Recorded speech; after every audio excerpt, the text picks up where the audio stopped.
بسم الله الرحمن الرحيم. الحمد لله رب العالمين، والصلاة والسلام على رسول الأمين وعلى آله وصحبه أجمعين. بسرانی خۆشەویست و بەڕێز سڵاوی خۆی گەورەتان ئاڕاستە بێت. خۆشحاڵین کە لە نوێ ئەڵقەیەکی ژیانی ئازیزمان صلی الله عليه و آله وسلم بە ئێوەی خۆشەویست و بەڕێزمان گەیشتینەوە. خۆشەویستان و بەڕێزان، لە ڕێکەوتنامەی حودەیبیە ئەگەینە خاڵی نۆهەم، ئەویش نازنی عوثمان بۆ مەککەیە. لە ئەڵقەی پێشوودا باسمان کرد کە پێغەمبەری خوا صلی الله عليه و آله وسلم خێڕاشی کوڕی ئومەیەی کەعبی بە شێوەی نوێنەری تایبەتی خۆی نار بۆ لای قوڕەیش تا نیەتی ئاشتی خوازانەی موسڵمانانیان پێبگێنێ، کەچی نەک هەر قسەیان لێ وەرنەگرت، بەڵکو نەفامەکانیان ویستیان خێراشیش بکوژن.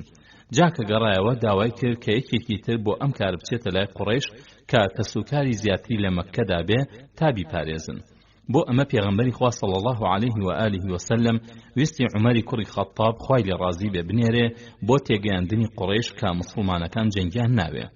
بەڵام عومەر عوزری هێنایەوە کە ئەو بەلای قوڕەیشەوە زۆر تاوانبارە و کەسوکارێکی وەهاشی لەوێ نییە بیپارێزن. پاشان ئاماژەی کرد بۆ عوثمانی کوڕی عەفان، چونکە ئەو لە تیرەی عەبدولشەمسی کوڕی عەبدولمەناف بوو. پێغەمبەری خوا صلی الله عليه و آله وسلم ئاماژەکەی عومەری بەدڵ بوو، ناردی بە دوای عوثماندا و پێی فەرموو و فەرمانی پێدا تا بچێ بۆ لای قوڕەیش و هەواڵیان بداتێ کە موسڵمانەکان نەهاتون لەگەڵ هیچ کەسێکدا بجەنگن، بەڵکو بۆ زیارەتی ماڵی خوا و ڕێزیەگرتنی هاتون، وشترەکانیان سەر ئەبڕون و ئەگەڕێنەوە.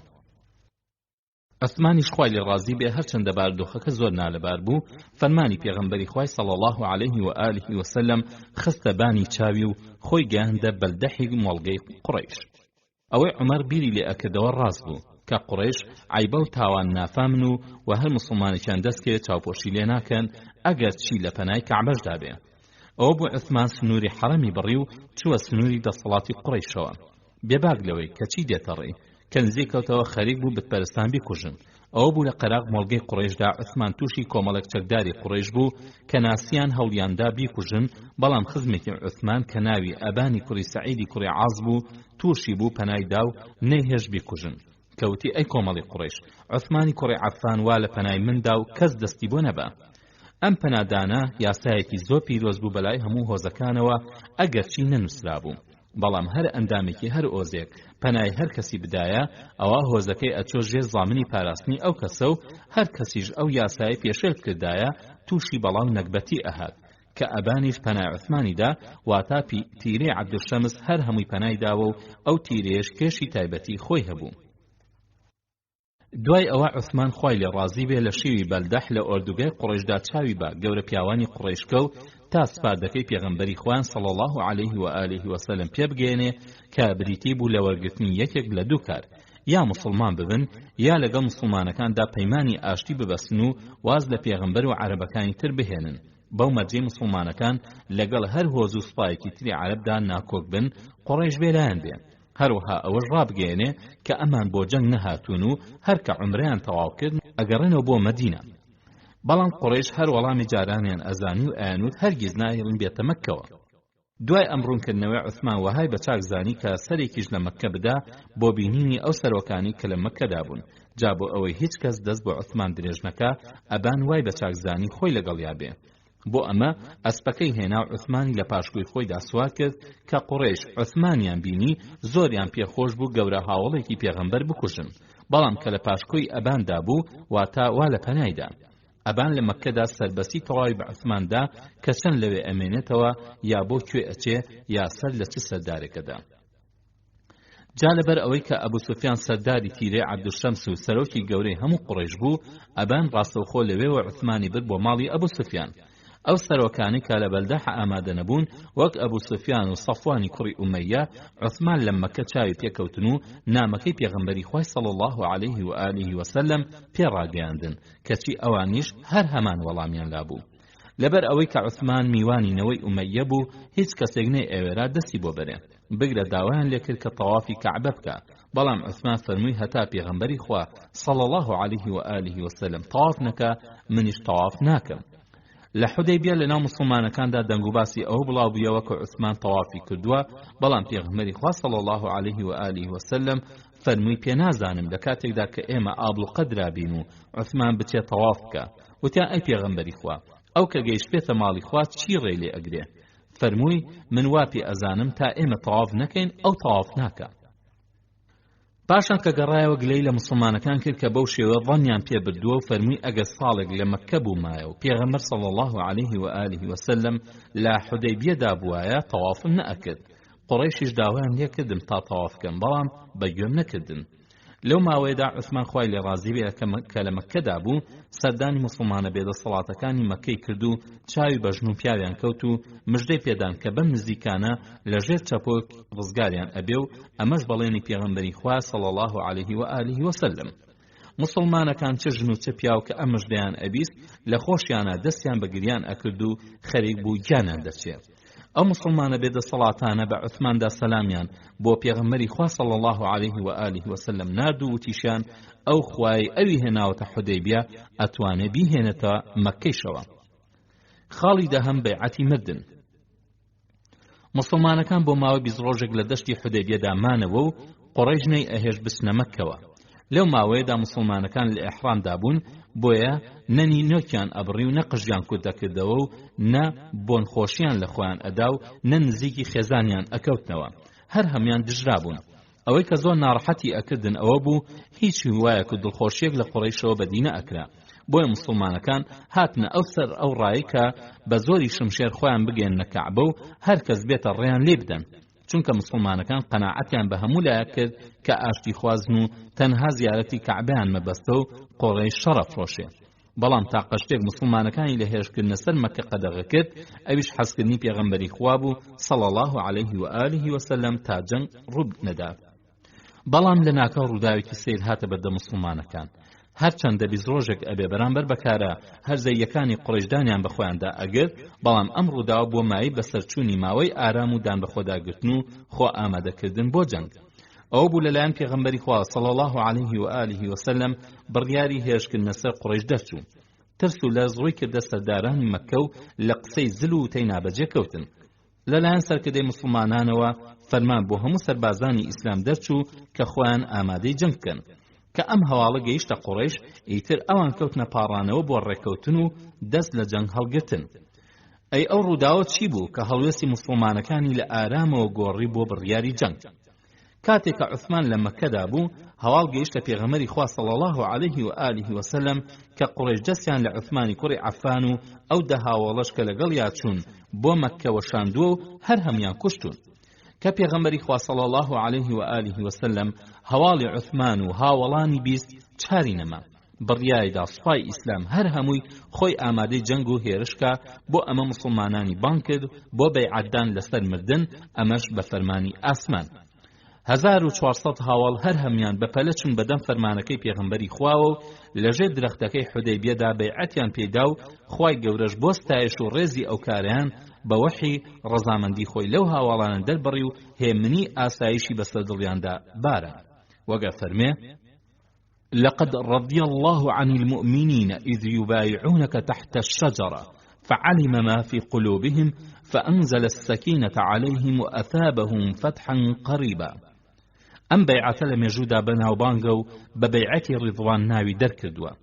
جابری کوڕی عەبدوڵڵا ئەگەڕێتەوە کەوتوێتی بەیعەتمان بە پێغەمبەری خوا صلی الله عليه و آله وسلم دا و عومەریش لەژێر درەختەکەدا کە درەختی سەموڕە بوو دەستی بەدەستیەوە گرتبوو جگە لە جەدی کوڕی قەیسی ئەنساری کە لەژێر سکی و شترەکەیدا خۆی حەشاردا بوو هەر هەمومان بەیعەتمان پێدا. عەمارە باسێکی ئەو ڕۆژەمان بۆ ئەکات و ئەڵێ نێدراون لە نێوان پێغەمبەری خوا و صلی الله عليه و آله وسلم و قوڕیشدا هاتوو چۆیان بوو. ڕۆژێکیان پێغەمبەری خوا صلی الله عليه و آله وسلم تەشریفی هێنا بۆ مەنزڵەکەمان کەوام زانی شتێکی پێویستە. ئەبینم ئەوەی کە پێی گەیشتووە کە عوسمانی کوڕی عەفان کوژراوە ئەوە بوو لە شوێنەکەماندا دانیشت و پاشان فەرمووی خوای گەورە فەرمانی پێداوم بەیعەت بکەم. ئەڵێت خەڵکەکە هاتن لە شوێنەکەی ئێمەدا دەستیان کرد بە بەیعەت پێدانی هەتا خەڵکەکە نیشتنە ملکەل و پەلەمکەمان و هەموو شێلرا و ئەو ڕۆژە پێغەمبەری خوا صلی الله عليه و آله وسلم بەیعەتی لە خەڵکەکە وەرگرت. ئەڵێت سەیری مسلمانەکان مەکرد چۆن چەکیان پۆشی بوو. هەرچەندە چەکی کەممان پێ بوو چونکە ئێمە بۆ عومرە هاتبووین سەیری غوزەیەی کوڕی عەمری شمواتان مێردەکەی ئەکرد کە شمشێرەکەی لە کێلان دەرهێنا بوو میش هەستام و ئەو کۆڵەکەیەی کە بۆ سێبەر بەکارمان ئەهێنا گرتمە دەست و چەقۆیەکی شملا بوو بەستم بە قەدم داوتم هەر کەس لێم نزیک بێتەوە بە هیوان بیکوژم. ئەوە بوو ئەو ڕۆژە پێغەمبەری خوا صلی الله عليه و آله وسلم بەیعەتی لە خەڵکەکە وەرئەگرت و عومەریش دەستی گرتبوو. بەیعەتی لەسەر ئەوە لێ وەرئەگرتن کە پشت هەڵ نەکەن. هەندێکی شاوتوانە بەیعەتی لەسەر مردن لێ وەرئەگرتن. وتراویشتا کە یەکەم کەسێک کە بەیعەتی کردبێ سینانی کوڕی ئەبوو سینانی کوڕی میحسان بووە کە برازای عوکاشە بووە. سینان وتی ئەی پێغەمبەری خوا لەسەر ئەوەی کەوا لە دڵتدا بەیعەتت پێ ئەدەم. ئیتر ئەوە بوو پێغەمبەری خوا صلی الله عليه و آله وسلم لەسەر بەیعەتی سینانی کوڕی ئەبوو سینان بەیعەتی لە خەڵکی وەرەگرت. جا لەبەر ئەوەی کە عوسمان لەوێ ئامادە نەبوو پێغەمبەری خوا صلی الله عليه و آله وسلم خۆی لە جیاتی ئەو بەیعەتیدا بەوەی کە بەدەستێکی دای لە دەستەکەی تری. ابن برهان الدین وتوێتی کاتێک کە پێغەمبەری خوا صلی الله عليه و آله وسلم لەبری عوسمان بەیعەتی کرد فەرمووی خوایە عوسمان بەدوای کاری خوا و کاری پێغەمبەرەکەیدا چووە وا من لەبری ئەو بەیعەتە دەم. ئەوە بوو دەستی ڕاستی کێشا بە دەستی چەپی خۆیدا. کاتێکیش کە عوسمان لەلای قوڕەیش گەڕایەوە پێغەمبەری خوا صلی الله عليه و آله وسلم هێنای بۆ لای درەختەکە و لە ژێریای بەیعەتی لەویش وەرگرت. خاڵی یانزەهەم قوڕەیش نوێنەرە ئەرنێرن کە باردۆخەکە هەروە مایەوە قوڕەیش وا بە چازیانی چەند سەردارێکی قوڕەیشی بە ناوی وتوێژەوە بنێرێتە ئۆردوگای مسڵمانان تا بەوردی سەرنجی حاڵی مسڵمانان بدەن و بزانن ورە و لێهاتنیان لە چه ئاستێکدایە تا بۆ پێ بڕیارێکی یەکجاری بۆ ئەم قەیرانە بدەن. ئەو سەردارانی کە قوڕەیش ناردنی یەکێکیان سوهەیلی کوڕی عەمر و یەکێکی تریشان حوەیتەبی کوڕی عەبدولعزا بوو لەگەڵ چەند سەردارێکی تر. ئەمانە هاتن و بۆ حودەیبە بۆ ناو مسڵمانەکان لەوێ چاک لە ورەی بەرزی مسڵمانەکان و ئامادەبوونیان بۆ جەنگێک کە قوڕەیش بەستوێتی بە کۆڵیا و کۆڵی لێنادا ئاگادار بوون. خۆشی لەوەدا بوو ئەم سەردارە قوڕەیشیانە کاتێک گەیشتنە حودەیبیە مسڵمانەکان خەریکی بەیعەتدان بوون بە پێغەمبەری خوا صلی الله عليه و آله وسلم لەسەر بەختکردنی سەر و ماڵیان. سوهەیل و هاوڵانی بە چاوی خۆیان غیرەتیان ئەبینی فیداکاری و خزمەتی عەقیدەیان ئەبینی کۆمەڵێک سەربازی هەڵبژاردەی پەروەردەکراویان ئەبینی کە قوڕەیش پیاوی وەها شک نابە بتوانێت لە بەردەم ئەو پاڵەوانانەدا خۆی بگرێ. سوهەیل و هاوڵانی بە چاوی خۆیان پێش بڕکێ مسڵمانانیان بینی کە چۆن بۆ مردن بەیعەتیان ئەدا و گەڕانەوە بۆ لای قوڕەیش و تیان گەیاندن کە مەککە توانای جەنگی سوپای ئیسلامی نییە ئەدۆڕێ چونکە هاوڵان بۆ پاراستنی عەقیدە گیانیان خستۆتە سەر لەپی دەستیان. کە سەردارانی قوڕەیش ئەمەیان بۆ دەرکەوت قەناعەتیان کرد کە پێویستە واز لە جەنگ بهێن و لەگەڵ مسڵمانەکان ڕێک بکەون بۆ ئەمە سوهەیلی کوڕی عەمر و حوەیتەبی کوڕی عەبدولعزا و میکرەزی کوڕی حەفسیان نادن بۆ لای مسڵمانەکان و بە سوهەیلیان وت بڕۆ بۆ لای محەممەد و لەگەڵی ڕێککەوە جابا لە ڕێکەوتنەکەتدا ئەوە هەبێ کە ئەم ساڵ نێتە ناو مەککەوە. پێش بەیعەتی ڕیضوان قوڕەیش بە هیچ شێوەیەک ڕێی بە مسڵمانەکان نەئەدا بچن ناو مەککەوە بەڵام کە ئەو بڕیارەی پێغەمبەریان بیست هاتنەوە بە خۆیاندا و بڕیاریاندا ڕێیان پێ بدەن بەڵام ئەم ساڵنا بۆ ئەوەی لە ناو عەرەبەکاندا ئابڕویان نەچێت. بۆیە هەموو کارێکی ڕێکەوتنیاندایە دە سوهەیل بەو مەرجەی کە ئەم ساڵ مسڵمانەکان بگەڕێنەوە. سوهەیل و هاوڵانی بەرەو حودەیبیە کەوتنە ڕێ کە پێغەمبەری خوا صلی الله عليه و آله وسلم سوهەیلی بینی موژدەی سەرفرازی بە هاوڵانیدا فەرمووی خوای گەورە کاری بۆتان ئاسان کرد.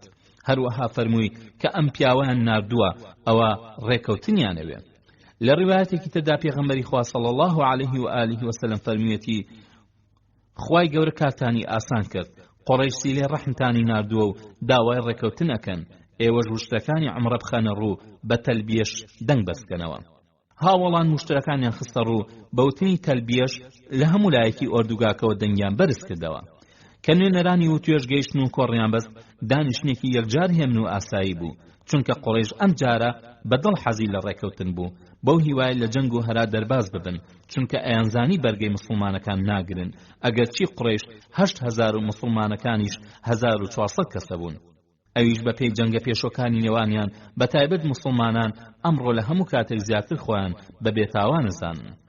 ئەو بوو قوڕیش عوسمان و 10 هاوڵەکەی تریان دەست بەسەر کردبوون بەڵام نیان کوشتبوون ئەگەرچی دەنگ و باز بڵاوی کرد کە ئەوانە کوژراون و ئەمەش بۆ مای ناڕەحەتبوونی پێغەمبەر و مسلمانان و سەرنجام ئەو بەیعەتە مێژوویە گرنگیان ئەنجامدا کە بۆ مای گۆڕینی هەڵوێستی هەردوولا مسلمانەکان بڕیاری جەنگیاندا و قوڕیشیش بەو بۆنەوە ناچاری ڕێکەوتن بوون سوهێل پیاوێکی ژیری زمان پاراوی وتە شیرین بوو دوور لە خۆ هەڵکێشان و ملەجەڕێ و هەڵچوون بوو کە کۆڕیان بەست یەکەم جار عزری بۆ پێغەمبەری خوا صلی الله عليه و آله وسلم هێنایەوە دەربارەی چەند هەڵەیەک کە لەلایەن هەندێک هەرزەکاری مەککەوە ڕوویان داوە یەکێک لەو هەڵە و دەست درێژیانە بریتیە لە هەڵمەتبردنی چەند یەکەیەکی سەربازی قوڕیش بۆ دەستوەشاندن لە مسلمانەکان وەکو لە عەڵقەکانی پێشوودا باسمان کرد یەکێکی تیژ لەو هەڵانە دەست بەسەرکردنی عوسمان و 10 هاوڵەکەی بوون لە ناو مەککەدا ئەوە بوو خێران نادی قوڕیش ئەو بەندکراوانە بەربدا ئەوەندەی پێنەچوو عوسمان و هاوڵانی بەردران و گەیشتنەوە حودەیبیە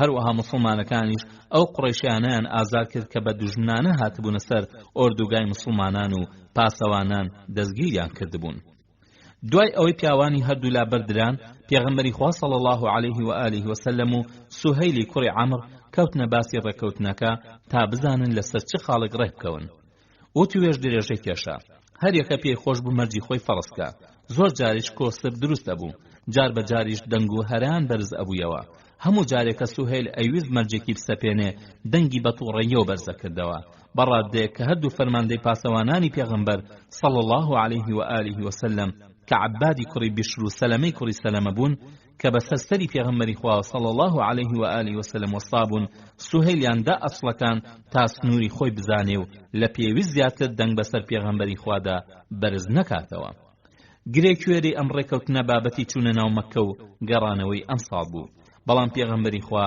صلی الله عليه و آله وسلم بە حکمەتی خۆی وای بە چاکزانی قەیرانەکە چارەسەر بکە چونکە جاران مسلمانەکان ئەو مافەیان لێ زەوت کرابوو جاکە ئێستا قوڕیش ڕەزامەندی بۆ ساڵێکی ترنواندووە دەستکەوتێکی چاکە بۆ مسلمانان بەتایبەت ئەگەر ئەو مافە بەبێ خوێن ڕژان دەستیان کەوێ سەرنجام هەردوو لەسەر ئەم خاڵانە ڕێکەوتن یەکەم ئەم ساڵ مسلمانەکان نچنە مەککە و بگەڕێنەوە بۆ مەدینە دووهەم بۆ ساڵی ئایندە مسلمانەکان مافی ئەویان هەیە بێنەوە و بچنە مەککەوە و خواپەرستی خۆیان ئەنجام بدەن سێهەم قوڕیش نابێ بە هیچ شێوەیەک دژایەتی مسلمانان بکات و نابێ ڕێیان لێ بگرێن چوارهەم مسلمانەکان کە ئەچنە مەککەوە پێویستە تەنها چەکی ڕێبواریان پێبێ کە بریتیە لە شمشێر پێنجەم مسلمانەکان کاتێکەوان لە مەککەدا نابێت چەک دەرخەن بەڵکو شمشێرەکانیان هەر لە کێلاندا بێ شەشەم ماوەی مانەوەی مسلمانان لە مەککەدا تەنها 3 ڕۆژە دوای ئەوە پێویستە مەککە بەجێبێڵن حوتەم کۆتایی هێنان بە جەنگی نێوان مسلمانەکان و قوڕیش ئەویش بە وەستاندنی جەنگ بۆ ماوەی 10 ساڵ کە هەموو کەسێک لە خۆی بێخەم بێ خاڵی هەشتم دوای ئەم پەیمانە لەلایەن قوڕیشەوە هەر کەسێک بەبێ مۆڵەت وەرگتن لە کەسوکاری ڕابکا بۆ ناو مسلمانەکان ئەگەر چی پەناهەندەی مسلمانیش بێ پێویستە پێغەمبەری خوا صلی الله عليه و آله وسلم بیگێڕێتەوە بۆ ناو قوڕیش نۆهەم بەڵام قوڕیش پێویست ناکە ئەو کەسانی کە لە ئیسلام هەڵئەگەڕێنەوە و ئەچنە لای قوڕیش بیانگێڕێتەوە خاڵی دەهەم سەربەستی تەواو بە هۆزەکانی دراوسێ حەڕەم بدرێ تا بەویستی خۆیان پاڵ بە هەر لایەکیانەوە ئەدەن بیدەن خاڵی 11 هەر هۆزێک پاڵی بە هەر سوپایەکیانەوەدا ئەبێتە بەشێکی ئەو سوپایە و هەموو ئەرکێک لە ئەستۆیە ئەبێ و هەموو مافێکیشی هەیە بۆیە پێویستە ئەو هۆزەش پابەندی خاڵەکانی ئەم پەیمانە بێ خاڵی 12 هەر کەس دەستدرێژی بکاتە سەر هەر هۆزێک وەک ئەوە هایە دەستدرێژی سەر بۆ ئەو سوپایە کرابێت کە ئەو هۆزە پاڵی پێوەداوە و ئەو کاتە ڕێکەوتن نامەکە دەربارەی جەنگ وەستان بەتاڵ ئەبێتەوە واتە ئەچنەوە دۆخی جەنگ و ناکۆچی خاڵی 12 هەم مسلمانەکان ناڕەزایی دەرەبڕن وەرگرتنی ئەم خاڵانە لەلایەن حکمەتی پێغەمبەری خواوە بووە بۆیە مسلمانەکان هەندێکیان خێرا بەو پێوانەیە سەیری خاڵەکانیان کرد کە ئەمە کارێکە پێغەمبەری خوا صلی الله عليه و آله وسلم ئەنجامی داوە و وایان بە چاکزانی ڕەزامەندی لەسەر ڕێکەوتنەکە بنوێنن وەک ئەبوبەکری سیدیق خوای لێ ڕازی بێ بەڵام مسلمانەکان بەگشتی بەتەما بوون هەر ئەو ساڵە عومرە ئەنجام بدەن بۆیە کە خاڵی یەکەمیان بیست لەگەڵ خاڵی هەشتەم و نۆهەم زۆریان بەلاوە گران بوو ئەوانەی کە زۆر ناڕەحەت بوون و بە سووکی ئەیانزانی سێ پیاوی زۆر دڵسۆز و ناوداری ئیسلام بوون عومەری کوڕی خەتاب ئوسەیدی کوڕی حوضەیری سەرۆکی ئەوس و سەعدی کوڕی عوبادەی سەرۆکی خەزرەج بوون ئەوە بۆ عومەر بە ناڕەحەتیەکی زۆرەوە هاتە خزمەتی پێغەمبەری خوا صلی الله عليه و آله وسلم و ناڕزایی خۆی لەم ڕێکەوتنە دەربڕی، نەک هەر عومەر بەڵکو زۆربەی مسلمانەکان وەها بیریانە کردەوە. ئەوە بۆ عومەر فەرمووی ئەی پێغەمبەری خوا، ئایا تۆ پێغەمبەری خوا نیت؟ فەرمووی بەڵێ. فەرمووی ئەی ئێمە مسلمان نین؟ فەرمووی بەڵێ. فەرمووی ئەی ئەوان مشریک نین؟ فەرمووی بەڵێ. فەرمووی دەی بۆچی سووکی بۆ دینەکەمان قبوڵکەین؟ فەرمووی من بەندە و پێغەمبەری خوام و لە فەرمانی دەرناچم و خوش دەستبەردارم نابێ. عمەر ئەوەندە تووڕە بوو، ئەوەندەش مسلمانەکانی بە خەڵەتاو ئەزانی لە مەبەستی پێغەمبەری خوا صلی الله عليه و آله وسلم تێنەگەیشت. لەبەر ئەوە وەک سەری خۆی هەڵگرێ و جارێکی نەبێ و چارێکی نەبێ خۆی گیاندە لای گەورە وەزیر ئەبوو بەکری سدیق و دادی ئەم ڕێکەوتنامەی بردە لای ئەو کە مسلمانەکان ستەمیان لێ کراوە. ئەوە بوو فەرمووی ئەی ئەبا بەکر، ئایا ئەو پێغەمبەری خوا نییە؟ فەرمی بەڵێ. فەرمی ئەی ئێمە مسلمان نین؟ فەرمی بەڵێ. فەرمووی ئەی ئەوان مشریک نین؟ فەرمی بەڵێ. فەرمووی دەی بۆچی سووکی بۆ دینەکەمان قبوڵکەین؟ ئەبوو بەکر دەستی کرد بە ئامۆژگاری عومەر تا دەست لە ناڕەزایی هەڵگرێ و ملکەچی فەرمان بێ. فەرمی شوێنی کەوە، من شاهدی ئەدەم کە ئەو پێغەمبەری خوایە و حەقیش ئەو فەرمانەیە کە بەو سپێدراوە، ئێمەش لە فەرمانی خوا دەرناچین و خوش دەستبەرداری ئەو نابێ. لە مێژووی تەبەڕیدا عومەر لە پێشەوە بۆ خزمەتی ئەبوو بەکر ڕۆیشتووە و نەبێ تەنها عومەر بۆ مەرجەکانی قوڕەیش ناڕەحەت بوو بێ، بەڵکو زۆربەی هاوڵان لە داخانە ئەتلانەوە. ئەوەندە هەیە هەمویان وەکو عومەر دەریان نەئەبڕی، چونکە ئەوان گومانیان لەوەدا نەبوو بە بۆنەی خەوەکەی پێغەمبەرەوە صلی الله عليه و آله وسلم ئەچنە مەککەوە. جاکە هەواڵی گەڕانەوەیان بیست یەکجار پێی ناڕەحەت بوون، بەڕادەیەک خەریک بوو خەفەت بیان کوژێ. جا بۆ ئەمە چەند پرسیارێکیان ئاڕاستەی پێغەمبەری خوا کرد صلی الله عليه و آله وسلم. پرسیان ئەی پێغەمبەری خوا، ئایا تۆ بۆمانت باس نەکرد کە ئەچیتە مزگەوتی حەرامەوە و کلیلەکانی کەعبە بەدەستەگریت و سەردانی عەرەفاتەکەی؟ ئەوەتان نەخۆمان و نەوشترەکانی عومرەکەشمان نەگەیشتنە ماڵی خوا.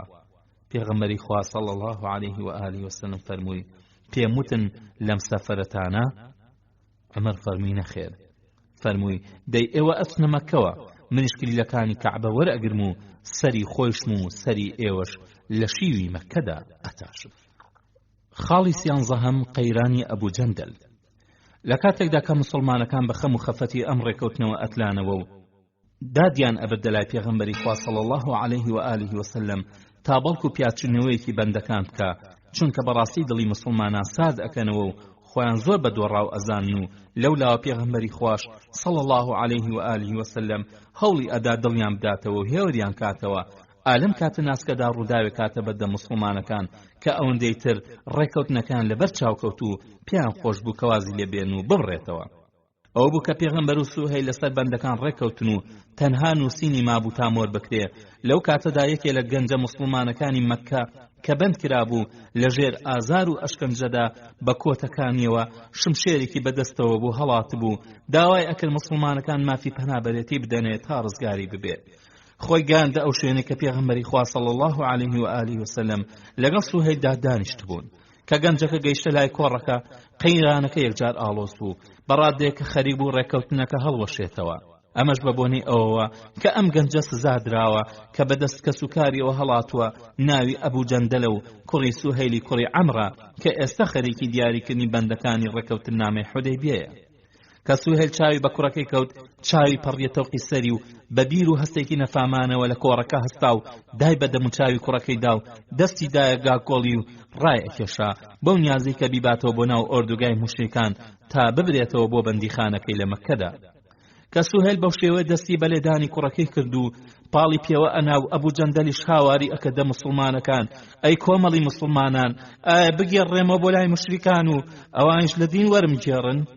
بەمە مسلمانەکان گڕیان تێبەر بوو، ئەوەندەی تر ڕقیان لە ڕێکەوتنەکە هەستا. مسلمانەکان خۆیان پێنەگیرا، ڕزگاریان کرد.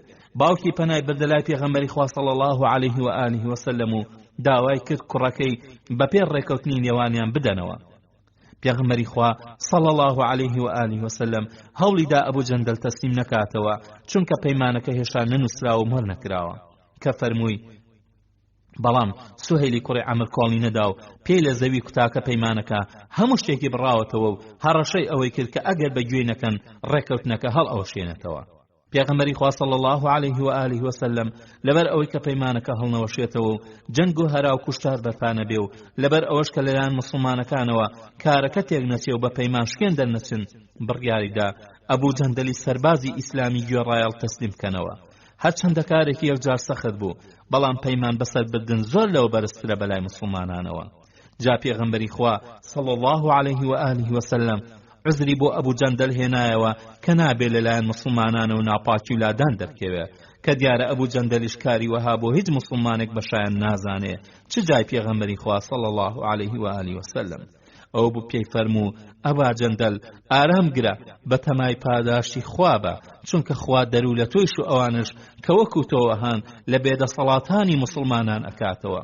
تازە ئێمە پەیمانمان لەگەڵیان بەستووە و ئەحد و بەڵێنمان بە یەکتر داوە و ئێمەش نابێ غەدرکەین.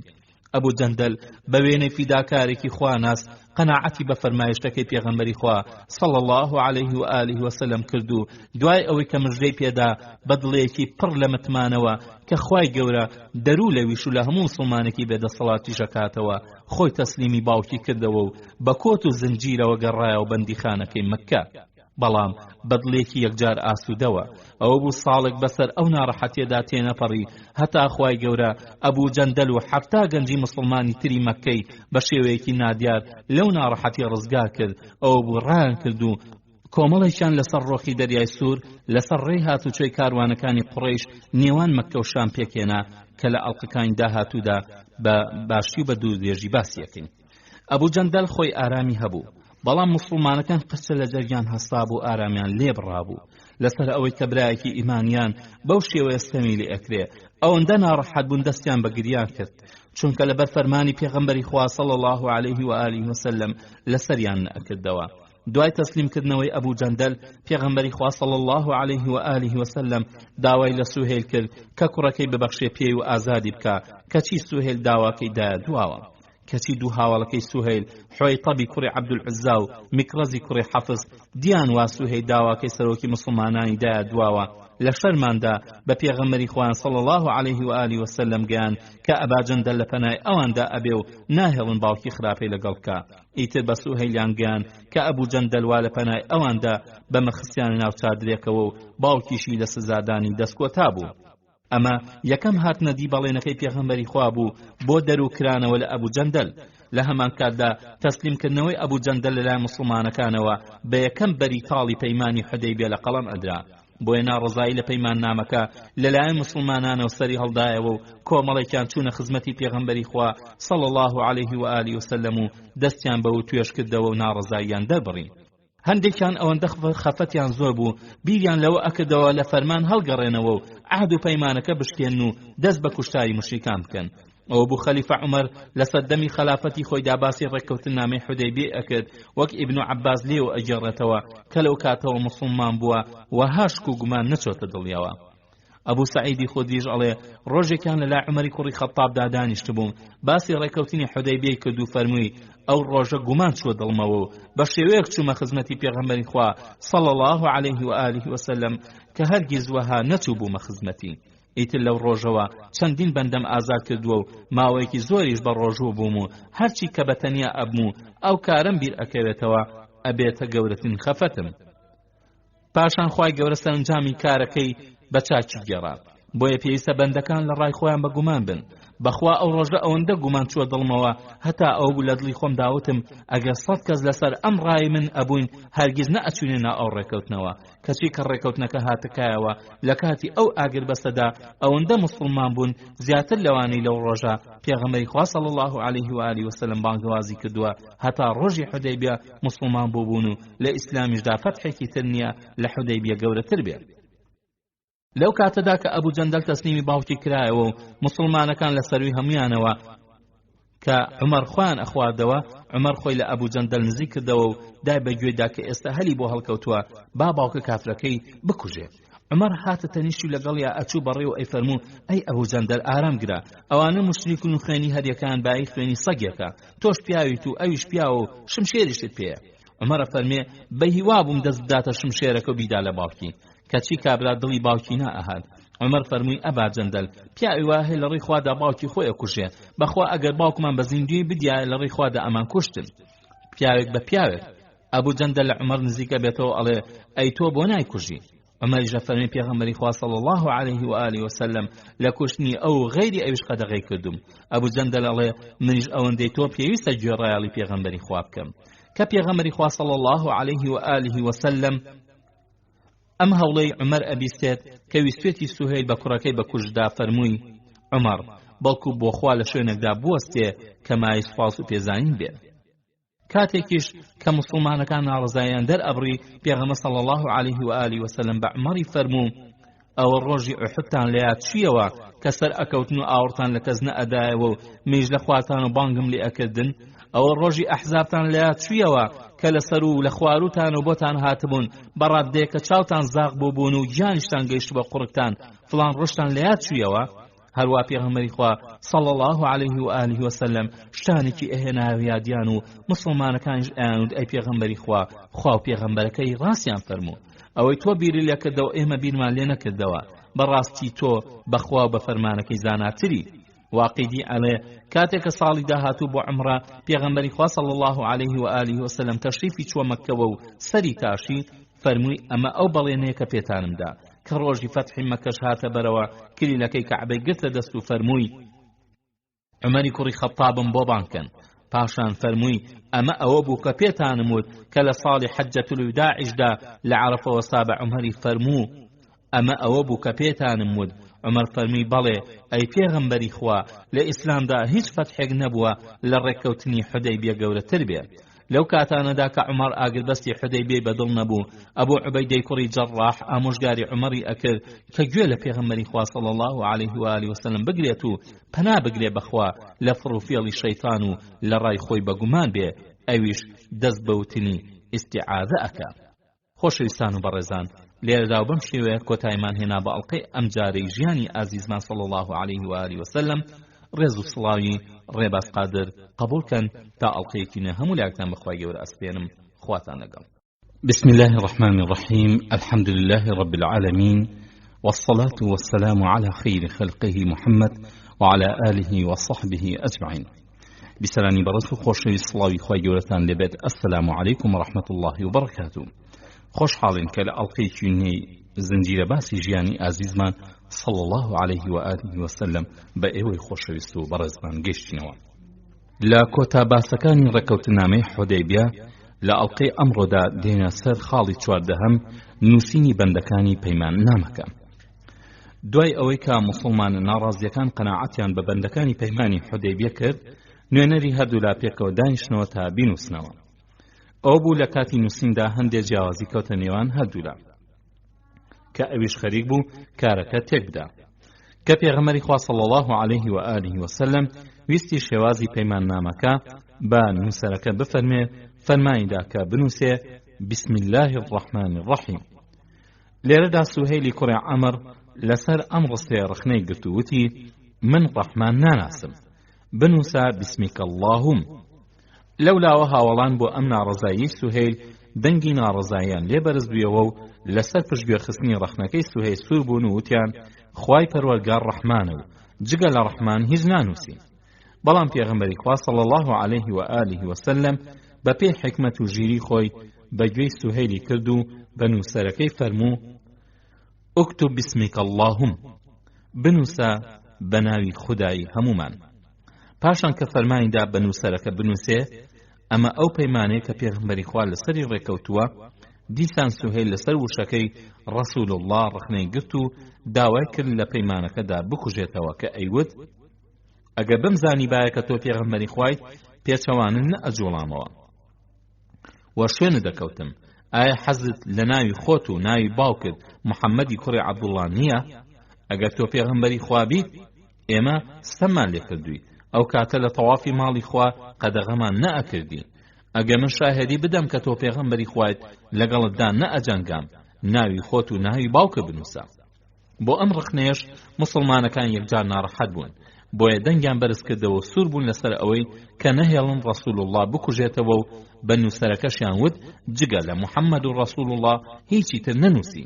بگرە ئوسەیدی کوڕی حوضەیری سەرداری ئەوس و سعدی کوڕی عوبادەی سەرداری خەزرەج ئەوەندە ناڕەحەت بوون دەستیاندا دەستی نووسەرەکە کە نابێ بنووسێ هەتا وشەی ڕەسوڵ الله لە پەیمانەکەدا نەنووسێ هەتا هاتنە سەر ئەوەش کە چەک بەکار بهێن و کوشتاری قوڕیشی هەڵەشە بکەن چونکە ئەمان بە سوکایەتی کردن بە مسلمانان لە قەڵەمدا بۆیە بە نووسەرەکەیان وت جگە لە محەممەد ڕەسوڵ الله هیچ نەنووسی ئەگناشم شێر بەکارەهێنین لەسەر چی سوکایەتی بە دینەکەمان بکەین دیسان بارودۆخ ئاڵۆز بوویەوە خەریک بوو پەیمان نامەکە تێک بچێت ئەم جارش پێغەمبەری خوا صلی الله عليه و آله وسلم فریا کەوتو بە حکمت و دووربینیەکی خۆی گرفتەکەی چارەسەر کردو بەوەی کە فەرمانیدا هاوڵان بێدەنگ بن تا خۆی بە پێی قازانج و بەرژەوەندی مسلمانەکان کارەکە ئەنجام بدات کە هاوڵان بێدەنگ بوون فەرمانیدا بە نووسەرەکە تا وشەی ڕەسوڵ الله بکوژێنێتەوە و لە جێگەیدا وشەی محەممەد بن عەبدوللا بنووسێ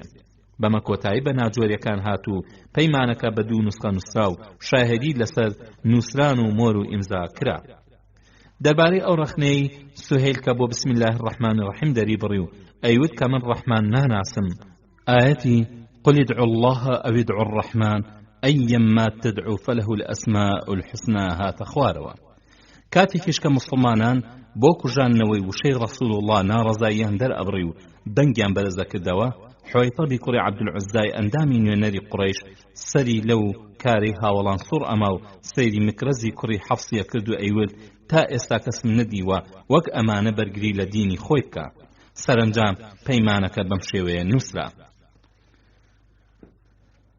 دوای نووسینی پەیمانەکە کە یەکەم جار یەک نوسخە بوو سوهیلی کوڕی عەمر وتی بەلای منەوە ئەبێ پێغەمبەری صلی الله عليه و آله وسلم فەرمووی بەڵکو لای من ئەبێ ئەمەش بە نووسینەوەی نووسەیەکی تر چارەسەر کرا پاشان نۆ شاهد کە حوتیان مسلمان بوون بانگ کران تا لەسەر پەیمانەکە شاهدی بدەن کە ئەمانە بوون یەکەم ئەبوو بەکری سەدیق دووهەم عومەری کوڕی خەتاب سێهەم عوثمانی کوڕی عەفان چوارهەم عەبدوڕەحمانی کوڕی عەوف پێنجهەم سعدی کوڕی ئەبوو وەقاص شەشەم ئەبوو عوبەیدەی کوڕی جەڕاح حوتەم محەممەدی کوڕی مەسلەمەی ئەنساری دوو شاهدە قوڕیشیەکەش ئەمانە بوون یەکەم حویطەبی کوڕی عەبدولعوزا دووهەم مکرەزی کوڕی حەفس کە ئەم پەیمانە مۆرکرا جەنگ و ئاژاوی نێوان مسلمانەکان و قوڕیش کۆتایی پێهات کە خەریب بوو لە دەشتی حودەیبیەدا خوێنی هەردوولا بڕژێت هەروەها بۆ ماوەی 10 ساڵ جەنگ لە نێوان مسلمانەکان و قوڕیشدا وەستا دوای ئەوەی کە چەند جەنگێکی خوێناوی لە نێوانیاندا ڕوویدا هەروەها ئەم پەیمانە جەنگی نێوان دوو هۆزی گەورەی دراوسێ حەڕەمی کۆتایی پێهێنا ئەو بوو هۆزی خوزاعە و هۆزی کینانەش بۆ ماوەی 10 ساڵ لەسەر ئاشتی ڕێکەوتن دوای ئەوەی کە خوزاعە چووە پاڵ مسلمانەکان و کینانەش چووە پاڵ قوڕیش مەبەست لە هۆزی کینانەنەوەی بەکری کوڕی کینانەی کوڕی خوزەیمەی کوڕی مدریکەی کوڕی ئیلیاسی کوڕی نەزاری کوڕی عەدنانە لەوە پێش قوڕیش و کینانە ناجۆر بوون هەتا ئەوە بوو کە قوڕیش سوپای بەرەو بەدر هێنا بۆ جەنگی بەدر ئەترسا کینانە لە دواوە دەستیان لێ بۆشێنێ بۆ ئەمە سوڕاقەی کوڕی مالیکی کینانی بەڵێنی پێدان تا لە خۆیان بێخەم بن و بچن بۆ جەنگی مسلمانان بەڵام خوزاعە دوژمنی قوڕیش نەبوو هیچ جەنگ و هەرایەکیش لە نێوانیاندا ڕووی نەدابوو بەڵکو لە سەردەمی نەفامی و سەردەمی ئیسلامیشدا هەتا پەیمانی حودەیبیە قوڕیش و خوزاعە دۆست بوون و خوزاعە خۆیان بە خاڵوانی قوڕیش ئەژمارد و بودەیلی کوڕی وەرقائی خوزاعیش کە سەرۆکی خوزاعە بوو لە مەکەدا ئەژیا و خانوو خێزانیشی لەوێ بوو بەڵام کە ئیسلام هات خوزاعە دۆستایەتی لەگەڵ پێغەمبەری خوادا صلی الله عليه و آله وسلم هەبوو هەرچەندە مسلمان نەبوون هەتا ئەو بوو لە غەزای حەمراء الئەسەددا معبەدی کوڕی ئەبوو معبەدی خوزاعی دڵسۆزی بۆ مسلمانەکان نوان بەڵێ قوڕیش و کینانە دوژمنایەتیان هەبوو بەڵام چونکە هەردووکیان دوژمنی ئیسلام بوون لە یەک نزیک کەوتبوونەوە ئەوە بوو لە جەنگی ئوحوددا جەنگاوەریان بەسەرکردایەتی حولەیسی کوڕی زەبان بۆ یارمەتی قوڕیش بەشداریان کرد و وەک لە ئەڵقەکانی پێشوودا باسمان کرد چەند کەتیبەیەکی کینانە بەسەرکردایەتی حولەیس بەشداری حودەیبیان کرد تا ئەو بوو حولەیس بۆی دەرکەوت کە قوڕیش تاوانبارە و مسلمانەکان بێتاوان و کشایەوە شایانی باسەکە نوێنەری هەردوو هۆزی خوزاعە و کینانە ئامادەی و توێژەکانی حودەیبیە بوون و سەرنجام ئەوان شوونە ناو پەیمانەکەوە و بەڵێنی پابەندبوونیاندا بەڵام هەر ئەو ڕۆژە لەلایەن قوڕیشەوە دژایەتی دەستی پێکرد ئەوە بۆ حویطب دوژمنایەتی خۆی بۆ خوزاعە دەربڕی لەسەر ئەوەی کە چوونەتە پەنای مسلمانەکانەوە و بڕیایدا کۆمەکی کینانە واتەنەوەی بەکر بکە لە دژیان پێش ڕێکەوتنی حودەیبیە چەند گەنجێکی بێدەسەڵات لە مەککە هەڵاتبوون و هاتبوونە پەنای مسلمانەکانەوە کە پەیمانەکە بەستا قوڕیش داوای گێڕانەوەی ئەو مسلمانانیان ئەکرد بەڵام پێغەمبەری خوا صلی الله عليه و آله وسلم بەگوێی نەکردن و نەیگێڕانەوە. هەرچەندە هەردوو لا پەیمانیان بەست بەڵام لەلایەن قوڕیشەوە هەندێک پیان خۆش بوو ئاژاو بگێڕن و ڕێککەوتنەکە تێک بدەن. کە پەیمانەکە بە تەواوی مۆت کرا و هەر لایەکیان نووسەیەکی لای خۆی هێشتەوە و نوێنەرانی قوڕیش بەرەو مەکە گەڕانەوە، پێغەمبەری خوا صلی الله عليه و آله وسلم بڕیایەدا بە خۆی و هاوڵانیەوە بەرەو مەدینە بگەڕێنەوە. بۆ ئەمە فەرمانی بە هاوڵاندا کە ئیحرام بشکێن و وشترەکان سەر ببڕن و سەریشان بتاشن. مسلمانەکان زۆریان پێ ناخۆش بوو بە ئەم شێوەیە بگەڕێنەوە. ئەوان پیان خۆش بوو بچنە کەعبەوە تەواف بکەن و وشترەکانی هەدی سەر ببڕن و لەوێ سەر بتاشن. بۆیە سەرەتا بەگوێ پێغەمبەریان نەکرد و کەسێک وەڵامی نەدایەوە. پێغەمبەری خوا صلی الله عليه و آله وسلم تا ئێستا هاوڵانی بەو شێوە نەدی بوو. لەوە پێش هەر فەرمانێکی دەربکردا خێرا جێبەجێ ئەکرا، بەڵام ئەمڕۆ هاوڵان لە مەراقا بەگوێی ناکەن. بە تووڕەی و خەمباریەوە چوو ناو خێوەتەکەی کە سەلەمەی هاوسەری تێدا بوو کە سەلەم خەفەت و تووڕەی بەدەم و چاویەوە بینی، پرسیاری لێ کرد و ئەویش هەواڵی دایە کە هاوڵان نە ئیحرامیان شکاندووە و نەوشریان سەبڕیوە و نەسەریشیان تاشیوە. لێرەدا سەلەمە دەورێکی باشی بینی بۆ دڵدانەوەی پێغەمبەری خوا و بۆ چارەسەرکردنی قەیرانەکەش. هەروەها سلماندی کە ڕاوێشکردن لە ئیسلامدا کارێکی یەکجار مەزنە و ڕای ڕاز لە هەموو کەسێ وەرئەگیرێ، ئیتر سا لە ئافرەتەوە دەرچێ یا لە پیاوەوە، لە گەورەوە دەرچێ یا لە بچووکەوە، گرنگ ئەوەیە خزمەت بکە. سەلەمە ئاماژەی بۆ کرد کە جارێکی تر پێیان نەڵێ ئەو کارە بکەن، بەڵکو بە شێوازێکی تر لەگەڵیان بجوڵێتەوە و خۆی کارەکە ئەنجام بدە. ئەوە بوتی ئەی پێغەمبەری خوا، خۆت تەشریف بەرەوە بۆ لای وشترەکەت و سەری ببڕا، ئیتر ئەوان چاول لێ ئەکەن. ئەم وتەیە بەلای پێغەمبەری خوا صلی الله عليه و آله وسلم زۆر جوان بوو، بۆیە خێرا جێبەجێ کرد. بە دەستی پیرۆزی خۆی وشتری هەدیەکەی خۆی سەر بڕی. هەرکە ئەم دەستی بەسەر بڕین کرد، دەست بەجێ هاوڵانیش بە چاوکردن لە پێغەمبەری خوا صلی الله عليه و آله وسلم کەوتنە پێش بڕکێی وشتر سەر بڕین. پاشان سەر تاشەکەی کە خیراشی کوڕی ئومەیەی خوزاعی بووبان کرد و سەری تاشی و هاوڵانیش دەستیان بە تاشینی سەری یەکتری کرد هەتا خەریک بوو لە خەفەتدا یەکتری بکوشن. لەلای واقعی وها هاتوو کە پێغەمبەری خوا صلی الله عليه و آله وسلم چۆر ژوورەوە لە تووڕەیەکدا ڕاکشا کە سەلەمە پرسیاری ئەو خەفەت و ناڕەحەتی لێ کرد. فەرمووی سەلەمە شتێکی سەیر، چەند جارێک بە خەڵکەکەم و دووشتەکان سەر ببڕن و سەرتان بتاشن و ئیحرام بشکێنن، کەچی تاقە کەسێک بەگوێمی نەکرد. بەمەرجێ قسەکەمیان ئەبیست و سەیریشیان نەکردم. لە کاتی ئیحرام شکاندندا پێغەمبەری خوا صلی الله عليه و آله وسلم ڕەحمەتی کرد لەوانی کە سەریان تاشیوە کە فەرمووی رحمه الله المحلقين، وتیان ئەوانش کە سەریان کورت کردوتەوە ئەی پێغەمبەری خوا؟ فەرمووی بەڵێ. وتیان ئەوانش کە سەریان کورت کردوتەوە؟ فەرمووی ئەوانش کە سەریان کورت کردوتەوە. فەرمووی کە هاوڵان پرسیان ئەی پێغەمبەری خوا بۆچ ڕەحمەتت بەتەنیا بۆ ئەوان نار کە سەریان تاشیوە؟ فەرمووی چونکە ئەوان گوێڕایەڵ بوون. خاڵی پانزەهەم وشترەکەی ئەبوو جەهل.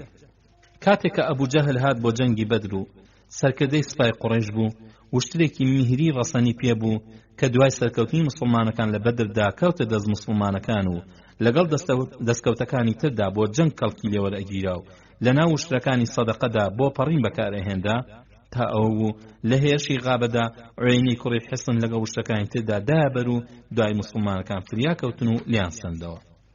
جا بۆ داخی دڵی قوڕیش پێغەمبەری خوا صلی الله عليه و آله وسلم ئەم وشترەشی لەگەڵ وشتەکانی هەدیدا هێنا بوو تا لە مەککەدا سەری بڵڕێ. کە ئەو وشترە گەیشتە ناوچەی حودەیبیە و لەگەڵ وشتەکانی تردا ئەلەوەڕێنرا بەرەو مەککە هەڵان بۆ نیشیمانی ڕاستەقینەی خۆی. هەرچەندە ئەو ماوەیە لە 15 میل زیاترە و 4 ساڵ ئەبوو لەو ناوە بڕابوو. ڕاستەوخۆ چووەوە بەر دەرگای ماڵەکەی ئەبوو جەهل و لەوێ چۆکی دادا. ئەوسا خەڵکی پێیان زانی تا ئەمە ڕوویدا پەیمانی حودەیبیە وەرکرا و ئەبوایە ئەو شتە بگەڕێتەوە بۆ مسلمانەکان. بۆ ئەمە عەمری کوڕی عەنمەی سولەمی چوو بە دوایدا و دوای ئاگادارکردنەوەی سوهەیلی کوڕی عەمر فەرماندرا بە گێڕانەوەی وشترەکە. بەڵام هەندێ لە هەرزەکارانی مەککە پێیان خۆش بوو ئەو وشترە کە یادگاری ئەبوو جەهلی سەرۆکیان بووە نەنێرنەوە، بۆیە ئامادە بوون لە نرخی ئەو وشترەدا 100 وشتر بدەن بە مسلمانەکان.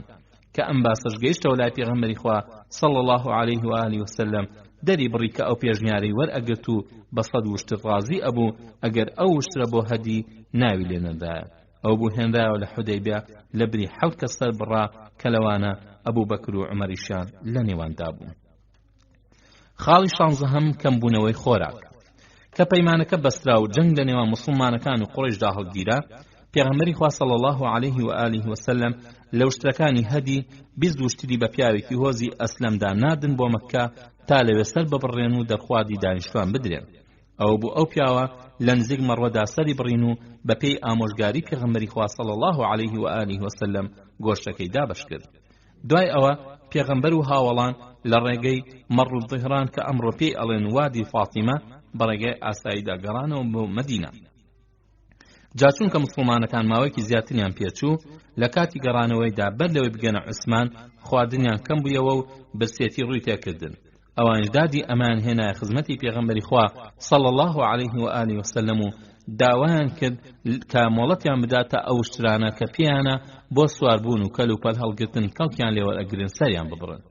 کە عومەری کوڕی خەتاب بیستی وا خەریکە پێغەمبەری خوا صلی الله عليه و آله وسلم ماوەی سەربڕینی وشترەکان ئەدا، بەپەلە هاتە خزمەتی و فەرمووی ئەی پێغەمبەری خوا، شتیوانەکەی ئەو خەڵکە وا چاکە وڵاغەکانیان بمێنن، فەرمان بدە باچە خواردنێکیان پێماوە بیهێن و لەخوا بپاڕێرەوە بەرەکەتی تێبخا.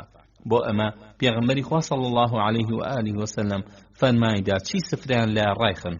پاشان جاڵچێکەی جاڕیدا کە هەر کەس شتێک خۆراکی لا ماوەتەوە هەڵی ڕێژێتە سەر سفرەکان. هیوا هەبوو دەنکە خورمایەکی ئەهێنا و زۆربەی خەڵکەکەش هیچی نەئەهێنا، هیواشە بوو مشتێک ئات یا سەویقی ئەهێنا. سەرنجام شتێکی زۆر کەم کۆکرایەوە. پێغەمبەری خوا صلی الله عليه و آله وسلم تەشریفی هێنایە سەر سفرەکان و دوعای کرد خوای گەورە بەرەکەتی تێبخا. پاشان فەرمانیدا موسڵمانەکان دەفرەکانیان بهێننە پێشەوە. ڕاوی دەری ئەبڕێ کە هەر کەسە ئەوەندە خۆراکی ئەبد هیوان هەبوو بۆی هەڵنەئەگیرا. کاتێکیش کە کەلوپەلیان پێچایەوە و باریان کرد، بەدڵی خۆیان بارانیان بۆ باری و موسڵمانەکانیش لە خزمەتی پێغەمبەری خوادا دابەزین و ئاویان خواردەوە و وتاریشی بۆدان. خاڵی 17 قورئان باسی حودەیبیە ئەکا.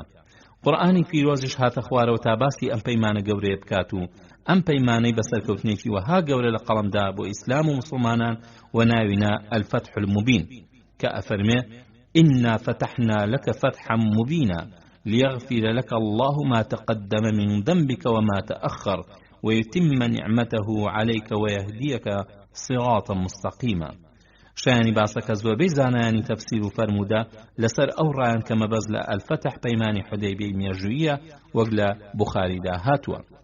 هەر لەم سوورەتەدا خوای گەورە ستایشی ئەوانەی کردووە کە لەژێر درەختەکەدا پەیمانی مردنیان بە پێغەمبەری خوا صلی الله عليه و آله وسلم داوە و ڕەزامەندی خۆشی بۆیان تۆمار کردووە کە ئەفەرمێ لقد رضي الله عن المؤمنين إذ يبايعونك تحت الشجرة فعلم ما في قلوبهم فأنزل السكينة عليهم وأثابهم فتحا قريبا. أهل تفسير سكينة بدل آرامي لقداوته وكبريتيا لا قيمان الرضوان الفتح القريب شيان بريكوتني حديبيا ناوزت كدوة. قورآن کاری ئەو پەیماندەرانەش یەکجار بەرزدەنرخێنێ بەڕادەیەک وای لێگەداتەوە کە پەیماندانیان بە پێغەمبەری خوا صلی الله عليه و آله وسلم پەیماندانە بەخوای گەورە کە ئەمەش بەرزترین پلەی ڕێزلێرگرتنە کە ئەفەرمێ إن الذين يبايعونك إنما يبايعون الله يد الله فوق أيديهم فمن نكث فإنما ينكث على نفسه ومن أوفى بما عاهد عليه الله فسيؤتيه أجرا عظيما. پاشان هەڕەشە لەو منافق و مشریکانەی ئەعرابەکە کە پێغەمبەری خوا صلی الله عليه و آله وسلم لەو گەشتە مێژوویەیدا بەلایاندا تێپەڕی و داوای لێکردن لەگەڵ یا بڕۆن کەچی ئەوان ترسنۆک بوون و نانوێرە چونکە وایان ئەزانی سوپای ئیسلام بەرگەی سوپای مەککە ناگرێ. قورئان فەرمێ ويعذب المنافقين والمنافقات والمشركين والمشركات الظانين بالله ظن السوء عليهم دائرة السوء وغضب الله عليهم ولعنهم وأعد لهم جهنم وساءت مصيرا. لسان قرآن كومالك تدر أخاك لناوليتين فاقدا تقيون ئەوانە لە سەرتاوایان دەرەبڕی کە دەستیان بە ماڵ و منداڵیانەوە گیراوە و ناتوان بکەونە گەڵ سوپای ئیسلام کەچی لە ڕاستی داوایان ئەزانی مسلمانەکان بۆ شوێنێ ئەچن کە بە سەلامەتی نەگەڕێنەوە و بەو ئاسانیەش لە چنگی قوڕیش دەرباز نابن. کاتێکیش کە بە سەربەرزی گەڕانەوە داوایان ئەکرد پێغەمبەری خوا صلی الله عليه و آله وسلم داوای لێخۆشبوونیان بۆ بکات کە ئەفەرمێ سيقول لك المخلفون من الأعراب شغلتنا أموالنا وأهلنا فاستغفر لنا يقولون بألسنتهم ما ليس في قلوبهم قل فمن يملك لكم من الله شيئا إن أراد بكم ضرا أو أراد بكم نفعا بل كان الله بما تعملون خبيرا بل ظننتم أن لن ينقلب الرسول والمؤمنون إلى أهليهم أبدا وزين ذلك في قلوبكم وظننتم ظن السوء وكنتم قوما بورا پاشان باسی گرنگی ئەم ڕێکەوتنە ئەکات کە ئەگە جەنگ ڕووی بدابایە ئەوە زۆرێک لە موسڵمانەکەم دەسەڵاتەکان بەدەستی سوپای ئیسلام بە نەناسین و نەزانین تیا ئەچوون جا ڕزگاربوونی ئەمانە بۆ هۆی خێر و بێر بۆ کافرانیش ئەگینا ئەوان سزای سەخت ئەدران وقرآن پیرۆزە فەرمێن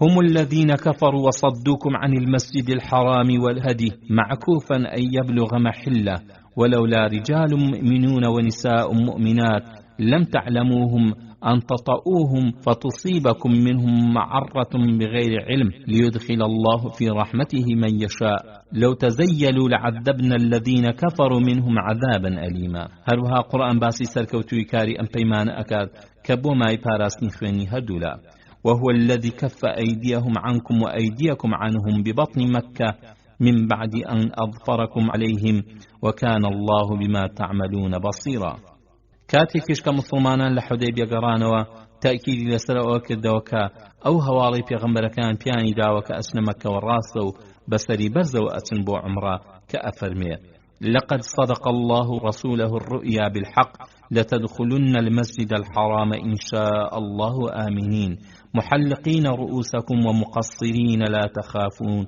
فعلم ما لم تعلموا فجعل من دون ذلك فتحا قريبا هروها قرآن هات خوارو مجدي بأهل إيمان دا بفتح خيبر وعدكم الله مغانم كثيرة تأخذونها فعجل لكم هذه وكف أيدي الناس عنكم ولتكون آية للمؤمنين ويهديكم صراطا مستقيما فجعل لكم هذه مبزل خيبر هروها أما جبوها الويسي منافقة سنوك كان أكا كانان ويرا بجداري حديبية بكن كشي هز أكان مسلمان كان لخيبر دا دسكوتيان أبي بيان خوش لقليانا بسن جا قرآن فرمان أدا بسر بيغمبري خوادا صلى الله عليه وآله وسلم تانهي لأو نامردان بسن لقليانا أمش إعجازك قرآن كلا بيشو آياتك دا بزيو دري أخات كمنافقة كان شهل ويسي كان أبيتو تشي ألين سيقول المخلفون إذا انطلقتم إلى مغانم لتأخذوها ذرونا نتبعكم يريدون أن يبدلوا كلام الله قل لن تتبعونا كذلكم قال الله من قبل فسيقولون بل تحسدوننا بل كانوا لا يفقهون إلا قليلا بمبرياري آسمان وهابو كتنها بجداراني بيماني حديبية لغزاي خيبر دا بجداري بكن چونکە قورآن بەڵێنی دەستکەوتی زۆری خەیبەری داوە بە سوپای ئیسلام لەبەر ئەوە نابێت ترسنۆکانی ڕۆژی سەخت لە جادەی پاندا سنگ دەرپەڕێنن لەگەڵ ئەوەشدا قورآن ئەو ئاڕابە دواکەوتوانە لە حودەیبیە دڵ ئەداتەوە کە ئەگەر ڕاستەکەن دوای خەیبەر جەنگ و غەزای تر دێنە پێشەوە با مەردانە قۆڵی لێ هەڵماڵن و خۆیان بکەنە شیاوی ئەوە کە خوا پاداشی چاکیان پێشکەش بکە خۆ ئەگەر وەک جاری پێشوو دیسان پشەڵەکەن ئەوە خوا سزایەکی سەختیان ئەدا کە ئەفەرمێت قل للمخلفين من الأعراب ستدعون إلى قوم أولي بأس شديد تقاتلونهم أو يسلمون فإن تطيعوا يؤتكم الله أجرا حسنا وإن تتولوا كما توليتم من قبل يعذبكم عذابا أليما لراسيدا أو جنگ سختانش وك حنين يمام وفاسوڕۆم ڕویان دا و ئەوانەی کە خۆیان بەخوا فرۆشت بوو دەوری چاکیان بینی و بەو پاداشتە گەیشتن کە خوای گەورە بەڵێنی دابوو أهل حديبة باي تايبتيان هي لصحيح بخاري دا جابر كل عبد الله وتويتي پیغمبر خوا صلى الله عليه وآله وسلم پیمانی فرمو ايوه چاکريني أهل زوين جابر علي ايما لروج حديبة دا 1400 کس بوينو گر استبن بینیایا شين دختكم پیشانتانه دا هروها الجابر اجرنو كوتويتي پیغمبر خوا صلى الله عليه وآله وسلم فرميتي هر کسی لجد دختكي حديبة دا بيعتي كذبه ناچتا اقلوا لفرمودەیەکی تردا پێغەمبەری خوا صلی الله عليه و آله وسلم دەری بڕیوە کە خوای گەورە چاوپۆشی لە هەموو ئەهلی بەدر و حودەیبی کردووە کە فەرموویەتی ابن العەبدولبەڕیش لە غەزەواتەوە وتوێتی هیچ غەزایەک هاوتای بەدر ناکە یا لێ نزیک نابێتەوە جگە لە غەزای حودەیبیە دەربارەی فەرمایشتی خوای گەورەش والسابقون الأولون من المهاجرين والأنصار شعبی و توێتی ئەمانە ئەوانن کە ئامادەی پەیمانی ڕضوان بوون. خاڵی هەژدەهەم پەندەکانی حودەیبیە. خۆشەویستان، ڕێکەوتنی حودەیبیە دەرس و ئامۆژگاریەکی زۆری تێدا بوو بۆ موسڵمانان کە ئەمانە هەندێکیانن. یەکەم وریایی و ئاگادار بوون. بەڵێ پێغەمبەر و موسڵمانەکان بە نیازی عومڕەوە بەرەو مەککە کەوتنە ڕێو، ئەو نیازە ئاشتیانەیان بۆ هەموو لایەک سەلمان لەگەڵ ئەوەشدا چەکی بە هاوڵانی هەڵگرت و کۆمەڵێ سوارچاکی خستە پێشی سوپاوە و فەرماندەیشی سپار بە عەبادی کوڕی بشر تا ڕێ بۆ سوپای ئیسلام پاکەنەوە و لە دا و تەڵەی دوشمن وریابن نەوەکو قوڕیش بە سوپاوە بێتە ڕێیان و شەڕیان پێ بفرۆشێ. هەروەها پیاوێکی شینات بۆ ناو مەککە تا هەڵوێستی قوڕیش بۆ ئەم کارە هەڵبسەنگێنێ و فەرماندەی گشتی موسڵمانە ئاگادار بکە تا نەخشەی پێویست بە چاو بگیرێ. ئەوە بوو موسڵمانان لە ئەسب سوارانی خالید ئاگادار بوون و ڕێیان گۆڕی تا جەنگ ڕوو نەدا. دووهەم خۆگرتن لە کاتی هەڵەشەی نەفاماندا. کارێکی زۆر جوانە کە موسڵمان نەچێتە ئاسی نەفامی بێپەروەدەوە، بەوەی کە بەرامبەر کاری هەرزە و نەفامان دان بەخۆی دابگرێ و نەهێڵێ مرۆڤەکان تووشی زیان ببن و پرۆسەی گەیاندنی ئیمان بەدڵەکان دوانەکەوێ. ئەوە بوو قوڕیش بیستیان کە موسڵمانەکان نیازی سەردانی کەعبەی پیرۆزیان هەیە بە شێوەیەکی ئاشتی هاتوون کەچی شەیتان چوە بنکڵێشەیان و سوپایەکی زۆریان جەم کرد و ڕێیان لە موسڵمانان گرت. بەڵام پێغەمبەری خوا صلی الله علیه و آله و سلم بە حەکیمانە هەڵسوکەوتی کرد هەتا قوڕیش هەڵیاندا دەست لە ئۆردوگای موسڵمانان بوەشێنن. کۆمەڵە پیاوێکیشیان لێ بە دیلگیران بەڵام لەلایەن سەرکردایەتی موسڵمانانەوە ئازاد کران. ئەگەر جەنگ ڕووی بدایە لەوانەیە لە ڕیزی موسڵمانەکاندا زۆرێک شەهید بکرانایە و زۆرتریش لە سوپای قوڕیش بکوژانایە کە ئەوە بوو زۆربیان لەوە دووە بوونە فەرماندەی سوپای ئیسلام بۆ گەیاندنی بە گەلانی جیهان. خاڵی سێهەم ڕێزگرتن لە ڕەخنەگری مەبەستی پاک. لە کاتی بەستنی پەیمانەکاندا هەندێک لە موسڵمانان بە هەندێک لە بەندەکانی ناڕازی بوون، هەرچەندە ئەیانزانی ئەم کارە پێغەمبەری خوا صلی الله علیه و آله وسلم ئەنجامێدا، بەڵام لە دڵسۆزی خۆیانەوە خۆیان پێ نەئەگیرا ویان ئەزانی ئەو خاڵانە بە زیانی ئیسلام تەواو ئەبێ، بۆیە دەنگی ناڕەزاییان لێ بەرز بوویەوە. جا پێغەمبەری خوا صلی الله علیه و آله وسلم چاکەی زانی کە ئەوانە نیەتیان پاکە، بۆیە بە حەکیمانە تێگەیاندن کە ئەمەش مای سەرکەوتنی ئیسلامە نەوەک سەرشۆڕی. خاڵی چوارهەم ڕوونکردنەوەی خاڵێکی گرنگ. یەکێک لەو خاڵانەی کە هاوڵان پێی ناڕەحەت بوون ئەو خاڵە بوو کە هەرکەس لەلایەن قوڕیشەوە بێتە ناو موسڵمانەکان بیگەڕنەوە ئەگەر چی موسڵمانیش بێ، بەڵام بە پێچەوانەوە هەرکەس بچێتە لای قوڕیش ئەوان نەیگەڕنەوە. جاکە پێغەمبەری خوا صلی الله علیه و آله وسلم بۆی دەرکەوت وا هاوڵان بۆ ئەوە خەمبارن بۆی ڕوونکردنەوە کە فەرمووی هەر کەسێک ویستی بێتە لای ئێمە وەرمان نەگرت ئەوە خوای گەورە دەرو لێویش و لە ئێمەش دەکاتەوە. هەر کەسیش ئێمەی بەجێ هێشت و چووە لای ئەوان و خوا لە دین وەری گێڕا و دووری خستەوە ئەوە هەر ئەوان شایانی ئەو کەسن کە کافر بێتەوە. کەواتە موسڵمانان تەنها ئەوانەیان لا مەبەستە کە بە دڵ و بە گیان لەگەڵ ئیسلامدان، بۆیە دینی خوا هیچ کەس بە زۆر نابەستێتەوە. خاڵی پێنجەهەم بەڵێن بەسەربردن. گەورەترین دەستی حودەیبیە ئەو بەڵێن بەسەربردنەیە کە موسڵمانەکان توانیان بە مەردانە بەسەری بەرن، هەرچەندە تووشی تاقیکردنەوەیەکی یەکجار سەخت هاتن. ئەو بەڵێن بەسەربردنەش بریتی بوو لە ڕووداوە گرنگەکانی ئەبوو جەندەل کە ئەبوو جەندەل ڕای کردنە موسڵمانەکان و ئەوانیش بە گەرمی پێشوازیان لێکرد کەچی باوکی دەستی بە لێدانی کرد و دەستی دایە کاکۆڵی و دایە بەر هەتا بیباتەوە بۆ مەککە و لەوێ بەندی بکە. سەرنجام سوهەیل بە پێی پەیمانەکە ئەبوو جەندەلی وەرگرتەوە، هەرچەندە خەریک بوو خەم و خەفەت موسڵمانەکان بکوژێ، بەڵام لەبەر ئەوەی کە موسڵمانان بە پەیمانشکێن دەرنەچن خۆیان گرت و دەستیان نەکردەوە. خاڵی 19 دەستکەوتەکانی حودەیبیە. خۆشەویستان، ئێستاش با هەندێک لە دەستکەوتە گرنگەکانی ڕێککەوتنی حودەیبیە بخەینە بەگوێی ئێوە بەڕێز. یەکەم، دانانی قوڕیش بە قەواری موسڵمانەکاندا. لەو کاتەوە کە ئیسلام هاتوو کۆمەڵێک مرۆڤی بەڕێ شوێنی کەوتن هەتا پەیمانی حودەیبیە، ئالەو ماوەیەدا قوڕیش بە هیچ شێوەیەکدانی بە قەواری موسڵمانەکاندا نەئەنا، بەڵکو بە کۆمەڵێک ڕووتەڵی ڕێبڕ و لە یاسا دەرچوو لە قەڵەمی ئەدان و بە پێویستی ئەزانی بیان هێنێتە ژێڕ کێفی خۆیەوە. ئیتر بە هیچ شێوەیەک بە بیری قوڕیشدا نەئەهات کە ڕۆژێ لە ڕۆژاندان بە قەواری موسڵماناندا بنێ و لەگەڵیان دانیشێ و توێشکا. کەواتە بە بەستنی پەیمانی حودەیبیە قوڕیشدانی بە دەوڵەت و سوپای موسڵماناندا یەکێک لە بەندەکان ئەوە بوو بۆ ماوەی 10 ساڵ جەنگ بوەستێنن. ئەوە بوو لە سەرەتادا قوڕیش وەهای دەرئەخست کە هەرگیز ناهێڵە موسڵمانەکان پێ بنێنە خاکی حەڕەمەوە، کەچی لە پەیمانەکەدا دانی بۆ دانا کە ئەگەر ئەم ساڵ موسڵمانەکان بگەڕێنە دواوە ساڵێکی تر مافی ئەوان هەیە کە بێنە خاکی حەرامەوە و تەوافی کەعبەی پیرۆزکەن و دروشمەکانی عومرە ئەنجام بدەن. خاڵی دووهەم شارەزابوونی مشریکەکان لە ئیسلام.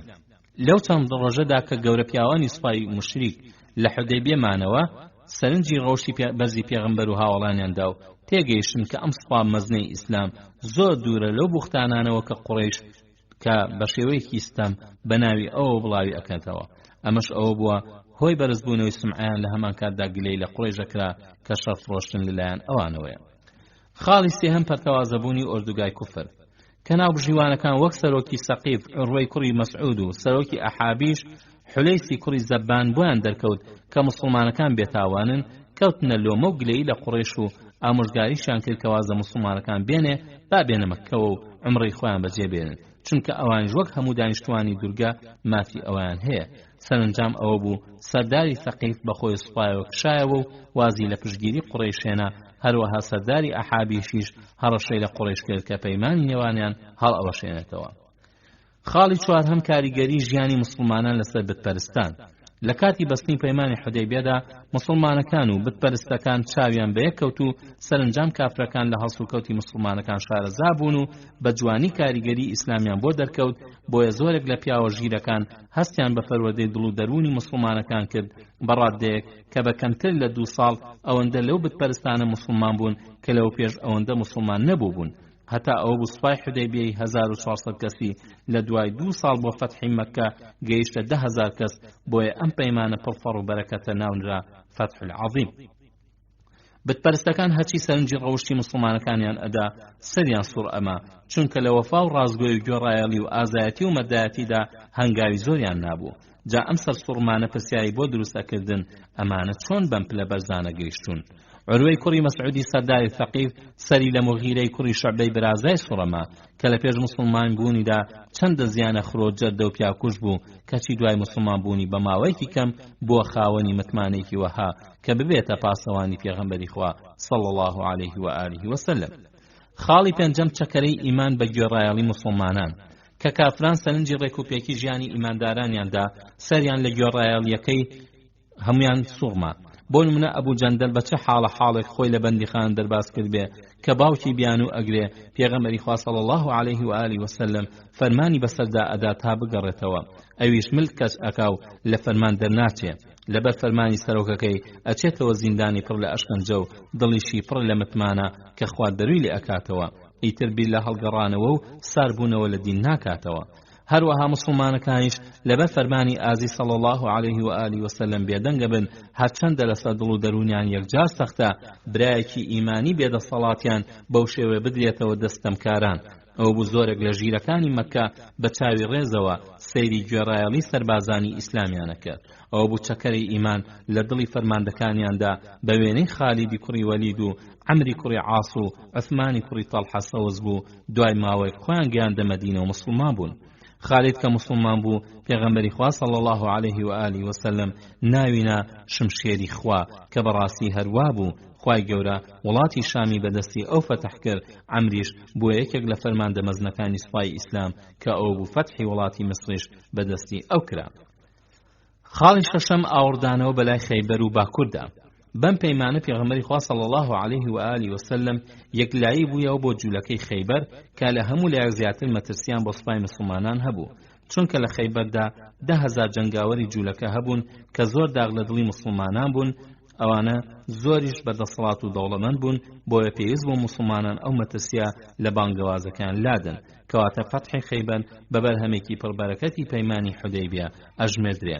هەروەها لە کاتی پەیمانی حودەیبیەدا کە جەنگی نێوان موسڵمانەکان و قوڕیش وەستا بوو پێغەمبەری خوا صلی الله عليه و آله وسلم هەڵمەتێکی 3000 کەسی ناردە سەر سنووری شام هەتا گەیشتە گوندی مؤتە و لە ئەنجامدا جەنگ لە نێوان سوپای ئیسلام و سوپای ڕۆمدا ڕوویدا کە سوپای ڕۆمەکان بریتی بوو لە 100,000 کەس.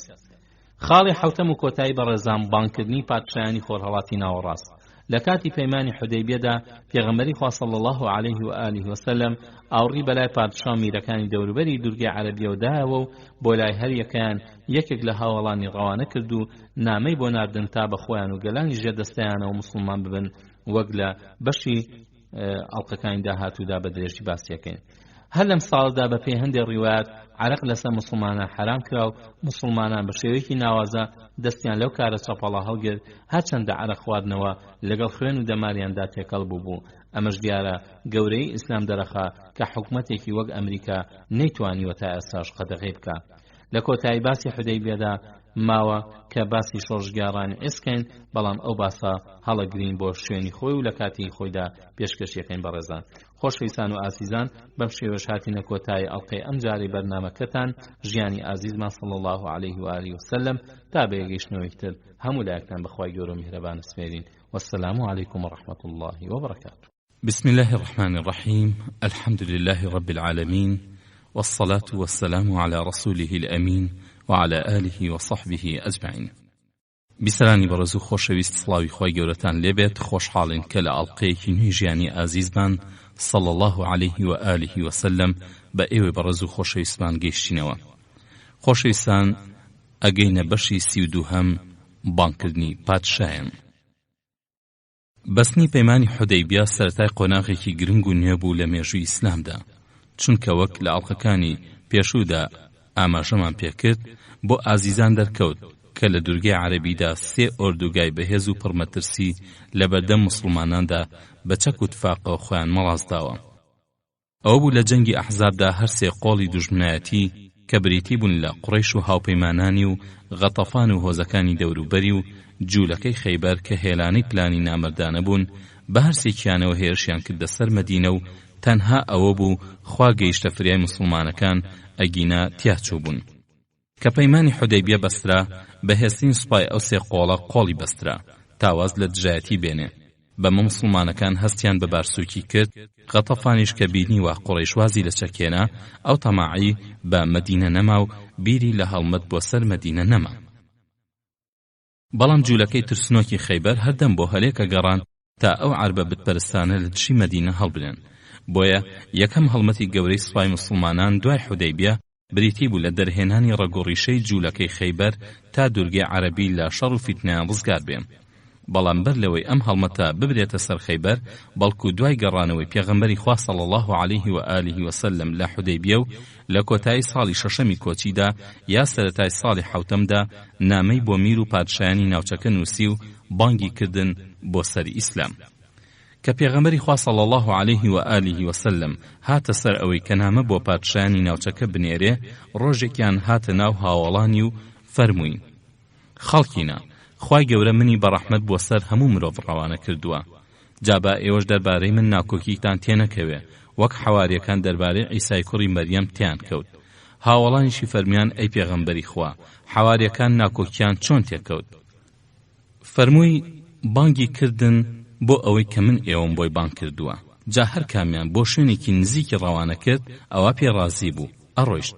و هەر کامیشیان بۆ شوێنێکی دووری ڕەوانە بکردایە، ئەوە ڕەنگی دەموچاوی هەڵەگەڕا و بەکارێکی گرانی ئەزانی و ئەنجامی نەئەدا. پاشان باسی بۆ کردن کە نامە بۆ هێرەقل و کیسرا و مقەوقەس و نەجاشی و غێری ئەوانیش ئەنێرێ و بانگیان بۆ سەر ئیسلامەکە. بۆ ئەمە هاوڵانی ڕەزامەندیان نوان. کاتێکیش کە دەستی بە نووسینی نامەکان کرد، پێی وترا کە بە بێمۆر نامەگل نادەنەوە. ئەو بوو پێغەمبەری خوا صلی الله عليه و آله وسلم لە زیو ئەموسیلەیەکی دروست کرد و بە نەخش لەسەری نووسی: محەممەد ڕەسوول الله. جا هەر 3 وشەکە یەک لەسەر یەک بوون، ئەڵڵا لەسەرەوە، ڕەسوول لە ژێریدا و محەممەدیش لە ژێر ڕەسوولدا نووسرا بوون. ئیتر نامەکانی بەمە مۆرە کردن. ئەمەش هەندێکە لە نامەکانی بۆ پادشا و میرەکان. یەکەم نامەی بۆ نەجاشی پادشای حەبەشە.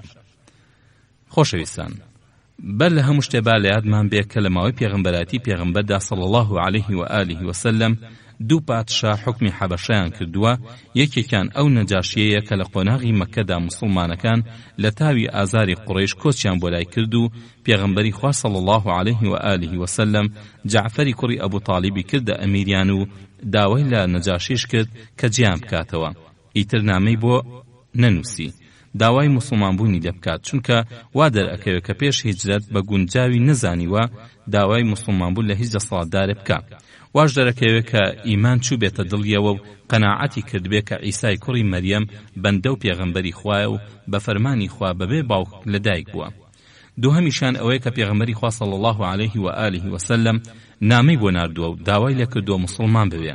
جا موسڵمان بوو و لە مانگی ڕەجەبی ساڵی نۆهەمی کۆچیدا لە کاتێکدا کە پێغەمبەری خوا صلی الله عليه و آله وسلم بە خۆی سوپای ئیسلامەوە لە غەزای تەبوک ئەگەڕایەوە کۆچی دوایی کردووە و پێغەمبەری خوا صلی الله عليه و آله وسلم بە غائبی نوێژی جەنازەی لەسەر کردووە. ئەمەش دەقی نامەکەیە کە بە عەمری کوڕی ئومەیە ضەمریدا ناردی بۆ نەجاشی کە تێیدا هاتووە بە ناوی خوای گەورە لە محەممەدی پێغەمبەری خوداوە بۆ نەجاشی گەورەی حەبەشە سەلام لەو کەسەی کە شوێن هیدایەتەکەوێ و تا کۆتایی نامەکە. کە عەمر نامەکەیدا دەست نەجاشی لێ وەرگرت و بەسەر دەستی جەعفەری کوڕی ئەبوو تاڵیبدا موسڵمان بوو.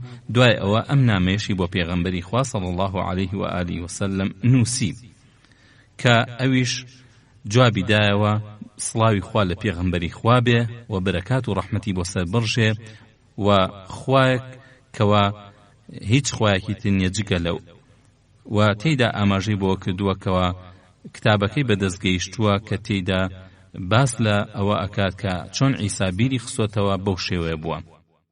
لەگەڵ ئەوەشدا پێغەمبەری خوا صلی الله عليه و آله وسلم داوای لە نەجاشی کرد کە جەعفەر و هاوڵە کۆچکەرەکانی بنێرێتەوە. ئەوی سواری دوو کەشتی کردن و لەگەڵ عەمری کوڕی ئومەیەدا ناردنیەوە و لە کاتێکدا کە پێغەمبەری خوا صلی الله عليه و آله وسلم لە خەیبەردا بوو گەیشتنە بەرەوە.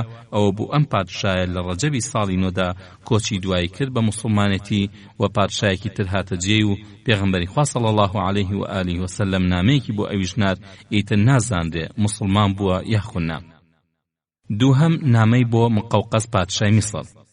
هەروەها نامەشی بۆ مقەوقەسی پادشای میسر و ئەسکەندەریە نار کە ناوی جورەیجی کوڕی مەتا بوو و لەلایەن دەوڵەتی بێزەنتینیەوە کراوە بەکار بەدەستی میسر. پێغەمبەری خوا صلی الله عليه و آله وسلم بۆ ئەم کارە هاوڵی ناودار حاتەبی کوڕی ئەبوو بەتاعی هەڵبژارد. حاتەب نامەکەی برد و لە ئەسکەندەریە نامەکەیدا دەست مقەوقەس ئەوی ژوەری گرت و ماچی کرد و ڕێزێکی باشی لە حاتەب گرت. پاشان پادشا قەشەکانی لە دەوری خۆی کۆکردنەوە کەوتە پرسیارکردن لە حاتەب. بە حاتەبی وت من دەربارەی شتێک پرسیاری لێ یەکەم جا پێم خۆشە کە لێم تێبگەی. وتی فەرموو. وتی دەربارەی گەورەکەت هەواڵم بدەرێ ئایا ئەو پێغەمبەر نییە؟ وتم بەڵێ پێغەمبەری خوایە. وتی کە ئەو وەهایە بۆش دوعای لە قەومەکەی نەکردوا لە وڵات دەریان پەڕان. ئەڵێت وتم عیسای کوڕی مەریەم ئایا شاهدی ئەو نادێت کە پێغەمبەری خوددا بووە؟ وتی بەڵێ. دەی ئەویش کە قەومەکەی گرتیان و ویستیان چوار مێخەی بکێشن بۆش دوعای لێ نەکردن تا خوا لە ناویان بەرێ. ئەو بوو کە خوا بەرزی کردەوە بۆ ئاسمانی دنیا. پادشا وەڵامەکەی حاتەبی زۆر بەدڵ بوو بۆیە پێی وت بەڕاستی تۆ حەکیمی و لەلایەن حەکیمیشەوە هاتووی. پاشان وتی من سەرنجی کاری ئەم پێغەمبەرم داوە و بۆم دەرکەوتووە کە فەرمان بە کارێکی نەویسترا و بێکەڵک ناکا و سێحربازێکی گومڕا و کاهینێکی درۆزن نییە. دوایش سەرنجە دەم ئیتر نامەکە بە جوانی هەڵەگرێم. پاشا وەڵامی نامەکە ئەداتەوە. دوای ڕزگرتنی حاتەب دوو کەنیزوک و جلوبەرگ و ئێسلێک بۆ سواری بۆ پێغەمبەری خوا صلی الله عليه و آله وسلم ئەنێرێ کە دوو کەنیزەکەکە ناویان ماریە و سیرین بووە. ماریە بۆ خۆی گل ئەداتەوە ئیبراهیمی کوڕی لێ ئەبێ و سیرینیش ئەدا بە حەسانی کوڕی ثابت و عەبدوڕەحمانی کوڕی لێ ئەبێ. ئێسترەکەش ناوی ئەنێت دڵدڵ و تا سەردەمی خەلافەتی معاویەش ئەمێنێ. ئەو ئێسترە یەکجار سپی بوو و هیچ ئێسترێک وەها نەبووە. نامەکەی مقەوقەس ڕێزێکی زۆری بۆ پێغەمبەری خوا صلی الله عليه و آله وسلم تێدا بوو بەڵام دیارە موسڵمانیش نەبوو لەوە ئەچێت لە ترسی مڵک و پادشایەتی موسڵمان نەبوو بێ. سێهەم نامەی بۆ کیسرا پادشای فارس. پێغەمبەری خوا صلی الله عليه و آله وسلم فەرمانی بەسەر عەبدوڵای کوڕی حودافەی سەهمیدا تا نامەیەک بەرێ بۆ کیسرا خوسرەوی پەروێزی دووهەم کە کوڕی هورموزی چوارەم و کوڕەزای کیسرا یەکەم کە نۆشیروانی عاتڵ بووە.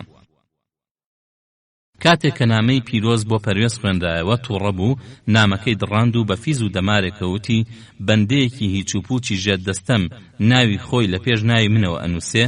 کاتێکیش هەواڵەکە گەیشتە پێغەمبەری خوا صلی الله عليه و آله وسلم دوعای لێ کرد کە خوا مڵک و دەسەڵاتی پارچە پارچە بکە کە فەرمووی مەزەق الله ملکە.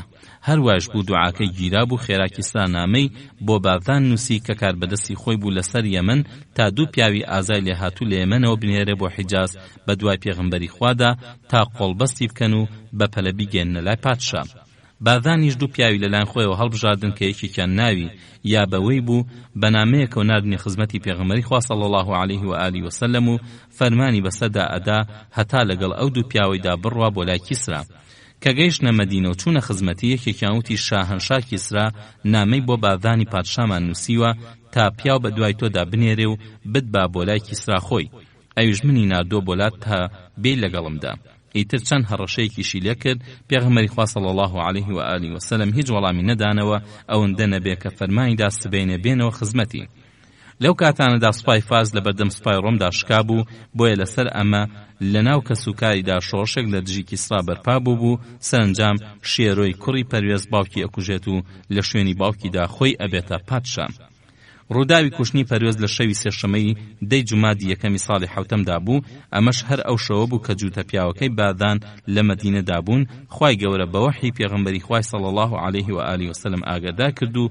کە بۆ سبەینێ جووتە پیاوەکە هاتنەوە خزمەتی هەواڵی کوژانی کیسرای دانێن فەرمووی بە باذان بڵێن کە پەروەردگارم ئەم شەو پادشاکەی ئەوی کوشتووە وتیان ئەوە تۆ ئەزانی چی ئەڵێ ئێمە لەسەر شتی بچووکتر ڕقمان لێ تەستاوە ئایا ئەوە بە زمانی تۆ بنووسین و هەواڵ بە پادشا بدەین فەرمووی بەڵێ ئەمەی لەلایەن منەوە پێ ڕابگەێن و پێی بڵێن دین و دەسەڵاتی من ئەگاتە ئەوەی کە دەسەڵاتی کیسرای پێگەیشتووە و لە کوێش کۆتایی بە وشکایی دێر لەوێ ئەویش ئەوەستێ هەروەها پێی بڵێن ئەگە مسلمان ببێ ئەوەی کە لەژێر دەستتدا ئەیسپێرم بەخۆت و ئەبکەمە پادشای خزمەکانت هەردوو پیاوەکە مەدینان بەجێ هەشت و گەڕانەوە بۆ یەمەن و هەواڵەکەیان بە باذاندا و دوای ماوەیەکیش نامە گەیشت کە شێرۆ باوکی خۆی کوشتووە و شێرۆیە فەرمانی بە باذاندا کە واز لە پێغەمبەری خوا صلی الله علیه و آله و سلم بێنێ تا خۆی جوابی بۆ ئەنێرێ شایانی باسە کە کیسرا بە ئاماژەی قوبادی کوڕی کە نازناوەکەی شیرۆیە بوو لە ساڵی 628 زایندا کوژرا و دوای ئەوەی ئیتر دەوڵەتی ساسانی پارچە پارچە بوو شێرۆیەش تەنها 6 مانگ ماو دوای ئەو لە ماوەی 4 ساڵدا 10 پادشا هاتنە سەر تەختی پادشایەتی تا سەرنجام یەزدی گورد کاریگرتە دەست و ئەویش دوا پادشای دەوڵەتی ساسان بوو بەڕاکردنی ئەو دەوڵەتەکە ڕووخا دوای ئەوەی کە 400 سەدە حکمیان لەدەستا بوو بەڵێ دوای 8 ساڵ لە فەرمایشتەکەی پێغەمبەری خوا صلی الله علیه و آله و سلم واتە لە ساڵی 637 زایندا هەواڵدانەکە هاتە دی و ئیتر ئەو دەوڵەتە هەڵنەستایەوە بەمە فەرمایشتێکی تری پێغەمبەری خوا صلی الله علیه و آله و سلم هاتە دی کە بەڵێن ئەدا کە ئەگەر کیسرا چوو ئیتر دوای ئەو کیسرایەکی تر نایەت ئیترەوە بسپای ئیسلام ئەم وڵاتەشی ڕزگار کرد و لە ڕۆڵەکانیان پیاوی وەها هەڵکەوت کە مەبەست لە ئیمام ئەبوو حەنیفەیە کە ئەگەر زانست لەسەر ئەستێری ثورەیا بێ دەستی ئەوانی ئەگاتێ بەم ڕووداوە باذان و هەرچی دار دەستەی هەبوون لە ئەهلی فاس هەر هەموو موسڵمان بوون خاڵی چوارهەم نامەی بۆ قەیسەری ڕۆم واتە هیرەقل نارد پێغەمبەری خوا صلی الله علیه و آله و سلم هاوڵی پایدار دیحیە کوڕی خەلیفەی کەلبی بە نامەیەکە و نارد بۆ لای قەیسەر و فەرمانیدا نامەکە بداتە دەست حاکمی بوسرا تا ئەویش لەلایەن خۆی بیگەێنتە لای هیرەقلی قەیسەری ڕۆم کە کاتێک نامەکە گەیشتە دەست هیرەقل کە پیاوێکی ژیر بوتی پیاوێکم بۆ بهێنن کە خزم و کەسی محەممەد بێت تا پرسیاری لێ بکەم کار بەدەستان بە فەرمانی پادشا ئەگەڕێن بۆ پیاوێکی خەڵکی مەککە ڕێیان لە ئەبوو سفیانی کوڕی حەربەکەوێ کە دوای پەیمانی حودەیبیە لەگەڵ کۆمەڵی پیاوی قوڕیشی داهاتبوون بۆشان بۆ بازرگانی ئەیان هێنن بۆ لای پادشا و بەهۆی تەرجمانەکەی لێ پرسین کە کامتان بە خزمەتی لەم پیاوە نزیکترن کەوای ڕائەگەیەنێ پێغەمبەر بێ ئەبوو سفیان وتی من وتی لێم نزیک بەرەوە لەبەردەم خۆیدا دانیشاند و خەڵکەکەی تریشی لە دوای ئەوە دانیشان تا ئەگەر ئەبوو سفیان لە وەڵامدانەوەدا درۆی کرد ئەوان شەرم نەکەن بەرپەرچی بدەنەوە لە هەمان کاتدا گەورە پیاوانی ڕۆمی لە دەوری خۆی کۆکردبوونەوە لەو کاتەدا قەیسەر هیرەقیل لە حیمسەوە هاتبوو بۆ بەیت المەقدیس ئیلیا تا سپاسی خوا بکە کە بەسەر فارسە مەجووسەکاندا سەری خستبوون ئەو بوو فارسەکان پەروێزیان کوشت و لەگەڵ ڕۆمدا ڕێکەوتن و چی خاکی قەیسەر داگی کرابوو دایانەوە دواو ئەو سەلیبەش کە لیان سندرابوو بۆیان گەڕایەوە بۆ ئەمە قەیسەر لە ساڵی 629 زایانی بەرامبەر بە حەوتەمی کۆچی هاتە بەیت المەقدیس تا سەلیب بخاتەوە شوێنی خۆی هێرەقل دەستیدایە پرسیار لە ئەبوو سفیان هێرەقیل نەژاد و بنەماڵی لە ناوتاندا چۆنە لە وەڵامدا ئەبوو سفیان ئەڵێ خاوەنی نەژاد و بنەماڵەیە لە ناومانە هێرەقیل ئەڵێ ئایا کەسێکی تر لە پێشی ئەمەوە ئەم قسەی کردووە ئەبوو سفیان وتی نەخێر هێرەقل وتی ئایا لە باو باپیرانیدا کەسیان خاوەنی دەسەڵات بووە ئەبوو سفیان وتی نەخێر هێرەقل وتی ئایا پیاو ماقوڵان شوێنی کەوتون یا لاوازەکان ئەبوو سوفیان ئەڵێ لاوازەکان. هێراقل ئەڵێ ئایا زیاد ئەکەن یا کەم؟ لە وەڵامدا ئەبوو سوفیان وتی زیاد ئەکەن. هێراقل ئەڵێ ئایا کەس هەیە دوای موسڵمان بوون پشت لە دینەکەی بکات و هەڵگەڕێتەوە؟ ئەبوو سوفیان لە وەڵامە ئەڵێ نەخێر. هێراقل ئایا پێش ئەمەی کە ئەیڵێ درۆتان لێ ئەبیست؟ ئەبوو سوفیان لە وەڵامدا ئەڵێ نەخێر. هێراقل ئەڵێت ئایا غەدرەکە؟ ئەبوو سوفیان وتی نەخێر، ئێستا پەیمانمان لە نێواندا نازانین چی تێئەکە. هێراقل ئایا جەنگتان لەگەڵ یا کردووە؟ لە وەڵامدا ئەبوو سوفیان ئەڵێ بەڵێ. هێراقل ئەڵێت ئەنجامی جەنگەکەتان چۆنە؟ ئەبوو سوفیان ئەڵێ جەنگ لە نێوانماندا بە نۆرەیە، دەستمان لێ ئەوەشێنێ و دەستیشی لێ ئەوەشێنی. هێراقل چ فەرمانێکتان بەسەرا ئەدا؟ لە وەڵامدا ئەبوو سوفیان ئەڵێ خوا بە تاک و تەنیا بپەرستن و هیچ شتێک مەکەنە هاوتای و واز لە بیر و بۆچوونی باو باپیرانتان بێن و فەرمانمان بەسەردا ئەدا کە نوێشکەین و ڕازگۆ و پایۆکداوێن بین و سیلە ڕەحم بەجێبێنین. هێراقل بە تەرجمانەکەی وت تۆش ئەوەت باس کرد کە خاوەی نەژادە لە ناوتاندا، پێغەمبەرانی ژەنا قەومەکانیاندا خاوەی نەژادن. پرسیارشم لێ کردی ئایا لەوە پێش کەسێکی تر ئەم قسەی کردووە؟ وتن نەخێر. وتم ئەگەر کەسێکی تر لەوە پێش ئەمەی وتبێ ئەوە ئەموت کابرا شوێنوتەی پێشوەکانی کەوتووە. پرسیارشم لێ کردی ئایا لە باو باپیرانیدا کەسیان خاوەی دەسەڵات بووە؟ وتن نەخێر. خۆ ئەگەر لە ناو باو باپیراندا کەسیان دەسەڵاتی بووە ئەوە ئەموت کابرا داوای مڵک و دەسەڵاتی باوکیەکە. پرسیارشم لێ کردی ئایا پێش ئەمەی کە ئەیڵێ درۆتان لێ ئەبیست؟ وتن نەخێر. دەی من ئەوە ئەزانم کە ناگونجە کەسێ لەگەڵ خەڵکدا دەست لە درۆ هەڵبگرێ کەسی لەگەڵ خوادا درۆ بکە. پرسیارشم لێ کردی ئایا پیا و ماقوڵان شوێنی کەوتن یا لاوازەکان؟ وتن لاوازەکان شوێنی کەوتن کە ئەوانش شوێن کەوتوانی پێغەمبەران بوون. پرسیارشم لێ کردی ئایا زیاد ئەکەن یا کەم؟ ئەوەت باس کرد کە زیاد ئەکەن، کاری ئیمانی ژوەهایە هەتا تەواو ئەبێ. پرسیارشم لێ کردی ئایا کەس هەیە دوای موسڵمان بوون پشت لە دینەکەی بکات و هەڵگەڕێتەوە؟ وتن نەخێر، ئیمانی ژوەهایە کاتێک کە بەگەشاوەیی تێکەڵ بەدڵ ئەبێ. پرسیارشم لێ کردی ئایا غەدرەکە؟ وتن نەخێر، پێغەمبەرانیش غەدر ناکەن. پرسیارشم لێ کردی چه فەرمانێکتان بەسەرا ئەدا؟ باسی ئەوەت کرد کە فەرمانتان بەسەردا ئەدا کە خوا پەرستن و هیچ شتێک نەکەنە هاوڵی و لە بتپەرستی قەدەغەتانەکە و فەرمان بە نوێشکردن و ڕازگۆیی و پاکداوێنی ئەدا. جا ئەگەر ئەوەی تۆ ئێڵی ڕاست بێ ئەوە ژێر ئەم دوو پێم ئەبێتە مڵکی ئەو. ئەشم زانی کە ڕەوانە ئەکرێ، بەڵام نەم ئەزانی لەناو ئێوەدا هەڵ ئەکەوێ. خۆ ئەگەر بزانم ئەیگەمێ ئەوە هەوڵم ئەدا بە خزمەتی بگەم و گەر لە خزمەتی شیابوومایە ئەوە ئاوم بەسەر پێیدا ئەکرد. پاشان فەرمانیدا نووسراوەکە پێغەمبەری خوایان هێنا صلی الله عليه و آله وسلم و بۆ ئامادەبوانیان خوێندەوە. دەنگی ناڕزای و بۆڵە بۆڵ بەرز بوویەوە.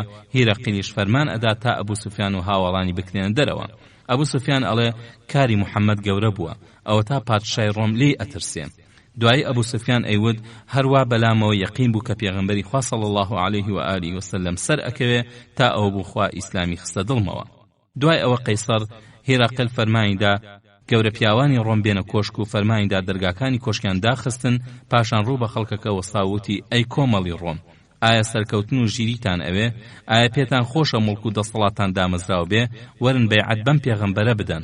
هەموو بەجارێ هەستانەوە بەرەو دەرگاکان هەڵاتن. ئەبین دەرگاکان داخراون. هێراقل کە بینی خەڵکەکە بە گوێ ناکەن و دەستی لە ئیمانیان شۆرد، وتیان بیان گەڕنەوە بۆ ڕۆم و وتی بەم وتەیەم غیرەتی ئێوەم بۆ دینەکەتان تاقی کردەوە، وا بە چاوی خۆم بینیم. هەموو بەجارە سەجدایان بۆ برد و لێ ڕازی بوون. ئیتر هێراقل لە ترسی هەڵگەڕانەوەی گەورە پیاوانی ڕۆم و سەرنجام لە دەستدانی مڵک و پادشایەتی وازی لە موسڵمان بوون هێنا و هەر لە سەردەمی ئەبوبەکر و عومەردا جەنگی سەخت لە نێوان موسڵمانەکان و ڕۆمدا ڕوویدا و ئەمەش بۆ هۆی لاوازبوون و ڕوخانی دەوڵەتی ڕۆم. خۆشەویستان، ئێستاش با کورتێک دەربارەی حکومڕانی هێراقل باسکەین. لەو سەردەمەدا جیهانی ئاوادان کراوە بەشی هەرە زۆری بەسەر هەردوو ئیمپراتۆرێتی جیهانی ساسانی و ڕۆمیدا دابەشکرا بوو. دەوڵەتی ڕۆم دەستی بەسەر ناوچەیەکی زۆری هەرسێکی شوەری ئاسیا و ئەوروپا و ئەفریقیادا گرتبوو. هێراقلیش لە خێزانێکی یۆنانی لە شاری کیبۆدیشیا لەدایک بوو و لە قرتاجنە گەورە بووە. باوکی حاکمی ئەفریقیە بۆ لەلایەن ڕۆمەکانەوە. ناوی هێراقل نەکەوت بە ناو ناوانەوە تا ئەو بوو فوقاسی داگیرکار دەستی لە مۆریقسی ئیمپراتۆرێتی شەرعی ڕۆمەشاند و کوشتی. ئەمەش لە ساڵی 602 زاینی. ئیتر فارسەکان هەلیان بەدەست هێنا و هەڵمەتیاندا بەشێکی زۆر لە خاکی ڕۆمیان داگیر کرد و سوک و ڕسوایان کرد. بەڕادەیە کە ئەو ئیمپراتۆرێتە گەورەیە کەوتە گیان کەنشت. ئەو کاتە هێرەقیل لە قرتاج نەبوو بانگیان کرد و فوقاسی کوشت و لە ساڵی 610 زایندا دەسەڵاتی گرتە دەست، بەڵام دەوڵەت لەو پەڕی لاوازیدا بوو لەبەر ئەوەی کە گرانی و دەردوودا و هەژاری باڵیان بەسەر وڵاتدا کێشا بوو. تا 5-6 ساڵێک هەروە بەو لاوازیەوە هێرەقیل وڵاتی بەڕێوە ئەبرد تا ئەوەل ساڵی 616 ئەو ساڵی کە قورئان بەڵێنی سەرکەوتنی ڕۆمیدا غیرەت کرا بەبەر هێرەقیلدا و سوپای بەرەو ناوجەرگەی دەوڵەتی ساسانی خستە ڕێو چی وڵاتی لێداگیر کرابوو سندێەوە و یەک لە دوایەک شارەکانی ئێرانی شێگرتن تا گەیشتە ناوجەرگەی ئێران و کوشتارێکی زۆری لێکردن و وەهاس و کوڕسواشی کرد خەریک بوو ئەو دەوڵەتە گەورەیە کۆتایی پێبێن. دوای ئەوە هێرەقیل بەسەرکەوتووی لە ساڵی 625دا گەیشتەوە قوستەنتینیە. شایانی باسە لە ساڵی 626 زایندا جەنگی بەدری گەورە ڕوویدا و مسلمانەکان بەسەر بتپەرستەکانی مەکەدا سەرکەوتن، هەروەک ڕۆمی ئەهلی کتاب بەسەر فارسە مەجوسەکاندا سەرکەوتن. بەمە بەڵێنەکەی قورئان هاتە دی کە بەڵێنی سەرکەوتنی ڕۆمی دابوو. هەروەها لە 629دا وەک لە پێشوودا باسمان کرد هێرەقیل هاتبووە بەیت المەقدیس بۆ دانانەوەی سەلیب و لەوێ نامەکەی بەدەست گەیشت. شانی باسە کە ئەو نامەی بۆ هێرەقیل نێردرا بوو تا سەدەی حەوتەمی کۆچی لە ئەسپانیا هەڵگیرا بوو. سوهەیلی زانای پایەبەرزی فەرموودە و مێژوونووسی بەناوبانگ کە کەڵەپیاوی سەدەی شەشەمی کۆچی بووە ئاماژەی بۆ بوونی ئەو نامەیە کردووە. لە ئێرشاد الساری لە شەرح صحیح البوخاریدا ئەم چیرۆکە هاتووە ئەگەڕنەوە لە پادشای ئەفرەن لە سەردەمی دەوڵەتی مەلیک مەنسوور قلاون ساڵحیدا سندوقێکی بەزێر دەورەگیراو بۆ سەیفەدین قلج دەرئەهێنێ و لە ناویدا جێقەڵەمێکی ئاڵتون دەرئەهێنێ و لەناو ئەویشدا نووسراوێک دەرئەهێنێ کە زۆربەی نووسینەکەی ڕۆیشت بوو. ئەڵێت ئەمە نامەی پێغەمبەرەکەتانە بۆ قەیسەری باپیرم، هەتا ئێستا دەستا و دەست هەڵی ئەگرین و باپیرانمان وەسیەتیان بۆمان کردووە کە هەتا ئەو نووساو لە لامان بمێنێ مڵک و دەسەڵاتیش لە دەستمانە ئەبێ، بۆیە ئێمەش ئەیپارێزین. کورتەکەی هێرەقیل مسلمان نەبوو، بەڵام ڕێزی لە دیحیەی هەڵگری نامەکە گرت و بە جوانی ڕەوانەی کردەوە و بەرگ و سامانی پێشکەش کرد. کە گەیشتە حەسمی چەند پیاوێکی جوذام ڕیان پێگرت و ڕوتیان کردەوە. ئەویش خۆی گەیاندەوە مەدینە و هەواڵەکەی بە پێغەمبەری خوا صلی الله علیه و آله وسلم گەیان بۆ ئەمە پێغەمبەری خوا صلی الله علیه و آله وسلم زەیدی کوڕی حارثەی کردە فەرماندەی 500 پیا و ڕەوانی ئەو ناوچەی کرد. ئەویش هەڵمەتی بردە سەریان و کوشتاری کردن و هەندێکیان لە بەدیل گرتن کە سەر ژن و منداڵ بوون و 1000 وشتر و 5000 مەڕیشی دەستکەوت بوون. بەڵام چونکە پەیمانی دۆستایەتی لە نێوان مسلمانەکان جوذامەدا هەبوو، خێرایەکی لە سەرۆکەکانیان کە زەودی کوڕی ڕیفاعی جوزامی بوو کە بە خۆی و چەند پیاوێکی وەزەکەی و مسلمان بوون کۆمەکی دیحیەشیان کردبوو. کاتێک کە ڕێی پێگیرا بوو هاتە خزمەتی پێغەمبەری خوا صلی الله علیه و آله وسلم و داوای دیل و دەستکەوتەکانی کردنەوە و پێغەمبەری صلی الله علیه و آله وسلم بۆی گێڕایەوە. خۆشەویستان و بەڕێزان لێرەدا باسەکەمان ڕائەگرین تا ئەڵقەیەکی نوێی زنجیرە باسی ژیانی ئازیزمان صلی الله علیه و آله وسلم بە ئێوەی خۆشەویست و بەڕێزمانەگەینەوە. هەموو لایەکتان سپادەی خوابن، خواتان لەگەڵ. بە ناوی خوای بەخشندەی میهرەبان، سپاس و ستایش بۆ خوای گەورە، درود و سڵاو و ڕەحمەت بۆ گیانی ئازیزمان محەممەد صلی الله علیه و آله وسلم. بیسەرانی خۆشەویست و بەڕێز سڵاوی پەروەردگارتان ئاڕاستە بێت. خۆشحاڵین کە لە ئەڵقەیەکی نوێی ژیانی ئازیزمان بە ئێوەی خۆشەویست و بەڕێزمان گەیشتینەوە. بەڕێزان، لە درێژەی باسەکەمان سەبارەت بە بانکردنی پادشایان دێینە سەر خاڵی پێنجەم، نامەی پێغەمبەری خوا صلی الله علیه و آله وسلم بۆ مندری کوڕی ساوە حاکمی بەحڕین. دیارە ناوچەی بەحڕین کە ئێستا پێ ئەوتێ ئەلحسا، ئەو کاتە زۆربەی دانیشتوانی لە هۆزی عەبدولقەیس و بەکری کوڕی وائیل و تەمیم بوون کە مندری کار بەدەستی لە هۆزی تەمیم بوو. ئەو بوو پێغەمبەری خوا صلی الله علیه و آله وسلم عەلائی کوڕی حەضڕەمی هەڵبژات بۆ هەڵگرتنی نامەیەک بۆ لای مندیر تا بۆ سەری ئیسلام بانگی بکە کە مندیر نامەکەی پێگەیشت مسلمان بوو، هەندێکیش لە خەڵکەکە مسلمان بوون. بۆ ئەمە مندیر نامەی بۆ پێغەمبەری خوا صلی الله علیه و آله وسلم نووسی. پێغەمبەری خوا صلی الله علیه و آله وسلم بە نامەیەک وەڵامی دایەوە کە با هەر خۆی کار بەدەست بێ و کەسیش بە زۆر مسلمان نەکات و ئاگرپەرست و جوولەکەش باچی سێ بدەن. شەشەم نامەی بۆ هەوذەی کوڕی عەلی گەورەی یەمامنات. ئەم نامەیەشی بۆ هەوذە نووسی و بەڵێنی پێدا تا ئەو شوێنەی کە خەڵکی بگاتێ ئەم دینەی بڵاوە ئەکات و ئەگەر مسلمانیش ببێ دەسەڵاتی ئەو ناوچەیە هەر لە دەستی خۆیە ئەبێ. بۆ گەیاندنی نامەکەش سوڵەیتی کوڕی عامیری هەڵبژات. کاتێک کە سوڵەیت نامەکەی بە مۆرکراییدا دەسوڵەیت بەخێرهاتنی لێکرد و ئەویش نامەکەی بۆ خوێندەوە و هەوذەش وەڵامی دایەوە و ئەمەشی بۆ پێغەمبەری خوا صلی الله عليه و آله وسلم نووسی ئەوەی تۆ بانگەوازی بۆ ئەکەی زۆر چاک و جوانە، عەرەبیش سام و هەیبەتی منیان لەگەڵ دڵایە، جا هەندێ لەو کارەش بە من بسپێرە تا شوێنت بکەوم. هەودا خەڵاتێکی سوڵەیتی کرد و چەند کراسێکیشی پێشکەش کرد، ئەویش ئەو شتانی هەموو هێنایە خزمەتی پێغەمبەری خوا صلی الله عليه و آله وسلم. و پێغەمبەری خوا صلی الله عليه و آله وسلم فەرمووی ئەگەر داوای پارچە زەویەکیشی بکردایە نەم ئەدایە، خۆیشی و هەرچی وا لە دەستیدا هەمووی تیا ئەچێ. کاتێک کە پێغەمبەری خوا صلی الله عليه و آله وسلم لە فەتحی مەکە گەڕایەوە، جیبری سەلامی لێبێ هات و هەواڵی مردنی هەوزەی بۆ هێنا. پێغەمبەری خوا صلی الله عليه و آله وسلم فەرمووی لە ئێمامەدا درۆزنێک هەڵئەکەوێ کە داوای پێغەمبەرەتی ئەکا، بەڵام دوای مردنی من ئەکوژرێت. ئەمەش ئاماژەیە بۆ موسەیلەمەی درۆزن کە لە سەردەمی پێغەمبەری خوادا صلی الله عليه و آله وسلم داوای پێغەمبەرەتی کرد، بەڵام لە سەردەمی خلافەتی ئەبوبەکردا خوای لێ ڕازی بێ کوژرا. یەکێک پرسیاری کرد ئەی پێغەمبەری خوا کێ ئەیکوژێ؟ فەرمووی تۆ هاوڵانت هەروایش بوو. حوتەم نامەی بۆ حارثی کوڕی ئەبوو شیمری غەسانی حاکمی دیمەشق نارد.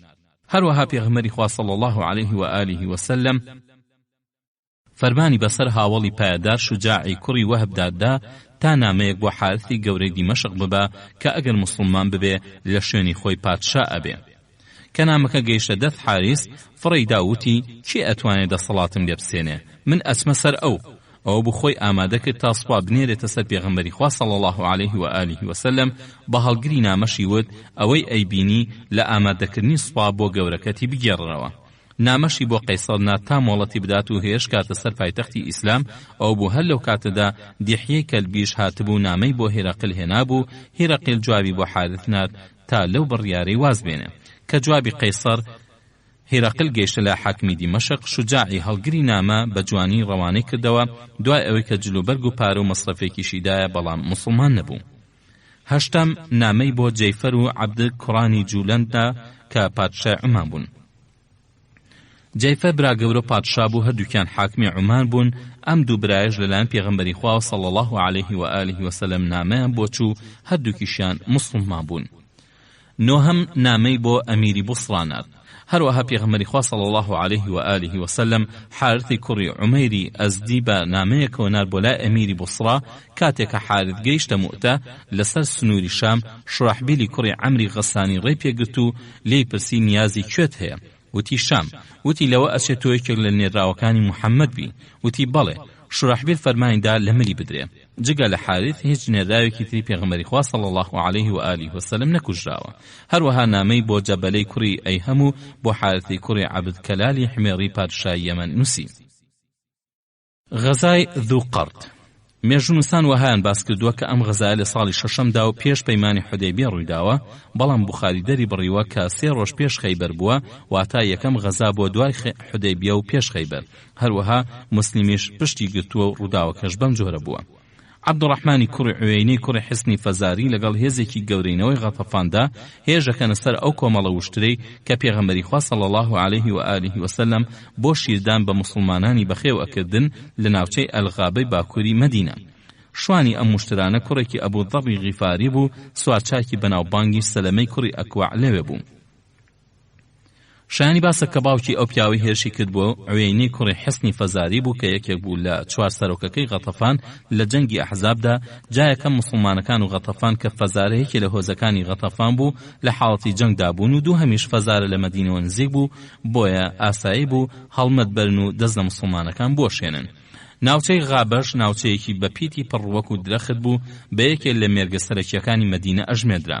کوڕی عوێینە هەڵمەتی بدە سەر غابە و دەستیان بەسەر هەر هەموو وشترەکاندا گرت و دایان نەبەر خۆیان. جاکە کوڕەکەی ئەبوو دەڕی غیفاری بەرگری لە وشترەکان کرد تا بیان گێڕێتەوە، ئەویان کوشت و ژنەکەشیان بەدیل گرت و بردیان. لە کاتی ئەو هێرشەدا تەنها سەلەمە لەوێ بوو کە جەنگی پێ بکرێ. ئەوی سواری ئەو ئەسپە بوو کە بۆ پێویست لە تەڵحەی کوڕی عوبەیدوڵڵای وەرگرت بوو. ماوەی نێوان غابە و مەدینە 8 میل بوو، پێویستیش بوو بە پەلە هەواڵ بۆ پێغەمبەری خوا صلی الله عليه و آله وسلم و هەواڵان بدرێ تا بە خێرایی کۆمەک بنێرن بۆ سەرنەوەی ڕانەوشترەکە. سەلەمە سەرنجیدا خۆی بە تاقی تەنیا ناتوانێت ئەو شترانە لەو هێزە گەورەی بسێنێتەوە، بۆیە وای بە چاکزانی لەسەر ئەسپەکەی تەڵحەدا بەزێ و ئەو تاقە شوانە بانگ بکە کە لە کوشتن ڕزگاری بوو سواری ئەسپەکەی بکات تا بە پەلە بەرەو مەدینە بڕوا و هەواڵ بە پێغەمبەری خوا صلی الله علیه و آله وسلم بدات و کۆمەک بنێرێ بۆ ڕزگارکردنی وشترەکان. شوانەکە ناوی ڕەباح بوو. سواری ئەسپەکەی سەلەمە بوو، بە پەلە خۆی گیانتە مەدینە و هاواری لێ بەرز بیەوە ئەلفەزع. ئەم هاوارە بۆ هۆی ئەوەی کە چی جەنگاوە لە مەدینەدا بوو خۆی ئامادە بکە، چونکە ئەوەی ئەگەیان کە دوژمنان هێرشیان هێناوەتە سەریان. کە پێغەمبەر و موسڵمانەکان بەوردی لە هەواڵەکە گەیشتن، پێغەمبەری خوا صلی الله علیه و آله وسلم ئەمەی بە سوکایەتێکی گەورە ژمارد کە غەتەفان ترسی سوپای ئیسلامیان لە دڵا نەبێ و هێرشکەنە سەر ئاژەڵیان و بەتاڵان بیبن. دوایش ئەگە مسلمانان لێ بێدەنگ بوون هێرشکردنە سەر پایتەخت، چونکەنەوەی فەزارە خاوەنی سوپایەکی گەورە بوون. لەبەر ئەمە پێغەمبەری خوا صلی الله علیه و آله وسلم ئەم ڕووداوی بە گرنگ زانی و بە ئەخی پێدا و سوپایەکی گەورەی پێکێنا بۆ ڕاونانی دوژمنان کە بریتی بوو لە 700 جەنگاوەر و بە فەرماندایەتی خۆی بەرەو ناوچەی غابە کەوتنە ڕێ، بەڵام لە پێشەوە بە سەرکردایەتی سوارچاکی بەناوبانگ سەعدی کوڕی زەیدی کوڕی مالیک هێزێکی بچکۆلەی پێشخست بۆ ڕاونانی دوژمنان و پەشۆکاندنیان تا سوپا گەورەکە فریا بکەوێن. ئەو هێزە بچکۆلەیە چەند هاوڵێکی پاڵەوانیان لەگەڵا بوو، وەک میقدادی کوڕی ئەسود و عەبادی کوڕی بیشر و عۆکاشەی کوڕی میحسان و ئەبوو قەتادە. بەر لەوەی کە ئەم هێزە بچکۆلەیەش بگا، سەلەمەی کوڕی ئەکوع خۆی بە تاقی تەنیا بە تیردەست درێژکیکارانی ڕاونا و ئەی پەشۆکاندن، بەڕادەیە کە بەشی هەرە زۆری وشترەکانی لێسەرنەوە و ئەوەندەش بەگیری هێنابوون بۆ وان ئەزانی کە سەلەمە کۆمەکی زۆری لەگەڵایە و نان ئەزانی بە تاقی تەنهایە. کاتێک کە هێزە بچکۆلەکەی مسلمانان گەیشت، ئەبوو قەتادە هەڵمەتی دایە عەبدوڕەحمانی کوڕی عوەینە کە فەرماندەی هەڵمەتەکە بووە کوشتی. هەروەها حەبیبی براشی کوژرا و سوارچاکێکی فەزارش کە ناوی مەسعەدە بوو، بەڵام لە مسلمانان محرەزی کوڕی نەضڵە کە نازناوەکەی ئەخرەمی ئەسەدیە عەبدوڕەحمانی کوڕی عوەینە کوشتی و وەقاسی کوڕی محرەزیش لەگەڵ کوڕەکەی ئەبوو ذەر کوژران. ئەو ئافرەتەش کە بەدیل گیرا بوو توانی شەو دەست و پێی بەستراوی خۆی بکاتەوە و بێدەنگ خۆی بگەێنێتە لای وشترەکان تا سواری یەکێکیان ببێ و خۆی دەرباسکە. لە هەر وشترێک نزیکە کەوتەوە نەی ئەهێش بیگرێ و سواری بێ، هەتا گەیشتە لای عەضبا وشترەکەی پێغەمبەری خوا صلی الله علیه و آله وسلم ئەو هێشتی سواری ببێ و بەپەلە بەرەو مەدینە کەوتەڕێ. کە دوژمن زانیان واژنەکە ڕای کردووە، دوای کەوتن بەڵام بێهودە بوو. ئافرەتەکە لە ڕێگا نەذری کرد کە ئەگەر خوا ڕزگاری بکە وشترەکە سەر ببڕێ. دوای گەیشتنەوە مەدینە کە هەواڵەکەی دا بە پێغەمبەری خوا صلی الله علیه و آله وسلم، زەردەخەنێکی کرد و فەرمووی ئای کە پاداشتێکی خراپت داوەتەوە، خوا ئەوی کردوتە هۆ هەڵت گرێ و ڕزگار بکە پاشان تۆ سەری ئەبڕی. نەذر لە کاری تاواندا نییە، هەر شتێکیش هی خۆن نەبێ نەذری دروست نییە، چونکە ئەوە وشتری منە. کە کافرەکان هەموو وشترەکانیان لێ بەجێما و هەڵاتن، پێغەمبەری خوا صلی الله علیه و آله وسلم و گەیشت و لەسەر ئاوی ذوقەڕەت شەو ڕۆژێک مایەوە. سەلەمەی کوڕی ئەکوع وتی ئەی پێغەمبەری خوا، ئەگەر ماوت بدایە لەگەڵ 100 پیاودا شوێنیان بکەوتینایە، ئەوە هەرچیان لا مابوو لێمان ئەسەرن و ملی هەمویانم ئەگرت. بەڵام پێغەمبەری بەڕەحم و میهرەبان فەرمووی سەلەمە کە دەستت ڕۆیش چاوپۆشی بکە، ئەوان ئێستا شیری ئێوارەیان لە وڵاتی خۆیانە خۆنەوە. پاشان پێغەمبەری خوا صلی الله علیه و آله وسلم دەستکەوتەکانی بەش کرد و دوو بەشی بۆ سەلەمەدانا، بەشی پیادەیەک و بەشی سوارێک، ئەمەش بۆ ڕێزلێنانی لەسەرمان دووبوون و غیرەتی ناوازەی کە گەڕانەوە سەلەمەی لە پاشکوی خۆیدا سواری عەضبا کرد. لە ڕێگای گەڕانەوەدا بەرەو مەدینە فەرمووی چاکترین سواری ئەمڕۆمان ئەبوو قەتادەیە و چاکترین پیادەشمان سەلەمەیە. بەم شێوەیە مسلمانەکان دەرسێکی چاکی غەتەفانیان دادا و پاشان گەڕانەوە بۆ مەدینە. خۆشەویستان و بەڕێزان، لە پاش ناوبڕێکی کورد ئەگەڕێنەوە لاتان بۆ درێژەدان بە زنجیرە باسی ئەمڕۆمان. سبحان الله والحمد لله ولا إله إلا الله والله أكبر الله أكبر. سبحان الله والحمد لله ولا إله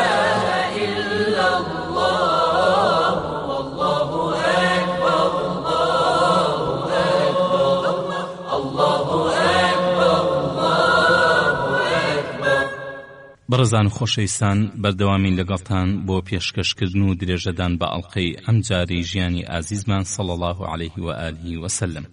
بەشی 33 فتحی خەیبەر. یەکەم پێشەکی. فتحی قەڵای خەیبەر درێژترین جەنگی مسلمانان لە سەردەمی پێغەمبەری خوادا صلی الله عليه و آله وسلم کە ئەو بوو بە سەرکەوتنی مسلمانەکان کۆتایی پێهات و ڕیشکی جوولەکە لە ناوچەی خەیبەردا لە بن دەرهێنرا کە دوا قەڵا و بەهێزترین قەڵای جوولەکە بوو لە دورگەی عەرەبیدا، دوای ئەوەش فەدەک، وادی القوڕا و تەیمائیش خۆیان بەدەستەوەدا. هەرچەندە پێغەمبەری خوا صلی الله عليه و آله وسلم دوای کۆچکردنی بۆ مەدینە زۆر بە نەرمی لەگەڵ جوولەکە جوڵایەوە، بەڵام جوولەکە لە پیلان و ناپاکی نەکەوتن. هەر جارێکیش کە ناپاکیان دەرحەق بە مسلمانان دەرئەکەوت، مسلمانەکان بە چاوی لێبوردنەوە سزایان ئەدان، بەڵکو بیرە بکەنەوە و فێری دراوسێتی و پاراستنی پەیمان و بەڵێن ببن کەچی جار لە دوای جار ناپاکی گەورەتریان ئەنجامەدا. یەکەم ناپاکینەوەی قەینوقاع ئەنجامیاندا دژی ئافرەتێکی مسلمان کە ویستیان سوکایەتی پێ بکەن ئەوە بوو بە بێدەنگ دەرکران. دووهەم ناپاکیان گەورەتر بوو، ئەوە بوونەوەی نەظیر نیازیان بوو پێغەمبەری خوا صلی الله عليه و آله وسلم بکوژن، بەڵام خوای گەورە ئاگاداری کرد و لەو دوا ڕزگاری بوو. ئەم جارش بە دوورخستنەوە لیان ڕازی بوو. کەنەوەی نەظیر کۆچیان کرد بۆ خەیبەر، لەوێش کەوتنە پیلانگیران دژی مسلمانەکان. ئەو بۆ سوپای ئەحزابیان هێنا سەر مەدینە و خەریک بوو پێغەمبەر و مسلمانەکان بە ماڵ و مناڵ و عەقیدە و دینیانەوە تێیا بچن. بەوەشەوە نەوەسان جوولەکەینەوەی قوڕەیضایان لە مسلمانەکان هەڵگێڕایەوە و وەک ئەحزاب بەردەمی مسلمانانی گرتبوو، قوڕەیضەش دوای لێگرتن. واتە مسلمانەکان کەوتنە نێوان هەردوو بەرداشەکەوە. تەنها خوا پاراستنی و دەربازیکردن ئەگیناتیا چوو بوون. ئیتر ئەمجارە مافی خۆیان بوو. دوای پەیمان شکاندن و پشتگیری دوژمن، قوڕەیضا ملی یەک بەیەکی جەنگاوەرانیان بقرتێنرێ و بکرێنە دەرز بۆ هەموو ناپاکێ. خۆ پێغەمبەر مسلمانەکان چاک ئەوان ئەزانی کە جوولەکەی خەیبەر لە پیلان و ئاژاوە دەستکۆتا نابن و هەر نەخشەیەک بکێشن بۆ لەناوبردنی یەکجاری دینی ئیسلامە. بە پێچەوانەی عەرەبە موشریکەکان کە دڵیان بە تاڵان و بڕۆ و شت فڕاندن خۆش بوو، بۆیە پێویست بوو دوای پاکردنەوەی مەدینە لە جوولەکە هەڵمەتێک ببرێتە سەر خەیبەریش تا ئەوێش لەو تۆپی سەپاک بکرێتەوە، چونکە هەر کاتێک بۆیان بگونجێ سوپایەکی تری وەک سوپای ئەحزاب بەڵکو سوپایەکی دڕندەتر ئەهێننەوە سەر مەدینە. هەروەها مسلمانەکان ئەوەشیان لا ڕوون بوو کە تێکشکاندنی سوپای ئەحزاب و سەربڕینی جەنگاوەرە ناپاکەکانی نەوەی قوڕەیضا بریتێ لە قرتاندنی کلکی مارەکە و هێشتا مەترسی لا نەچووە، چونکە سەری مارەکەوا لە خەیبەر و تا ئەو سەرپان نەکرێتەوە دینی ئیسلام لە مەترسی دەرباز نابێ. بۆیە سەرکردایەتی مەدینە بڕیاری وەها بوو لە نزیکترین هەلدا سەری مارەکەی خەیبەر پام کاتەوە. ئەمەش لە ساڵی حوتەمی کۆچیدا بۆ مسلمانەکان لووە، چونکە مسلمانەکان بە پەیمانی حودەیبیا هەردوو دەستی قوڕەیشان بەستە بوو، بەمە لە هێرشی قوڕەیش بێخەم بوون. دووهەم کورتێک لە مێژووی یەهودی خەیبەر. خەیبەر لە دێرین زەمانە و مێرگێکی فراوانی پڕپیت و بەرەکەت و ئاو و کانیاوی زۆر بووە. خۆڵەکەی بۆ چاندنی دانەوێڵە و میوەی جۆراوجۆر زۆر چاکە و یەکێکە لە گەورەترین مێرگی دارخورما لە دورگەی عەرەبیدا کە ئەوە بوو لە کاتی فەتحی خەیبەردا تەنها لە شیوی نوتاق کە یەکێکە لە شیوە زۆرەکانی خەیبەر مسلمانەکان 40,000 دارخورمایان ژمار. خەیبەر ئەکەوێتە باکووری مەدینەوە و نزیکەی 7 میل لێوە دوورە. 3000 ساڵ لەمەوبەر ناوچەی یەثریب و حیجاز هەتا سنووری شام هەر هەمووی لەژێر دەسەڵاتی عەمالیقەدا بوو کە کۆمەڵێک عەرەبی بەدەسەڵات بوون لەو گەلە عەرەبانەی کە دوایان بڕاوەتەوە. بەڵام بۆ چۆنێتی هاتنی جوولەکە بۆ خەیبەر هەندێک ئەڵێن کە موسا پێغەمبەر سەلامی لێبێ بەر لە مردنی سوپایەک ئەنێرێتە سەر عەمالیقە فاسیدەکان کە ناوچەی حیجاز و ناوچەکانی تریشیان بەدەستەوە بوو هەتا خەیبەریش ئەم سوپای حەزەتی موسا توانی عەمالیقە لەناو بەرێت و بەسەرکەوتووی بگەڕێتەوە. بەڵام لە ڕێگەی گەڕانەوەدا موسا کۆچی دوایی ئەکات، ئیتر ئەوانەی کە ئەبنە خەلیفەی موسا لەسەر شام ناهێڵن سەربازانی ئەو هەڵمەتە بگەڕێتەوە شام لە تۆڵەی ئەوەدا کە ئەم سوپایە هەرچی دیلی دەستکەوتووە لە عەمالیقە هەمویانی کوشتووە، جگە لە تاقە پیاوێک کە ئەبوا ئەویشی بکوشتایە، چونکە ئەوە پێچەوانی دینی جوولەکەیە کە ئەبێ دیلەکان هەر هەموو بکوژێن. ئەمەش لە ئیسحاحی 20 سەفەر و تەثنیەی تەوراتدا هاتووە. ئیتر پیاوانی ئەو سوپایە کە خەلیفەکانی موسا نیان هێش بچنەوە شام گەڕانەوە بۆ حیجاز و لە ناوچەی یەثریب و خەیبەر نیشتەجێ بوون، ئەمەش لە دەوروبەری ساڵی 1200 پێشزایندا. هەندێک لە مێژونوسان هۆی نیشتەجێبوونی جوولەکە لە حیجاز و خەیبەردا ئەگەڕێنەوە بۆ ئەوەی کە هەندێک لە زانایانی جوولەکە کە لە سیفەتی پێغەمبەری ئاخر زەمان ئاگادار ئەبوون کە لەو ناوچەیەدا بێ لە شوێنێکدا کە دارخورمای لێبێ و لە نێوان دوو کۆمەڵە بەردا وەحی بۆ دێ لە شامەوەدا ئەبەزین، بەڵکو ئەو کارە پیرۆزیان پێس بسپێرێ. ئەو بۆ هەندێکیان لە تەیمەمانەوە و هەندێکی تریشیان لە خەیبەر و زۆر بەشیان هاتنە یەثریب چونکە هەمویان دارخورمایان لێبوو. ئەوەی گومان تێدا نییە لە دوو کاتدا جوولەکە هاتوونەتە ناوچەی حیجازەوە، یەکەمیان 1200 ساڵ پێش زاین وەکو لە پێشەوە باسمان کرد، میشان لە ساڵی هەفتای زایندا دوای ئەوەی کە دەوڵەتی ڕۆمانی بتپەرست فەڵەستینی گرت و هەیکەلی ڕوخاند و دوای ئەوەش کە هەدریان یاخود ئەدریان لە ساڵی 122 زایندا زۆرێک لە عیبرانیەکانی کوشت. شانی باسە کە جوولەکەی خەیبەر بە درێژایی مێژوو لەگەڵ ئەوەدا کە ئازاترین و بە ئارامترینی جوولەکە بوون لە جەنگ و کوشتاردا لەو پەڕی یەکگرتن و تەباییدا بوون بە پێچەوانەی جوولەکەکانی ترەوە کە هەمیشە پەرتەوازە بوون کە هەتا جاری وا هەبوو لە نێوان خۆیاندا جەنگ و کوشتاریان کردووە. لە هەمان کاتدا جوولەکەی خەیبەر بە سەلیقە و ژیری خۆیان نانهێشتووە لەگەڵ عەرەبە موشریکە دراوسەکانیان جەنگ و هەرایان ببێ، ئەمەش بۆتە هۆی بەهێزبوون و دەوڵەمەند بوونیان. بەڵام جوولەکەی یەثریب لە نێوان خۆیاندا جەنگ و هەرایان ئەبوو وەک ئەو ناکۆکیی نێوان نەوەی قەینوقاع و نەوەی نەظیر کە هەتا هاتنی دینی ئیسلامیش هەرما بوو. هەروەها جوولەکەی یەثریب پێش هاتنی ئیسلام گۆزی سەربازی کاریگەریان لەلایەن عەرەبە دراوسەکانیانەوە بەرکەوتووە کە لەوەدا بوو بە یەکجاری تیا بچن، وەک ئەو جەنگە ناهەموارەی کە لە سەدەی یەکەمی زایندا لە نێوان جوولەکەی یەثریب و ئەو هۆزە یەمەنیانەدا ڕوویدا کە دوای ڕوخاندنی بەندی مەعرەب بەرەو یەثریب کۆچیان کرد، چونکە ئەو هۆزانە واتە ئەوس و خەزرەج کە لە یەمەنەوە هاتبوون جوولەکان بە بێگانە ئەزانی لە دورگەی عەرەبدا ئەوە بوو سەرنجام بە کۆمەکی غەساسینەی برایان کە ئەوانیش لە یەمەنەوە کۆچیان کردبوو توانیان جوولەکە ببەزێن و بێدەسەڵاتیان بکەن، ئەمەش بە سەرکردایەتی پادشای ئەوس و خەزرەج لەو سەردەمەدا کە مالیکی کوڕی عیجلان بووە. خۆ ئەگەر جوولەکە ترسنۆکیان نەنواندایە و سەریان بۆ عەرەبەکان شۆڕ نەکردایە تاقییان نەبڕایەوە. ئەگەرنەوە کە فتوونی پادشای جوولەکەی یەثریب هەموو دانیشتوانی یەثریبی ناچار کردبوو بە عەرەب و جوولەکەوە کە هەر کچێکیان شووی بکردایە ئەبووە بەر لەوەی زاوا بچێتە لای ئەوە پادشا بچوایەتە لای. ماوەیەکی زۆر پادشا ئەوە کاری بوو هەتا ئەوس و خەزرەج لە یەمەنەوە هاتن و پادشاویستی ئەو کارە لەگەڵ ئەوانیشدا ئەنجام بدە. ئەوە بوو خوشکی مالیکی کوڕی عیجلانی پادشای ئەوس و خەزرەج شووی بە پیاوێکی نەوەی سولەین کرد، فیتڕوینی نار بۆ لای کەسوکاری بووکەکە کە کچەکە لە پێشەوە بنێرن بۆ لای ئەو مالیکی برای بووکیش لە ماڵ نەبوو. بووک لە بەشەرم و شوورەی بە پەلە لە ماڵ دەرچوو هەتا پادشای برای بدۆزێتەوە کە بینی وا پادشا لەناو کۆمەڵە خەڵکێکدا بانگی لێکرد کە پادشا ئەمەی بە خوشکەکەیەوە بینی شەرمەزار بوو. پێی ڕاگەیان کە ئەو پەڕی شوورەییە بۆی خوشکی بانگی لێ بکات و شەرم نەکا. خوشکەکەی وتی ئەوەی لە منیان داوا کردووە لەوە شوورەی ترە. کە هەواڵەکەیدایە پادشا تووڕە بوو بە خوشکەکەی وت خەمن نەبێ خۆم ڕزگارت دەکەم. تی چۆن؟ وتی خۆی شمجلی ژنانە لەبەر ئەکەم و لەگەڵدا دێمە ژوورە و لای و ئەیکوژم. کە ئێوارە داهات مالیک خۆی گۆڕی و جلی ژنانی لەبەر کرد و لە ژێرە و شمشێری داشاد و لەگەڵ ژناندا چوو لای پادشای جوولەکە کە خەڵکی دەوروبەری کەم بوونەوە هەڵمەتی دایە و کوشتی و خوشکەکەی هێنایە ناو کەسوکاری.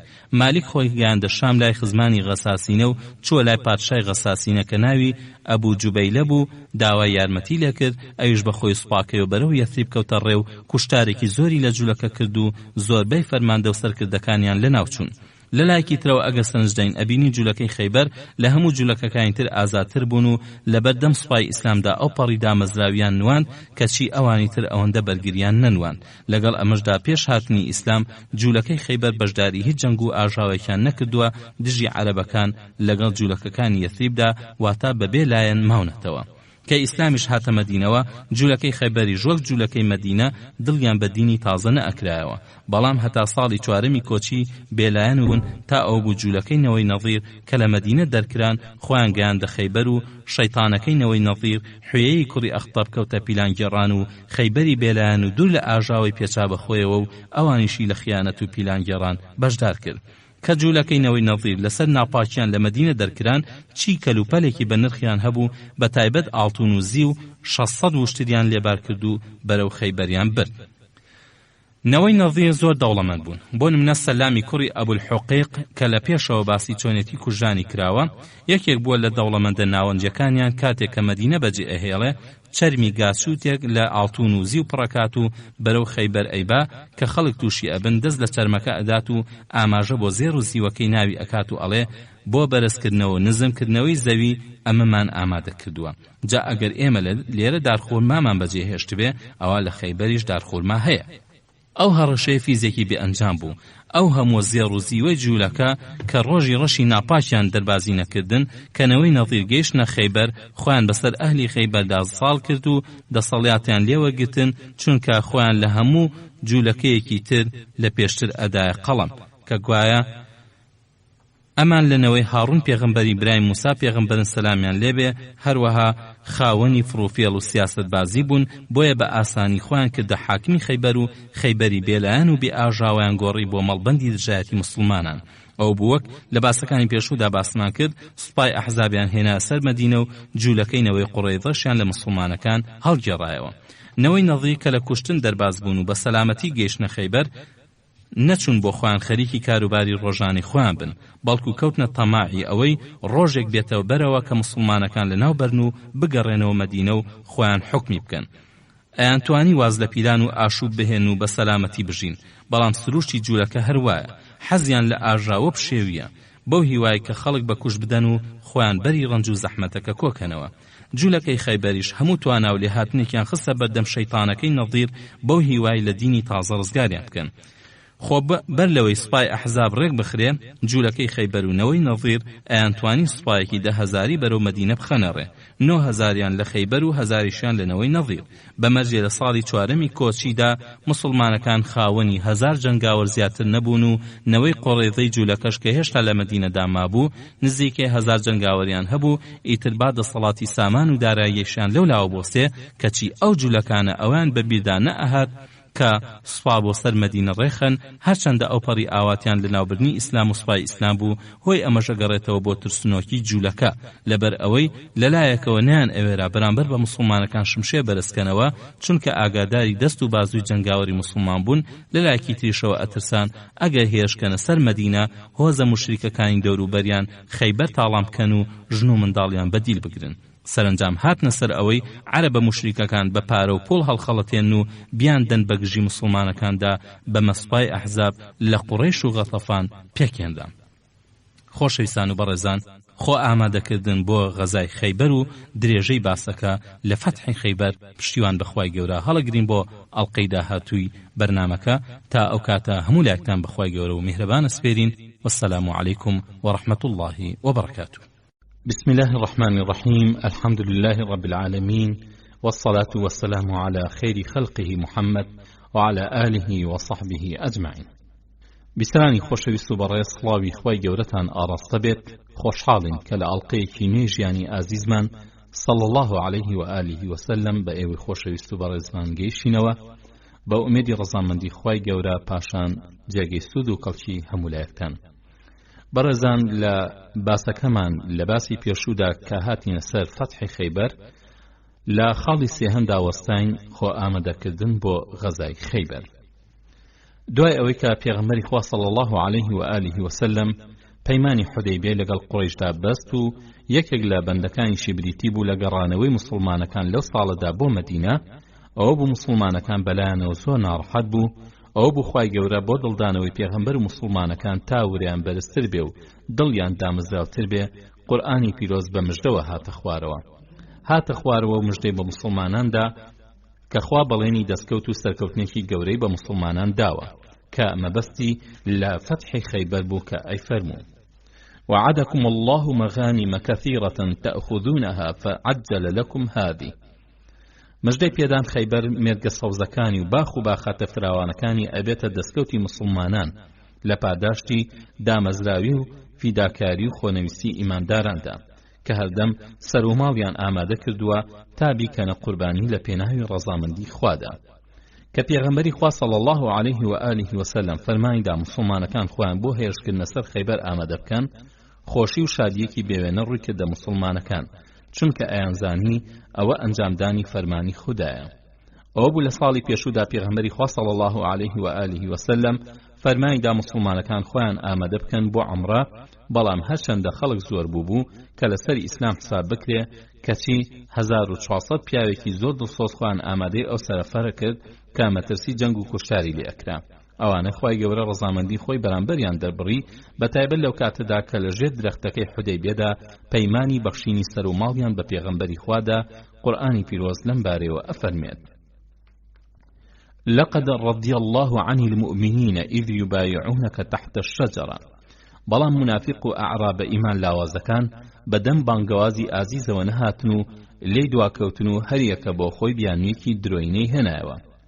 مسلمانەکان سەفەری خۆیان ئەنجامدا و لەسەر ئیخلاس و فیداکاریان خوای گەورە بەسەری بەزدەوە گێڕانیەوە دوای ئەوەی کە قوڕیشدانی پێدانان و ڕەزامەندی نوان کە ساڵێکی تر عەمرە ئەنجام بدەن بەمە مسلمانەکان بوونە خاوەنی ورەیەکی بەرز. جاکە پێغەمبەری خوا صلی الله علیه و آله وسلم فەرمایدا با مسلمانەکان خۆیان ئامادە بکەن تا هەڵمەت بەرنە سەر خەیبەر، منافقە ترسنۆکە دواکەوتوەکانی حودەیبیەش کەوتنە خۆ ئامادەکردن بۆ بەشداری ئەو هەڵمەتە. بەڵام وەک ئیماندارەکان نیەتی جیهاد و ڕەزامەندی خۆیان نەبوو، بەڵکو مەبەستیان دەستکەوتی زۆری خەیبەر بوو تا ئەوان شتیایدا بەشدار بن، چونکە ئەیانزانی قورئان بەڵێنی بە مسلمانان داوە. بەڵام خوای گەورە پێغەمبەرەکەی خۆی صلی الله علیه و آله وسلم لە نیازی دڵی ئەو منافقانە ئاگادار کرد کە ئەوانە بۆ بەرژەوەندی مادی نیازی ئەو سەفەرەیان کردووە و لە نیەتی جیهاد و شەهیدیەوە زۆر دوور بوون، بۆیە ئەوەی لە گەشتی حودەیبیە ئامادە نەبووێ نابێ بەشداری غەزای خەیبەریش بکات. جا پێشەوەی ڕۆژی غەزای خەیبەر بێتە پێشەوە، قورئان زووتر هاتە خوارەوە و پێغەمبەر و مسلمانەکانی ئاگادار کرد کە دواکەوتووە بەرژەوەندی پەرستەکان دێن و داوا ئەکەن بابێن لەگەڵتاندا بۆ غەزای خەیبەر بۆ بەشداربوون لە دەستکەوت. تۆش ئەی محەممەد پێیان بڵێ نابێ بێن لەگەڵماندا، چونکە خوا وەهای فەرمووە کەچی پێتان ئەڵێن ئەوە حەسوودیمان پێ ئەبەن هەروایش بوو. قورئان لە پێشەوە چۆن باسەکەی گێڕابەوە هەمووی ڕوویدا و ئەو منافقانە ئەیانوت حەسوودیمان پێ ئەبەن.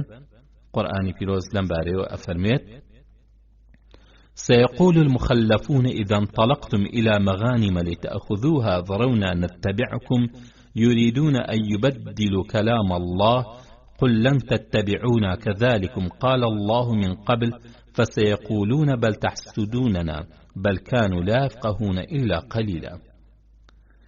بەمە بڕدیادرا تەنها ئەوانە بەشداری غەزای خەیبەر بکەن کە لەژێر درەختەکەی حودەیبیەدا پەیمانیاندا بە پێغەمبەری خوا صلی الله علیه و آله وسلم کە تەنها 1400 کەس ئەبوون، ئەوانش کە هاتن و داوای مۆڵەتیان کرد کە بەشداری بکەن، پێغەمبەری خوا صلی الله علیه و آله وسلم دای بە گویاندا کە ئەگەر بۆ جیهاد دێن ئەوە باشە، ئەگینا لە دەستکەوتدا بەشدار نابن. بەمەژویستی ئەوانە تاقیب کاتەوە تا ڕازگۆیی غەزاکەر و درۆزنیان جیا ببنەوە و تا پاداشتێکیش بێ بۆ ئەوانەی ئامادەی حودەیبیە بوون. ئەوە بوو تاقە کەسێک لەو دواکەوتوانە ڕازی نەبوو بەبێ دەستکەوت ئامادەی خەیبەر بێت و تەنها بەشداربوانی حودەیبیە بەشداری خەیبەریان کرد. بەڵام پێغەمبەری خوا صلی الله علیه و آله وسلم ماوەی دابیز لە ئافرەتە هاوڵەکان بەشداری خەیبەر بکەن تا یارمەتی جەنگاوەرم بدەن و نان و ئاویان بۆ ئامادە بکەن و دەرمانی زامدار و نەخۆشیان بکەن، کە دیارە ئەمانە هەر هەمویان ئامادەی حودەیبیە نەبوو بوون، چونکە فەرمان بۆ پیاوان دەرکرا بوو بەشداری حودەیبیە بکەن. لەوانەی کە بەشداری خەیبەر بوون سەفیە کچی عەبدولمەطەلیب و سولەیم و عەتیەی ئەنساری و عەمارە و هەروەها سەلەمەی هاوسەری پێغەمبەری خوش صلی الله علیه و آله وسلم لە حودەیبیە و لە خەیبەریش ئامادە بوو. لە کاتێکدا کە مسلمانەکان خۆیان بۆ غەزای خەیبەر ئامادە ئەکرد، لەناو مەدینەدا هەندێک جوولەکە مابوون و بەو پەڕی سەربەستیەوە ژیانی خۆیان بەسەر ئەبرد، بگرە دەوڵەمەندیش بوون و کەم کەس لە هاوڵان لەبەر دەستکورتی پارۆپۆلی لە جوولەکە قەرز نەکرد بێ، هەتا پێغەمبەری خوش صلی الله علیه و آله وسلم زۆر جار قەرزی بەلاوە کردوون. جا هەرچەندە ئیسلام مافی ئەو جوولەکانی ئەپاراست، بەڵام ئەوان لە بەرچاویان نەبوو بگرە بە ئاشکرا لایەنگری خۆیان بۆ جوولەکەی خەیبەر دەرئەڕی کە بیستیشیان وا مسلمانەکان ئەیانەوێ هێرشکەنە سەر خەیبەر، کەوتنە بیانوگرتن بە مسلمانە قەرزارەکان تا قەرزەکان لێوەرگرنەوە، بەڵکو توانیان نەبێ بچنە سەر خەیبەر. یەکێک لە هاوڵان ئەگێڕێتەوە ئەڵێ کاتێک کە خۆمان بۆ خەیبەر ئامادە ئەکرد، هەرچی جوولەکەیەکی مەدینە قەرزی بەلای هەر مسلمانێکەوە ببوایە و داوایە کرد. جوولەکەیەکیش کە ناوی ئەبوو شەحم بوو 5 دیرهەمی بەلای عەبدوڵای کوڕی ئەبوو حەدرەدی ئەسلەمیەوە بوو کە هەندێک جۆی پێدا بوو بۆ مناڵەکانی. هاتوو داوای لێ کرد، ئەویش وتی لەگەڵمدا بخایەنە، ئینشاءڵڵا کە گەڕامەوە قەرزەکەت ئەدەمەوە. خوای گەورە بەڵێنی بە پێغەمبەرەکەی داوە کە خەیبەر بکاتە دەستکەوتی. عەبدوڵایەکێ بوو لەوانەی کە بەشداری حودەیبی کردبوو کە جوولەکەکە ئەوەی لێبیست لە حەسوودی داوتی وا ئەزانی جەنگکردن لەگەڵ خەیبەردا وەک جەنگی ئاعراب وهایە، بە تەورات 10,000 جەنگاوەری تێدایە. عەبدوڵا ژووتی ئەی دوژمنی خوا، تۆوای لە پەنای ئێمەدا، کەچی بە دوژمنەکەمان ئەمان ترسێنی، بەخوا ئەمەت ئەگەیەمە لای پێغەمبەری خوا صلی الله علیه و آله وسلم. کە عەبدوڵڵا هەواڵەکە ئەگەیەنێ پێغەمبەری خوا صلی الله عليه و آله وسلم بێدەنگە بێ، بەڵام جوولەکەکە داوای قەرزەکەی ئەکا. پێغەمبەری خوا صلی الله عليه و آله وسلم فەرمایدا کە عەبدوڵڵا قەرزەکەی بداتەوە. عەبدوڵڵاش ناچار یەکێک لە دوو کراسەکەی بە 3 دیرهەم ئەفرۆشێ و 2 دیرهەمەکەی تریش پیا ئەکات و قەرزی جوولەکەکە ئەداتەوە. تەنها یەک کراس لەبەر ئەکا، بەڵام مێزەرێکی ئەبێ بۆ خۆپاراستن لە سەرما لە خۆی ئەپێچێت و سەلەمەی کوڕی ئەسلەمیش کراسێکی تری ئەداتێ و بەو دوو کراسەوە ئەکەوێتە ڕێ. لە دوای خێبەر هەندێک دەستکەوتی دەسەکەوێت. جوولەکەی مەدینە بۆ نەوەسان کە خۆیان بەلایەنگری جوولەکەی خەیبەر بزانن، بەڵکو سیخوڕیشیان ئەنجامدا. ئەوە بوو ئەعرابیەکی نەوەی ئەشجەعیان بەکرێ گرت و نردیان بۆ لای فەرماندەکانی خەیبەر و هەموو زانیاریەکیان دەربارەی سوپای ئیسلام پیادا ڕەوانە کرد و داوایان لێ ئەکردن کە دان بەخۆیاندا بگرن. خوای گەورە وەهای هێنایە پێش کە ئەو ئەشجەعیە بکەوێتە دەست سوپای ئیسلام. بەڕێزانە ئەوشمان لە یاد نەچێت کە پێغەمبەری خوا صلی الله عليه و آله وسلم لە زۆربەی غەزاکاندا ڕاستی شوێنی مەبەستی بڵاو نەئەکردەوە، بەڵام بۆ غەزای خەیبەر هاوڵانی لێ ئاگادار کرد. لەلایەکی ترەوە مەدینە پڕی بوو لە سیخوڕی منافق کە پیان خۆش بوو هەموو نهێنێکی مسلمانان بۆ خەیبەر بنێرن. پێش هەموو کەس عەبدوڵڵای کوڕی ئوبەی سەرۆکی نیفاق جوولەکەی خەیبەری لە نیازی مسلمانان ئاگادار کرد و داوای لێکردن کە خۆیان ئامادە بکەن و لە مسلمانان نەترسن، چونکە مسلمانەکان کەمیشن و چەک و تفاقیشیان کەمە. با ماڵ و سامانیان بەرنە ناو قەڵاکانەوە و خۆیان بێنە مەیدانی مسلمانەکان. جوولەکەی خەیبەریش کە ئەم هەواڵەیان پێگەیشت خۆیان ئامادە کرد، بەڵام بڕیاریان وەها بوو کە لەناو قەڵاکانیاندا بمێننەوە و بەرگری لە خۆیان بکەن و ژن و مناڵەکانیشیان گواستنەوە بۆ ناو قەڵاکانی دواوە و قەڵاکانی پێشەوە تەنها جەنگاوەری چەکداریان تێدا هێشتنەوە. خاڵی چوارهەم خەیبەر خۆی ئامادەکە. کە سەردارانی جوولەکەی خەیبەر هەواڵی هێرشی مسلمانانیان بیست، خێرا کۆبوونەوەیەکی سەربازیان ئەنجامدا تا نەخشەیەک بۆ بەرامبەربوونەوە بکێشن. کە باسییان هەڵدڕی سەرکردەکان 3 ڕایان هەبوو کە جوولەکە لە قەڵاکانیاندا بمێننەوە و لە پشتی شوڕاکانەوە لەگەڵ مسلمانەکان بجەنگێن تا بێزاریان بکەن و سەرنجام ناچاری کشانەوە ببن و لەبەر سەختی و مەحکەمی نەتوانن هیچ قەڵایەک بگرن. کۆمەڵێکی تریان ڕایان وەها بوو هەرچی چەکداری خەیبەر هەن هەر هەموو لە قەڵاکان بێنە دەرەوە و ئۆردوگا لە دەشدا دروستکەن و بچن بە گژ مسلمانە کەم و کەم تفاقەکاندا، نەک لە قەڵاکاندا سەرکەسکەن هەتا بدەن بەسەریاندا. سەرۆکی ئەم ڕایەکێ لە سەرکردە ناودارەکانیان بوو بە ناوی حارث کە نازناوی باوکی زەینەب بوو، برای مەرحەبی پاڵەوانی بەناوبانگی خەیبەر بوو. بەڵگەی حارث بۆ ئەم ڕای ئەوە بوو کە پێغەمبەری خوا صلی الله عليه و آله وسلم چوو بێتە سەر هەر قەڵای کۆڵی نەداوە هەتا خۆیان بەدەستەوە داوە. هەرسێتی لە جوولەکەکەی مەدینەش چاکترین نمونەم بۆ ئەم ڕای. هەرچەند ئەم ڕای حارث بەهێز بوو، بەڵام لەلایەن فەرماندە جوولەکەکانەوە درایە دواوە و پشتی ئەو ڕایان گرت کە حەزی لەمانەوەی ناو قەڵاکان بوو بە بیانووی ئەوەی کە قەڵاکانی خەیبەر وان لە شوێنی سەختدا و یەکجار محکەمن. بەڵام دەستەی سێهەمیان زیاتر پیان بە جەرگی خۆیاندانا و لە ئەبوو زەینەب زیاتر پیان ڕاکێشا، بڕیاریان وەها بوو کە نەک لە قەڵاکان بێنە دەرەوە بۆ جەنگ، بەڵکو سوپا بەرەو مەدینە بخەنە ڕێ و ئەوان دەست لە مسلمانەکان بۆشێن و نەهێڵن سوپای ئیسلام بەرەو خەیبەر بکەوێتە ڕێ. سەرۆکی ئەم ڕایەش سەلامی کوڕی مشکەم بوو لەنەوەی نەظیر کە فەرماندەی گشتی هێزی جوولەکەی خەیبەر بوو، لێپرساوی جەنگیان بوو. لە کۆبوونەوەیەکدا حوێی کوڕی ئەخطەب تاوانبارەکە کە ئەو بۆتە هۆی دەرکردنینەوەی نەظیر لە مەدینە بۆی کە ویسوێتی پێغەمبەری خوا صلی الله عليه و آله وسلم بکوژێ. هەروەها بۆتە هۆی تیاچوونینەوەی قوڕەیضە بەهۆی ئەوەوە کە پەیمانی پێشکاندن. لەو کاتەدا کەنەوەی نەظیر ویستیان بەر بەسەر پێغەمبەردا بخەن، سەلام ڕازی نەبوو. ئەم پیاوە سەر ڕای ئەوەی کە فەرماندەیەکی جەنگاوەر بوو لە هەمان کاتدا زانایەکی لێ هاتوو بوو لە دینی جوولەکەدا، بۆیە پێی خۆش نەبوو حوێی ئاژاوە دژی مسلمانەکان بەرپا بکات و دوایش جوولەکە تووشی نەهامەتی ببن. کینانەی کوڕی ئەبولحوقیقی پادشای جوولەکە وتی ئێستا وەختی گلەیی نییە و کاریش لەبەر چاوتانەوە ئەیبینن. سەلام وتی محەممەد دەستی لە جوولەکەی یەثری بەتاڵ بۆتەوە و ڕوو لە ئێوە شەنێت و دێتە مەیدانتانەوە و چی بەنەوەی قوڕەیضە کرد بە ئێوەشی ئەکا. وتیان ئەی چاچیە؟ وتی چی جوولەکەی خەیبەرمان لەگەڵایە بەرەو ڕووی ئەیان خەینە ڕێ، کە زۆریشن و جوولەکەی تەیما و فەدەک و وایەت قۆڕاش لەگەڵ خۆمان ئەبین، بەڵام داوای کۆمەکی لە هیچ عەرەبێ ناکەین. خۆبینیتان لە غەزای خەندەقدا عەرەب واتە غەتەفان چی پێتان کرد، ئێوە بەڵێنی خورمای خەیبەرتان داپیان کە چی پەشیمان بوونەوە و پشتی ئێوەیان بەردا و داوای کرد محەممەد هەندێک خورمای ئەوس و خەزەرجیان بداتێ تاوازی لێبێنن. سەلام زۆر سوور بوو لەسەر ئەوەی کە خەیبەر هەڵمەت بێتە سەر مەدینە، بەڕادەیەک کە زۆربەی فەرماندەکانیان ڕایان هاتە سەر ڕای سەلام، کەچی کینانەی پادشای خەیبەر ڕای لەسەر نەبوو. سەلامی کوڕی میشکەم تووڕە بوو پەنجەی بۆ کینانە ڕاکێشاوتی ئەمە پیاوێکە هەتا ملی نەگری جەنگ ناکە.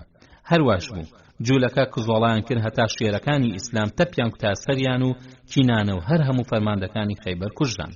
کە لەلایەن جوولەکە و منافقانی مەدینەوە هەواڵ گەیشتە خەیبەر کە مسڵمانەکان نیازی هێرشیان بۆ سەر خەیبەر هەیە، جوولەکەی خەیبەر وایان بە چاکزانی داوای کۆمەکی لە دۆست و دراوسێ کۆنەکانی ئاعرابی نزجیان بکەن. ئەوە بوو لە سەرۆکانی خەیبەر کۆمەڵێکیان دەستیاندا سەردانی هۆزە بتپەرستەکانی دەوروبەریان تا بێنە کۆمەکیان و لە دژی سوپای ئیسلام بوەستن.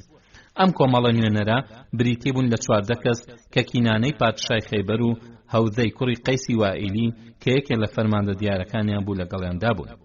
ئەو هۆزانە بە تایبەت غەتەفان و ئەسەد هاتن بەدەم هانابردنەکەی جوولەکەوە. ئەوە بوو بە سەرکردایەتی عوێنەی کوڕی حسن و توڵەیحەی کوڕی خوەیلیدی ئەسەدی چەند کەتیبەیەک لە جەنگاوەرانیان ناردەلایەن، هەروەها بەڵێنیاندا بە 4000 جەنگاوەر کۆمەکی جوولەکە بکەن، بەڵام ژمارەی سەربازانی ئەو کەتیبانە دیاری نەکراون کە گونجێ ژمارەیان لە 1000 کەس کەمتر نەبوو بێ. بەمە دەرەکەوێت کە جەنگاوەرانی خەیبەر لە 11000 کەس کەمتر نەبوون بەرامبەر بە 1400 مسلمانی جەنگاوەر. ئەمەش ئەو پەڕی ئازایەتیە کە ئەگەر ژمارێکی وەها کەم لە دەشتێکی دەور و چۆڵدا بیانەوە بچن بە گژی ژمارێکی وەها زۆری پڕچەک و تفاقی لە قەڵاپەنا دراودا.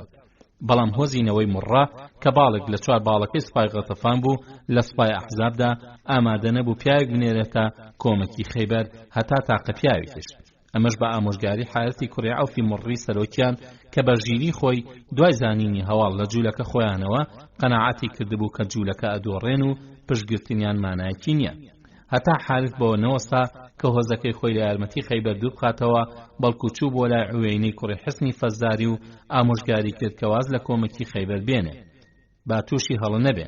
کە پێیوت عوێنە تۆ بە هیچ و خۆڕای خۆت ماندووەکەی، بەخوا ئەی عوێنە محەممەد بەسەر نێوان ڕۆژهەڵات و خۆر ئاوادا زاڵ ئەبێ. جوولەکە خوان ئەم هەواڵیان پێداوین. شاهدی ئەدەم کە گوێم لە ئەبوو ڕافع سەلامی کوڕی ئەبوالحوقەیق بۆ وتوێتی ئێمە لەسەر پێغەمبەرایەتی حەسوودی بە محەممەد دەبین بەوەی کە لەنەوەی هاڕون دەرچووە و ئەو بۆتە پێغەمبەر. جا جوولەکە لەمەدا گوێڕایەڵیم بۆ ناکەن و دووجار لەلایەن ئەوە تووشی کوشتارە بین، یەکێک لە یەثریب کە ئەو بڕوویدا و یەکێکیش لە خەیبەر. حارەتی کوڕی عەوف فەڵێ پێم وت ئەی سەلام ئەبێتە خاوەنی هەموو زەوی؟ وتی بەڵێ بەو تەوراتەی بۆ موسا هاتووە، پێشم خۆش نییە جوولەکە بەم قسەیەم بزانن دەربارەی ئەو. خاڵی پێنجەم سوپای ئیسلام بەرەو خەیبەر. لە کاتێکدا کە جوولەکەی خەیبەر خەریکی خۆ ئامادەکردن بوون بۆ بەرەنگاری سوپای مەدینە و پەیوەندیان بە هاوپەیمانەکانیانەوە ئەکرد تا بێنە کۆمەکیان، مسلمانەکانیش خەریکی خۆپێچانەوە بوون بۆ هەڵمەت بردنە سەر خەیبەر، چونکە چەند ساڵێکە خەیبەر بۆتە بنکەی ئاژاوە بۆ مسلمانان. دوای خۆ ئامادەکردن و پێچانەوەی اتفاقی پێویست بۆ سوپای ئیسلام، پێغەمبەری خوا صلی الله علیه و آله و سلم سوپای خستە ڕێ و مەدینەی بەجێ هێشت. ئەمەش لە سەرەتای مانگی محەڕەمی ساڵی حەوتەمی کۆچیدا بوو. بەر لە دەرچوونی سوپا وەک هەموو جارێک پێغەمبەری خوا صلی الله علیه و آله و سلم ئەمیری بۆ مەدینە لە جێی خۆی دانا. ئەمیری ئەم جارەش سیباعی کوڕی عەرفەتی غیفاری بوو تا کاروباری مەدینە هەڵبسوڕێنێ. ژمارەی سەربازانی سوپای ئیسلام تەنها ئەوانە بوون کە بەشداری پەیمانی حودەیبیەیان کردبوو کە 1400 جەنگاوەر بوون کە 200یان ئەسپ سوار بوون و تا ئەو کاتە مسلمانەکان لە هیچ جەنگێکدا ئەوەندە ئەسپیان لەگەڵا نەبووە. بەڵام وڵاخی کەلوپەل گواستنەوە وەکو شتر دیاری نەکراوە چەندیان لەگەڵا بوو بێن. بەر لەوەی سوپا بکەوێتە ڕێ، پێغەمبەری خوا صلی الله علیه و آله و سلم کۆمەڵێک سوارچاکی جیاکردنەوە و فەرماندەی ئەمانی بە یەکێک لە فەرماندە پاسەوانەکانی خۆی سپات کە عەبادی کوڕی بیشری ئەنساری بوو تا بکەونە پێشی سوپای ئیسلامەوە بۆ پاکردنەوەی ڕێگاکان و لەوەش بێخەم ببن کە دوژمن کەمینی بۆیان دانناوە. لەلایەکی تریشەوە پێغەمبەر و هاوڵان شارەزای ڕێگاوبانی نێوان مەدینە و خەیبەر نەبوون، لەبەر ئەوە پێویست بوو دلیل بۆ ڕێگا پەیا بکەن تا چاوساغی سوپا بکەن بۆ گەیشتنە خەیبەر. بۆ ئەمەش پێغەمبەری خوا صلی الله علیه و آله و سلم چەند دلیلێکی بەکرێگرتن کە دوانیان ناویان حوسەیلی کوڕی خاریجە و عەبدوڵای کوڕی نوعایمی ئەشجعی بوون کە زۆر شارەزای ئەو ناوە بوون. پێغەمبەری خوا صلی الله علیه و آله و سلم هەردوو دلیلەکەی بانکردن و تێگەیاندن کە ئەوێ لە لای باکووری خەیبەرەوە هێرش کاتە سەر خەیبەر، ئەمەش بۆ ئەوەی جوولەکەی خەیبەر ماوەیان نەبێت بەرەو شام هەڵبێن. حوسەی بەڵێنیدا کە بەو شێوە بیان بە. لە کاتێکدا کە عەبادی کوڕی بشر بەخۆی سوارچاکەکانیەوە کەوتبوونە پێشی سوپاوە، تووشی پیاوێک بوون لەنەوەی ئەشجاع کە گومانی ئەوەی لێ ئەکرا سیخۆر بێ. سەرەتا کابرای ئەشجاعی دانی بەوەدا نەناکە سیخۆر بێ، بەڵام سەرنجام دانی پیادانا کە بۆ جوولەکە سیخوڕی ئەکا. سەرەتا کە عەباد لێ پرسی تۆ چیت؟ وتی چەند وشتەیەکم ون بوون و بەدوایانە ئەگەڕن. عەباد پرسی ئەی دەربارەی خەیبەر زانیاری لایە؟ وتی تازە لێیەوە گەڕامەتەوە. دەربارەی چی هەواڵم لێ پرسی؟ وتی دەربارەی جوولەکە. وتی بەڵێ، کینانەی کوڕی ئەبولحوقەیق و هەوزەی کوڕی قەیس چوون بۆ ناو هۆزەکانی غەتەفانی هاوپەیمانیان تا بێن بۆ کۆمەکیان و بەری ساڵێکی دارخورماکانی خەیبەریان بدەنێ. ئەوانیش بە چەک و تفاقەوە هاتوونەتە کۆمەکیان و سەرکردەشیان حودەیفەی کوڕی بەدرە و چوونەتە ناو قەڵاکانیانەوە. خەیبەر خۆیشی 10,000 جەنگاوەری تێدایە و خاوەنی قەڵای وەهان کە چاد ناکرێن و چەک و خۆراکی زۆریان لایە کە ئەگەر بۆ چەند ساڵێکیش ئابڵقە بدرێن بەشیان ئەکات و هەر لە ناو قەڵاکاندا ئاوی هەمیشە و بەردەوامیان لایە و نابینم کەس چاریان بکە. بەم هەڵنانەی جوولەکەی خەیبەر بۆ عەباد ڕوومبوویەوە کە ئەم ئەعرابیە سیخوڕی یەهود و کرێگرتەی ئەوان بێ، بۆیە وای بە چاکزانی کە بە قامچی دایگرێتەوە و پێی بڵێ تۆ سیخوڕی جوولەکەی. پاشان هەڕەشەی لێ کرد، ڕاستم پێ بڵێ ئەگینا لە ملەتە دەم. ئەشجەعی وتی ئایا ئەمانم ئەدەی تێ ئەگەر ڕاستی بڵێم؟ عەباد وتی بڵێ. عەرابیەکە وتی کە ئەوەتان بە جوولەکەکانی یەثریب کرد، جوولەکەی خەیبەر ترس و لەرز چۆتە دڵیانەوە. جوولەکەی یەثریبیش ئامۆزایەکی منیان لە مەدینە چاو پێکەوتووە کە هاتووە کەلوپەلی بۆ فرۆشتن هێناوە، نردویانە بۆ لای کینانەی کوڕی ئەبولحوقەیق و هەواڵیان داوەتەیە کە ئێوە کەمن و ئەسپ و چەکیشتان کەمە و پێشیان وتووە کە بە چاکی لیان بدەن تاواسیان لێبێنن، چونکە ئەو تووشی کەسانێک نەبووە کە جەنگ بە چاکی بزانن. قڕیش و عەرەبیش بەو هاتنەی بۆ سەرتان دڵخۆش بوون و چونکە ئەزانن ئێوە کەرەستەتان هەیە و ژمارە و چەکتان زۆرە و قەڵای چاکتان هەیە. قڕیش و هی تری غەیری قڕیش کە دڵیان لای موحەممەددا چاوەڕوانی ئەکەن. قڕیش وتوێتی خەیبەر سەر ئەکەوێ و ئەوانی تری ژوتویانە موحەممەد سەر ئەکەوێ، خۆ ئەگەر موحەممەد سەر بکەوێ ئەوە سەرشۆڕی زەمانەیە. ئەعرابەکە بە عەبادی وت منیش هەموو ئەوەم ئەبیست. ئیتر کینانەی کوڕی ئەبولحوقەیق پێمی وت بڕۆرە بەردەم مسڵمانەکان، ئەوان بەلاوە ناخۆش نییە، جا تەخمینیان بۆ بکە بۆمان وەک پرسیارکە تا ئەتوانی لیان نزیک بەرەوە، پاشان زۆری ژمارەمان و کەرەسەمان بخەرە بەرچاویان، چونکە ئەوان واز لە پرسیار لێکردن ناهێنن، بەپەلە بگەڕێرەوە هەواڵیان بۆمان بێنە. دوای ئەم لێپرسینەوە عەباس سیخوڕەکەی بردە خزمەتی پێغەمبەری خوا صلی الله علیه و آله وسلم و هەواڵی دایە کە دانی بەکارەکەی داناوە. عومەر فەرمووی لێم گەڕێ با لە گردنی بدەم. عەباس وتی نەخێر، ئەمانم داوە. پێغەمبەری خوا صلی الله علیه و آله وسلم بە عەبادی فەرموو لای خۆت ڕاگیری بکە. عەبادیش بەستیەوە کە پێغەمبەری خوا صلی الله علیه و آله وسلم خەیبەری فەتح کرد، فەرمانی دا کابرای سیخوڕیان هێنا و داوای لێکرد مسلمان ببێ، ئەویش مسلمان بوو. شەشەم پیلانێکی نێوان خەیبەر و غەتەفان. کاتێک کە پێغەمبەری خوا صلی الله علیه و آله وسلم بە سوپاکەیەوە بەرەو خەیبەر کەوتە ڕێ، ئەوەی لە نەچوو بوو کە بەم سوپاکەمەیەوە بەرەو ڕووی دوژمنێکی دەوڵەمەندی پڕچەک و تفاق و ژمارە زۆر ئەبێتەوە. ئەمە یەک. دووهەم ئەوەشی لە نەچوو بوو کە سوپاکەی بە سەرخاکی چەندین هۆزی نەفامی دوژمندا تێ ئەپەڕێت و لەوانەی دوای لێ بگرن و لە دواوە دەستی لێ بۆشێنن. هەر چۆن بێ ئەوە لە یادی هیچ فەرماندەیەک ناچێ چ جای لە یادی پێغەمبەری ئیسلام بچێ. ئەوە بوو جوولەکەی خەیبەر و هۆزەکانی غەتەفان نەخشەیەکیان کێشا بۆ ئەوەی کۆمەکی خەیبەر بکەن کە لەم خاڵانە پێکاتبوو. یەکەم، غەتەفان چەند کەتیبەیەک لە جەنگاوەرانی بنێرێ بۆ ناو قەڵاکانی خەیبەر. ئەوە بوو ئەم خاڵیان ئەنجامدا. وەکەتیبەکانیان بە فەرماندایەتی حودەیفەی کوڕی بەدر ناردن، دووهەم 4,000 جەنگاوەری غەتەفان خۆیان ئامادە بکەن تا چواردەوری سوپای ئیسلام بگرن، کاتێک کە ئابڵوقەی قەڵاکانی خەیبەر ئەدات و لە کاتی گونجاودا لێ بدەن. سێهەم سەرۆکانی خەیبەر بەڵێنیاندا نیوەی بەروبوومی خەیبەر بەرامبەر بەم یارمەتیە سەربازیە بدەن بە غەتەفان. خۆشەویستان، وەک لە پێشەوە باسمان کرد خاڵی یەکەم زوو جێبەجێکرا، بەڵام خاڵی دووهەم دوای ئەوەی سوپای ئیسلام گەیشتە خەیبەر بتپەرستەکان کەوتنە ئەنجامدانی بۆ ئەوەی بەرەو دوا لە سوپای ئیسلام بگرن و ماوەی دەربازبوونی نەبێ. ئەمە کارێکی یەکجار سەخت بوو بۆ مسلمانەکان. خوان 1400 جنگاوەر بوون، بەڵام خەیبەر و کەتیبەکانی غەتەفان 11,000 و 4,000 غەتەفانیش لە دواوە، ئەمە 15,000 جنگاوەر بەو پەڕی چەک و تفاق و خوادەمەنیەوە. کە غەتەفان هەواڵیان زانی سوپای ئیسلام بەرەو خەیبەر کەوتوتە ڕێ، سوپای 4,000ەکان کەوتە ڕێ تا لە دواوە لە سوپای ئیسلام بدەن، ئەوە بوو شەو ڕۆژێکی ڕێیان بڕی. کە پێغەمبەری خوا صلی الله عليه و آله وسلم وەک فەرماندەیەکی شارەزاو لەلایەن خواوە پشتگیری کراو وای بە چاکزانی وەک بە پەیمانی حودەیبیە دەست و پەلی قوڕیشی بەستەوە و هەر لەگەڵ غەتەفاندا ڕێبکەوێ تا دەست و پەلی ئەوانیش ببەستێن بۆ ئەوەی دوژمنی سێهەم کەوڵکە کە جوولەکەی خەیبەر بوون. بۆ ئەمە پەیوەندی بە فەرماندەکانی غەتەفانەوە کرد و ئامۆژگاریکردن کە بۆ ئەوان وەها چاکە بێلایەن بن، چونکە خوا بەڵێنی فەتحی خەیبەری پێداوە و بەڵێنی خواش ڕاستە و دێتە دی. هەروەها بەڵێنی پێدان ئەگەر غەتەفان بێلایەن بن کە خەیبەر فەتح کرا نیوەی بەرەوبوومی ئەدات بەوان. بەڵام ئەو مشریکە نەفامانە کە چاویان بەو سوپا بچکۆلەی ئیسلام کەوت وا لە ناوچەو پایتەختی خۆشی دوورکەوتوتەوە و وەک دوورگەیەکی بچکۆلەوە هایە لە ناوەڕاستی 15,000 جەنگاوەرە لە خۆیان بایی بوون و وایان دانا ئەم جارە سوپای ئیسلام بە سەلامەتی ناگەڕێتەوە. بۆیە پێشنیارەکەی ئازیزیاندا دواوە و بێلایەنیان نەویست و هەواڵیاندا بە موسڵمانەکان کە بەرگری لە جوولەکە هاوپەیمانەکانیان ئەکەن و لەگەڵ یانە بەشداری جەنگەکەن. ئیمام واقعی وهای گێڕاوەتەوە کە پێغەمبەری خوا صلی الله عليه و آله وسلم کاتێک هەواڵی زانی کە غەتەفان پشتگیری لە خەیبەر ئەکەن سەرداری خەزرەج سعدی کوڕی عوبادەی نار بۆ لای فەرماندەی غەتەفان عوەینەی کوڕی حیسن کە لەو کاتەدا لە قەڵاکەی مەرحەبدا بوو. کە عوەینە زانی سعد بۆ لای ئەو هاتووە ویستی بیباتە ژوورەوە ناو قەڵاکە و لەوێ قسەی لەگەڵا بکە کەچی مەرحەب نەیهێژ لە ترسی ئەوەی کە سعد چاوی بە ناتەواوی قەڵاکانیان نەکەوێ بە عوەینەی وت با لە دەرەوە بیبینێ.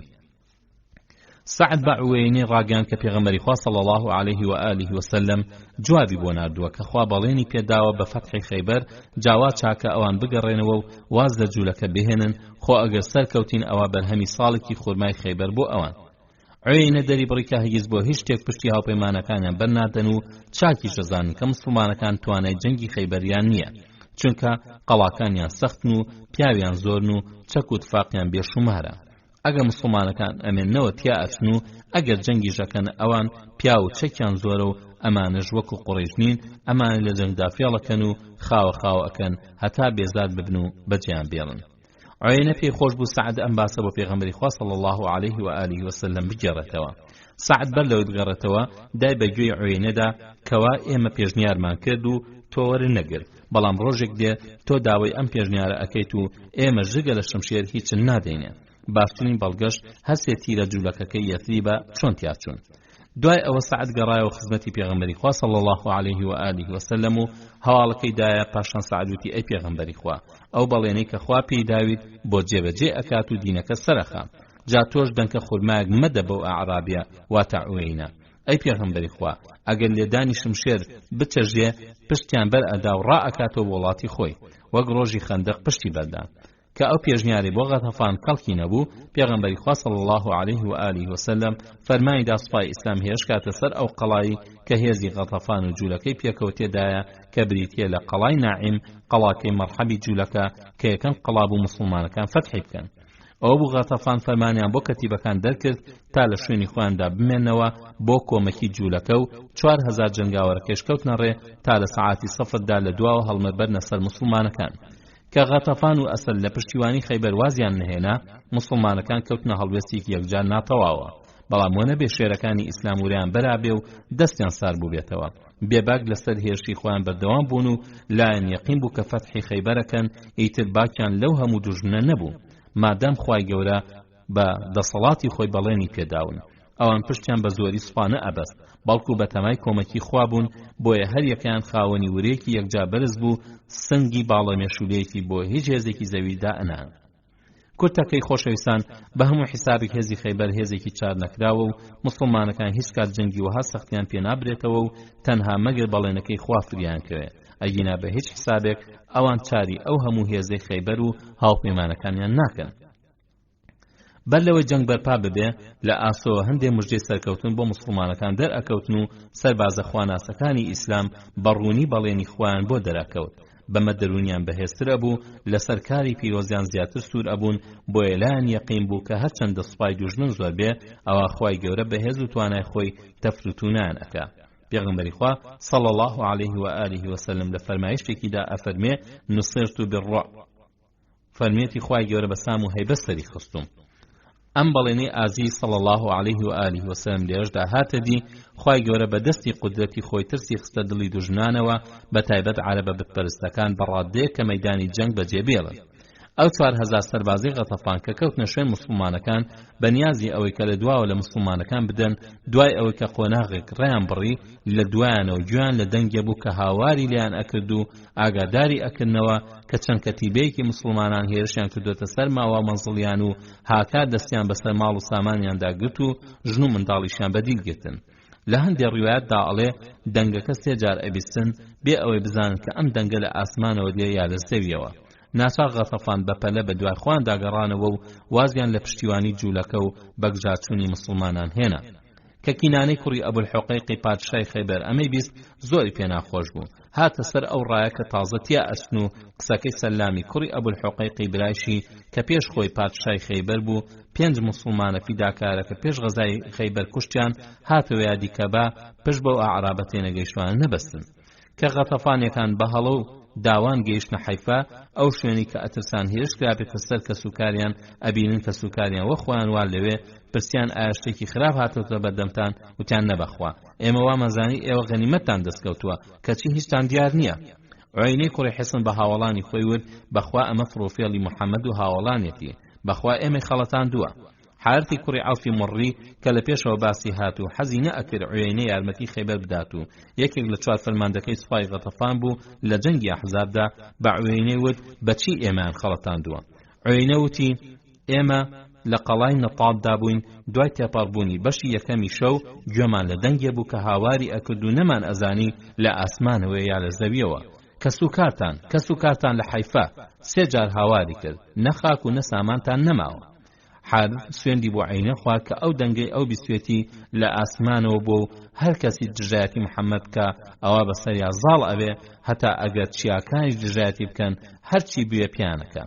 عوینە چەند ڕۆژێک لەلای کە سوکارەکەی مایەوە پاشان داوای لە هاوڵانی کرد کە بچنەوە بۆ کۆمەکی جوولەکە.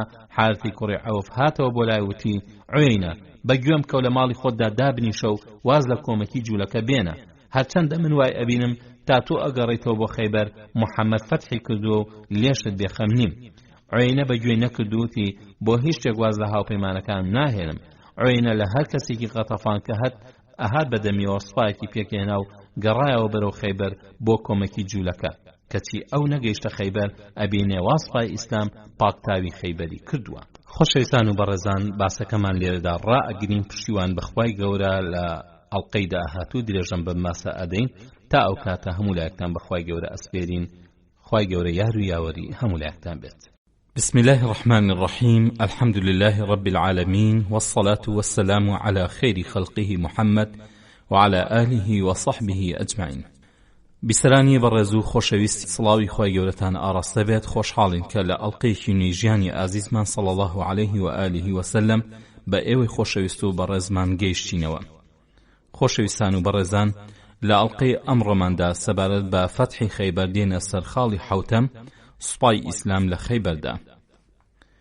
سوپای ئیسلام لەسەر ڕەوتی خۆی بەردەوام بوو بەرەو خەیبەر لە ڕێدا پێغەمبەری خوا صلی الله عليه وآله وسلم داوای لە یەکێک لە هاوڵانی کرد کە عامری کوڕی ئەکوع بوو تا بە ئاوازی خۆش دەنگ بەرزکاتەوە چونکە ئەوە ئەبێتە هۆی چالاکبوونی وشترەکان. ئەویش گوێڕایەڵی فەرمانی کرد و بەم ئاواز و گۆرانیە پێغەمبەری خوا صلی الله عليه وآله وسلم دڵخۆش بوو بۆیە بە عامیری فەرموو یەرحەموکە الله بە هەر کەسیش بیفەرموایە خوا ڕەحمەت لەگەڵا بکە ئەوە شەهیدە بوو. بۆیە عومەری کوڕی خەتاب فەرمووی ئەی پێغەمبەری خوا صلی الله عليه وآله وسلم واجب بوو واتە شەهیدیەکەی واجب بوو ناکرێت دڵی ئێمەشی پێخۆشکەیت. هەروایش بوو لە جەنگی خەیبەردا شەهیدی پێشکەش بە عامیری کوڕی ئەکوع کرا ئەوە بوو لەگەڵ جوولەکەیە کە ناوی مەرحەب بوو کەوتنە شمشێربازی و لە کاتی شەڕە شمشێردا ویستی شمشێرێک لە قاتی جوولەکەکە بدا جا لەبەر ئەوەی کە کورتە باڵا بوو شمشێرەکە گەڕایەوە و دای لە ئەژنۆی و بەو زامە کۆچی دوای کرد. هەندێک ئەیانوت عامیری کوڕی ئەکوع کردەوەکانی بەتاڵ بوونەتەوە بەهۆی ئەوە کە خۆی کوشت بێتەوە. سەلەمەی کوڕی ئەکوعی برای یان برازای بەم هۆیە ئەوەوە کە خۆی کوشت بێتەوە ئەم قسەیە زۆر خەمباری کرد. کاتێک کە پێغەمبەری خوا صلی الله عليه وآله وسلم بەو شێوەی بینی دەستی گرت و فەرمی مالک فەرمی چیتە؟ وتی دایک و باوکم بە قوربانت بن. وای دەرئەبڕن کە کردەوەکانی عامیر بەتاڵ بوونەتەوە. فەرمووی هەردوو پەنجەکانی جوت کرد و فەرمووی هەر کەس وای و تۆ ڕاستی نەکردووە. ئەو دوو پاداشتی هەن، هەردوو پەنجەشی کە جوت کرد ئەو جاهیدیشە و مجاهیدیشە، کەم عەرەب وەک ئەوەی دەستکەوت بێ. لە ڕێگادا سەربازانی ئیسلام کەوتنە ذیکر و یادی خوا، بەڵام بە دەنگی بەرز ئەو بوو پێغەمبەری خوا صلی الله علیه و آله و سلم فەرمایدا کە ذیکری خوا بەبێ دەنگ بکەن. کاتێک گەیشتنە سەر بەرزایە کە ئێڕوانی بەسەر خەیبەردا، فەرمایدا سوپا بوەسێ، پاشان دەستی بە خوێندنی ئەم دوعایە کرد: اللهم رب السماوات وما أضلن ورب الأرضين وما أقلن ورب الشياطين وما أضلن ورب الرياح وما أذرين نسألك خير هذه القرية وخير أهلها ونعوذ بك من شرها وشر ما فيها. داوای لە خوای گەورە کرد کە لە خێر و بەرەکەتی خەیبەر و دانیشتوانی بەشیان بدات و لە شەڕ و خراپەشیان بە دووریان بگرێن. پاشان بە ئاوەڵانی فەرموو: ئەقدم بسم الله، فەرمووی بە ناوی خوا و بەرەو پێشەوە بڕۆن. خوای گەورە چاوی جوولەکەی خەیبەری لە ئاستی سوپای ئیسلامدا کوێر کرد و بەخۆیان نەزانی هەتا ئەوە بوو لە بەرەبەیاندا سوپای ئیسلام هێرشی کردە سەر قەڵاکانیان، هەرچەندە جوولەکە و منافقانی مەدینە هەواڵیان بۆ خەیبەر ناردبوو کەوا سوپای ئیسلام بەرەو خەیبەر دێت، کە مسلمانەکان گەیشتنە خەیبەر شەو بوو. ئیتر مسلمانەکان شەو لە نزیک خەیبەر مانەوە تا بەرەبەیان ئەو ساهەڵمەتیاندایە سەر خەیبەر. شایانی باسە کە جوولەکەی خەیبەر لەو کاتەوە کە هەواڵی سوپای ئیسلامیان بیست بوو وا بەرەو خەیبەر دێ، هەموو شەوێک پێش فەجر لە خەو هەڵ ئەستان و چەکیان ئەپۆشی، نەوەکو سوپای ئیسلام بەسەریاندا بدات و هەموو ڕۆژێکیش جەنگاوەرە جوولەکەکانیان سەرژمێری ئەکردن تا وریان بەرز بێت و خۆیان ئامادەی هێرشی مسلمانەکان بکەن. کەچی بە فەرمانی خوا ئەو بەرەبەیانەی کە سوپای ئیسلام گەیشت بۆ سەریان خەوبەری نەدان، هەڵنەستان و چەکیشیان نەپۆشی، بەڵکو خەوتن و نەجوڵانەوە و کەڵەشێریکیان نەیخوێند هەتا خۆرسەری دەهێنا، کە ڕۆژیان لێبوویەوە دڵیان ئەلەرزی، ئیتر بەخۆیان نەزانی هەتا سوپای ئیسلام گەیشتە بەردەم قەڵاکانیان. بەبێ ئاگا ئەو بەیانیە دەرگای قەڵاکانیان کردەوە و بە پاچ و خاکەنازەوە بەرەو کێڵگەکانیان کەوتنەڕێ.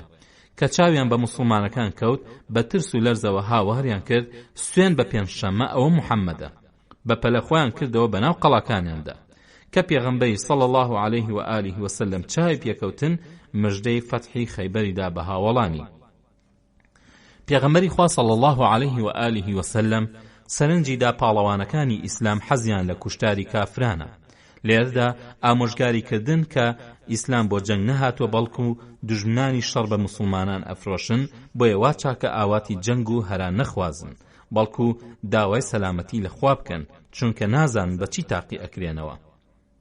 فەرمووی ئەگەر تووشی دوژمن هاتن ئەوە ئەم وردە بخوێنن کە تیایدا بڕیار ئەدەن خوای گەورە پەروەردگاری ئێوەش و ئەوانی شەو کاروباری هەردوو لاش بەدەستی ئەوە و کوشتنی کافرانیش بەدەستی خودایە. خاڵی هەشتم، سەرەتای دەستپێکردنی جەنگ. ئەو ڕۆژە خەیبەر ئەکرا بە دووەشەوە کە هەر بەشەیان بریتی بوو لە چەند قەڵایەکی سەختی جەنگ، لە هەمویان گرنگتر 8 قەڵا بوون کە 5یان ئەکەوتنە بەشی یەکەمی خەیبەر کە سەختترین و دژوارترین جەنگیان تێدا بەرپا بوو. ئەو 5 قەڵایانش ئەمانە بوون: یەکەم قەڵای نائیم کە یەکەم قەڵا بوو مسلمانەکان هێرشیان کردە سەری و لە بەردەمیدا پاڵەوانی ناوداری جوولەکە مەرحەب و براکانی لە ئەنجامی بەرگری لە قەڵاکە کوژران. دووهەم قەڵای سەعبی کوڕی معاذ گەورەترین قەڵایەک بوو کە مسلمانان فەتحیان کرد و خۆراک و تفاقی جەنگی زۆری تێدا بوو. سێهەم قەڵای زوبەیر، ئەم سیانە لە ناوچەی نەپاددا بوون. چوارەم قەڵای ئوبەی، پێنجەم قەڵای نزار، ئەم دوانش لە ناوچەی ئەشقدا بوون. ئەم 5 قەڵایە هێڵی بەرگری یەکەمی هەموو خەیبەر بوون و قورسترین جەنگیان تێدا بەرپا بوو. بەڵام بەشی دووهەمی خەیبەر 3 قەڵای گرنگی تێدا بوو. یەکەم قەڵای قەموس کە تایبەت بوو بەنەوەی ئەبولحوقەیقەوە، دووهەم قەڵای وەتیح، سێهەم قەڵای سەلالیم. ئەم 3 قەڵایە بە ئاسانی خۆیان بەدەستەوەدا. سەرتا پێغەمبەری خوا صلی الله علیه و آله و سلم داوای لە جوولەکە کرد کە بێنە سەر دینی ئیسلام و ببنە بەشێکی خێزانی ئیسلام و وەک مسلمانان هەموو مافێکیان هەبێ. بوخاری ئەوەی گێڕاوەتەوە کە عەلی کوڕی ئەبوو تاڵیب یەکەم فەرماندەیە بوو کە ئەم پێشنیارە بخاتە بەردەم جوولەکە، ئەمەش بە فەرمانی پێغەمبەر صلی الله علیه و آله و سلم. یەکەم جار کە مسلمانەکان گەیشتن، پێغەمبەری خوا صلی الله علیه و آله و سلم بانگی کردە عەلی و ئاڵاکەیدا دەستی و عەلی فەرمی: ئەی پێغەمبەری خوا، بچم بە گژیانە هەتا وەک خۆمانیان لێبێ؟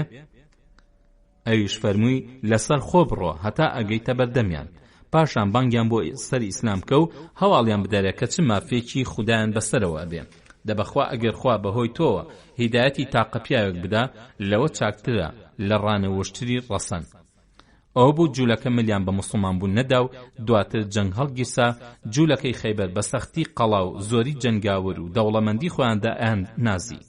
بۆیە هەر لە یەکەم ڕۆژدا ئەوان هێرشیان کردە سەر موسڵمانەکان کە ئەو بوو چەند کەسێکیان لە موسڵمانان شەهید کردن و 50 زامدار کردن و موسڵمانەکان بە پەلە زامدارەکانیان گەیاندە دواوە بۆ چارەسەری.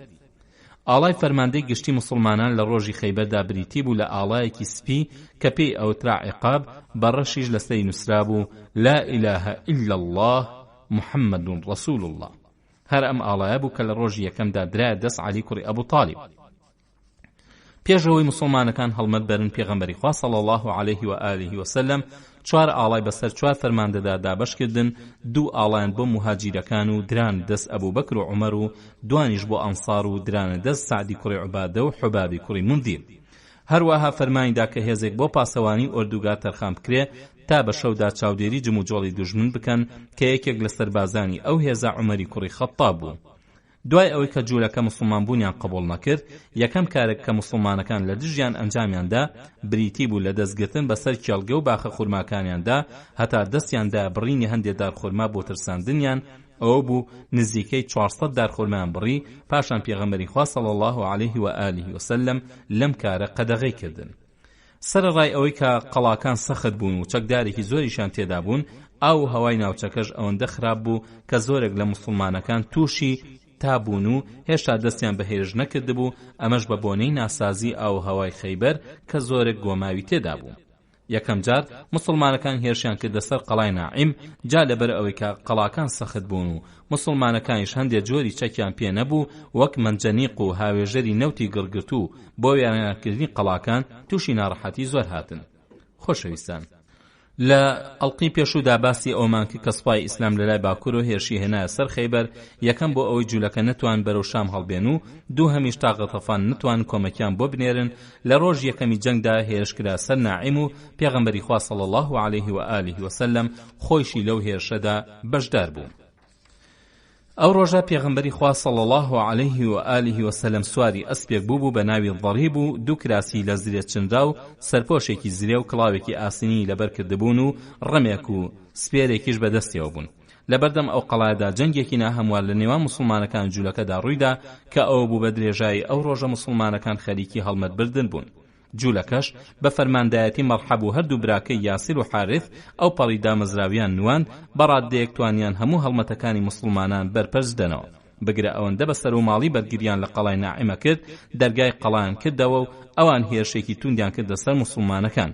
ئەوە بوو کەتیبە لە دوای کەتیبە جوولەکە بە سەرکردایەتی حارث ئەبوو زەینەب هێرشیانە کرد تا ئەو بوو کەتیبەکانی ئەنسار بەرەنگاریان بوونەوە و دوای جەنگێکی سەخت توانیان هێرشەکەی حارث پەرشدەنەوە و ڕاویان بنێن و ناچاریان بکەن خۆیان بە قەڵاقەکەدا بکەنەوە و دەرگا لەسەر خۆیان دابخەن. جوولەکە جارێکی تر دەرگایان کردەوە و بە سەرکردایەتی ئوسەیری خزمی مەرحەب چەند هێرشێکی توندیان کردە سەر موسڵمانەکان. هەرچەندە موسڵمانەکان لە بەردەمیاندا دامزرا بوون، بەڵام بەرەبەرە هێرشی جوولەکە توندتر بوو.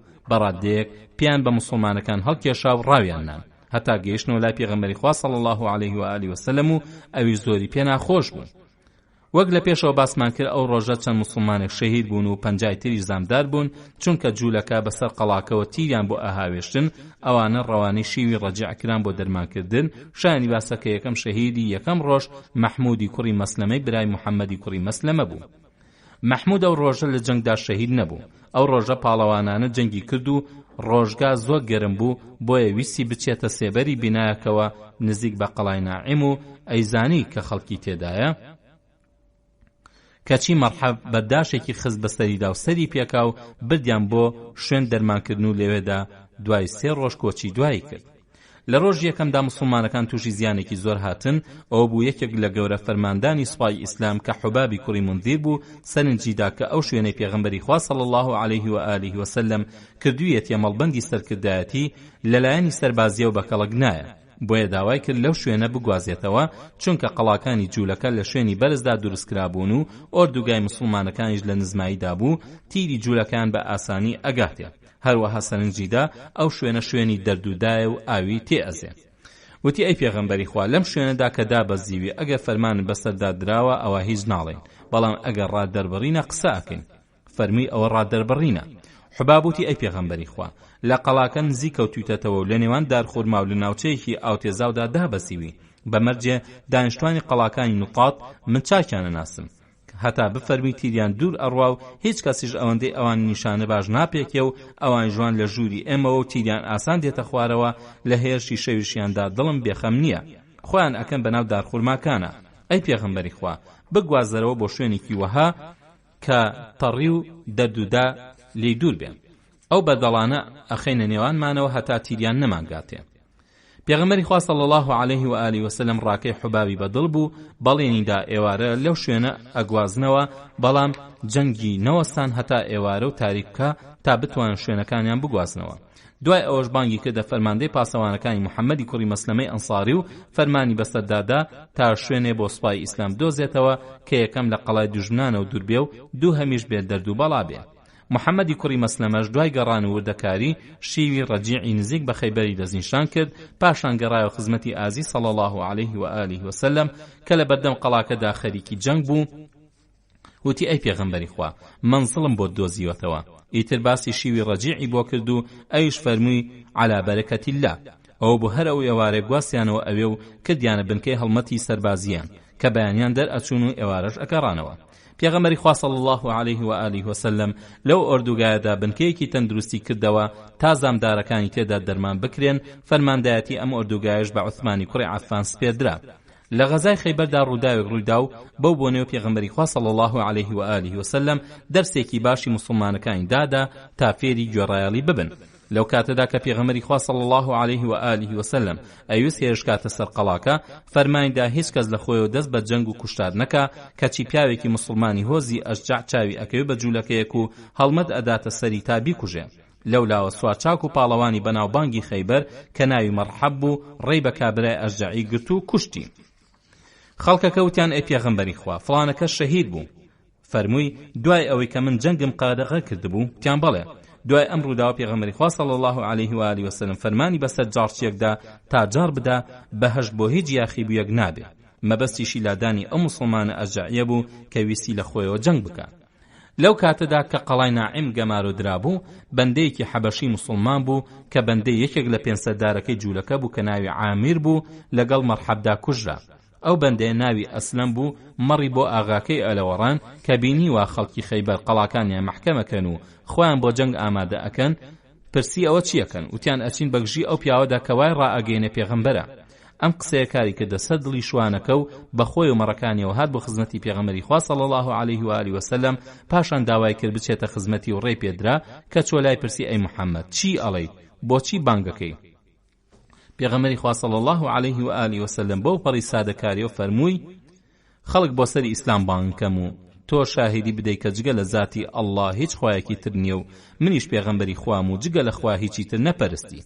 بەندەکەوتی جا ئەگە من شاهیدی بدەم و ئیمان بەخوای گەورە بهێنم چیم بۆ ئەبێ؟ فەرمووی ئەگەر لەسەر ئەوە بمریت ئەچیتە بەهەشتەوە. ئیسلام چوە دڵیەوە موسڵمان بوو. لێرەدا بەندە نۆ موسڵمانەکە هەستی کرد سپادێکوا لە ئەستۆیدا بۆیە وتی ئەی پێغەمبەری خوا ئەم مەڕانم سپاردن بەلای منەوە چیان لێ بکەم؟ فەرمووی لە ئۆردوگاکە دەریان بکە، پاشان بە دەنگی بەرز لیان بخوڕە و دەنکە چەویان تێبگرە، ئیتر خوای گەورە ئەمانەتەکەت بۆ ئەگەیەنێتەوە شوێنی خۆی. بەندە حەبەشیەکە مشتێ چەوی هەڵگرت و بەڕووی مەڕەکاندا هاویشتی وتی بگەڕێنە بۆ لای خاوەنەکەتان، بەخوا من سەرۆکاریتان ناکەم. مەڕەکان هەر هەمیان پێکەوە وەک کەسێک لیان بخوڕێکەوتنە ڕێ هەتا چوونەوە ناو قەڵاکەی مەرحەب. ئیتر کابرای جوولەکە بۆی دەرکەوت کە بەندەکەی موسڵمان بووە. ئەڵێن عەلی کوڕی ئەبوو تاڵب خوای لێ ڕازی بێ کە ئاڵاکەی هەڵگرت و بۆ جەنگی جوولەکەی قەڵای ناعیم کەوتە ڕێ، بەندە حەبەشیەکەش کەوتە دوای و کوشتاری جوولەکەی کرد هەتا شەهید بوو. کە برایە بۆ بنکەی فریاکەوتن و لەوێ پێغەمبەری خوا صلی الله علیه و آله و سلم چای پێکەوت بە هاوڵانی فەرمووی بەڕاستی خوا ڕێزی لەم بەندەیە ناو بەرەو چاکەی هێنا.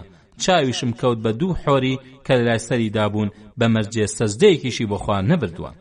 لە ڕوایەتێکی ترداوە هاتووە کە پیاوێکی ڕەشدێتە خزمەتی پێغەمبەر صلی الله علیه و آله و سلم و ئەڵێت بن پیاوێکی ڕەشپێست و دەم و چاو ناشرین و بۆن ناخۆش و بێپارە و پوڵم. ئەگەر لەگەڵ ئەمانە بجەنگم هەتا بکوژرێم ئایا ئەسمە بەهەشتەوە؟ فەرمووی بەڵێ. ئەوە بوو چووە پێشەوە هەتا شەهید بوو. جا کاتێک کە شەهید بوو پێغەمبەری خوا صلی الله علیه و آله و سلم تەشریفی هێنایە سەری و فەرمووی خوا دەم و چاوتی جوان کرد و بۆنتی خۆش کرد و سامانیشتی زۆر کرد. پاشان فەرمووی هەردوو ژنە حۆریەکەیم بینی کە جبەکان لە بەریادا ئەکەند و ئەچوونە نێوان پێستی و جبەکەیەوە. خۆشەویستان و بەڕێزان، لێرەدا باسەکەمان ڕائەگرین پشتیوان بەخوای گەورە لە ئەڵقەی داهاتووی ژیانی ئازیزمان صلی الله علیه و آله و سلم بە ئێوەی خۆشەویست و بەڕێزمان ئەگەینەوە تا ئەو کاتە هەموو لایەکتان بەخوای گەورە و میهرەبان ئەسپێرین. والسلام عليكم ورحمة الله وبركاته. بسم الله الرحمن الرحيم. الحمد لله رب العالمين، والصلاة والسلام على رسوله الأمين وعلى آله وصحبه ومن تبعهم بإحسان إلى يوم الدين. بسرانی خۆشەویست و بەڕێز و ئازیز، سڵاوی خوای گەورەتان ئاڕاستە بێت. خۆشحاڵین کە لە ئەڵقەیەکی نوێژیانی ئازیزمان صلی الله عليه و آله و سلم بە ئێوەی خۆشەویست و بەڕێزمان گەیشتینەوە بە ئومێدی ڕەزامەندی خوای گەورە پاشان سوود و کەڵک گەیاندن بە ئێوەی بەڕێز.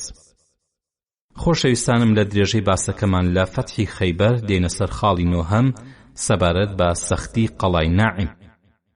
قەڵای ناعیم لە هەموو قەڵاکانی خەیبەر سەختتر بوو.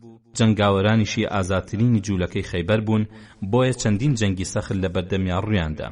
بەڵگە بۆ ئەمەش ئەوەیە کە مەرحەبی سوارچاک و پاڵەوانی خەیبەر فەرماندەی سوپای پاراستنی ئەم قەڵا سەختە بوو. دوو سوارچاکی تریش کە هیچیان لەو کەمتر نەبوو لە ئازایەتی و بەجەرگیدا یارمەتی دەری بوون، کە ئەوانیش یاسیر و حارثی برای بوون و تا موسڵمانەکان ئەم سێ پاڵەوانیان نەکوش نەیانتوانی قەڵاکە بگرن. هەرچەندە خاوخێزانی مەرحەب و سەربازەکانیان پاڵەوانانە بەرگریان لەم قەڵایە کرد و هەرچەندە موسڵمانەکانیش تووشی ماندووبوونێکی زۆر هاتن لە بەردەم بەرگریکارانی قەڵاکەدا، هەرچەندە زۆرێک لە موسڵمانەکان تووشی نەخۆشی هاتن، پێغەمبەری خوا صلی الله علیه و آله و سلم فەرمانیدا فشاری زیاتر بخرێتە سەر قەڵاکە و ئابڵوقەی تونتر بخەنە سەر جوولەکە تا ناچار ببن و خۆیان بەدەستەوە بدەن. جوولەکە بەدڕی بەرگریانە کرد و پێغەمبەری خوار صلی الله علیه و آله و سلم کەتیبە لە دوای کەتیبە مهاجیر و ئەنساری ڕەوانە ئەکردن بۆ هەڵمەربردنە سەر ناعیم، کەچی ئەو هەموو کەتیبانە دەستەوسان بوون. لە کاتێکدا کە قەڵاکە ئابڵوقە درابوو، مەرحەبی جوولەکە لە دەرگای قەڵا هاتە دەرەوە و داوای زۆرانبازی ئەکرد. ئەوە بۆ عامیری کوڕی سینانی کوڕی ئەکوعی لێ دەرپەڕی، بەڵام شمشێرەکەی عامیر لە دەستیدا هەڵگەڕایەوە و عامیری زامدار کرد و شەهید بوو، هەروەک لە ئەڵقەی پێشودا باسمان کرد. دەربارەی کوشتنی مەرحەبیش ئیبن ئیسحاق بەم شێوە باسەکە ئەگێڕێتەوە کە کاتێک مەرحەب دێتە بەردەم قەڵاکە و داوای شمشێربازی ئەکا، پێغەمبەری خوا صلی الله علیه و آله و سلم فەرمووی کێ ئەچێتە مەیدانی ئەمەوە؟ محەممەدی کوڕی مەسلەمە ئەڵێ من ئەی پێغەمبەری خوا، من ستەم لێکراوی تۆڵەستێنم، دوێنێ براکەمی کوشت. هەروەکو لە ئەڵقەی پێشودا باسمان کرد کە مەرحەب بەردێکی خست بەسەر مەحموودی کوڕی مەسلەمەدا و بۆ هۆی شەهید بوونی، پێغەمبەری خوا صلی الله علیه و آله و سلم فەرمووی دەهەستە بۆی خوا یارمەتی بدەی تا بەسەریدا زاڵ ببێ. کە لە یەک نزیک کەوتنەوە درەختێک کەوتە نێوانیان و هەر یەکە بۆ خۆی ئەدایە پەنای درەختەکە، ئیتر هەرچی یەکێکیان خۆی ئەدایە پەنای ئەوی تریان بە شمشێر شتێکی لە درەختەکە ئەبڕی هەتا بۆ یەکتری دەرکەوتن و درەختەکە وەک پیاوێکی وەستا و وەهابوو لە نێوانیاندا. ئیتر ئەوە بوو مەرحەب هەڵمەتیدایە کوڕی مەسلەمە و شمشێرەکەی بۆ داهێنایەوە و ئەویش قەڵغانەکەی دایە بەری کە پێستێکی ئەستور بوو، شمشێرەکەی مەرحەب کەوتە ناویەوە و ئەویش تون گرتی و بەری نەدا. ئیتر محەممەدی کوڕی مەسلەمە دایگرتەوە هەتا کوشتی. بەڵام واقعیدی و ئەهای باس کردووە کە محەممەدی کوڕی مەسلەمە هەردوو قاچی مەرحەب ئەپەڕێنێ و ئەی خاتە سەر زەوی، پاشان مەرحەب پێی ئەڵێ دەی یەکجاری بمکوژە. ئەڵێ نا، تۆش تامی مەرگ وەک مەحموودی کوڕی مەسلەمەی برام چەشتی بچێژە. دوای ئەوە عەلی کوڕی ئەبوو تاڵیب بەلایدا تێپەڕەبێت و ملی ئەپەڕێنێ. بۆ بردنی کەلوپەلەکەی مەرحەب عەلی کوڕی مەسلەمە ئەچنە خزمەتی پێغەمبەری خوا صلی الله علیه و آله و سلم تا بزان بە کیان ئەدرێ. ئەوە بوو شمشێر و ڕم و سەرپۆشە زرێکەی و کڵاوە ئاسنەکەیدا بە محەممەدی کوڕی مەسلەمە. بەڵام مەقریزی ئەوەشی باس کردووە کە عەلی کوڕی ئەبوو تاڵیب بەر لەوەی مەرحەب بکوژێ حارثی برای مەرحەبی کوشتووە. شایانی باسەکە بدە ماڵی مەرحەب لە هۆزی حیمێر یەمەنین، بۆیە زۆر ئازا و بەجێرگ بوون هەتا دوای کوژانی مەرحەب قەڵاکە خۆی نەدا بەدەستەوە، بەڵکو جوولەکە بەو پەڕی ئازایەتیەوە ئەجەنگان. دوای کوژرانی مەرحەب و حارث یاسیری برایان پاڵەوانانە ئەجەنگان بگرە هاتە سەر ئەوەی کە لە قەڵاکە بە خۆی و کۆمەڵک جەنگاوەرە لە قەڵا بێتە دەرەوە بۆ شمشێربازی. ئەو بوو لەبەردەم قەڵاکەدا ڕمەکەی داچەقاند و بە ئەسپەکەیەوە ئەمسەر و ئەوسەری ئەکرد و بە شێعری عەرەبی داوای پیاوی ئەکرد بێتە مەیدانی. لە ڕاستیدا یاسیر گاڵتەی پێ نەئەکرا. ئەوە بوو زوبەیری کوڕی عەوامی لێ دەرپەڕی. لەو کاتەدا سەفی کچی عەبدولمەتەڵیبی پوری پێغەمبەری خوا صلی الله علیه و آله وسلم و دایکی زوبەیر لەوێ ئامادە بوو ترسی لێ نیشت و وتی ئەی پێغەمبەری خوا کوڕەکەم ئەکوژرێ. پێغەمبەری خوا صلی الله علیه و آله وسلم فەرمووی بەڵکو کوڕەکەی تۆ ئەو ئەکوژێ. کە زوبەیر هاتە مەیدانی بە شێعر وەڵامی یاسری دایەوە ماوەی خەریکی شمشێربازی بوون تا سەرنجام زوبەیر جوولەکەکەی کوشت کە هەر سێ فەرماندە گەورەکەی ناعیم کوژران ئیتر جوولەکە وریان نەما و دەستیان شل بوو. کە زوبەیر یاسیری کوشت پێغەمبەری خوا صلی الله علیه و آله وسلم ستایشی کرد و فەرمووی مام و خاڵ بە قوربانت بن. هەموو پێغەمبەری قوتابی و پشتیوانی بوون و قوتابی و پشتیوانی منیش زوبەیرە. ئەگەر بە زوبەیریان بووتایە ئەو ڕۆژە شمشێرەکەت بە بڕژ بوو ئەیوت بە بڕژ نەبوو بەڵام ناچارم کرد. هەروەها ئەوەش هاتووە کە لە بەردەم قەڵای ناعیمدا فەرماندەیەکی تری ئازای جوولەکە بەدەستی ئیمامی عەلی ئەکوژێت کە ناوی عامیر بووە. هەروەها فەرماندەی پێنجەمیشان بەدەستی محەممەدی کوڕی مەسلەمەی ئەنساری کوژراوە کە ناوی ئوسەیر بووە. دوای کوژرانی ئەم پێنج فەرماندەیە ئیتر بە جارێک ورەی جوولەکەی ناعیم ڕووخاو مسلمانەکانیش بە توندی هێرشیان کردە سەر قەڵاکە و فەتحیان کرد کە ئەمە یەکەم قەڵای خەیبەر بوو مسلمانەکان بیگرن.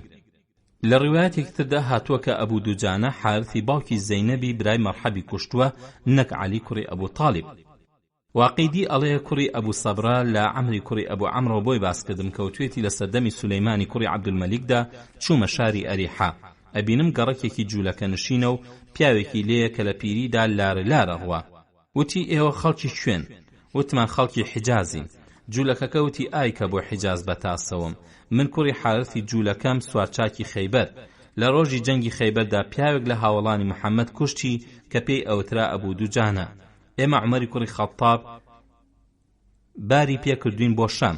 وتم ئەی مسلمان نابی؟ وتی خۆ مسلمان بوون بۆم چاکە ئەگەر ببوومایە، بەڵام شوورەیم ئەخرێتە دووە. جوولەکە عیبدارمەکەن. ئەڵێن باوکت کوڕی سەرداری جوولەکە بوو، وازی لە یەهودیەت نەهێنا و لەسەری کوژرا، ئێستا تۆ پێچەوانەی ئەو ئەجۆڵیتەوە. ئەبوو ڕافع ئەڵێ کاتێک کە پێغەمبەری خوا صلی الله علیه و آله وسلم ئاڵاکەی دایە دەست عەلی، ئێمەشی لەگەڵا بووین. ئەو بوو لە دەرگای قەڵاکەدا عەلی تووشی پیاوێک بوو، شمشێرێکی لە عەلیدا و ئەویش بە قەلغانەکەی خۆی پاراست. خێرا عەلی دەستی دایە دەرگای کە لە قەڵاکەدا بوو کردیە قەلغان بۆ خۆی و هەروە بەدەستیەوە بوو هەتا خوای گەورە قەڵاکەی بۆ فەتح کردن. کەمێک بەر لەوەی قەڵای ناعیم بەدەستەوە بدرێت و لە کاتێکدا کە عومەری کوڕی خەتاب ئێشکچی شەو بوو، پیاوەکانی پیاوێکی جوولەکەیان دەستگیر کرد و هێنان بۆ لای عومەر. عومەری ژوای زانی سیخوڕی جوولەکەیە بۆیە فەرمانیدا لە ملی بدرێ، بەڵام کابرای جوولەکە بە عومەری وت بم بە بۆ لای پێغەمبەرەکەتان هەتا قسەی بۆ بکەن.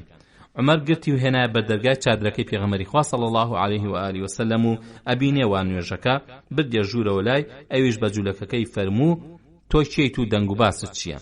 وتی ئەی محەممەد ئەگەر ڕاستت پێ بڵێم ئەمانم ئەدەیتێ؟ فەرمووی بەڵێ. کابرای جوولەکە کە ناوی سەماک بووتی لە قەڵای نەطات واتە ناعیمەوە لەلایەن کۆمەڵی خەڵکی بێیاساوە هاتووم. من بەجێم هێشتن بەم شەوە خۆیان لە قەڵاکە ئەدزیەوە. پێغەمبەری خوا صلی الله علیه و آله وسلم بە جوولەکەکەی فەرموو بۆ کوێ ئەچن؟ وتی ئەچن بۆ قەڵاکانی شۆق. ئەوەندەش لێ ترساون دڵیان تەپەتەپەکە. ئەمەش قەڵای جوولەکەیە و چەک و خواردەمەنی و ڕۆنی تێدایە. هەروەها ئامێری قەڵاکانیانی تێدایە کە پێی کوشتاری یەکتریان ئەکرد. ئەمان لە ماڵێکی قەڵاکەدا لەژێر زەویدا شادوتەوە واتا قەڵای دووهەم کە ناوی سەعب بووە. پێغەمبەری خوا صلی الله علیه و آله وسلم بە جوولەکەکەی فەرموو ئەو ئامێرە چییە؟ وتی منجەنیقی هەڵوەشاو، دوو دەبابە و چەک، زرێ و کڵاوی ئاستن و شمشێری زۆر. جا ئەگەر سبێنێ چوویتە ناو قەڵاکەوە ئەچیتە ناوی. فەرمووی ئینشاءالله. جوولەکەکە ژووتی ئینشاءالله. لەسەر شوێنی نهێنی چەکەکە ئەدوەستێنم چونکە جگە لە من هیچ جوولەکەیەک پێت نازانێ. جوولەکەکە وتی شتێکی تریش وتیان چییە؟ وتی ئەو چەکە دەرئەهێنی پاشان من منجەنیقەکە ڕوو ئەو قەڵای شوقدا ئەبەزنێنم و پیاوەکانیش لەناو دوو دەبابەکەدا ئەڕۆنە پێشەوە و ژێر قەڵاکە هەڵ ئەکەن و هەر ئەو ڕۆژە فەتحی قەڵاکە ئەکەیت و هەمان کاریش لەگەڵ قەڵای کەتیبەکەدا ئەکەیت. عومەری کوڕی خەتاب وتی ئەی پێغەمبەری خوا وای لێک ئەدەمەوە کە ڕاستی کرد بێ. جوولەکەکە وتی ئەی پێغەمبەری خوا خوێنم بپارێزە. فەرمووی ئەنتە ئامین. وتی ژنێکم هێوا لە قەڵای نزاردا بیبەخشەرەوە پێم. فەرمووی هیە لەک. پاشان پێغەمبەری خوا صلی الله علیه و آله و سلم پرسیاری لە سەماک کرد، فەرمی بۆچی جوولەکە ماڵ و مناڵیان لە قەڵاکانی نەتات گواستوتەوە؟ وتی بۆ ئەوەی یەکلایی ببنەوە بۆ جەنگ و ماڵ و منداڵیان ناردۆتە قەڵاکانی شق و کەتیبە. داوای لە سەماک کرد تا موسڵمان ببێ، کەچی وتی من چەند ڕۆژێک مۆڵەتم بدە. مسلمانەکان وازیان لەو جوولەکە هێنا تا بەسەربەستی بۆ خۆی بگەڕێ، تا ئەو بوو مسلمانەکان دوا هەمین قەڵای خەیبەر بیان فەتح کرد، قەڵای نزار بوو. پێغەمبەری خوا صلی الله علیه و آله و سلم بەڵێنەکەی بۆ کابرای جوولەکە بەسەر برد و ژنەکەی پێدایەوە و ئەویش مسلمان بوو. گرتنی قەڵای ناعیم مسلمانانی زۆر ماندوو کرد. ئەو بوو هەر لە یەکەم ڕۆژدا 50 کەسیان لێ زامدار بوو، لەوە ئەچێت لە 15 ڕۆژ زیاتری خایاندبێ و ئەمەش گەورەترین جەنگی نێوان مسلمانەکان و جوولەکە بووە. جوولەکەش تا فەرماندە بەناوبانگەکانیان نەکوژرا بوو، جار لە دوای جار هێرشیانە کردە سەر مسلمانەکان، بەڵام لەگەڵ ئەوەشدا ژمارەی کوژراوانی هەردوولا دەستنیشان نەکراوە. تەنها 5 فەرماندەی جوولەکە ناویان هەیە، لەگەڵ 3 شەهیدی مسلماناندا محمودی کوڕی مەسلەمە و عامیری کوڕی ئەکوع و ئەو بەندە حەبەشی کەشوانی جوولەکەکان بوو. دیارە جوولەکە لە ڕۆژی فەتحی قەڵاکەدا بەرگری زۆریان کردو و زۆریشان لێکوژراون، هەروەها مسلمانەکانیش بەبێ شەهید و زامدار قەڵاکەیان بۆ فەتح نەکراوە. هەروەها باسی ژمارەی چەک و دەستکەوتەکانی ئەم قەڵایە نەکراوە. خاڵی دەهەم فەتحی قەڵای سەعب. قەڵای سەعب یەکێکە لە قەڵاکانی نەتات کە بریتیە لە بەشی یەکەمی خەیبەر.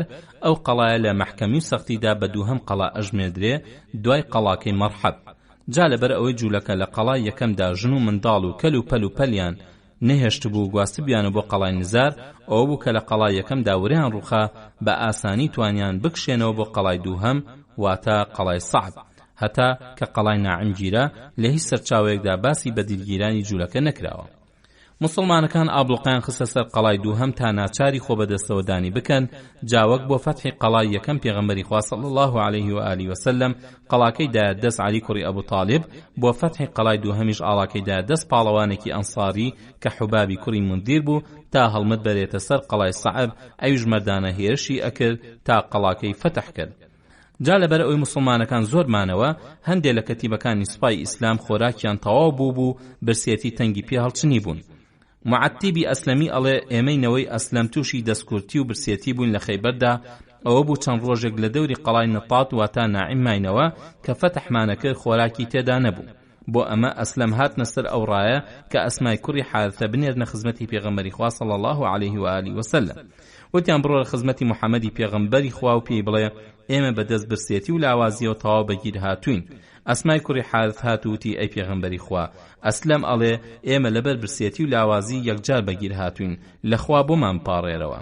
ئەو پێغەمبەری خوا صلی الله علیه و آله و سلم بۆیان پاڕایەوە. پاشان فەرمووی بەخوا شتێکی وەهام لە دەستدانیە دەرخواردیان بدەم. پاشان بە دەنگی بەرز فەرمووی خوایە کام قەڵایە خواردن و ڕۆنی زیاتری تێدایە ئەویان بۆ فەتح بکەیت. بەسێتی تەنگی بە چەند بەشێکی سوپای ئیسلام هەڵچنی بوو تا ئەو ڕادەیە کە ناچار ببن گوێ درێژ سەر ببڕن و بیخۆن. کاتێکە پێغەمبەری خوا صلی الله علیه و آله و سلم بەلای کۆمەڵە مسلمانێکدا تێ ئەپەڕێ و خەریکی کوڵاندنی گۆشتی گوێ درێژە بن، لە قابلەمەدا پرسیارەکات و هەواڵی ئەدەنێ خێرا فەرمان ئەدا تاجار بدرێ کە پێغەمبەری خوا صلی الله علیه و آله و سلم مسلمانان لە گۆشت خواردنی گوێ درێژی ماڵی و لە نیکاحی متعە و لە خواردنی گۆشتی کەڵبەدار و نینۆکدار قەدەغا ئەکا، بەڵام ماوەی داوە کە گۆشتی ئەسب بخورێ. ئەبول یەسەر کە ناوی کەعبی کوڕی عەمری کوڕی عەبادی ئەنساریە و بەشداری عەقەبە و بەدری کردووە، لە بەدردا پاڵەوانێتی زۆری نواندووە و بەدەستی ئەو عەباسی کوڕی عەبدولمەتەڵیب لە بەدردا بەدیل گیراوە و دوا هاوڵی بەدری بووە کە لە ساڵی 55ەمی کۆچیدا لە مەدینەدا کۆچی دوای کردووە. باسی ئابلوقەی قەڵای سەعبی کوڕی معاد دەکات کە دوای 3 ڕۆژ ڕانەمەڕێکی پیاوێکی جوولەکە لە دەرەوەی قەڵاکە بەدی ئەکەن پێغەمبەری خوا صلی الله علیه و آله و سلم ئەفەرمێ کێ ئەتوانێت لەو مەڕانەمان بۆ بگرێ و دەرخواردمان بدە. ئەڵێ منژتم من ئەی پێغەمبەری خوا، بە شێوەی ئاسک بۆی دەرچووم کە پێغەمبەری خوا صلی الله علیه و آله و سلم چاوی لێم بوو، وا ڕۆیشتم فەرمووی اللهم متعنا به. میش فریای مەڕەکان کەوتم و سەرەتاکەیان چوە ناو قەڵاکەوە و میش دوو مەڕم گرتن و باوەشم پیاندا کرد. پاشان وەک هیچم پێ نەبێ بەڕاکردن هاتمەوە هەتا گەیشتمە لای پێغەمبەری خوا صلی الله علیه و آله و سلم و فەرمانیدا سەریان ببڕین. پاشان هەردووکی بەشکردن بە شێوەیە کە هیچ کەس لە ئۆردوگاکەدا نەما لەوانەی ئابلوقەی قەڵاکەیان دابوو لێی نەخۆن. شایانی باسە کە قەڵای دووهەم 500 کەس بەرگریان لێ ئەکرد کە لە ژێر فەرماندایەتی دوو فەرماندەیاندا بە ناوی دەیال و یوشع ئەجەنگان. ئەمانە بە وێنەی قەڵای یەکەم بەرگریان لە قەڵای سەعبیژە کرد، بەڵکو زیاتریش چونکە قەڵای دووهەم سامان و کەلوپەل و چەکی زۆری تێدا بوو. سەرەتا یوشعی گەورە فەرماندەیان بە سواری ئەسپەکەیەوە هاتە بەردەم قەڵاکە و داوای پاڵەوانێکی کرد کە بچێتە بەردەمی. ئەوە بوو فەرماندەی سوپای هەڵمەتبەر حوبابی کوڕی مندیری هەڵگری ئاڵا لێ هاتە پێش و دوای هەڵمەت و بگرە و بەردەیەک و شەڕە شمشێرێکی توند فەرماندەی موسڵمانان توانی یوشعی جوولەکە بکوژێن. کە فەرماندەی یەکەم کوژرات جوولەکەی یەکجا تووڕە بوون. ئەوە بوو خێرا فەرماندەی دووهەمیان کە ناوی دەیال بوو دەرپەڕی ڕمەکەی لە بەردەم قەڵادا چەقاند و ئەویش داوای شمشێربازی کرد. ئەوە بوو عومارەی کوڕی عەقەبەی غیفاری لێ هاتە پێش و هەردووک بەسەر ئەسپەکەیان و ماوەیەک یەکتریان ڕاونا بەو هیوایی هەر یەکە دەست لە بەرامبەرەکەی بوەشێنێ. دوای ئەوە شەڕە شمشێرێکی سەختیان کرد و لە ئەنجامدا عومارە هەڵمەتیدا دەیال و بە شمشێرێک یەکجاری کرد. بە کوژرانی ئەم دوو فەرماندەیە زیانێکی گەورە لە جوولەکە کەوت، بۆیە هەر هەموو چاویان پەڕیە ترقی سەریان و هێرشێکی توندیان کردە سەر موسڵمانەکان کە سەرەتا بە تیر موسڵمانەکانیان داگرتەوە و تیریان وەکو لێزمە باران بەسەریاندا ئەباران، بە تایبەت تیریان بۆ ئەو شوێنە ئەهاویش کە پێغەمبەری خوا صلی الله علیه و آله وسلم لێبوو بەو نیازەی بیپێکن و بیکۆشن. جا لەبەرەوەی کە جوولەکەی خەیبەر تیریان زۆر ئەڕێشت و نیشانەیشیان ڕاست بوو، زۆرێک لەو تیرانە لە نزیک پێغەمبەری خوادا صلی الله علیه و آله وسلم ئەکەوتن، بۆیە موسڵمانان خۆیان کردە قەلغان بۆ پاراستنی ئازیزیان کە سواری ئەسپەکەی بوو چاودێری جەنگیە کرد.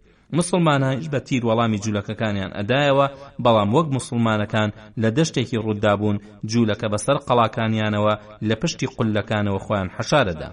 دوای ئەوەی کە مسلمانەکان لە شەڕ شمشێردا لە بەردەم قەڵای سەعبدا سەرکەوتن و دوای تیرباراندن بەسەر یەکتردا مسلمانەکان وایان بە چاکزانی هێرشێکی تون بکەنە سەر قەڵاکە بەو هیوایەوە بچن ناویەوە، کەچی لەلایەن جوولەکەکانەوە بەو پەڕی توندی وەڵام درانەوە، بەڵکو جوولەکە غیرەتیان خستە بەرخۆیان و دەرگاکانی قەڵایان خستە سەر پشت و ئەوان هێرشێکی توندی وەهان کردە سەر مسلمانەکان بۆ دواوە ڕاویاننان تا ئەو شوێنی کە پێغەمبەری خوای صلی الله علیه و آله وسلم تێدا وەسفا بوو.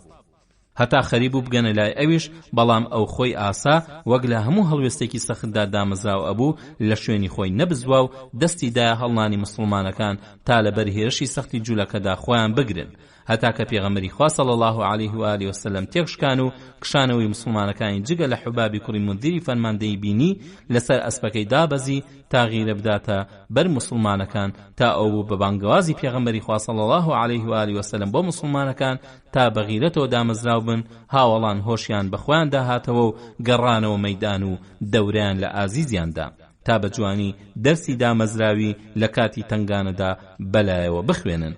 ئیتر ئەو بوو جوولەکان ناچاری کشانەوەکردن و گەڕانەوە ناو قەڵا و دەرگاکانیان داخستنەوە و چی کوژراویان هەبوون لە دەرەوەی قەڵا بەجیان هێشتن و مسلمانەکانیش لەگەڵ حوبابی فەرماندەیاندا لە دوای خۆڕێک و پێکردنەوە ئەو جوولەکانیان تا دەرگای قەڵا ڕاونان. کە مسلمانەکان لە قەڵا نزیک کەوتنەوە جوولەکە بەسەر قولەکان و تیربارانیان کردنەوە و بەو بەردانش کە بۆ ڕۆژێکی ئاوەها ئامادەیان کردبوو دایانگرتنەوە بۆیە ناچار کشانەوە. کە مسلمانەکان دوور کەوتنەوە دیسان جوولەکە لە دەرگاکانیان خستەوە سەر پشت و هەڵمەتێکی توندیاندایە سەر مسلمانەکان، بەڵام ئەم جارە مسلمانەکان لەگەڵ حوبابی فەرماندەیان بە دامەزراوی هێرشێکی سەختیان کردە سەر جوولەکە تا ئەوە بوو لە بەردەم قەڵادا جەنگێکی سەر و ماڵی خوێناوی ڕوویدا کە چەند هاوڵێکی بەڕێزی تێدا شەهید بوون، بەڵام سەرکەوتن بۆ مسلمانەکان بوو کە توانیان جوولەکە بشکێن و بەرەو دواوە بکشێنەوە و دەرگاکانی قەڵاکان لەسەر خۆیان دابخەنەوە. سەلامی کوڕی میشکەمیش کە سەردارێکی نەوەی نەظیر و مێردی زەینەبی کچی حارثی برای مەرحەب بوو لە کاتی فەتحکردنی قەڵاکانی نوتاددا کوژرا. شانی باسەکە ئەم سەرداری جوولەکە فەرماندەی گشتی هێزە جوولەکەکانی ناوچەی نەتاد بووە، بەڵام لەبەر ئەوەی کە نەخۆش بووە دەوری جەنگ و هەڵمەتی دیار نەبووە، هەرچەندە لە فەتحی قەڵاکانی نوتاددا کوژراوە، ئەم پیاوە غیرەتی قبولی نەکردووە بە نەخۆشی بچێتە قەڵاکانی کەتیبەوە کە لە دواوە بوون و جەنگیان لێوە دوور بوو، هاوڵانی لێی پاڕانەوە تا خۆی کەنار بدا. ئەوەشمان لەبیر نەچێ کە زەینەبی هاوسەری سەلام ئەوە بوو کە مەڕە ژەهراوەکەی دەرخوادی پێغەمبەر و هاوڵاندا، وەکو لە دواترا ئینشاڵڵا پشتیوان بەخوای گەورە باسی لێوە ئەکەین. ئەوە بۆ لە دوجادا فەرماندەی مسلمانە حوبابی کوڕی مندیر و مسلمانەکان جوولەکان ڕاونان و خۆیان بە قەڵای سەعبدا کردەوە و دەرگایان لەسەر خۆیان داخست کەچی لەناو قەڵادا بە یەکدا ئاهاتن و بە جارێک گوریان ڕووخابوو جاکە حوباب سەرنجی ئەمەیدا بە هەریزانی و خێراکەوتە نەخشە ڕێژی بۆ فەتحی قەڵای سەعب. بەپێ ئەو نەخشەیە حوباب لەگەڵ مسلمانەکاندا کەوتنە هێرشێکی گورج و ناخلۆفی و جەنگێکی سەختیان دەست پێ کرد تا ئەو بوو قەڵاکەیان فەتح کرد و دەستیان بەسەر ئەو چەک و خواردەمەنیانەدا گرت کە تیایدا بوون. ئەمەش دەرویەکی خوای بوو کە لە مسلمانەکانی کردەوە و لە برسێتی ڕزگاری کردن. لەم جەنگەدا جوولەکە بە توندی بەرگریانە کرد بۆیە زۆرێکیان لە کوژران و ژمارەیەکیشیان لێ بەدیل گیران. لە پاڵ خۆراک و خواردەمەنی زۆردا مسلمانەکان لەژێر زەوی قەڵای سەعب کەرەسەیەکی زۆری جەنگیان دۆزیەوە کە قەڵغان و شمشێر و منجەنیق و دەبابە بوون. منجەنیق دیارە جۆرە چەکێک بووە کە بۆ ڕوخاندنی قەڵا و سەنگەری سەخت بەکار هاتووە. دەبابەش بریتی بووە لە لەوحی ئاسنی ئەستور و گەورە تا سەربازان لە کاتی هێرشدا بچنە پەنایەوە و لە تیری دوژمن پارێزراو بن. شایانی باسە کە لە دوورگەی عەرەبیدا تەنها لە خەیبەردا ئەو چەکانە هەبوو، ئەو چەکانش مەگەر لە سوپای فارس و ڕۆمدا بەکار هاتبن. ئیتر نازاندێ خەیبەر ئەم چەکانیان چۆن دەستکەوتون، ئایا لە شامەوە بۆیان هاتوون یا خۆیان دروستیان کردوون. بەمەرجێ ئەم چەکانە بۆ هێرش بەکاردێن کە لەوانەیە بە نیازی هێرشکردنە سەر مەدینە دەستیان کەوتبێ، جاکە ماوەی هێرشیان نەبووە ناچار بوون بیان شارنەوە. کە دەستگیرا بەسەر قەڵاکەدا جارچی پێغەمبەری خوا صلی الله علیه و آله و سلم جاڕیدا کە جگە بۆ پێویستی کاتی خۆیان و وڵاقەکانیان هیچ مسلمانێک دەست بۆ شتێکی قەڵاکە نەبە. دەستکەوتەکان هەموو گوازدانەوە بۆ ئۆردوگای پێغەمبەری خوا صلی الله علیه و آله و سلم. لەگەڵ کەلوپەلدا لەو قەڵایەدا عەرەق و شەرابێکی یەکجار زۆر دەستی بەسەراگیرا، هەر هەمووی ڕژێنرا و دەفرەکانی ششکێنران ئەوەندە زۆر بوو لافاوی لە قەڵاکەدا هەڵسان. واقیدی ئەگەڕێتەوە کە عوێنەی کوڕی حسن سەیری قەڵای سەعبەکە و مسلمانەکان ئەو هەموو خواردن و ئالیک و چەوریان ئەگواستەوە، ئەڵێ کەسێک نییە ئالیکی وڵاقەکانمان بدات و لەو خۆراکەش دەرخواردمان بدا.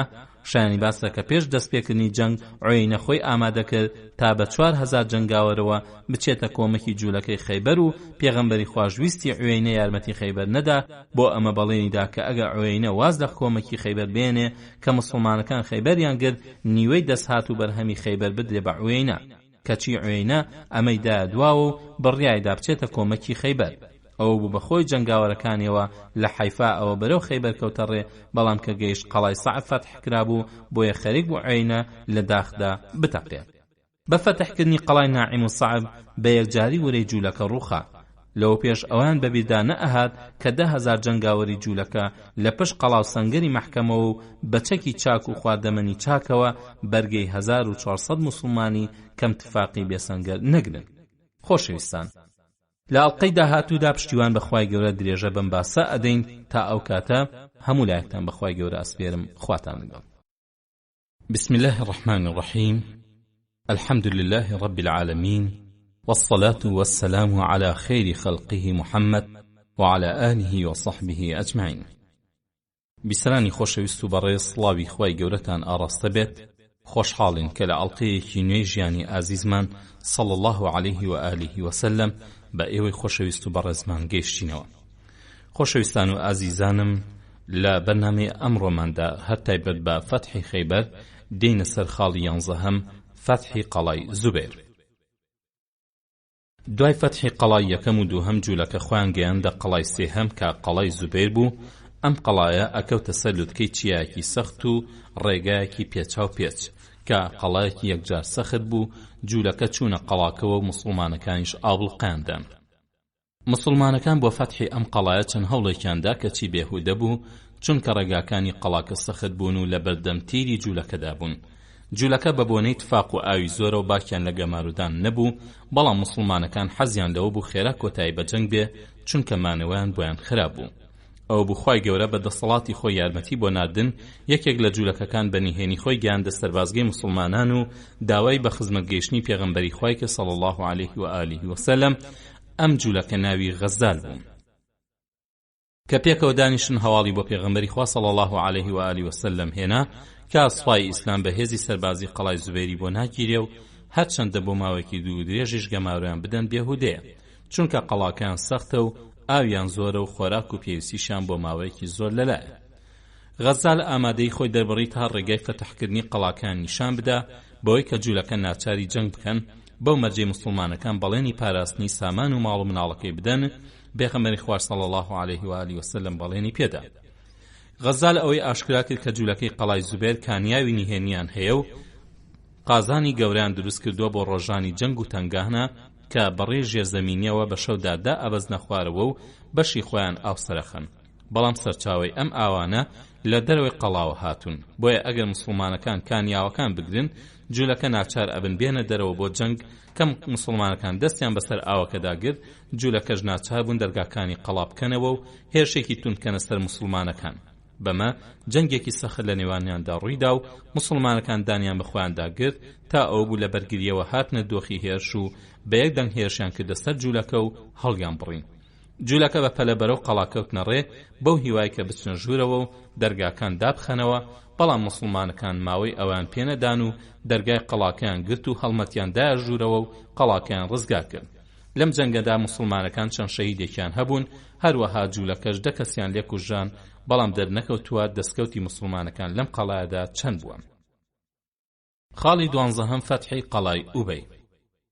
لە پێشەوە باسمان کرد کە خەیبەر ئەکرێ بە دوو بەشی سەرەکیەوە، بەشی یەکەم کە پێک هاتووە لە 5 قەڵا سیانیان بەشی نەتات بوون و هەرسێکیان فەتح کران، دوانیشان کە بەشی شق بوون، یەکیان ئوبەی و ئەویتریان نزار بوون. ئەم دوانش دوای جەنگێکی سەخت فەتح کران، وەک لەمە دوای ئینشاءڵڵا پشتیوان بەخوای گەور باسی لێواکەین. ئەو بوو یەکەم جا پێغەمبەری خوا صلی الله علیه و آله وسلم لە ئەلمەنزیلە لە نێوان نەتات و شقدا مسلمانەکانی دابەزان کەەوە بوو لە یەکەم ڕۆژی جەنگدا 50 مسلمان زامدار بوون تا ئەو بوو حوبابی کوڕی مندیر داوای لە پێغەمبەری خوا کرد صلی الله علیه و آله وسلم کە سەربازگەکەی بگوازێتەوە بۆ وادی ڕەجیع تا لە تیری جوولەکە و هەڵمەتی شەویان مسلمانەکان سەلامەت بن. بەڵام کە هەرسێ قەڵاکە گیران ئیتر مەترسی نەما مسلمانەکان ئەو شوێنە بکەنە سەربازگە، بۆیە سەربازگەی گواستەوە بۆ ئەلمەنزیلە. شانی باسەکە ئەو سێ قەڵایە گیران جوولەکە هەڵاتۆکان خۆیان ئەگەیاندە جووتە قەڵای ئەشەق، بە تایبەتی قەڵای ئوبەی کە هێزی سەرەکی لەوێ جەم بوو تا بەرگری لە خۆیان بکەن. قەڵای ئوبەیش لەسەر قولەی چیایەک بوو، ئەوەندە سەخت و محکەم بوو یەکجار زەحمەت بوو کەسێ بتوانێت دەستی لێ بوەشێنێ. بەڵام هەر چۆنێک بێ نە ئەگەیشتە سەختی سێ قەڵاکەی پێشەوە، بۆیە سوپای ئیسلام هێرشی کردە سەری و پێغەمبەری خوا صلی الله علیه و آله وسلم لە شوێنێکی بەرزەوە کە پێی ئەوترا سەموان خۆی سەرۆکاری جەنگەکەیە کرد. جوولەکە کەوتنە جەنگی سەر و ماڵی زۆر بە توندی پەرچی هێرشی مسلمانەکانیان ئەدایەوە و بەرگریەکی چاکیان لە قەڵای ئوبەیە کرد. فەرماندەی ئەو مسلمانانی کە هێرشیان کردە سەر قەڵای ئوبەی سوارچاکی پاڵەوانی بەناوبانگ ئەبوو دوجانەی ئەنساری بوو. جوولەکەکانی ئەم قەڵای یەکجار بێباک بوون و گاڵتیان بە کوژان و مردنە هات، بۆیە دەرگای قەڵایانکردنەوە و هاتنە بەدە مسلمانەکان بۆ زۆرانبازی، هەرچەندە سوپای مسلمانان دەورەی قەڵاکەی گرتبوو. یەکەم جار سوارچاکێکیان بە ناوی عەزول لە قەڵا هاتە دەرەوە و لە بەردەم شوڕای قەڵاکەدا بە ئەسپەکەیەوە کەوتە ئەم سەرە ئەو سەر و داوای زۆرانبازیە کرد. لەناو ڕیزی مسلمانەکاندا حوبابی کوڕی مندیر ئەنساری دەرپەڕی و بۆ ماوەی سەعاتێک خەریکی ئەم سەر و ئەو سەر بوون. سەرنجام حوباب هەڵمەتی بەدەسەر جوولەکەکە و دای لە دەستی ڕاستی و پەڕاندی. جوولەکە بەرەو قەڵا هەڵات و ویستی بەدەستێکەوە خۆی دەرباسکە، کەچی مسلمانە پاڵەوانەکە نیشتە سەری و بەر لەوەی بگاتە دەرگای قەڵا قاچێکیشی پەڕاند و یەکجاری کرد و لە ناوی برد. پاشان حوباب گەڕایەوە ناو سوپای ئیسلام. دوای کوژانی عەزول سوارچاکێکی تری جوولەکە لە قەڵا دەرپەڕی کە مێژوونوسان ناویان نەداوە، بە دەنگی بەرز نرکاندیە مسلمانان تا بێنە مەیدان. لەناو ڕیزی مسلمانەکاندا پیاوێک بۆی هاتە دەرەوە کەچی جوولەکەکە خێرا مسلمانەکەی کوشت. جوولەکە کەوتە کەش و فشوو بە ئەسپەکەیەوە ئەمسەرە ئەو سەری ئەکرد و داوای ئەکرد با بێنە شمشێربازی. ئەو بوو سوارچاکی ئەنساری بەناوبانگ ئەبوو دوجانە سەماکی کوڕی خەڕاش هاتە مەیدانی. ئەبوو دوجانە بەسەر کڵاوە ئەسنەکەیدا بەدەستە سڕێکی سوور سەری بەستە بوو، بە فیز و دەمارێکەوە بەڕێوە ئەچوو. دوای بگرەوە بەردە ئەبوو دوجانە هەڵمەتی دایە و هەردوو قاچی پەڕاند و پاشان هەڵمەتی دایە سەری و قەڵغان و شمشێرەکەی دەستخۆی خست و هێنایەوە خزمەت پێغەمبەری خوا صلی الله علیه و آله وسلم و ئەویش پێشکەشی خۆی کرد. ئیتر جوولەکە لە پاڵەوانبازی دەستکۆتا بوون و کەسیان نەهاتە مەیدانەوە.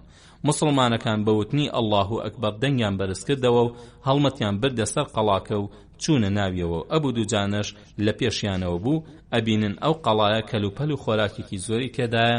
جەنگاوەرە جوولەکەکان هەر هەمیان هەڵاتن و بەپەلە خۆیان گەیاندە قەڵای نزار، بەڵام دیارە دوای بەرگریەکی سەخت. خاڵی 13 فەتحی قەڵای نزار.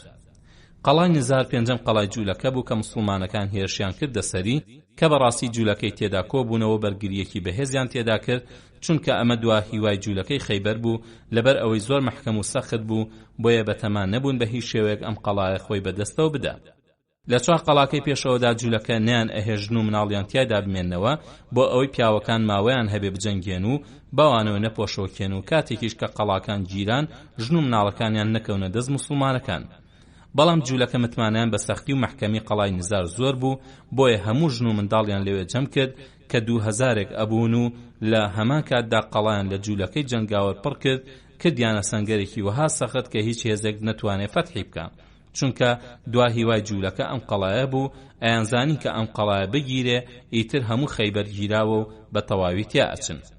کە قەڵای ئوبەی فەتح کرا و جوولەکە بەرەو نزار ڕایان کرد مسلمانەکان کەوتنە شوێنیان بەو هیوایی کە تەسلیم بن. بەڵام جوولەکە بەرگریەکی سەر و ماڵیان لە قەڵاکە ئەکرد هەرچەندە لە قەڵا ئاهاتنە دەرەوە بۆ زۆرانبازی یا بۆ جەنگی دەسەویەخە وەک چوار قەڵاکەی تر ئەوە بوو قولەکانی ئەم قەڵایە محکەمکردن و بە جەنگاوەری ئازا بەتایبەت تیر هاوێژی لێ هاتوو پڕیان کرد و وەک لێزمەی باران تیریان ئەگرتە موسڵمانەکان و بەبەر دیش قەدەغەی نزیک کەوتنەوەی موسڵمانەکانیان ئەکرد لە قولەکان. موسڵمانەکانیش بە تیر ئەوانیان دا ئەگرتەوە بەڵام تیری جوولەکە چونکە لە بەرزای قەڵاکەوە ئەیان هاوێش زۆرتر کاریگەر بوون. پێغەمبەری خوا صلی الله علیه و آله و سلم تیری ئەگرتە جوولەکە و جوولەکەش بەتایبەت شوێنەکەی ئەویان دا ئەگرتەوە تا ئەوە بوو تیرێکی جوولەکەی بەرکەوت و زامدار بوو هەندێک تیریش بەر جلوبەرگی کەوتن و دڕاندیان.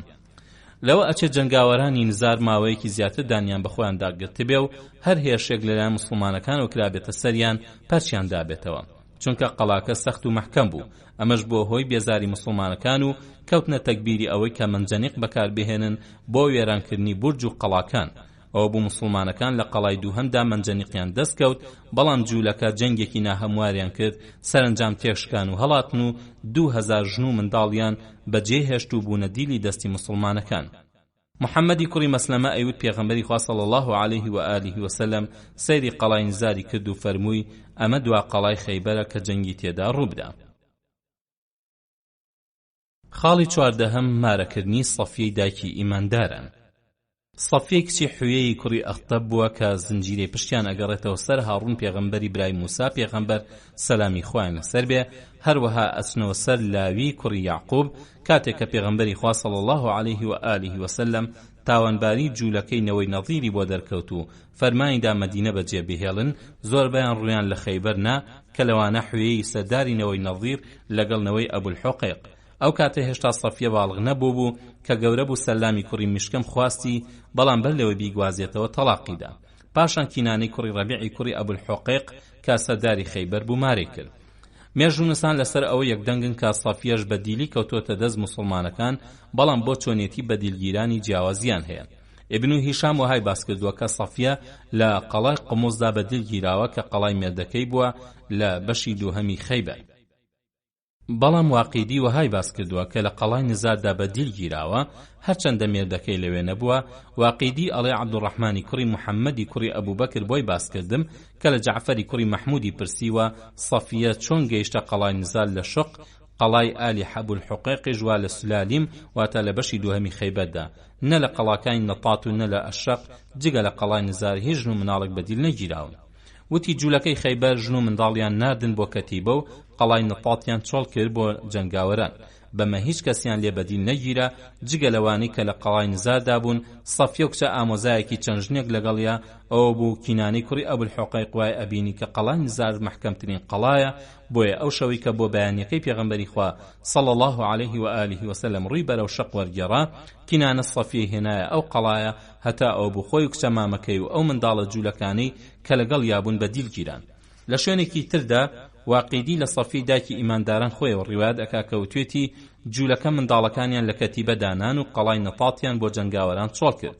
کاتێک کە پێغەمبەری خوا صلی الله عليه و آله و سلم دابەزیە خەیبەر و قەڵاکانی نەطاتی فەتحکردن و کینانە هاتە لاموتی محەممەد لە قەڵاکانی نەطات بوویەوە و لێش کەسێک نیە جەنگ کات و کە ئەهلی نەطات کوژان ئیتر هەموو جوولەکە کوژان و عەرەبیش درویان لەگەڵمان کرد مەبەستی لە غەتەفانە کە بەڵێنی کۆمەکیان بە خەیبەردا و نەگەیشتنە فریایان.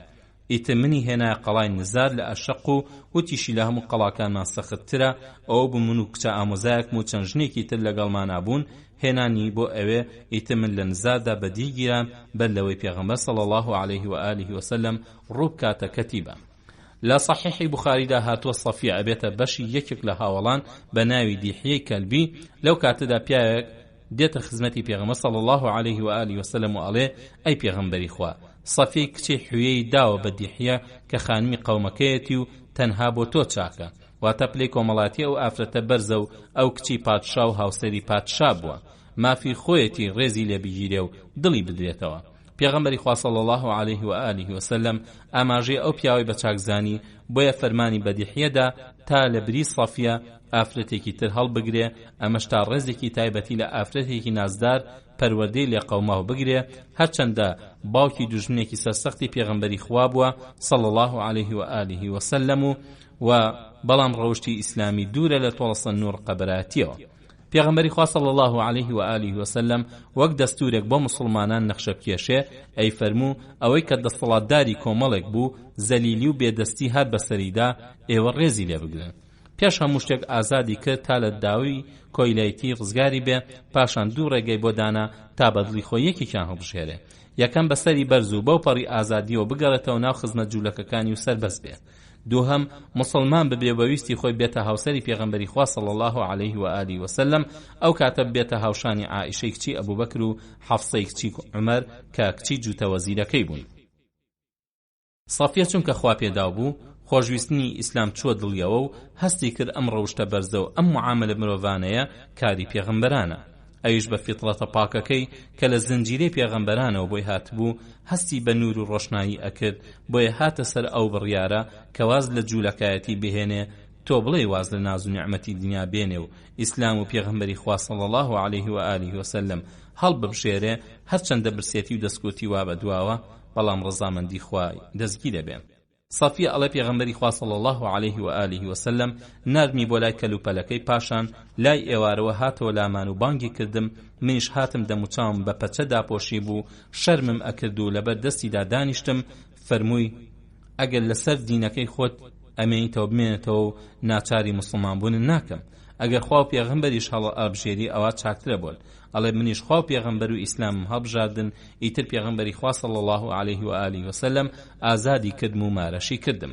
هەروەها لە سەفیەوە خوای لێ ڕازی بێ ئەگەڕنەوە کەوتوێتی کە گەیشتمە لای پێغەمبەری خوا صلی الله عليه و آله وسلم کەسێکی تر نەبوو وەکو ئەو ڕقم لێ بێ، باوکم و مێردەکەم و کەسوکارەکەمی کوشتن. فەرمووی سەفیە، من دەربارەی ئەوەی کە بە کەسوکارەکەت کردم عوزرت بۆ دێنمەوە، کەسوکارەکەت وەها وەهایان کرد، دەستی کرد بە هەڵدانی ئەو هۆیانەی کە ناچار بوو هایان پێ بکە. سەفیە ئەڵێ هەروە خەریک بوو عزی بۆ ئەهێنامەوە، هەتا ئەوەی لە دڵمدا بوو ڕۆیشت، ئەوە بوو لەو شوێنەی خۆمدا هەڵنەسام، هەتا هیچ کەسێ نەبوو لە پێغەمبەری خوا صلی الله عليه و آله وسلم بەلامەوە خۆشەویستتر بێ. پاشان وتی هەرگیز کەسم نەدیوە ڕەوشی لە ڕەوشتی پێغەمبەری خوا صلی الله عليه و آله وسلم جوانتر بێ. سەفیە لە کاتی کۆچکردنیشدا بینی وا باوکی مامەی چەندە خەمبارن بەوەی کە پێغەمبەرایەتی لە دەستی جوولەکە دەرچووە و چۆن دانیشیان بەوەدا ئەنا کە پێغەمبەری خوایە، کەچی بڕیای دژایەتیاندا هەتا مردن. ابن سعد ئەوەی باس کردووە کە واقعیدی و توێتی بەر لەوەی پێغەمبەری خوا صلی الله عليه و آله وسلم خەیبەر بەجێ بهێڵێ، سەفیە پاک بیەوە و ئەویش لە پاشکۆی خۆیدا سواری کرد. کاتێک گەیشتە مەنزڵێک کە 6 میل لە خەیبەرەوە دوور بێ، ویستی بیکاتە بووک، کەچی سەفیە ڕازی نەبوو. پێغەمبەری صلی الله عليه و آله وسلم پێی گران بوو. کە گەیشتنە سەحبە لەوێ دای بەزاند و سولەیم ڕێک و پێکی کرد و بۆن خۆشی کرد و پێغەمبەر صلی الله عليه و آله وسلم گواستیەوە. جا لێی پرسی بۆ یەکەم جار ناڕەزای دەربڕی، وتی لە تۆ ئەترسام چونکە جوولەکە نزیک بوون. بەم وەڵامەی لە دڵیا زۆر گەورە بوو. 3 ڕۆژ لە سەحبە مایەوە و داعوەتی بۆ کرد و مسلمانەکانی بۆ بان کرد، بەڵام داعوەتەکە گۆشتی تیانە بوو، بەڵکو خورما و ئەقتی چەوری بوو. مسلمانەکان وتیان ئەمەیان یەکێکە لە دایکانی ئیمانداران یا کەنیزەکێتی، کە کەوتە ڕێ لە دوای خۆی شتی بۆ ڕاخست و پەردەی بەسەردا کێشا.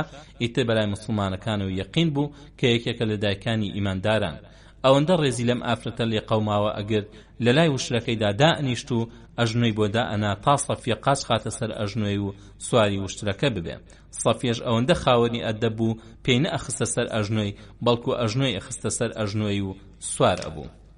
سەفیە غەریب و بێکەس بوو، نە عەرەب بوو نە قوڕەیشی، بۆیە هەندێ لە هاوسەرانی پێغەمبەری خوا صلی الله عليه و آله وسلم ئانویز نازی بەسەرا بکەن و دای بەزێنن کەچی خاوەن عەدالەتی بە ئینصاف و هەمیشە کۆمەکی لاواز و بێدەستان لەسەری ئەکردەوە دڵی ئەدایەوە و فێریشی ئەکرد چۆن وەڵامیان بداتەوە. جارێکیان کەوتە گوێی پێغەمبەری خوا صلی الله عليه و آله وسلم کە عایشە و حەفسە وەهان دەربڕیوە کە لەو چاکتر بن.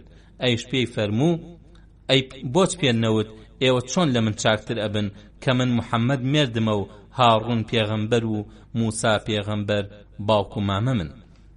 جارێکیشان زەینەبی کچی جەحش قسەی بۆ سەفیەوت و بە جوولەکە ناوی بردبوو لەسەرەوە پێغەمبەری خوا صلی الله عليه و آله وسلم ماوەی دەنگی لە زەینەب دابڕی. سەفیە خاوەنی ئیمانێکی یەکجار دامەزراو بوو، خاوەنی عەقڵ و سەلیقە و دڵ و دەروونێکی پاک بوو، یەکجار پێغەمبەری خوای صلی الله عليه و آله وسلم خۆشەویست. ئەو بوو لە دوای نەخۆشی پێغەمبەر هەموو هاوسەرانی لە دەوری جەم بوون. سەفیە ژووتی ئەی پێغەمبەری خوا ئاوەتە خوازم ئەو نەخۆشی کەوا بە تۆوە بەمنەوە بوایە. ژنەکانی تر بە چاو جوڵاندن گاڵتان پێ ئەکرد. خێرا پێغەمبەری خوا صلی الله عليه و آله وسلم فەرمووی ئاو لە دەمتان ڕابدەن وتیان لەبەر چی؟ فەرمووی لەو گاڵتەکردنەتان پێی بەخوا ئەو ڕازگۆیە. ئەم ڕەوشتە جوانی پێغەمبەری خوا صلی الله عليه و آله وسلم لەناو هاوڵاندا ڕەنگی دایەوە بگرە بووە ڕەوشتێکی ڕەسەنی ئیسلامەتی، ڕێزگرتن لەوای کە دوای پایە و دەسەڵات بێنازەکەون بە تایبەتچینی ئافرەت هەستێکی بەرزی مسلمانانە و بە درێژایی مێژوو لەگەڵ ئەو ڕەوشتە بەرزەدا دەست لە ملی یەک بوون. جوانترین نمونە بۆ دەرخستنی ئەم ڕەوشتە بەرزەی مسلمانان کە هیچ کۆمەڵ و دینێکی تر بایەخی پێنادا ئەو هەڵوێستە جوانە بوو کە خەلیفە عومەر و علی کوڕی ئەبو طالب هەردوو وەزیری پێغەمبەری خوا صلی الله عليه و آله وسلم گتیانە بەر. مێژوونووسان ئەگەڕنەوە کە لە کاتی فەتحی وڵاتی فارسدا کۆمەڵێک ئافرەت بە دیلی ئەکەونە دەست پای ئیسلام و ئایانهێننەوە بۆ مەدینە. کەسێک کچی پادشای ئێران یەزدی گوردیان لەناودا بوو. خەلیفە عومەر فەرمانیدا کە نیزەکەکانی تر بفرۆشرێن، بەڵام ئیمام عەلی ئاماژەیەکی بە خەلیفەدا کە ئەو کچانە پێویستە بە چاوێکی تر سیر بکرێن و لەبەر ئەوەی کە لە بنەماڵەی شاهانن ڕێزیان لێ بگیرێ. فاروق ئەمەی پێخۆش بوو، بۆیە عەلی کردە سەرپشک تا چی ئەکا بابیکە. ئەویش هەرسێکی کڕین و ئازادی کردن کە بوونە سێکچی ئازاد، ئەوسا بە پێیشان هەڵگرتن سێ پیاوی بۆ هەڵبژاردن کە خاوەنی پایە و پلە بن لەناو مسلماناندا. ئەوە بوو یەکێکیانی لە حوسێنی کوڕی و دووهەمیانی لە محەممەدی کوڕی ئەبوو بەکر و سێهەمیشیان لە عەبدوڵای کوڕی عومەر مارە کرد تا دڵیان بداتەوە. کچەکانیش بەم پایە پێدانە یەکجار دڵخۆش بوون و هەموو ئێش و ئازارێکیان لێچوون. ئەو بخوای گەورە لە کچەکەی کیسرا کوڕێکی بە ئیمام حوسێن بەخشی و ناوی ناعەلی و دوای بووە ئیمام زەین العابدین. ئیتر هەرچینەوەی بەڕێز لە دوای عەلی کوڕی حوسێن کەوتونەتەوە هەر هەمیان لەنەوەی ئەو ئافرەتە بەڕێزن. جارێکیان وتوێژێک لە نێوان هیشامی کوڕی عەبدولمەلیک و ئیمام زەیدی کوڕی ئیمام زەین العابدینی کوڕی ئیمام حوسێندا ڕوویدا لەسەر ئەوەی کە ئیمام زەید داوای خەلافەتیە کرد. هیشام پێیوت تۆ کە کوڕی کەنیزەکێکی چۆن بەتەمایت خەلافەت وەربگری؟ زەیدی ژۆڵامی دایەوە کوڕی کەنیزەک لە پلەی خەلافەت زیاتری وەرگرتووە کە ئەویش پلەی پێغەمبەرایەتیە. ئەوەش ئیسماعیل پێغەمبەرە سەلامی لێبێ کە بەدەستی هێنا کە کوڕی کەنیزەک بوو. ئیتر هیشام بەزێنرا و ورتەی لێوە نەهات. خاتو سەفیە چەندین فەرمودەی لە پێغەمبەری خواوە صلی الله عليه و آله وسلم ڕیوایەت کردوون. هەروەها ئافرەتێکی یەکجار ژیر و لەسەر خۆ ڕازگۆ بووە.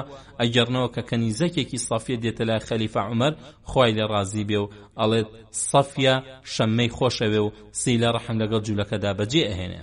ئەویش نردی بە دوای دا و لەو بارەوە پرسیاری دەکرد. وتی سەبارەت بە شەممە لەو ڕۆژەوە کە خوا بۆمی گۆڕیەوە بە جومعە ئیتر خۆشم نەویستووە، بەڵام بۆ جوولەکە لە ناویاندا کە سوکارم هەن و منیش سیلێ ڕەحمیان لەگەڵ بەجێهێنم.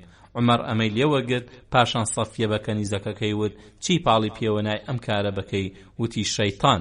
ئەیژوتی دەبڕۆ ئازاد بە. لەم باسی پێشەوەدا خۆشەویستان دەرکەوت کە مارەکردنی سەفیە لەبەر ئارەزووی دنیایی نەبووە. ئەگینا لەناو ئەو دیلانەدا ئافرەتی جوانتر هەبوو، بەڵکو لەبەر چەند حکمەتێک مارەی کرد کە ئەمە هەندێکیانە.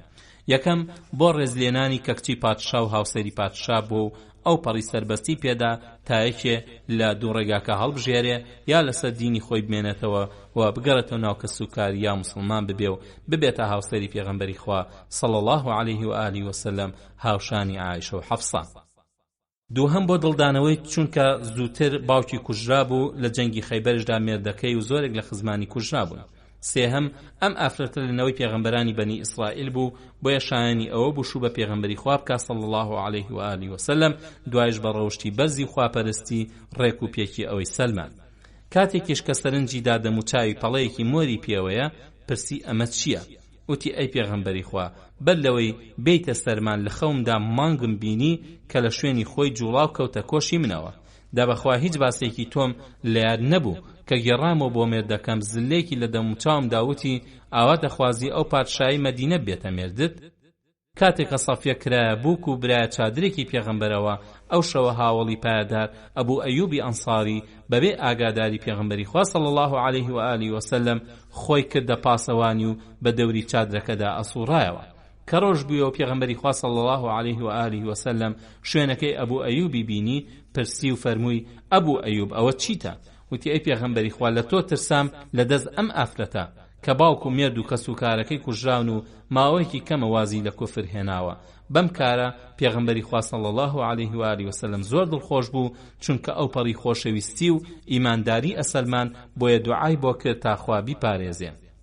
ئەوە بوو ئەبوو ئەیوب لە نزیک ئەستەمبول کۆچی دوایی کرد و لە خاکێکدا نێژرا کە بۆ ماوەیەکی زۆر بەدەستی ڕۆمەکانەوە بوو ئەو پەڕی ڕێزیان لە خۆی و لە قەبرەکەیە گرت.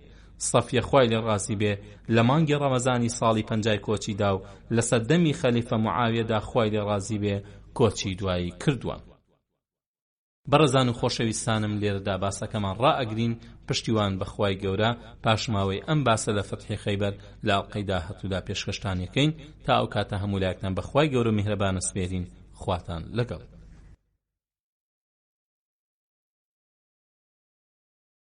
بسم الله الحمد لله والصلاة والسلام على رسول الله وعلى آله وصحبه ومن والاه. بسلانی خۆشەویست و بەڕێز سڵاوی خوای گەورەتان ئاڕاستە بێت. خۆشحاڵین بە ئێوەی خۆشەویست و بەڕێزمان گەیشتینەوە بۆ پێشکەشکردنی ئەڵقەیەکی نوێی ژیانی ئازیزمان صلی الله عليه و آله وسلم. بەڕێزان و خۆشەویستانم لە درێژەی باسەکەمان لە فەتحی خەیبەر دێینە سەر خاڵی 15هەم هێرش بۆ سەربەشی دووهەمی خەیبەر. دوای فەتحکردنی هەر 5 قەڵاکەی بەشی یەکەمی خەیبەر جوولەکە هەڵاتن بۆ بەشی دووهەم. ئەوەی ڕاستی بێت جوولەکە جەنگێکی سەر و ماڵی یەکجار ئازایانەیان کرد. ئەو بوو دەرگای قەڵاکانیان ئەخستە سەر پشت و داوای پاڵەوانی موسڵمانیانە کرد بۆ شەڕە شمشێر. بگرە جاری وا ئەبوو ئاهاتنە دەرەوە و هێرشی موسڵمانەکانیان پەرچەدایەوە و موسڵمانەکانیان تا بنکەی سەرکردایەتی ڕاوەنە. بەمە دەرئەکەوێ کە لە ئازایەتیدا جوولەکەی خەیبەر جیاوازیان زۆر بۆ لەگەڵ جوولەکەی مەدینەدا کە بە هیچ شێوەک نەیانتوانی بەرگری چەکدارانە لە خۆیان بکەن. بۆ ئەمە هەندێک لە مێژوونووسان کە یەکێک لەوانە ئیبن هیشامە باسی ئەویان کردووە کە جوولەکەی خەیبەر لە بنەڕەتدا عەرەبن و یەهودیەتیان بەدین وەرگرتووە و ئەگەڕێنەوە سەر هۆزی حیمێری یەمەنی. بەڵێ جوولەکە تێکشکاوەکانی بەشی یەکەم خۆیان گەیاندە بەشی دووهەم کە 3 قەڵایان مەحکەم بوون کە بریتی بوون لە قەموس و وەتیح و سەلالیم. قەموس قەڵای نەوەی ئەبولحوقەیق بوو کە بنەماڵەی حوێی کوڕی ئەخطەبی تێدا بوو و لە جوولەکەی نەوەی نەظیرن کە لە مەدینە دەرکران و لە خەیبەر نیشتە جێبوون. لە ڕاستیدا بەشی دووهەمی خەیبەریش بە جەنگ و تێکشکاندن فەتح کراوە جگە لە 2 قەڵایان وەتیح و سولالیم. دوای ئابلوقەیەکی زۆر و هەڕشەکردن کە ئەگەر خۆیان بەدەستەوە نەدەن بە مەنجەنیق لیان ئەدرێ خۆیان بەدەستەوەدا بەو مەرجەی خۆیان سەلامەت بن و ژن و منداڵیشیان نەکرێنە کۆیدا. مێژوونووسان باسی ئەویان کردووە کە جوولەکەی بەشی دووهەمی خەیبەر چوونەتە ناو قەڵاکانیانەوە و خۆیان مەحکەم کردووە و بەڕادەیەکی وەها بەرگریان کردووە کە موسڵمانەکان نەیانتوانی بچنە ناو قەڵاکانەوە. ئەگەرچی زیاتر لە نیوەی مانگێک ئابلوقەی توندیاندا بوون تا ئەو بوون ناچار بوون بە دامەزراندنی مەنجەنیق ترساندنیان و ئەوانیش لە ترساندا خۆیان بەدەستەوەدا. دوای خۆ بەدەستەوەدان پێغەمبەری خوا صلی الله عليه و آله وسلم زەوی وزاری بەشی یەکەمی بەسەر جەنگاوەراندا دابەش کرد و هی بەشی دووهەمیشی بۆ بەرژەوەندی موسڵمانان هێشتەوە، چونکە بەشی یەکەم 4 ئەوەندەی بەشی دووهەمە بوو، هەر هەمووی بەسەر بەشداربووانی پەیمانی حودەیبیەدا دابەش کرد و بەشی دووهەمیش وەک 5 حساب کرا، بەمە کوتەیبە کرایە 5 پێغەمبەری خوا صلی الله عليه و آله وسلم. لكاتي فتح خيبردا پێغەمبەری نازدا صلى الله عليه وآله وسلم دەرسێکی گرنگی مسلمانانی دادا تا هەموو سەربازێکی مسلمان لەکاتی جیهاددا دەستی پێوە بگرێ و بە هەموو جیهانی بسەلمێنێ کە سوپای ئیسلام سوپای پاک و بێگەردیە و مەبەستی دروستبوونیشی پەخشانکردنی ڕەوشبەرزیە لەسەر زەویدا. ئەو بوو فەرمانی دابوو کە هیچ سەربازێک دەست بۆ بچووکترین دەستکەوتی جەنگ نەبا هەتا دابەش نەکرێن. ئەم فەرمانە تەنها لەناو مسلماناندا کە تاقە ئومەتی ڕاستی لەسەر زەویدا جێبەجێ ئەکرێ.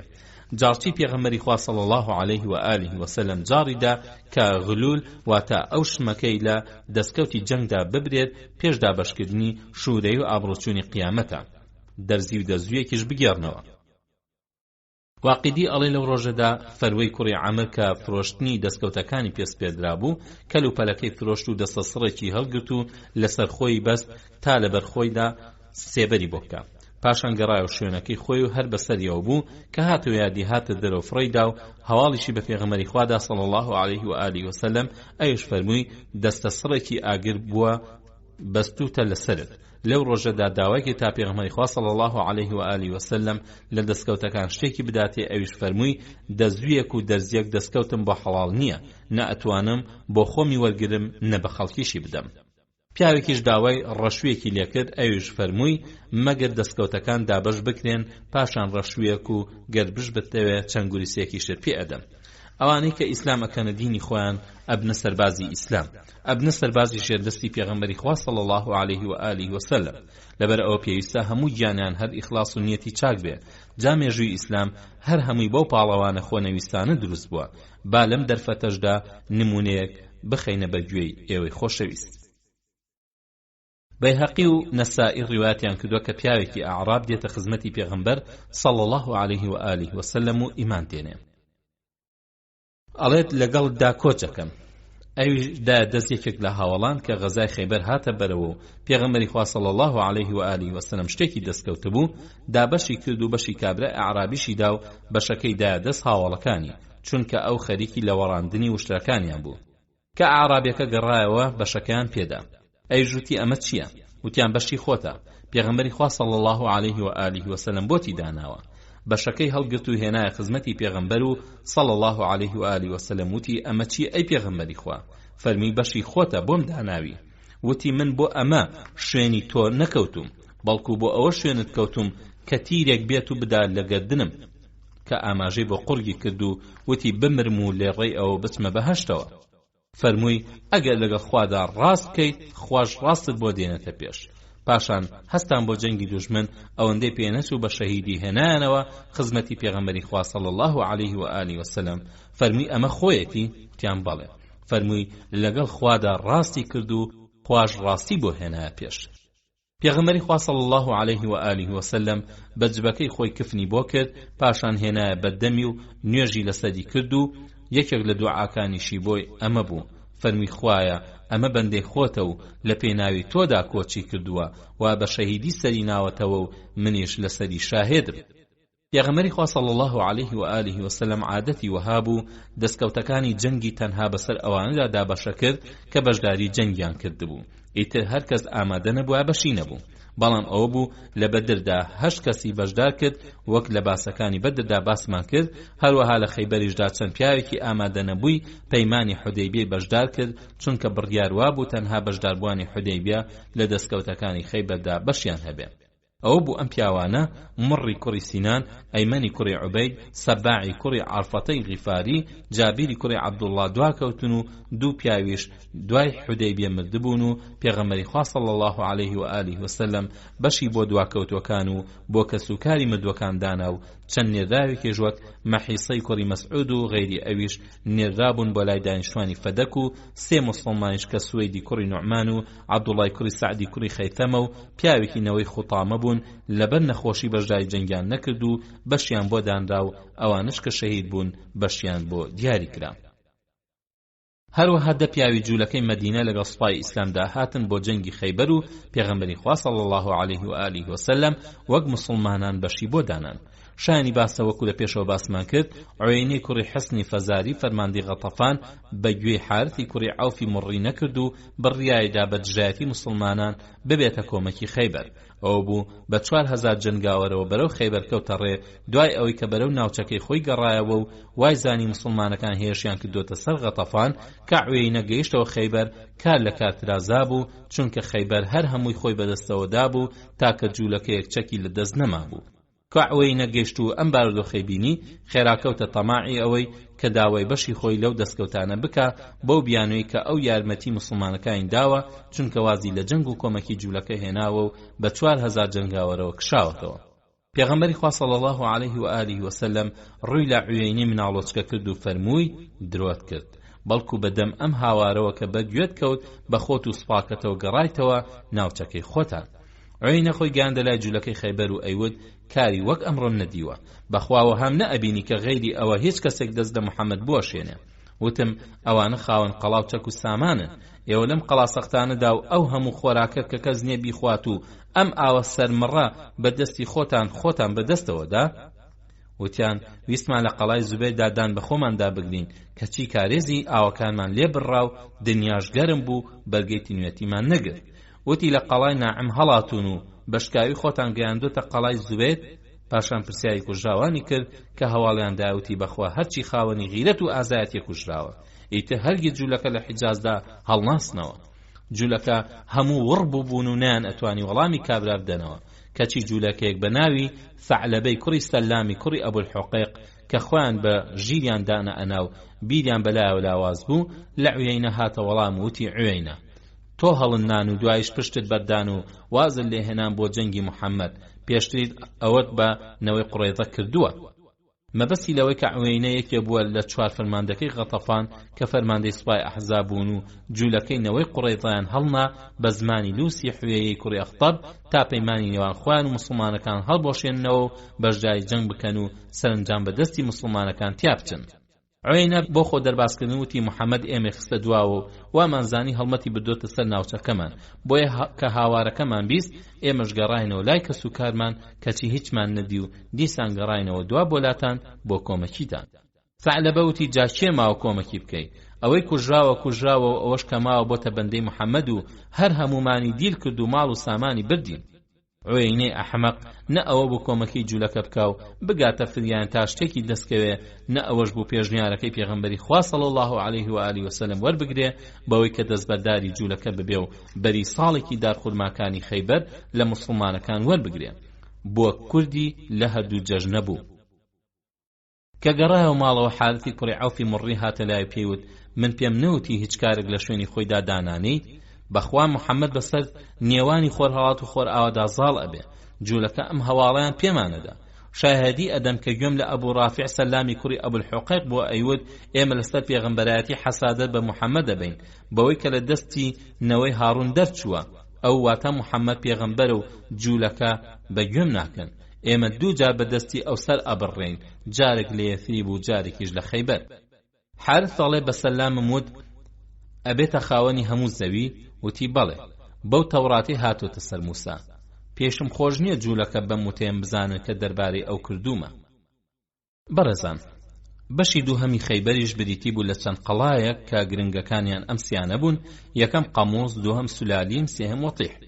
جوولەکە لەم سێ قەڵایەدا خۆیان ئامادەی جەنگ کرد و تا ماوەیەکی زۆر دانیان بە خۆیان داگرت و نیان ئەویست خۆیان بەدەستەوە بدەن تا ئەو بوو گەماروی زۆری بۆ هێنان و پێغەمبەری خوش صلی الله علیه و آله وسلم بڕیایدا منجەنیق بۆ ڕماندنی قەڵاکانیان بەکاربێنێ. ئەمەش دوای 14 ڕۆژ گەمارۆدان هاتنە سەر ئەوەی کە داوای ڕێکەوتن بکەن. ئەگەرنەوە کە کینانەی کوڕی ئەبوالحوقەیق لە تیر هاوێشندا دەستی زۆر ڕاست بوو، لەو کاتەدا کە پێغەمبەری خوا صلی الله علیه و آله وسلم هاتبووە سەر قەڵاکەیان و خەڵکی قەڵاکەش هەر هەموو بە تیر و کەوانەوە لە دەرگای قەڵاکەدا وەستا بوون و خۆیان ئامادە کردبوو، وتیان ئەوە پێغەمبەری خوایە، لە شەقەوە لەگەڵ هاوڵانیدا هات. خێرا کینانە هەستا و دەستی گەیاندە تیر و کەوانەکەی، کەچی لەرزێکی وای لێ هات کە نەیتوانی تیری پێ بەهاوێژە و ئاماژەشی بۆ جوولەکەکان کرد کە تیر نەهاوێژن. ئەوە بوو ترس چووە دڵیانەوە و هیچیان بۆ نەکرا. سەرنجام کینانەی پادشایان بڕیاری خۆ بەدەستەوەی دانیدا و نوێنەری ناردنە خزمەت پێغەمبەری خوا صلی الله علیه و آله وسلم تا ماوە بدات و پێکەوە کۆ ببنەوە تا لەسەر جەنگ وەستاندن و خۆ بەدەستەوەدان ڕێکەون. سەرۆکی ئەم نوێنەرەی کینانەش ناوی شەماغ بوو کە شەماغ هاتە دەرەوە لە قەڵا. باسەوانانی سوپای ئیسلام گرتیان و ئەویش کارەکەی خۆی بە موسڵمانان ڕاگەیاند و سەرنجام کینانە فەرمانیدا جوولەکە لە جەنگ بوەستن و لەگەڵ چەند سەرۆکێکی جوولەکەدا لە بنکەی سەرکردایەتی موسڵماناندا بە خزمەتی پێغەمبەری خوا صلی الله علیه و آله وسلم کە گەیشتن. کاتێک هەردوو لا دانیشتن و کەوتنە گفتوگۆ، نوێنەرەکەی جوولەکە بە سەرۆکایەتی کینانە هەوڵی ئەوەیاندا کە چەندین مەرج بخەنە بەرچاوی موسڵمانان تا بە شێوەی ئەهلی ذیممە حسابیان بۆ بکرێن بۆ ئەوەی لە وڵاتی خۆیاندا و لەسەر خاک و ئاوی خۆیان بمێننەوە و خاوەنی ماڵ و سامان و کەلوپەلی خۆیان بن و ژن و منداڵیان لە دیلی بە دوور بن و خوێنی هەر هەمووشیان پارێزراو بێ. ئەو کاتە ئەوانش ئامادەن جزیە بدەن و دان بەدەسەڵاتی ئیسلامدا بنێن و ملکەتی قانون و یاساکانی بن.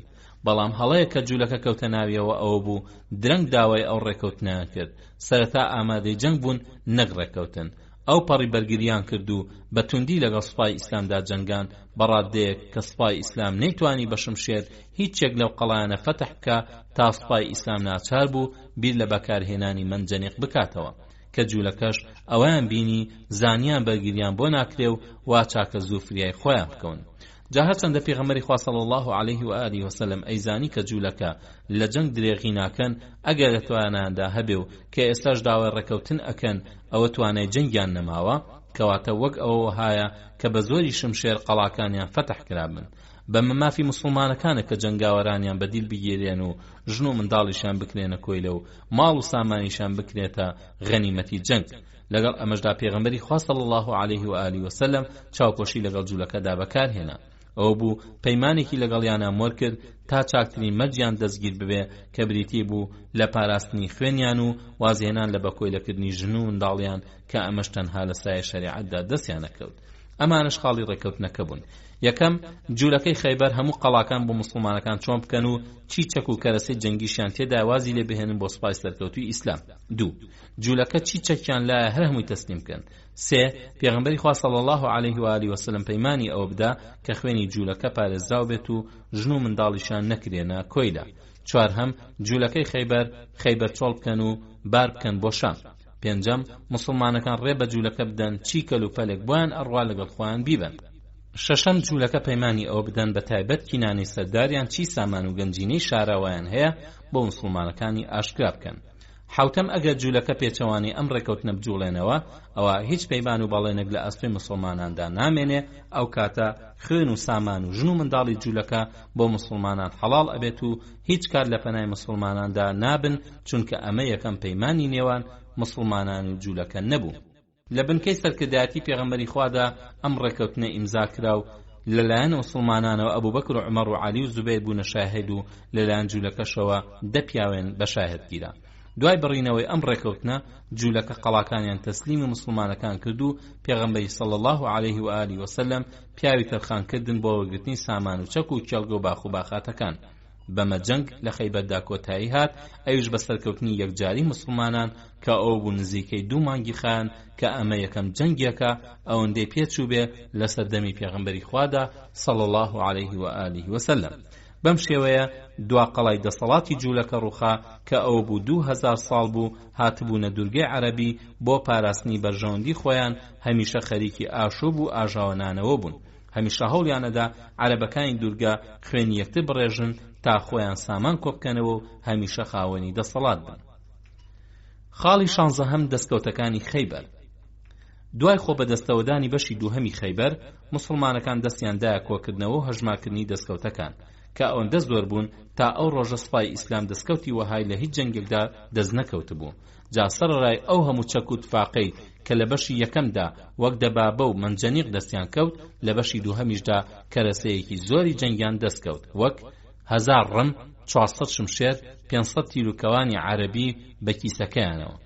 دەستکەوتی سامانیش بریتی بوو لە ئەو هەموو زێڕ و زیوە لە ژمارە نەهاتووی کە بە درێژایی مێژووی 2000 ساڵی جوولەکە لە دوورگەدا کوان کردبوویەوە هەر هەمووی کەوتر دەست مسلمانەکان ئیتر بە ئەو هەموو کانیا و باخ و باخات و زەوی و زارە بێشمارەی خەیبەر لەولاوە بوەستن کە سەدەها میلی دووجا ئەبوون شایانی باسەکە مسلمانەکان تەنها لە کوتەیبەدا کە مێرگێکە لەدایان مێرگی خەیبەر 40,000 دارخورمان دەستکەوت چونکە بەڕاستی خەیبەر یەکەم ناوچەی کشت و کاڵی هەر هەموو دوورگەی عەرەبیە و تا ئێستاش سەدان کانیاوی لێ ئیتر با بە پیت و بەرەکەتی خاکەکەشی لەولاوە بوەستێ. لە کاتی هەژماکردنی دەستکەوتەکەدا مسلمانەکان چەند بەشێکی تەوراتیان دۆزیەوە ئەوە بۆ جوولەکە داوایان لە پێغەمبەری خوا کرد صلی الله عليه و آله وسلم کە ئەو بەشانەی تەوراتیان بۆ بگێڕێتەوە ئەویش داواکەی جێبەجێکردن و گێڕانیەوە بۆیان. ئەوە ڕەفتاری جوانی پێغەمبەر مسلمانانە لە ڕۆژی سەرکەوتنیاندا، ئەوەش ڕەفتار و کرداری نامەردانی گاور و جوولەکەیە لە ڕۆژی سەرکەوتنە. هەر کەسێ سەرنجی ئەندەلوس بدا لەو ڕۆژەدا کە مسلمانەکان دەستیان بەسەردا گرت و بۆ ماوەی 800 دەوڵەتی ئیمان و زانستیان تێدا بەرپا کرد چۆن مای خێر و پێشکەوتوو بوون بۆ هەموو ئەوروپا. کاتێکیش کە گاورەکان بەسەر مسلمانەکاندا زاڵ بوون چۆن دوو ڕێگایان بۆ دانان یا بە گاور بوون یا کوشتن و سوتاندن بە ئاگر. هەر کەسێ سەرنجی ئەو دوو هەڵوێستە بگرێ لە مێژووی پرشنگداری ئیمان و لە مێژووی ڕەش و دێزی ئیلحاد و کافرەتی تێگا. بەڵێ فردینان دی پادشای گاوران و ئیزابیلای شاژنی کە لە ئەندەلوسدا سەرکەوتن مەحاکیم و تەفتیشیان بەو پەڕی بێویژدانی و هەمەرجێتەوە بۆ مسلمانە بێتاوانەکان دادانا تا بێڕەحمانە سەدان هەزار مسلمان بە شمشێر لە ملیان بدرێ یا بە ئاگر بسووتێنرێن. ئەم کارە نامەردانەیە بەردەوام بوو هەتا هەموو مسلمانان ئاگادار کران کە پێویستە دەست لە ئیسلام هەڵبگرن و ببنە مەسیحی. هەروەها پادشای سەڵیبی شێردڵ واتە قەلب الئەسەد پێشگرتنی قودس بەڵێنی پاراستنی خوێنی دانیشتوانی شاریدا کەچی دوای گرتنی شار 3000 دیری مسلمانی تێدا سەربڕی بەمەرجێ ئەمانە جەنگیان نەکرد و خۆیان بەدەستەوەدا کەچی دوای ئەوە سەلاحەدین قودسی بە جەنگ و کوشتا گرتەوە یەک دیری مەسیحی تێدا نەکوشت. ئەگەرچی قەلب الئەسەد پێشتر ئەو نامەردیە لێوە شایەوە هەتا سەلاحەدین ئەوەندە لێبوردە بوو سەری لە پادشای ئینگلیز قەلب الئەسەددا کاتێکە نەخۆش بوو فەرمانیشیدا دکتۆرە تایبەتیەکەی خۆی دەرمانی بکە هەتا ئەو کاتەی چاک بێەوە. خاڵی 17 مانەوەی جوولەکە لە خەیبەردا. لە ڕێکەوتنەکەی نێوان مسلمانەکان و جوولەکەی خەیبەردا ئەوەش هاتبوو کە جوولەکە خەیبەر چۆڵ بکەن و مسلمانەکانیش خوێنیان بپارێزن و ژن و منداڵیان نەکەنە کۆیلا. بەڵام بەو مەرجەی هیچێک لە ماڵ و سامانیان لە مسلمانەکان نشاردنەوە. خۆ ئەگەر ناپاکیان لێوە دەرکەوێ ئەوە خوێنیان بۆ مسلمانان حەڵال ئەبێ و بە کۆیلەکردنی ژن و منداڵیان مافی مسلمانان ئەبێ. بەڵام جوولەکە وەک ڕەفتاری هەمیشەییان ناپاکیان کرد و شتیشیان شاردەوە کەچی لەگەڵ ئەوشدا پێغەمبەری خوا صلی الله عليه و آله وسلم چاوپۆشی لێکردن و خوێنی حەڵال نەکردن جگە لە دوو پیاویان کینانە و ڕەبیعی کوڕانی ئەبول حوقیق کە لە پرساوی یەکەمی ئەو پەیمانشکان نەبوون ئیتر ئەو هەزارەها جوولەکەیە چاوپۆشیان لێکرا.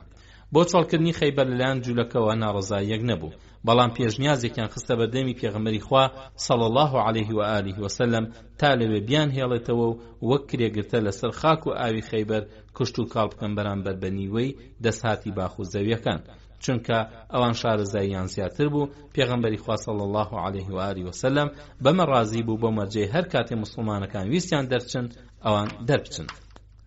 هەروە لە سەردەمی پێغەمبەر و ئەبوبەکردا و زۆربەی خلافەتی عومەردا مانەوە.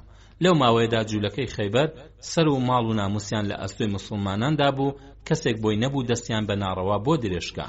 بۆیە بۆ پەڕی سەربەستیەوە سەر ڕای کشت و کاڵی خەیبەر دەستیاندایە بازرگانی کە لە ڕاستیدا جوولەکەی خەیبەر خاوەنی چەندین سیفەت بوون کە لە جوولەکەی شوێنانی تردا نەبوون، وەک ئازایەتی لە جەنگ و پێکانی نیشانە بە تیر و کەوان. کە جوولەکە دەستیان لە خۆیان و قەڵاکانیان شۆت، زۆربەی زێڕ و زیویان حەشاردا و شاردیانەوە. جا هەرچەندە ئەمە لە سەرکردایەتی مسلمانان ئاشکرا بوو، بەڵام هەر چاوپۆشیان لێکرا. چاکترین بەڵگە بۆ ئەمە ئەوە بوو دوای دابەشکردنی دەستکەوتەکانی جەنگ جوولەکەی خەیبەر بەشی زۆری ئەو کەلوپەلانیان کڕی و قازانجێکی زۆریان دەستگیر بوو. دوای ڕێکەوتن لەسەر مانەوەی جوولەکە لە خەیبەردا جاری وا ئەبوو مسلمانەکان ئەچونە ناو کشت و کاڵەکانیانەوە. جوولەکە لای پێغەمبەری خوا صلی الله عليه و آله وسلم شکاتیان کرد. ئەویش هەموو مسلمانانی کۆکردنەوە و ئاگاداری کردن کە بە هیچ شێوەیەک دەست بۆ شتێکی خەیبەر نابن. مسلمانەکانیش مەردانە فەرمانەکەی سەرداریان جێبەجێ کرد. بەڕادەیەک جاری وا ئەبوو کابرای جوولەکە ئەویست شتێک بە مسلمانێک بەبێ بەرامبەر ببەخشێ کەچی مسلمانەکە وەری نەئەگرت.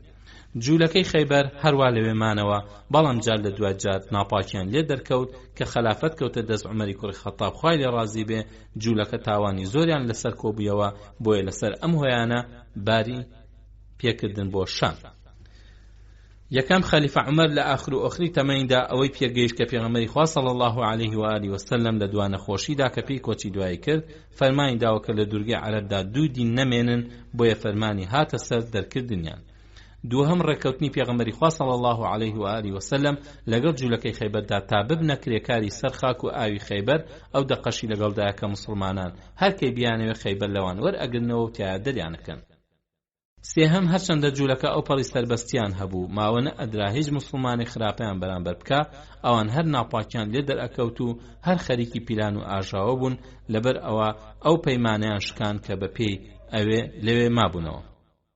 هێشتا پێغەمبەری خوا صلی الله علیه و آله وسلم ژیاندا بوو، ئەوان دەستیان لە موسڵمانان ئەوەشان یەکێک لەو خراپەکاریانیان بریتی بوو لە کوشتنی عەبدوڵای کوڕی سەهل کە یەکێک بوو لە هاوڵە نازدارەکان. هەرچەندە عەبدوڵا بە کوژراوی دۆزرایەوە، هەموو بەڵگەکان ئەویان سەلمان کە جوولەکە کوشتویانە، بەڵام پێغەمبەری خوا صلی الله علیه و آله وسلم سزای نەدان، چونکە بەپێی یاسای ئیسلامی بەسەریاندا نەبڕا کە ئەوان بوون. بۆیە پێغەمبەری خوا صلی الله علیه و آله وسلم فەرمانیدا لە بەیتولمالی موسڵمانان خوێنی عەبدوڵا بدرێ، بەڵام ئیتر موسڵمانان تیرۆرکردنی عەبدوڵایان هەر لە یاد بوو، وەلایان یەقین بوو کە جوولەکە لەگەڵ موسڵماناندا پاکیان ناوێت. یەکێتر لە ناپاکیەکانی جوولەکە لە سەردەمی خەلیفە عومەردا بوو، ئەویش ئەوە بوو مەظهەری کوڕی ڕافعی حارثی لە شامەوە دەکرێکاری گاوری هێنابوون تا لە زەویەکەیدا لە مەدینەکاری بۆکەن کە لە ڕێوە هاتوو گەیشتە نزیکی خەیبەر، لەوێ لایدا و 3 ڕۆژ لەوێمانەوە. لەو کاتەدا پیاوێکی جوولەکە هات بۆ لایەن و پێیوتن ئێوە نەساڕا و ئێمەش یەهود و ئەمانە قەومێکن، ئێمان بە شمشێر کردوتە ژێردەستا. ئێوەش دەپیاون و پیاوێک لەوان هاتووە، ئێوەی داوەتە بەر لە خاکی شەراب و عەرەق و خێرەوە، ئەتان با بۆ ڕەنج و بەدبەختی. ئەو کاتە ئەبنە کۆیلە کە لەم گوندەی ئێمە دەرچوون بیکوژن. وتیان چەکمان پێ نییە. ئەو بوو جوولەکە 2-3 چەقۆیان بەنهێنی بۆ هێنان و خەیبەریان بەجێ هێشت بۆ هیوای کە ئەوەی جوولەکە کە پێیوتن جێبەجێ بکەن. بەرەو مەدینە کەوتنە ڕێ هەتا گەیشتنە سیبار کە 6 میل لە خەیبەرەوە دوورە. لەوێ مەظهەری کوڕی ڕافعی حارثی داوای شتێکی لە یەکێکیان کرد، هەموو بەجارێک لێ ڕاپەڕین و بە چەقۆوە هەڵمەتیاندا سەری بێ ئەوەی هیچ هەڵێکی لەگەڵیان ناکردوێ کە مەظهەر ئەوانی وەهابینی بەپەلە بەرەو شمشێرەکەی ڕای کرد، کەچی بەر لەوەی شمشێرەکەی لە کێلان دەربێنێ، ئەوان بە چەقۆسکیان دڕی کە کوشتیان گەڕانەوە بۆ خەیبەر و لەوێ جوولەکە داڵدایاندان و ماوەیەک شادیاننەوە، پاشان کەلوپەلی پێویستیان دانێ و ئەوانیش خۆیان گەیاندەوە شام. تاوانێکی تری جوولەکە ئەوە بوو عەبدوڵای کوڕی عومەر لە خەودا بوو، هێرشیان کردە سەری و دەستیان لە جێی خۆی ترازان، کەچی لە کاتی خۆیدا خەلیفە عومەر هیچ کارێکی دەرحەقیان نەکرد. کاتێک کە هەواڵی کوژانی مەظهەر و ناپاکی جوولەکە گەیشتەوە بە خەلیفە عومەر، لە مزگەوتی مەدینە وتارێکی بۆ موسڵماناندا و فەرمووی خەڵکینە. جوولەکە ئەویان بە عەبدوڵا کرد و ئەوەشیان بە مەظهەری کوڕی ڕافع کرد. سەرڕای دەستدرێژیان بۆ گیانی عەبدوڵای کوڕی سەهل لە سەردەمی پێغەمبەری خوادا صلی الله علیه و آله وسلم. خەلیفە داوای لە موسڵمانان کرد با هەموو کەسێ بچێ بەدەم ماڵ و سامانیەوە لە خەیبەرە، چونکە جوولەکەی تێدا دەرەکە. کە خەلیفە وتارەکەی تەواو بوو، تەڵحەی کوڕی عوبەیدوڵڵا هەستا وتی بەخوا ئەی ئەمیری ئیمانداران، چاکت پێکەوە خوش تەوفیقی داوی. عومەر پێی فەرموو کێیتر لەگەڵ تا ئەمڕای هەیە؟ وتی هەموو مهاجر و ئەنسار. عومەر بەمە دڵخۆش بوو. خۆشەویستان و بەڕێزان، لێردا و بەم شێوە دێنە کۆتایی ئەڵقەی ئەم جارەی ژیانی ئازیزمان، پشتیوان بەخوای گەورە پاشماوەی ئەم باسە لە ئەڵقەی داهاتوودا کۆتایی پێ ئەهێنین. تا ئەو کاتە هەموو لایەکتان بەخوای گەورە سپێرین. والسلام عليكم ورحمة الله وبركاته. بسم الله الرحمن الرحيم. الحمد لله رب العالمين، والصلاة والسلام على رسوله الأمين وعلى آله وصحبه أجمعين. بسرانی خۆشەویست و بەڕێز، سڵاوی خوای گەورەتان ئاڕاستە بێت. خۆشحاڵین کە لە ئەڵقەیەکی نوێژیانی ئازیزمان صلی الله عليه و آله وسلم بە ئێوە خۆشەویست و بەڕێزمان گەشتینەوە. لە کۆتا باسەکانی فەتحی خەیبەر دێنە سەر خاڵی 18، ئەویش تایبەتە بە هەوڵی کوشتنی پێغەمبەری خوا صلی الله عليه و آله وسلم. جوولەکەی خەیبەر مافی کوشتنیان هەبوو. دیار بوو ژن و منداڵیان ئەبوایە بەکۆی لە بکرانایە، کەچی موسڵمانان چاوپۆشیان لێکردن. ناپاکیان کرد بەوەی کە ماڵ و سامانیان شاد بووە، لەسەر ئەوەش سزا نەدران. ئەبوایە خەیبەریان چۆڵ کردایە، لەوەش وازیان لێهێنرا و لەسەر باخ و باخاتەکەیان مانەوە. سوپای ئیسلام بووە پاسەوانی سەر و ماڵ و ناموسیان. کەچی ئەو ناپاکانە هەر بێ بەڵێن و بێوەفا و سپڵە بوون، هەوڵی کوشتنی پێغەمبەری خۆیاندا. ئەم باسەش بەم شێوێ بوو. ئافرەتێکی جوولەکە بە ناوی زەینەبی کچی حارث کە برای مەرحەب بوو، هەردووکیان لە یەکەم قەڵادا کوژران و ژنی سەلامی کوڕی میشکەم بوو کە ئەویش لە نیپات کوژرا بوو، بڕیایدا بە ژەهر پێدان پێغەمبەری خوا صلی الله علیه و آله وسلم بکوژێ. ئەم ئافرەتە بە یارمەتی و ڕاوێژی چەند جوولەکەیەک مەڕێک سەر ئەبڕێت و سامناکترین ژەهری کوشندە پەیدا ئەکا کە هەر کەسێ بیخوات خێرابی کوژێ و ئەیوەشێنێ لە گۆشتی مەڕەکە. بەتایبەتی هەردوو قۆڵی ژەهری زیاترینان پێوەکە، چونکە زانی بووی کە پێغەمبەری خوا صلی الله علیه و آله وسلم حەزی لە گۆشتی قۆڵ و شانە. ئیتر مەڕەکە بە سوورەکراوەیی ئەبات بۆ سەربازگی مسلمانان و بە شێوەی دیاری ئەیبات، چونکە پێغەمبەری خوا صلی الله علیه و آله وسلم لە دیاری ئەخوارد بەڵام لە سەدەقە نەخێر. کە پێغەمبەری خوا صلی الله علیه و آله وسلم نوێژی مەغریبی بەجێهێنا، گەڕایە بۆ بنکەی فەرماندەیی لە خەیبەر و ئەبینێوا زەینەبی جوولەکە لەوێ لە نزیک کەلوپەلەکەی دانیشتووە. کە پرسیاری لێ کرد چی ئەوێ، وتی ئەبال قاسم، دیاریەکەم بۆ هێناوی. ئەویش وەری گرت و فەرمانیدا لە دەستیان گرت، پاشان مەڕەژە هراویەکە خرایە بەردەمی و هەندێک لە هاوڵانیشی لەگەڵا بوون و فەرمانیدا بێنە پێشەوە و نانی ئێوارە بخۆن. ئەوانیش هاتنە پێشەوە. پێغەمبەری خوا صلی الله علیه و آله وسلم دەستی دایە قۆڵەکەی و هەندێک گۆشتی لێ کردەوە و پارویەکی خستە دەمی و قوتیدا و بشری کوڕی بەڕائیش دەستی دایە ئەسقانێک و پارویەکی لێ خوارد. خێرا پێغەمبەری خوا صلی الله علیه و آله وسلم فەرمانی بەسەر هاوڵەکانی دادا تا لە خواردنی گۆشتی ئەو مەڕە دەست بگرنەوە. فەرمووی دەست بگرنەوە، چونکە ئەم قۆڵە هەواڵی دامێ کە ژەهراوی کراوە. بشروتی بەو خوای کە ڕێزی لێناوی لەو پارۆدا کە خواردم، منیش هەستم بەوە کرد، بەڵام لەبەر ئەوەی کە خواردنەکە لە تۆ تێک نەدەم، لە دەمم دەرم نەهێنایەوە فڕێ پێ بدەم، چونکە کە ئەوم بەدەستەوە بینی نەفسی خۆمم لە تۆ خۆشەویستتر دانەنا. بیشە لەو شوێنەی خۆی هەڵنەستا بە بۆنی کاریگەری ژەهرەکەەوە ڕەنگی ڕەش هەڵگەڕا و بۆ ماوەی ساڵێک بەدەست ئازاریەوە ئەتلایەوە و تووشی ئیفلیجی بوو تا سەرنجام بە کاریگەری ئەو ژەهرە مرد. هەندێ هاوڵی تریش شتێکیان لەو مەڕە ژەهراوێ خواردبوو، بۆیە پێغەمبەری خوا صلی الله علیه و آله وسلم فەرمانی بەسەر ئەوانە دادا تا بە کەڵەشاخ خوێنی خۆیان بگرن، هەروەها خۆیشی کەڵەشاخی گرت بۆ ئەوەی کاریگەری ژەهرەکە کەم بێتەوە. ابن القیم وتوێتی پێغەمبەر صلی الله علیه و آله وسلم بۆ ماوەی 4 ساڵی ڕەبەق بەدەست کاریگەری ئەو ژەهرەوە ئەتلایەوە هەتا خوای گەورە بردیەوە بۆ لای خۆی.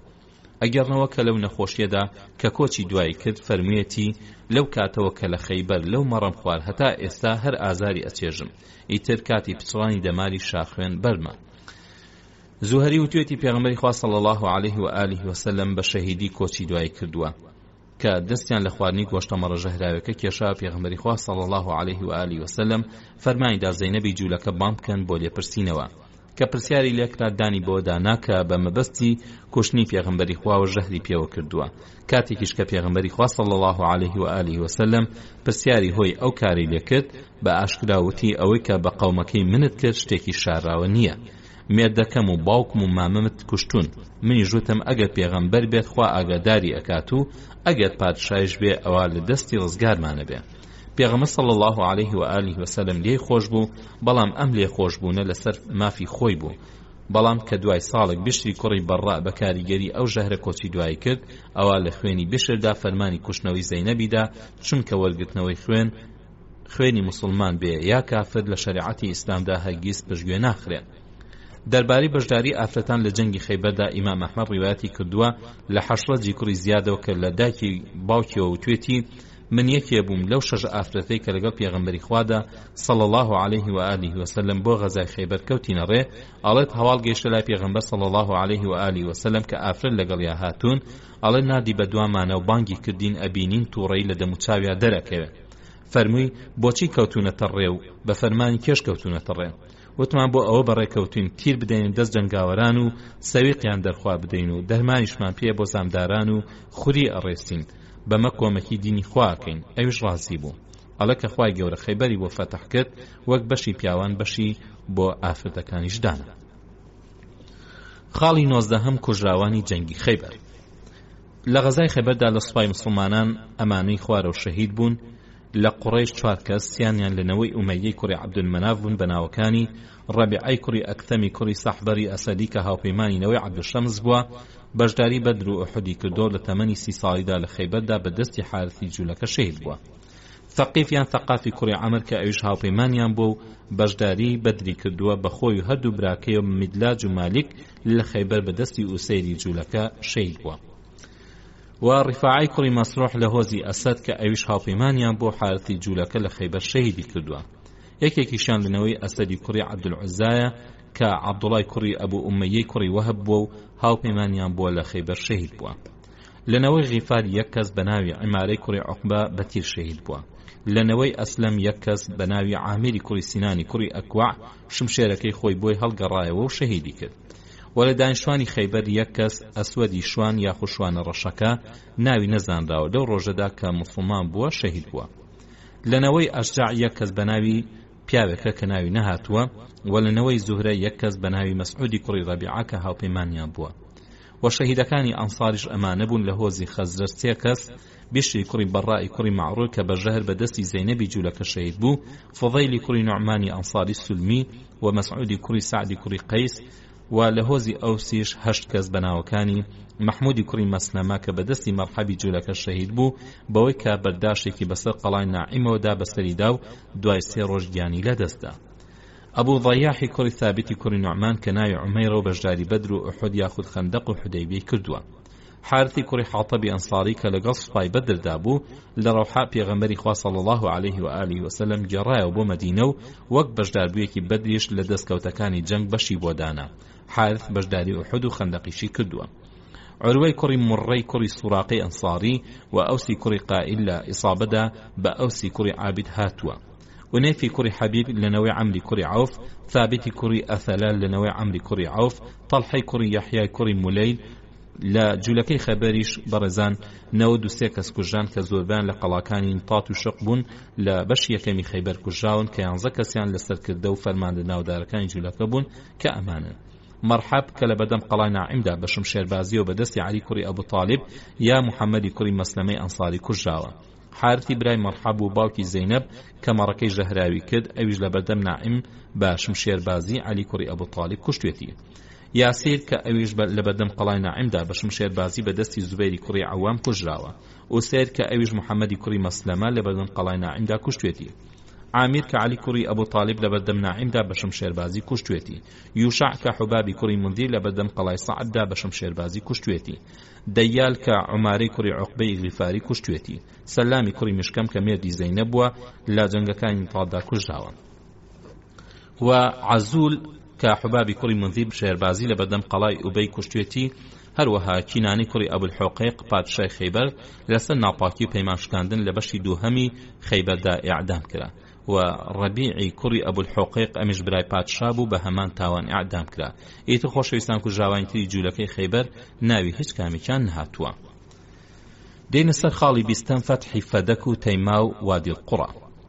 دوای فەتحی خەیبەر بە دەوری خەیبەردا لەولا چەند ناوچەیەکی جوولەکە نشین مابوون کە ئەیانویست بەگژی موسڵمانەکاندا بچن، بەڵام چاوەڕوان بوون بزانن هێرشی موسڵمانەکان بۆ سەر خەیبەر بەکوێگە، چونکە هەرگیز بە بیریاندا نەئەهات خەیبەر بە موسڵمانەکان چار بکرێ لەبەر ئەوەی کە جەنگاوەری زۆری لەبوون و خاوەنی چەک و تفاقێکی بێشومار بوون.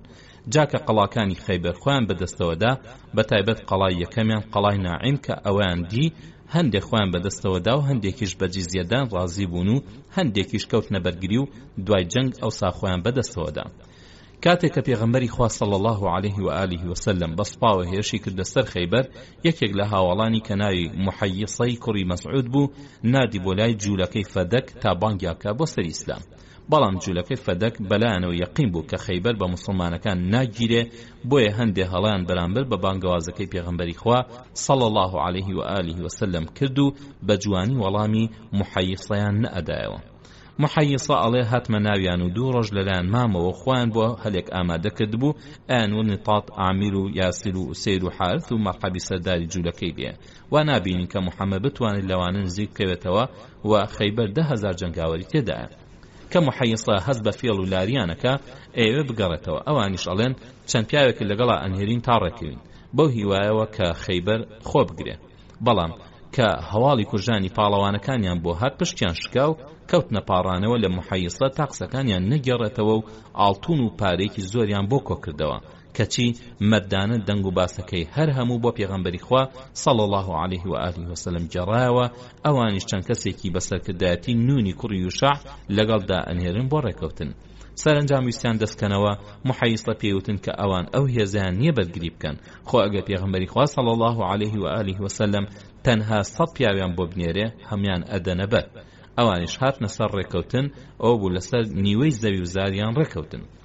جوولەکەی فەدەکیش لەوێ مانەوە تا سەردەمی خەلیفە عومەر و ئەو بوو لەگەڵ بڕیاری دەرکردنی خەیبەردا بڕیاری دەرکردنی ئەمانیش دەرچوو. ئەو بوو خەلیفە پیاوی شارەزای نادن تا تەقدیری کێڵگە و زەویزارەکانی فەدە بکەن تا نیوەی ئەو مەبلەغە بدرێ بە جوولەکەی فەدەک، چونکە نیوەی زەویزارەکان هی خۆیان بوو. دوای ئەوە ئەوانش باریان کرد بۆ وڵاتی شام. بەڵام وادی القوڕا کە ئەکەوێتە نێوان مەدینە و خەیبەر و شیوێکی بە پیت و بەرەکەت بوو، کانیاوی زۆر و کێڵگەی زۆری تێدا بوو.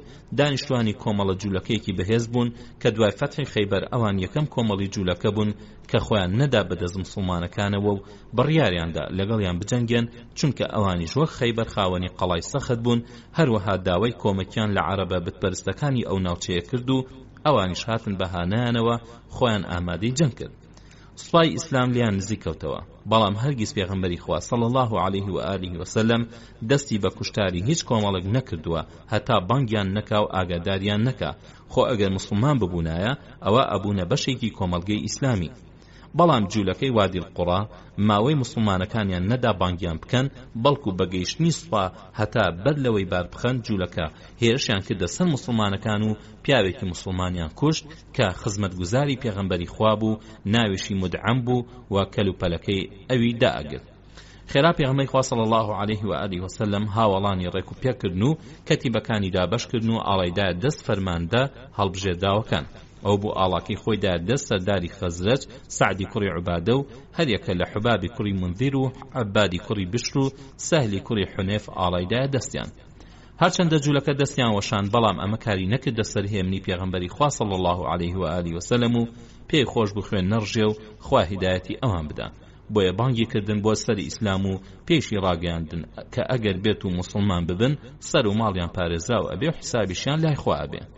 جوولەکە نە ئاشتی و نە مسلمان بوونیان وەرنەگرت، بەڵکو دەستیاندا جەنگ و کوشتار. ئەو بوو پاڵەوانێکیان لە قەڵاکان هاتە دەرەوە و داوای شمشێربازیە کرد. خێرا زوبەیری کوڕی عەوامی بۆ دەرپەڕی و کوشتی. دوای ئەو جوولەکەیەکی تر هاتە دەرەوە و عەلی کوڕی ئەبوو تاڵیبیش ئەوی کوشت. دوای ئەوان دوانی تر هاتنە دەرەوە ئەبوو دوجانە یەک لە دوایەک هەردووکیانی کوشت. هەروە جوولەکە ئەهاتنە دەرەوە پاڵەوانەکانی ئیسلام بێگیانیان ئەکردن و هەتا ژمارەیان گەیشتە 11 کوژرا و هەرچی جارێک یەکێکیانە کوژرا پێغەمبەری خوا صلی الله عليه و آله وسلم ئەوانی تری بانگەکردن بۆ سەری ئیسلام. ئەو ڕۆژە هەتا ئێوارە جەنگ درێژەی کێشا کە نوێژێک ئەهاتە کایەوە پێغەمبەری خوا صلی الله عليه و آله وسلم و هاوڵان بە جەماعەت بەجیان ئەهێنا و دوای هەر نوێژێکیش پێغەمبەری خوا صلی الله عليه و آله وسلم بانگی جوولەکەی ئەکرد بۆ سەر ئیسلام، کەچی ئەوان داواکەیان ئەدایە دواوە و لەسەر جەنگ بەردەوامە بوون. بۆ ڕۆژی دووهەم مسلمانەکان هێرشێکی توندیان کردە سەر جوولەکە. ئەوە بوو هێشتا ئەوەندەی ڕمێک خۆر لە زەوی بەرز نەبوو بوویەوە، جوولەکە خۆیان دا بەدەستەوە و ناوچەکە بووە دەستکەوتی مسلمانان. جوولەکەی وادی القوڕا دوای تەسلیم بوونیان هیچیان لێ نەکوشرا. پێغەمبەری خوا صلی الله عليه و آله وسلم بە وێنەی دانیشتوانی خەیبەر دانیشتوانی وادی القوڕاشی لەسەر باخ و زەوی و زارەکانیان هێشتنەوە تا بە نیوەیی کاریان لەسەر بکەن. لەم شوێنەدا سوپای ئیسلام تەنها 4 ڕۆژ مایەوە. تەیمائیش ئەکەوتە گۆشەی باکووری خۆرئاوای دوورگەوە کە کۆمەڵێک جوولەکەی تێدا بوون و خاوەنی قەڵای سەخت بوون بەسەر لوتکەی چیاکانەوە. ئەوانیش بەتەما بوون بەرگری بکەن، بەڵام کە بینیان وا خەیبەر و پاشان فەدەک و وادی القوڕا خۆیان بەدەستەوە داوە، هەر لە خۆیان و پیاویان نادە خزمەت پێغەمبەری خوا صلی الله عليه و آله وسلم و داوای سڵحیان کرد و ئامادەیان دەربڕی کە جزیە بدەن بە سوپای ئیسلام و لەسەر ماڵ و حاڵی خۆیان دانیشن و ئیسلام چاودێریان بکە. ئیتر ماڵ و سامانیان و زەوی و زار و هەموو شتێکیان پارێزراو بوو. کاتێکیش کە خەلیفە عومەر لە سەردەمی خلافەتی خۆیدا خوا لێ ڕازی بێت جوولەکەی خەیبەری لەسەر لاری و چەوتیان دەرکردن بۆ شام، جوولەکەی تەیمائی دەرنەکرد، بەڵکو لە جێی خۆیان بەسەری بەرزەومانەوە، چونکە ئەمان وەک جەنگیان نەکرد، دوای پەیمان بەستنیش پەیمانەکان نشکاند. خۆشەویستان، لە ئەڵلقەکانی پێشوودا باسی ئەومان کرد کە هۆزی فەزار و عوێنەی سەرداریان چۆن بە 4,000 جەنگاوەرەوە دژی موسڵمانەکان وەستان و بوونە کۆمەکی جوولەکە، هەرچەندە خوای گەورە دەرفەتی نەدان دەست بۆشێنن تا کە عوێنە جاری دووهەم هاتە خەیبەر بۆ کۆمەکی جوولەکە.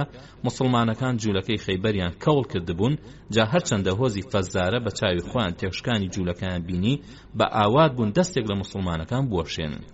بۆ ئەمە عوێنە هاتە سەر ئەو بڕیارە کە ڕێ لە موسڵمانان بگرن کاتێک کە بەرەو مەدینە ئەگەڕێنەوە.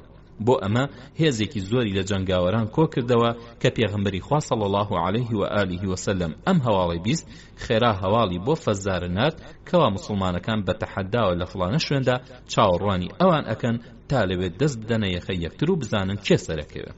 کە ئەم هەواڵە بە فەزارە و سەرکردەکانیان گەیشت، دەست و پەلیان وشک بوو، ترسێکی زۆر چوە دڵیانەوە و وازیان لەو بڕیارەیان هێنا و بڵاویان لێ کرد. جالەوە ئەچێ سەرۆکەکانی فەزارە ویست بێتیان موسڵمانەکان بۆ بترسێنن کە ڕێیان لێ ئەگرن و دەستیان لێ ئەوەشێنن، بەو هیوایی کە بەڵکو موسڵمانەکان بەرامبەر بە شتێک لەگەڵیاندا ڕێکەون. چونکە پێش فەتحی خەیبەر پێغەمبەری خوا صلی الله عليه و آله وسلم بەڵێنیدا کە ئەگەر عوێنە واز لە کۆمەکی جوولەکە بهێنێ بەروبوومی ساڵێکی خەیبەری بداتێ. ئەو بوو عوێنەی ئەحمەق وەرینەگرت. بەڵام هەڵوێستی سیاسی و عسکەری موسڵمانان پێش فەتحی خەیبەر و دوای فەتح زۆریان جیاواز بوو، چونکە دوای لەناوبردنی هێز و سامان و فڕوفێڵی جوولەکە لە دورگەدا موسڵمانەکان بوونە خاوەنی هێزێکی چارنەکراو لەلایەن بتپەرستانی دورگەوە.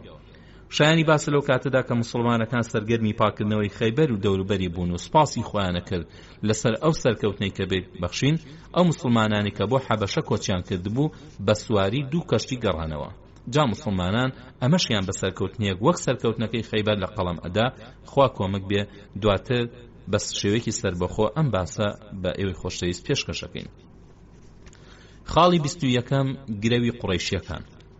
کە دەنگ و باسی هێرشی موسڵمانان بۆ سەر خەیبەر کەوتە گوێی قوڕەیش، چی پیاویان هەبوو، چ دۆست چ دوژمن بە موسڵمان هاتنە سەر ئەو ڕایی کە سەرنجامی زۆرانبازی خەیبەر سەرنجامە بۆ زۆرانبازی نێوان ئیمان و کوفر، چونکە ئەمە گەورەترین جەنگێکە کە موسڵمانەکان تووشی ببن و لە دورگەی عەرەبیدا هێزێکی تر نییە.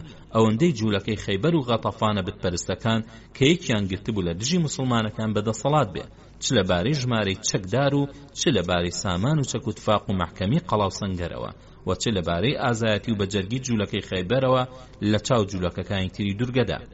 بۆ ئەمە دانیشتوانی مەککە بایەخێکی چاکیان بە سەرنجامی ئەم غەزای موسڵمانانەدا، هەتا هاتنە سەر ڕادەربڕین و توێژ و باسکردن لە هەموو کۆڕ و کۆمەڵێکیانە.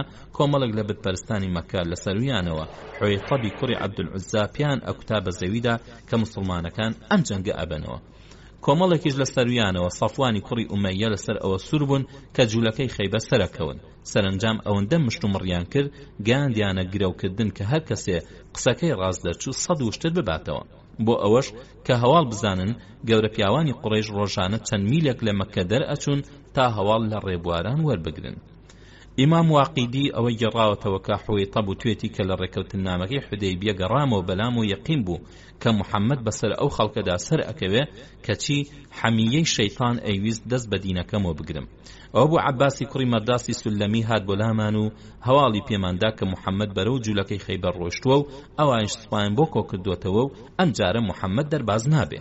پاشان عەباس ئەڵێ هەر کەسێ بیەوێ بەیعەتی پێ ئەدەم کە ئەم جارە محەممەد دەرباز نابێ. حوێتە بەڵێ من گرەوت لەگەڵەکەم. سەفوانی کوڕی ئومەیەوتی عەباس من لەگەڵتدام. نەوفەلی کوڕی معاویە ژوتی عەباس منیش لەگەڵتدام. چەند کەسێکیش لە قوڕیشدایانە پاڵ من و کرمانە گرە و لەسەر 100 وشتر. من و دەستەکەم ئەمان و محەممەد سەر ئەکەوێ و عەباس و دەستەکەشی ئانود غەتەفان و جوولەکە سەر ئەکەون. دەنگ بەرز بوویەوە. سەرنجام هەواڵ گەیشت بە سەرکەوتنی پێغەمبەری خوا صلی الله عليه و آله وسلم و حوێتەب و دەستەکەی گرەوەکەیان بردەوە. خاڵی 22هەم و کۆتایی لەم باسە حەجاجی کوڕی عیلاط. پیاوێکی خەڵکی مەککە بە ناوی حەجاجی کوڕی عیلاط لە یەکێک لە گەشتەکانیدا لە مەککە دەرچوو. لەو کاتەدا ئەوەی بەرگوێ کەوت کە پێغەمبەری خوا صلی الله عليه و آله وسلم بە سوپاوە گەیشتۆتە خەیبەر. هات بۆ لای و موسڵمان بوو و بەشداری خەیبەری کرد. ئەم شەیبەی کچی عومەیریش هاوسەری بوو کە خوشکی موسعەبی کوڕی عومەیر بوو. حەجاج زۆر دەوڵەمەند بوو. وتی ئەی پێغەمبەری خوا مۆڵەتم بدە بچم پارە و سامانەکەم لای ژنەکەم وەربگرمەوە. ئەگەر بزانێ موسڵمان بووم هیچم دەست ناکەوێتەوە. ئەویش ماوەیدا وتی ئەی پێغەمبەری خوا ناچار ئەبم هەندێک شت بڵێم. ئەویش ماوەیدا چی ئەڵێ بابیڵێ. حەجاج ئەڕوات هەتا ئەگاتە سنووری حەڕەم ئەبینێ وا چەند پیاوێکی قوڕەیشی لە شار دەرچوون و ئەیانەوێ هەواڵیان دەستکەوێ، چونکە هەواڵی جەنگی خەیبەریان بیستبوو، خۆیشان لە نێوان خۆیاندا گرێویان کردبوو. کە حەجاج ئەبینن ئەڵێن ئەوە حەجاجی کوڕی عیڵاتە، بەخوا هەواڵی بەلاوەیە. ئەی حەجاج پێمان گەیشتووە کە ئەو ڕەحم بڕە بەرەو خەیبەری وڵاتی جوولەکە و لادێ حیجاز ڕۆیشتووە. ئەویش ئەڵێ پێم گەیشتووە کە بەرەو ئەوێ ڕۆیشت بێ و هەواڵی وەهایشم لایە کە دڵتان خۆشکە. ئەم دی و ئەو دی وڵاخەکەی ئەگرن و داوای لێ ئەکەن هەواڵیان بداتێ. ئەڵێ تا ئێستا محەممەد و هاوڵانی تووشیان بە تووشی کۆمەڵێکەوە نەبووە جەنگ بزانێت جگە لە دانیشتوانی خەیبەر. لەناو هۆزە عەرەبەکاندا سوڕاونەتەوە و خەڵکیان بۆ کۆ کردوتەوە تا ئەوە بوو 10,000 پێکەوەن هەو بە شێوەیەک شکاوە تا ئێستا کەشتی وای نەبیستووە. محەممەد خۆشی بە دیل گیراوە و توانە نایکوژین هەتا بینێرینەوە بۆ ناو دانیشتوانی مەککە تا لە ناویانە لە تۆڵەی خوێنی کوژراوەکانمان و کوژراوەکانیاندا بیکوژینەوە. بەم بۆنەوە دێنەوە لاتان و داوای ئەمان لە عەشرێتەکانیان ئەکەن، پاشان ئەگەڕێنەوە سەر بەزمی خۆیان، نەکەن دوای ئەوەی کە پێتانیان کرد لیان قبولکەن. کە بەناو مەکەدا جار ئەدەن هەواڵ گەیشت، بەم زوانە محەممەدەگا حەجاج داوا لە خەڵکەکە ئەکات تا لە کۆکردنەوەی قەرزەکانیدا یارمەتی بدەن تا بە زووترین کات بگەڕێتەوە خەیبەر و هەندێک لە موسڵمانە دیلکراوەکان بکڕێ، بەر لەوەی بازرگانەکانی تر پێشی بکەون و بگەنە ئەوێ. ئەوان یارمەتیان دا و بە چاکترین شێوە بۆیان کۆ کردەوە. پاشان ئەچێتە لای هاوسەرەکەی و پارەکەی لای ئەی ژۆر ئەگرێتەوە بۆ بیانووی کە زوو بچێتەوە بۆ خەیبەر، بەر لەوەی بازرگان بگەنە ئەوێ. عەباسی کوڕی عەبدولمەطەلیب کە هەواڵەکەی ویستی هەستێتەوە، خەم و خەفەتێکی زۆر چوە دڵیەوە. فەرمانیدا دەرگای خانووکەی بخرێتە سەر پشت و خۆشی پاڵکەوت. بانگی کردە قوسەمی کوڕی کە شێوەی زۆر لە پێغەمبەری خوا ئەچوو، دەنگی بەرز کردەوە و شعری ئەوت بۆ ئەوەی دوژمنان هەز نەکەن کە خەمبارە و دەست بەسەر دڵیانە بهێنن. خەڵکێکی زۆر لە بەردەم دەرگاکەی عەباسدا کۆبوونەوە، هەندێک خەمبار و هەندێک دڵشاد و هەندێکیشان ژن و پیاوی موسڵمانی مەککە بوون کە داغ لە دڵی ئەو دەنگ و باستە بوون. کە موسڵمانەکان دڵخۆشی عەباسیان بینی، ئەوانش دڵیان خۆش بوو، هێزیان بەبەرا هات. عەباس بانگی کردە خزمەتکارێکی کە ناوی ئەبوو زەبینە بوو، پێیوت بڕۆ بۆ لای حەجاج و بڵێ عەباس ئەڵێ خوا لەوە باڵاتر و مەزنترە لەوەی کە ئەو هەواڵی ڕاست بێ. حەجاج وتی بە ئەبولفەضل بڵێ لە ماڵێکتدا چاوەڕوانم بە هەتانی وەڕۆ بێن بۆلات و هەندێک دەنگ و باسی خۆشت بۆ بهێنم، بەڵام بۆم شارەوە. ئەبوو زەبینە گەڕایەوە لای عەباس و مژدەی خۆشی پێدا و عەباس باوەشی پێدا کرد و ئازادی کرد و ئەویش هەواڵەکەی دایە. عەباس وتی لەسرم نەزر بێ، دە بەندە لە ڕێی خوادا ئازاد بکەم. کاتی نیوەڕۆ حەجاج هات بۆ لای و داوای لێکرد کە لەبەر خوا 3 ڕۆژ دەنگ و باز بڵاو نەکاتەوە. عەباسیش بەڵێنیدا. حەجاج وتی من موسڵمان بووم، جا پارەم بەلای ژنەکەم و قەرزم بەلای خەڵکیەوەیە، گەر بزانن موسڵمان بووم پارەکەم بۆ ناگێڕنەوە. من هاتم پێغەمبەری خوا صلی الله علیه و آله و سلم خەیبەری فەتحی کردبوو، بەشی خوا پێغەمبەری لێجیا کرایەوە و چی تێدا بووە دەستکەوتی و سەفیە کچی حوێی کوڕی ئەختەبی گواستەوە و کینانەی پادشای خەیبەریشی کوشت. کە ئەو ڕۆژە ئێوارە هات حەجاج لە مەکە دەرچوو، ئەو سێشەوە لە عەباس نەئەڕۆیشتن. عەباس بە حەجاجی ئەوت حەجاج بزانە چی ئەڵێ، من شارەزای خەیبەرم، ئەو لادێی هەر هەموو حیجازە، زۆر بەهێز و خاوەنی پیاوی لێ هاتوون، ئایا ئەوەی ئەیڵێ ڕاستە؟ وتی ئەرێ، بەخوا شەو ڕۆژێک بڵاوی مەکەرەوە. کە ماوەکە بەسەرچوو خەڵکەکە هەموو بۆ گرەوەکان ماخۆلانیان بوو. لەولاوە عەباسی کوڕی عەبدولمەطەلیب دەستێک دلی جوان لەبەر کرد و بۆنی خۆشی لە خۆی دا و دەستێکی بەدەستەوە گرت و هات تا گەیشتە دەرگای ماڵەکەی حەجاجی کوڕی عیلات و تەقەی لێدا. ژنەکەی وتی ئەبولفەضل نەیتە ژوورەوە. وتی ئەی حەجاج کووە؟ وتی چووە ئەوەی لە سوپای محەممەد دەست جوولەکە کەوتووە بیکڕێ، بەر لەوەی بازرگانەکان پێشی بکەون. عەباس پێیوت ئەو پیاوە میادی تۆ نییە هەتا شوێن دینەکەی نەکەوێ، چونکە ئەو مسلمان بۆ لەگەڵ پێغەمبەری خوادا صلی الله علیه و آله و سلم بەشداری فەتحی کردووە و بەخۆی و سامانەکەیەوە لە تۆ کە سوکارت هەڵاتووە تا لێ نەسێنن. ژنەکەی وتی ئەبا فەضل بەڕاستە؟ وتی ئەرێ بەخوا سوێندی خوات تۆ ڕاست ئەەکەی، ئیتر چوو کە سوکارەکەی ئاگادار کرد. عەباس بەرەو مزگەوتی کەعبە کەوتە ڕێ، قوڕەیشیش خەریک بوون باسی قسەکانی حەجاجیانە کرد کە عەباسیان کەوتە بەرچاو وا خۆی گۆڕیوە، بە دەم و چاو یەکتریان ئاگادار کرد و سەریشیان لەوە سوڕ ئەما کە چۆن بەرگە ئەگرێ. پاشان دەستی دایە تەوافی کەعبە وتیان ئەبا الفەضل بەخوا ئەم خۆگریەت ئەو پەڕی موسیبەتە، 3 ڕۆژە لەکوێیت؟ لە ماڵ دەرناچیت؟ عەباس وتی نەخێر، بەو خوای کە سوێنتان پێ خوارد خەیبەری فەتح کردووە و کچی حوێی کوڕی ئەختەبی پادشایانی مارە کردووە و لە گەردنی نەوەی ئەبولحوقەیقی سپی و قژلولی داوە کە ئێوە دیوتانن سەرداری نەظیر بوون لە یەثریبدا و حەجاجیش بەخۆی سامانەکەیەوە کە بەلای ژنەکەیەوە بوو هەڵاتووە. وتیان کێ ئەم هەواڵی دایتێ؟ عەباس تێگەیاندن کە حەجاج ئەم هەواڵی داوەتێ و داواشی لە ژنەکەی کردووە کە هەتا ڕۆژ ئەبێتەوە هەواڵی دەرچوونی بە کەس نەدا. ئەم هەواڵە بە تەواوەتی پشتی کافرانی شکاند و دڵی موسڵمانە چاوساوەکانی مەکەی خۆش کرد. ئەوە بوو دوای 5 ڕۆژ هەواڵی سەرکەوتنی سوپای ئیسلام گەیشتە مەکە.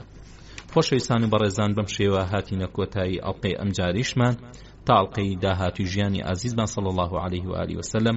هەموو لاکتان بەخوای گەورە و میهرەبان سپێرین. والسلام عليكم ورحمة الله وبركاته. بسم الله الرحمن الرحيم. الحمد لله رب العالمين، والصلاة والسلام على خير خلقه محمد وعلى آله وصحبه أجمعين. بسرانی خۆشەویست و بەڕێز سڵاوی خۆی گەورەتان ئاڕاستە بێت. خۆشحاڵین کە لە ئەڵقەیەکی نوێژیانی ئازیزمان صلی الله عليه و آله وسلم بە ئێوەی خۆشەویست و بەڕێزمان گەیشتینەوە. خۆشەویستان و بەڕێزان، ئەگەینە بەشی 34 هەم کە تایبەتە بە هەندێک ڕووداوی تری ساڵی حوتەم، یەکەم گەڕانەوەی کۆچکەرانی حەبەشە. لە کاتێکدا کە موسڵمانەکان سەرگەرمی سپاسی خوا بوون بۆ ئەو فەتحە گەورەی کە پێشکەشی کردن و لەو پەڕی خۆشیدا بوون، کۆچکەرەکان بۆ وڵاتی حەبەشە بە سەرکردایەتی جەعفەری کوڕی ئەبوو تاڵیب گەڕانەوە. پێغەمبەری خوا صلی الله عليه و آله وسلم و موسڵمانەکان با گەڕانەوەی ئەو کۆچکەرانە زۆر شادمان بوون، بەڕادەیە کە پێغەمبەری خوا صلی الله عليه و آله وسلم نێوچاوانی جەعفەری ماچ کرد و ئەشی فەرموو نازانم بە کامیان زیاتر شادمان ببم، بە فەتحی خەیبەر یا بە گەڕانەوەی جەعفەر. ئەوانەی کە گەڕانەوە ئەمانە بوون کە پێغەمبەری خوا صلی الله عليه و آله وسلم عەمری کوڕی ئومەیەی ضەمری نار بەدوایاندا و بە سواری 2 کەشتی هێنانیەوە. جەعفەری کوڕی ئەبوو تاڵیب لەگەڵ ئەسمای کچی عومەیسی هاوسەری، عەبدوڵای کوڕی کە لە حەبەشە لەدایک بوون، و خالدی کوڕی سعیدی کوڕی عاص لەگەڵ ئومەینە یا هومەینەی کچی خەڵەف و کوڕ و کچەکەیاندا سعیدی کوڕی خالید و ئەمەی کچی خالید کە هەردووکیان لە حەبەشە لەدایک بوون لەگەڵ ڕەملەی کچی ئەبوو سوفیان. عەمری کوڕی سعیدی کوڕی عاص برای خالید لەگەڵ فاتیمەی کچی سەفوانی کوڕی ئومەیە کۆچیان بۆ حەبەشە کرد، بەڵام فاتیمە لەوێ کۆچی دوایی کرد. معایقیب کوڕی ئەبوو فاتیمە کە گەنجینەداری بەیتولمال بوو لە سەردەمی خەلیفە عومەردا خوا لێ ڕازی بێ، ئەسوەدی کوڕی نەوفەلی کوڕی خۆیلید، جەهمی کوڕی قەیس و هەردوو کوڕەکەی عەمر و خوزەیمە، بەڵام حەرمەلەی کچی عەبدولئەسەدی هاوسەری لە حەبەشە کۆچی دوای کرد. عامیری کوڕی ئەبوو وەقاس و عوتبەی کوڕی مەسعود، حارثی کوڕی خالدی کوڕی سەخەر، ئەویش ڕەیتەی کچی حارثی جوبەیلەی لەگەڵدا بوو لە حەبەشە کۆچی دوای کرد. عوثمانی کوڕی ڕەبیعەی کوڕی ئوهبان، محمیی کوڕی جەزە، معمەری کوڕی عەبدوڵای کوڕی نەضلە، ئەبوو حاتەبی کوڕی عەمری کوڕی عەبدوشەمس و مالکی کوڕی ڕەبیعەی کوڕی قەیسی کوڕی عەبدوشەمس لەگەڵ عەمرەی کچی سەعدی کوڕی وەقدانی کوڕی عەبدوشەمسی هاوسەری، حارثی کوڕی عەبدوقەیسی کوڕی لەقیط، ئەمانە لەگەڵ کەسوکارەکەی ئەبوو موسای ئەشعەریدا گەڕانەوە خزمەتی پێغەمبەری خوا صلی الله عليه و آله وسلم. ئەبوو موسای ئەشعەری لە وڵاتی یەمەندا ئەبێت و هەواڵی کۆچکردنی پێغەمبەری خوا صلی الله عليه و آله وسلم ئەبیستێ، جا لەگەڵ 2 براکەیدا ئەبوو بوردە و ئەبوو ڕەهم و 50 ئەوەندە پیاوی دانیشتوانی یەمەندا بەنیەتی کۆچکردنەوە بۆ خزمەتی پێغەمبەری خوا صلی الله عليه و آله وسلم لە یەمەن دەرەچن و سواری کەشتیەکە بن، بەڵام بە فەرمانی خوا با کەشتیەکە بەرەو کەناری حەبەشە ئەبات و لەوێدا ئەبزن و ئەچنە جەعفەر و هاوڵانی و ئەویش داوایان لێ ئەکا لێیان بمێننەوە، ئەوانیش ئەمێننەوە تا ساڵی حوتەم و هەمویان پێکەوە ئەگەڕێنەوە مەدینە کە ئەگەنە بەرەوە ئەبین وا فەتحی خەیبەر کراوە، لەوێ بەشی ئەوانیش لە دەستکەوتەکانی خەیبەر جیاکاتەوە. کە ئەسمای کچی عومەیس گەیشتە بەرەوە و عومەر تووشی بوو، پێی فەرموو ئێمە پێش ئێوە کۆچمان کرد، کەواتە ئێمە لە ئێوە لە پێشترین بۆ پێغەمبەری خوا صلی الله عليه و آله وسلم. ئەسما تووڕە ئەبێت و ئەڵێ نابەخوا ئێوە لە خزمەتی پێغەمبەری خوادا بوون، برسیتانی تێر ئەکرد و نەفامتانی ئامۆژگاری ئەکرد، بەڵام ئێمە لە خانەی دووران و نەویسراواندا بووین، ئەوەش لە پێناوی خوادا و بۆ گوێڕایەڵی پێغەمبەری خوا. پاشان ئەسما ئەو فەرمایشتەی عومەری سەردارمانی گەیاندە لای پێغەمبەر و ئەویش پێی فەرموو ئەو مافی لە ئێوە زیاتری بەمنەوە نییە، ئەو هاوڵانی 1 کۆچیان کردووە، بەڵام ئێوەی کۆمەڵی کەشتیەکە 2 کۆچتان کردووە. هیچ شتێک نەبوو ئەوەندەی ئەم فەرمایشتەی پێغەمبەری خوا صلی الله عليه و آله وسلم بۆ کۆمەڵی کەشتیەکە دڵخۆشکەر بێ. هەروەها ئەبوو هورەیرەش لە کاتی فەتحی خەیبەردا هاتە خزمەتی پێغەمبەری خوا و مسڵمان بوو. پێغەمبەری خوا صلی الله عليه و آله وسلم دەربارەی بەشدانی ئەبوو هورەیرە لە دەستکەوتەکانی خەیبەر ڕاوێژی لەگەڵ هاوڵانیدا کرد و ئەوانیش ڕەزامەندیان لەسەر بەشدانی نوان. دووهەم غەزای ذات الرقاع کە پێغەمبەری خوا صلی الله عليه و آله وسلم بە یارمەتی و کۆمەکی خوای گەورە توانی دوو باڵی بەهێز لە سێ باڵەکەی هێزی ئەحزاب بشکێنێ، واتە لەگەڵ قوڕەیشدا ڕێککەوت و خەیبەریشی تێکشکاند، بە تەواوەتی خۆی یەکلایی کردەوە بۆ باڵی سێهەم کە بریتی بوو لە هێزی عەرەبە دڕەقەکان کە لە بیابانی کاکی باکاکی نەزدا ئەژیان کار خەریکی جەردەی و تاڵان و بڕۆ بوون. بەڵام لەبەر ئەوەی ئەو بیابان نشینانە شارێک یان شارچکەیەکیان نەبوو تیای دانیشتەجێ ببن و قەڵاو سەنگەریان نەبوو، زۆر بە ناڕەحەتی دەسەڵاتیان بەسەردا ئەسەپێنرا. لەبەر ئەوە خۆلادان لە ئاگری شەڕ و خراپەشیان کارێکی سەخت بوو، سەختتر لە شەڕی دانیشتوانی مەککە و خەیبەر. بۆیە تەنها ئەوەندەیان لەگەڵدا ئەکرا بەیناوبەین هەڵمەتی سەربازیان ببرێتە سەر و تەمێ بکرێن و ترس و لەرز بخرێتە دڵیانەوە. ئەوە بوو دوای خەیبەر بۆ نواندنی سام و هەیبەتی موسڵمانان پێغەمبەری خوا صلی الله عليه و آله وسلم هەڵمەتێکی تەمێکردنی بدە سەر ئەو بیابان نشینانەی کە خەریک بوون، خۆیان جەم ئەکرد تا هێرشکەنە سەر دەوروبەری مەدینە کە بە غەزای ذات الرقاع ناسراوە. زۆربەی مێژونوسانی ئیسلام ئەم غەزایەیان لە ساڵی چوارەمی کۆچیدا باس کردووە، بەڵام لەبەر ئەوەی کە ئەبوو موسای ئەشعەری و ئەبوو هورەیرە لەم غەزایەدا بەشداریان کردووە، دیارە ئەو دوانەش دوای فەتحی خەیبەر هاتوونەتە خزمەتی پێغەمبەری خوا صلی الله عليه و آله وسلم. ئەوە غەزاکە دوای خەیبەر ڕوویداوە و زیاتر لەوەش ئەچێ لە مانگی ڕەبیعی یەکەمی ساڵی حەوتەمی کۆچیدا ڕوویدا بێ. بوخاریش بەڵگەی لەسەر ئەوە هێناوەتەوە کە دوای خەیبەر ڕوویدا بێ. بەڕێزان کۆتێ ئەم غەزایەش بەم جۆرە بوو. پێغەمبەری خوا صلی الله عليه و آله وسلم هەواڵی ئەوەی بیست کانەوەی ثعلەبە و نەوەی محارب لە غەتەفان سوپایان کۆ کردوێتەوە بۆ ئەوەی دەست لە موسڵمانەکان بۆشێنن. بۆ ئەمە ئەو دەست پێشخەری کرد و بە خۆی و 400 یاخود 700 سەربازەوە بەرەو ئەو ناوچەیە کەوتنە ڕێو ئەبوو ذەڕ یا عوثمانی کوڕی عەفانی کردە ئەمیری مەدینە. ڕۆژ هەتا گەیشتە شوێنێک کە پێی ئەوترا نەخل و 2 ڕۆژ ڕێ لە مەدینەوە دوور بوو. لەوێ تووشی کۆمەڵێک چەکداری غەتەفان بوون و بەرامبەر بە یەک وەسان، بەڵام جەنگ ڕووی نەدا. ئەگەرچی لەو ماوەیەدا پێغەمبەری خوا صلی الله عليه و آله وسلم نوێژی ترسی بە موسڵمانەکان کرد لە ترسی ئەوەی نەوەکا کافرەکان لە کاتی نوێژدا هەڵمەتیان بەرنەسەر. شێوەی بەجێهێنانی نوێژی ترسیش بەم جۆرە بەجێیان هێنا. کۆمەڵێک لە هاوڵان ڕیز بوون و پێغەمبەری خوا لە بەریانەوە پێشنوێژی بۆ ئەکردن و کۆمەڵێکیش بەرامبەر بە دوژمن پاسەوان بوون. کۆمەڵی یەکەم ڕەکعاتێکیان بەجێ ئەهێنا و پێغەمبەری خوا صلی الله عليه و آله وسلم هەڵەستایە بۆ ڕەکعاتی دووهەم و ئەوەستا، هەتا کۆمەڵی یەکەم ڕەکعاتی دووهەمیان بەجیا بۆ خۆیان تەواو ئەکرد و دوای سەلامدانەوە ئەبوونە پاسەوان و کۆمەڵی دووهەم ئەهاتن و لەگەڵ ڕەکعاتی دووهەمی پێغەمبەردا ڕەکعاتی یەکەمی خۆیان بەجێ ئەهێنا. پێغەمبەر دوای تەواوکردنی 2 ڕەکعات بەدانیشتنانەوە ئەوەستا هەتا ئەوان هەڵەستان و ڕەکعاتی دووهەمیان تەواو ئەکرد و سەلامی پێ ئەدانەوە. لە بوخاریدا هاتووە کە ئەبوو موسای ئەشعەری خوای لێ ڕازی بێ و توێتی لە خزمەتی پێغەمبەری خوادا صلی الله عليه و آله وسلم کەوتینە ڕێ کە ئێمە 6 کەس بووین و یەک گوشترمان پێ بوو کە بەنەوە سواری ئەبوون. ئەو بوو پێمان زامدار بوون و پێی منیش زامدار بوو. نینۆکەکانم کەوتن، ناچار پەڕۆمان لە پێماندا ئەپێچا، جا بە بۆنەی بەستنی پاچە پەڕۆوە لە پێمان ئەم غەزایە ناونرا ذات الرقاع. هەروەها لە بوخاریدا هاتووە کە جابیر وتوێتی لە غەزای ذات الرقاعدا لە خزمەتی پێغەمبەری خوادا بووین صلی الله عليه و آله وسلم. ئەگەر بەهاتنایەتە لای درەختێکی سێبەردار وازمان لێ ئەهێنا بۆ پێغەمبەری خوا صلی الله عليه و آله وسلم. پێغەمبەری خوا دابەزی و خەڵکەکەش بەناو دڕکەزیەکاندا بڵاویان لێ کرد و خۆیان گەیاندە سێبەری درەختەکان. پێغەمبەری خوا صلی الله عليه و آله وسلم دابەزیە ژێر دارێک و شمشێرەکەی پیا هەڵواسی. جابیر ئەڵێ سەرخەوێکمان شکاند، ئەو بوو پیاوێکی مشرک هاتبوو دەستی گەیاندە بۆ شمشێرەکەی پێغەمبەری خوا صلی الله عليه و آله وسلم و پێی ئەڵێت لێم ئەترسی؟ ئەفەرمێت لا. ئەڵێ کێ ئەگاتە فریاد؟ ئەفەرمێ ئەڵڵاه. جابیر ئەڵێ ئەو بوو پێغەمبەری خوا صلی الله عليه و آله وسلم بانگی ئەکردین ئێمەش هاتین ئەبینین ئەعرابیەک وا لەلای دانیشتووە.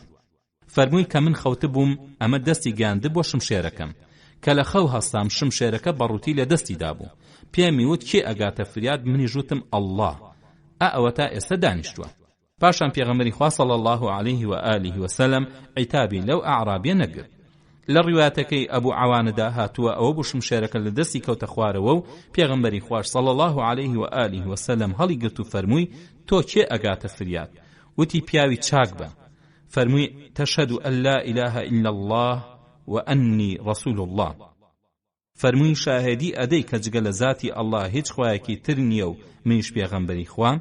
ئەعرابیەکە وتی پەیمانت ئەدەمێ کە نێم بە گشتدا و نەبم لەگەڵ هەرف قەومێکیشدا کە بێن بە گژتدا. ئیتر بەری دا و کابرا هاتەوە لای قەومەکەی وتی لەلایەن چاکترین کەسەوە هاتوومەتەوە لاتان. لە ڕیواتەکەی بوخاریدا هاتووە کە ناوی ئەو پیاوە غورثی کوڕی حارث بووە.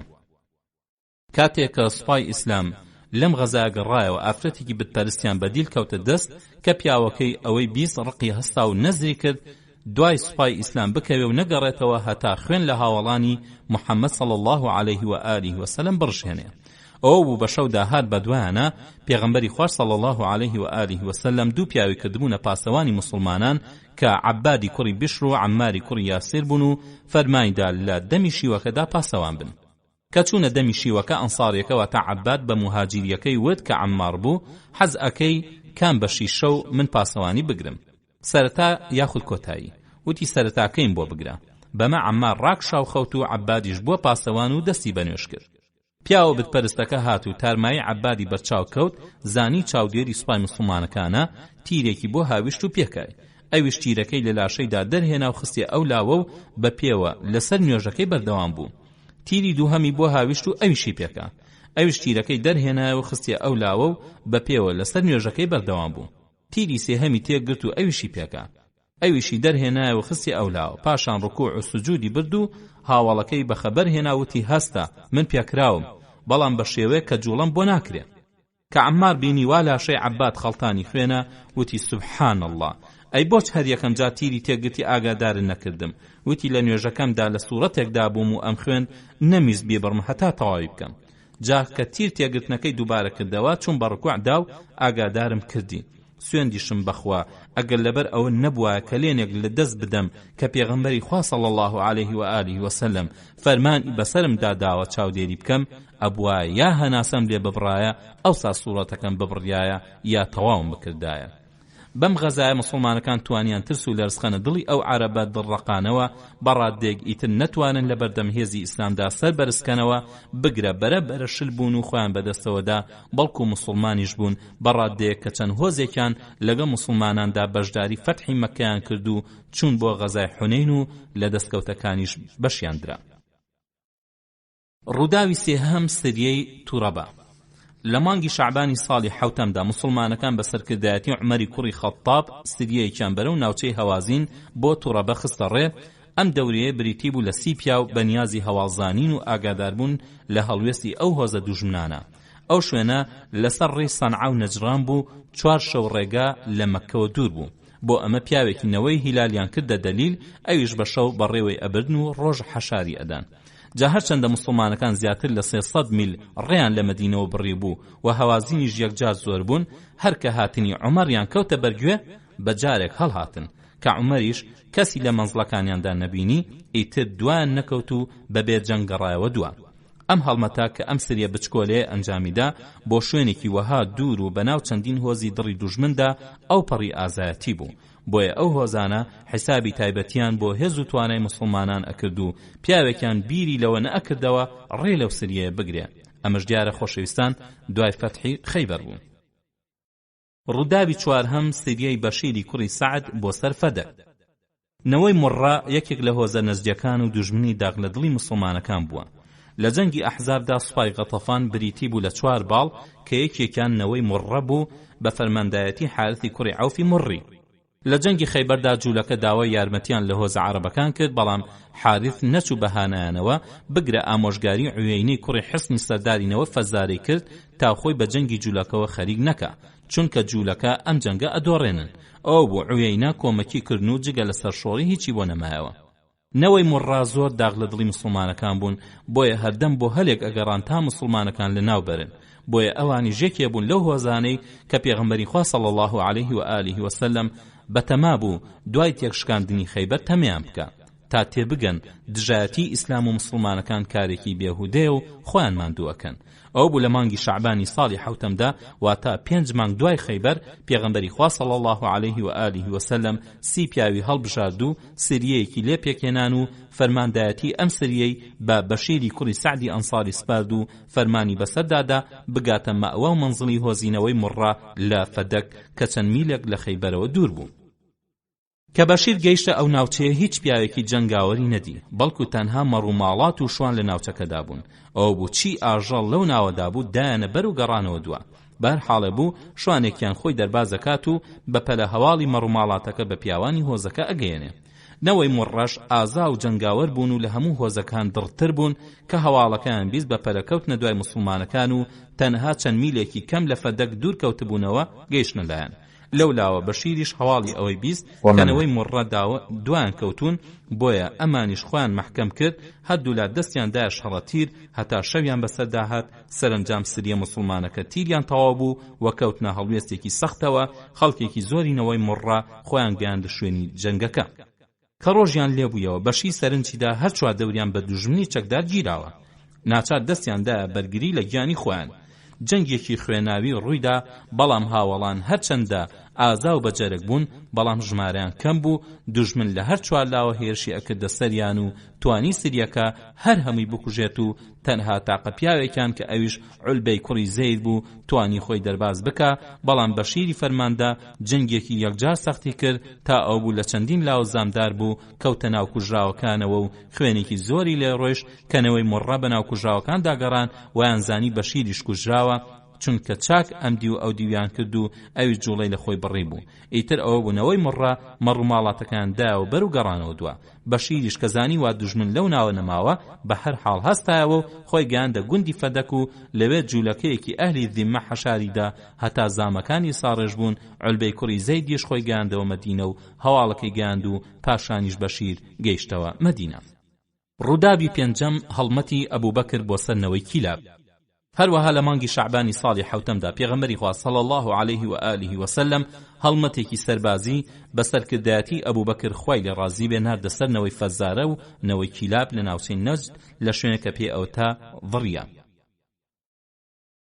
ئەم هەڵمەتەی مسلمانان مەبەستی هاتەدی ئەوە بوو گەیشتنە ناوچەی دوژمنان و هەڵمەتیان بردە سەریان و تێکیان شکاندن و دەستیان بەسەر هەموو شتێکی ناوچەکەدا گرت و هەر کەسێکیان نەیتوانی بێڕابکە کەوتە دەست مسلمانەکان هەتا ئافرەتێکی جوانیان ئەبێتە بەشی هاوڵێک. پێغەمبەری خوا صلی الله علیه و آله و سلم داوای لێ ئەکات دەستی لێ هەڵبگرێ هەتا بینێرێ بۆ مەکە و لە بری بەردانی ئەو ئافرەتە چەندیلێکی مسلمانی پێ بەربدرێ.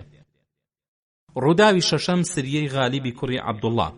لە مانگی ڕەمەزانی ساڵی حوتەمی کۆچیدا پێغەمبەری خوا صلی الله علیه و آله و سلم غالیبی کوڕی عەبدوڵڵای لەیثی کە دەسەرکردەی هەڵمەتێک تا هێرش بێتە سەر هۆزەکانی نەوەی عەوال و نەوەی ثەعلەبە کە مەنزڵەکانیان لە خۆرهەڵاتی مەدینەوە 90 میل دوور بوون. ئەم هۆزانە لقێکی هۆزی هەرە گەورەی غەتەفان بوون کە لە جەنگی ئەحزابدا دەورێکی گرنگیان هەبوو بۆ هێرش هێنانە سەر مسلمانەکان. ئەم هەڵمەتەی مسلمانان بۆ سەر ناوچەی مەیفەعە لەسەر داوای یەساری بەندەی ئازادکراوی پێغەمبەری خوا بووە کە بەڵێنی داوە دەلیلی ڕێگای سریەکە بێ کە بریتی بوو لە 130 پیاو کە ئەبوو مەسعودی بەدری و کەعبی کوڕی عەجەرە و ئوسامەی کوڕی زەیدیان لەگەڵا بوون. دەلیلیش یەسار بوو کە ڕێگایەکی درێژی بڕی مەینەتی پێگرتنە بەر کە زۆر ماندوو بوون و خەریکیش بوو لەناو بچن بە بۆنەی تەوابوونی خواردنەکەیانەوە. بەر لەوەی بگەنە ماوە مەنزڵی دوژمن هەتا مسلمانەکان لە ڕاستی و پاکی یەسار کەوتنە گومان کە لەوانەیە بیان خاتە کەمینی غەتەفانەوە. بەڵام زۆری پێنەچوو گەیشتنە ناوچەی دوژمن و توانیان دەستیان لێ بوەشێنن بەوەی کە ژمارەیەکیان لێ کوشتن و زۆربەی مەڕووماڵاتیان دەست بەسەراگرت، بەڵام تاقە پیاوێکیان بە دیلی نەکەوتە دەست مسلمانەکان. لەم هەڵمەتە سەربازیەدا ئوسامەی کوڕی زەید تووشی هەڵەیەک بوو کە زۆر پەشیمان بوو لەسەری بەڕادەیەک ئاواتی ئەخواست کە لەوە پێش مسلمان نەبووایە. ئەو بوو لە کاتی جەنگدا ئوسامە گەیشت بە میرداسی کوڕی نوهەیک و هەڵمەتیدایە کە بیکوژێ. هەروەها هاوڵێکی ئەنساریش هەڵمەتیدایە میرداس بەر لەوەی دەستی جوتە مسلمانەکەی بگاتێ بە دەنگی بەرز وتی لا ئیلاهە ئیلا الله محەممەد ڕەسوول الله. هاوڵە ئەنسارێکە کە ئەمەی بیست گەڕایەوە دواوە، بەڵام ئوسامە نەگەڕایەوە دواوە و وای بۆ چوو کە ئەم پیاوە لە ترسی کوشتن شایەتمانی بەدەمدا هات، بۆیە لێی نەگەڕا و لێی دا و کوشتی. ئەمە دیارە ئیجتیهادی خۆی بوو. فەرماندەی سریەکە لە ئوسامی پرسیەوە و بەوە تاوانباری کرد کە پیاوێکی مسلمانی کوشتووە، بەڵام کارەکەی وازی لێهێنا تا بچنەوە خزمەتی پێغەمبەری خوا صلی الله عليه و آله وسلم کە پێغەمبەری خوش ئەمەی بیست زۆری پێناخۆش بوو. گلەیەکی زۆری ئوسامەی کرد و فەرمووی دوای ئەوەی کەوتی لا إله إلا الله کوشتت، جا لە ڕۆژی قیامەتدا چی لە لا إله إلا الله کەیت؟ ئوسامە وتی ئەی پێغەمبەری خوا لە ترسی شمشێرەکە وەهایوت. فەرمووی ئایا دڵی لەت کرد تا بزانی ڕازگۆیان درۆزنە؟ پاشان ئەم ئاەتە پیرۆزەشی خوێن کە مسلمان لەوە قەدەغە ئەکا بۆ کەسەی کە داوای ئاشتی و مسلمان بوون ئەکا بڵێت تۆ ئیماندار نیت. ومن يقتل مؤمنا متعمدا فجزاؤه جهنم خالدا فيها وغضب الله عليه ولعنه وأعد له عذابا عظيما. ئوسامە زۆر پەشیمانی کارە هەڵەکەی بوو، لەبەر خۆی خراپەی نەویست بوو بگرە بەرگری لە ئیسلام کردبوو کەچی وەها بەسەری داشکایەوە، بۆیە داوای کرد پێغەمبەری خوا صلی الله عليه و آله وسلم لەخوا پاڕێتەوە بۆی تا لێ خۆش بوێ. ئەویش فەرمووی فكيف بلا إله إلا الله. ئوسامە ئەڵێت هەروە ئەم فەرمایشەی دووبارە ئەکردەوە هەتا ئاواتم خواست تا ئەو کاتە مسلمان نەبوومایە. پاشان پێغەمبەری خوا صلی الله عليه و آله وسلم داوای لێخۆشبوونی لەخوا بۆ کرد دوای ئەوەی کە بڕیایی لەسەردا کە ئەمە کوشتنی ئیماندارێکە بە هەڵە و حکمی ئەوەشی بۆدا کە بەندەیەکی ئیماندار ئازاد بکە تا ببێتە کەفارەتی ئەو کوشتنە هەڵەیە کە بە ئیجتیهادێکی هەڵە کوشت بووی. ئوسامە دەرسێکی وەهای وەرگرت کە تا ماوە لە یادی نەکا، هەتا ئەوە بوو لە جەنگی نێوان مسلمانەکانیشدا چ جەنگی جەمەل و چ جەنگی صفین نەچووە پاڵ ئیمام عەلیش جەنگ بکە، بەڵکو کەناری گرت. بەمە ئوسامەش یەکێ بوو لەو هاوڵە پایەدارانەی کە بەشداری جەنگیان نەکرد کە لە ڕاستیدا تەنها چەندانێک لە هاوڵە ناودارەکان بەشداریان تێدا کردبوو. لە ئوسامە ڕیوایەت کراوە کە بە ئەمیری ئیمانداران عەلی کاتێک کە عوزی بۆ دێنێتەوە کە ناتوانێت بچێ بەگژی معاویە و زوبەیردا ئەڵێ ئەی ئەمیری ئیمانداران ئەگەر دەست بکەی بە دەمی ئەژدی هایەکدا منیش دەستمی پیا ئەکەم لەگەڵتا، بەڵام خۆت بیستوتە کە پێغەمبەری خوا صلی الله عليه و آله وسلم چی پێم فەرموو کاتێک ئەو پیاوم کوش کە شایەتمانی بە لا إله إلا الله هێنا و منیش پێم وت بەڵێن و پەیمان بەخوا ئەدەم کە هەر پیاوێک بڵێ لا إله إلا الله نەیکوشم. بیسەرانی بەڕێز و خۆشەویست، بەم شێوەیە لێرەدا باسەکەمان ڕائەگرین پشتیوان بەخوای گەورە ڕووداوەکانی تری ساڵی حەوتەم کە لە ئەڵلقەکانی داهاتوودا ئاماژەی پێەکەین و تەواوکەری ئەم باسە ئەبێت تا ئەو کاتە هەموو لایەکتان بەخوای گەورە و میهرەبانە سپێرین. وەسەلام عەلەیکم وەڕەحمەت الله وبەڕەکاتوه. بسم الله الرحمن الرحيم. الحمد لله رب العالمين والصلاة والسلام على خير خلقه محمد وعلى آله وصحبه أجمعين. بیسەرانی بەڕەز و خۆشەوی سڵاوی خوای گەورەتان ئاڕاستە بێت. خۆشحاڵم کە لە ئەڵلقەیەکی نوێ ژیانی ئازیزمان صلی الله عليه و آله وسلم بە ئێوەی خۆشەویست و بەڕێزمان گەیشتینەوە. خۆشەویستانم لە درێژەی ڕووداوەکانی ساڵی حەوتەمی کۆچی دێنە سەرخاڵی حەوتەم هەڵمەتی جینار.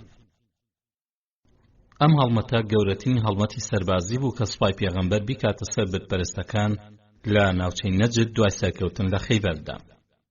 ئەم هەڵمەتە لە مانگی شەوالی ساڵی حەوتەمدا بووە بە فەرماندایەتی بەشیری کوڕی سەعد بۆ سەر غەتەفان و فەزارە. ئەویش بۆ پوچەڵکردنەوەی ئەو پوڕۆژەی کە سەرداری فەزارە عوینەی کوڕی حیسن نیازی بوو ئەنجامی بدا کە بریتی بوو لە هێرشکردنە سەر مەدینە. شایانی باسە کە هۆزەکانی غەتەفان و فەزارە و ئەسەد و ئەشجاع و حەنیفە کە ئەکەوتنە خۆرهەڵاتی مەدینەوە یەکەم زۆر دڕندە و داغ لە دڵی مسلمانان بوون و توانای سەربازیشان یەکجار زۆر بوو کە ئەیانتوانی لە ماوەیەکی کەمدا سوپایەکی 20,000 پێکەوە بنێن. بۆیە چەندین جار نیازی هێرشیان کردووەتە سەر مەدینە تا مسلمانەکان لەناو بەرن. هەر وەک لە جەنگی ئەحزابدا دەوریان بینی و بە 6,000 سەرباز بەشداریان کرد.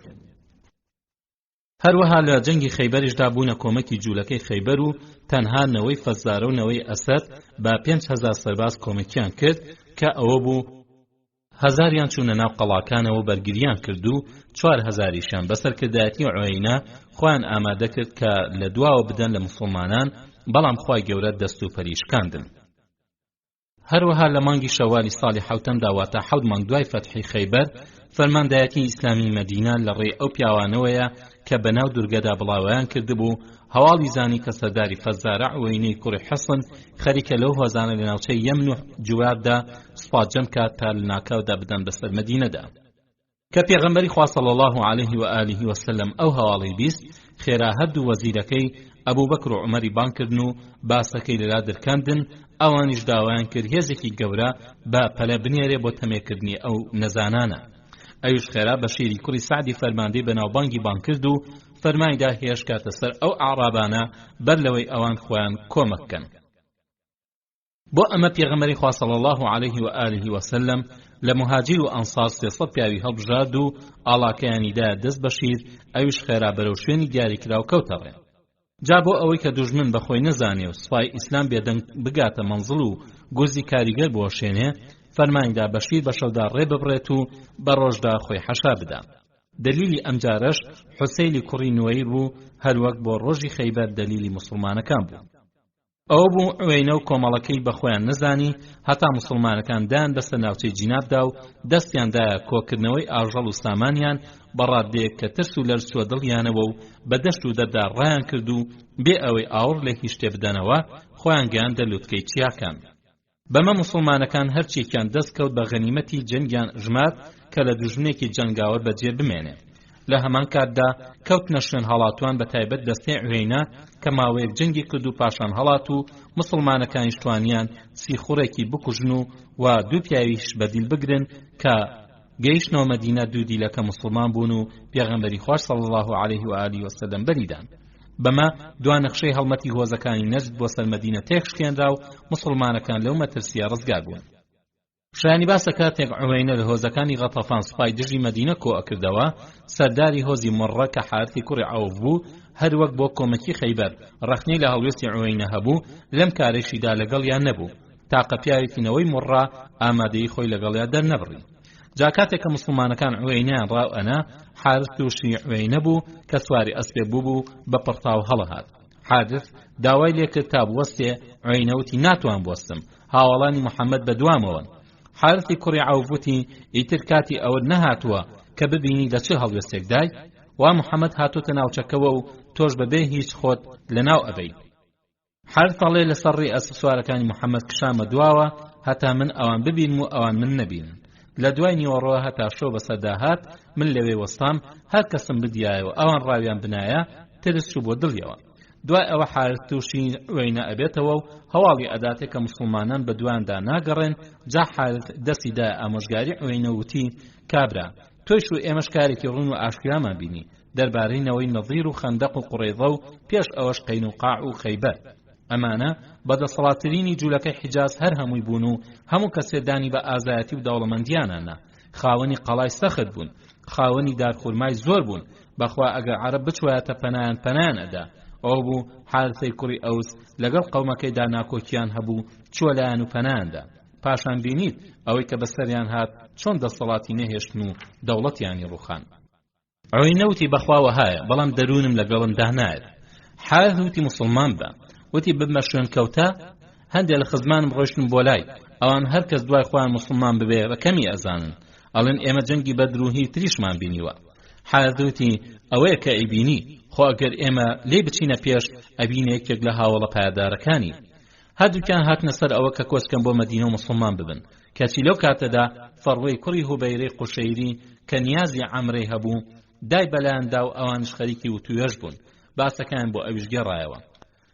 فەروەوتی خۆزگە پەلەتان نەکردە هەتا بزان لەم ماوەیەدا کە لەسەری ڕێکەوتون خزمەکانی چی ئەکەن و من هەواڵیان بۆتان دێنم. ئیتر چون بۆ مەدینەیان دواخست و فەروە چوو بۆ مەککە. سەرنجی بارودۆخی مەککەیدا ئەبینێ خەڵکی مەککە دژی پێغەمبەرن و هەرگیز بەتەمانین بەویستی خۆیان موسڵمان ببن. ئەویش هەواڵی سەرکەوتنی پێغەمبەریان ئەداتێ لە خەیبەردا و کێشیانە گەیەنێ کە هەموو دانیشتوانی بیابان دژی محەممەدن. قوڕەیش داوای ڕائەکەن لە فەروە ئەویش پێیان ڕائەگەیەنێ با ئەم ماوەی ڕێکەوتنیان بەسەر بچێ هەموو عەرەب دێنە سەری و لە ناوی ئەبن. فەروە چەند ڕۆژێک لە مەکە دامایەوە و بەسەر کۆڕەکانی قوڕیشدا ئەگەڕا تا ئەو بوو نەوفەلی کوڕی معاویەی دیلی هاوڵی هاتنی فەروەی بۆ مەکە بیست. ئەویش هات بۆ مەکە و لەگەڵ فەروە کەوتنەوە توێش. نەوفەلیش دوژمنی موسڵمانەکان بوو پێی خۆش بوو ڕێکەوتنی موسڵمانەکان و قوڕیش هەڵوەشێتەوە. بۆیە دای بەگوێی فەروەدا کە دوژمنێکی نزیکیان هەیە و دۆستی محەممەدا کە هۆزی خوزاعەیە خۆزگە قوڕیش کۆمەکیان بکردایە هەتا لە ناوی بەرن. فەروە بەڵێنی بە نەوفەلدا کە سەرۆکە قوڕیشیەکان ڕازی بکە ئەو بوو چای بە سەفوانی کوڕی ئومەیە و عەبدوڵای کوڕی ئەبوو ڕەبیعە و سوهەیلی کوڕی عەمر کەوت و پێی ڕاگەیاندن کە کاری چاکیان نەکردووە. وتیان ئەی چی بکەین؟ وتی کۆمەکی نەوفەل بکەن دژی دوژمنەکەی هەردووکتان، واتە خوزاعەی دۆستی مسلمانەکان. وتیان ئەو کاتە محەممەد بە سوپایەکی وەهاوە کە پێمان چار نەکرێت دێتە سەرمان و داگیرمانەکە. ئەو کاتە ئەبێ بچینە سەر بڕیاری ئەو، بەڵام ئێستا ئێمە ماوەمان لەگەڵیا هەیە و واین لەسەر دینی خۆمان. فەروە گەڕایەوە لای نەوفەل و تێگەیان کە قوڕێش هیچی لێ نایەت. فەروە دوای عومرە گەڕایەوە لای عوەینە و حارث و هەواڵی دانێکە قوڕێش دەستیان لە خۆیان شۆردووە و ئەمانیش باخەمی خۆیان بخۆن، ئەوانیش نان ئەزانی چی بکەن. ڕووداوی هەشتم عومرەة القەضاء. ئەم عومرەیە سێ ناوی هەیە: عومرەة القەضاء، عومرەة القەضیە، عومرەة القیصاص. دوای بەستنی پەیمانی حودەیبیە لە ساڵی شەشەمی کۆچیدا چەند ڕووداوێک ڕوویاندا و ساڵیش سوڕایەوە و کاتی ئەو عومرەیە هاتە بەرەوە کە قوڕێش لە پەیمانی حودەیبیەدا پەیمانی دابوو ڕێ بە موسڵمانان بدا بێنە مەککەوە و عومرە ئەنجام بدەن. کە مانگی دوولقەعیدەی ساڵی حەوتەم هاتە بەرەوە، جارچی پێغەمبەری خوا صلی الله علیه و آله و سلم جاڕیدا تا هاوڵان خۆیان ئامادە بکەن بۆ بەجێهێنانی عومرە. ئەوە بوو هەرچی ئامادەی حودەیبیە بوو جگە لەوانی کە لە ماوەی ئەو ساڵدا مردبوون یا شەهید بوون، هەر هەمویان ئامادەی ئەو عومرەیە بوون و موسڵمانی تریش بەشداریان کرد و ژمارەی موسڵمانە عومرەکارەکان گەیشتە 2000.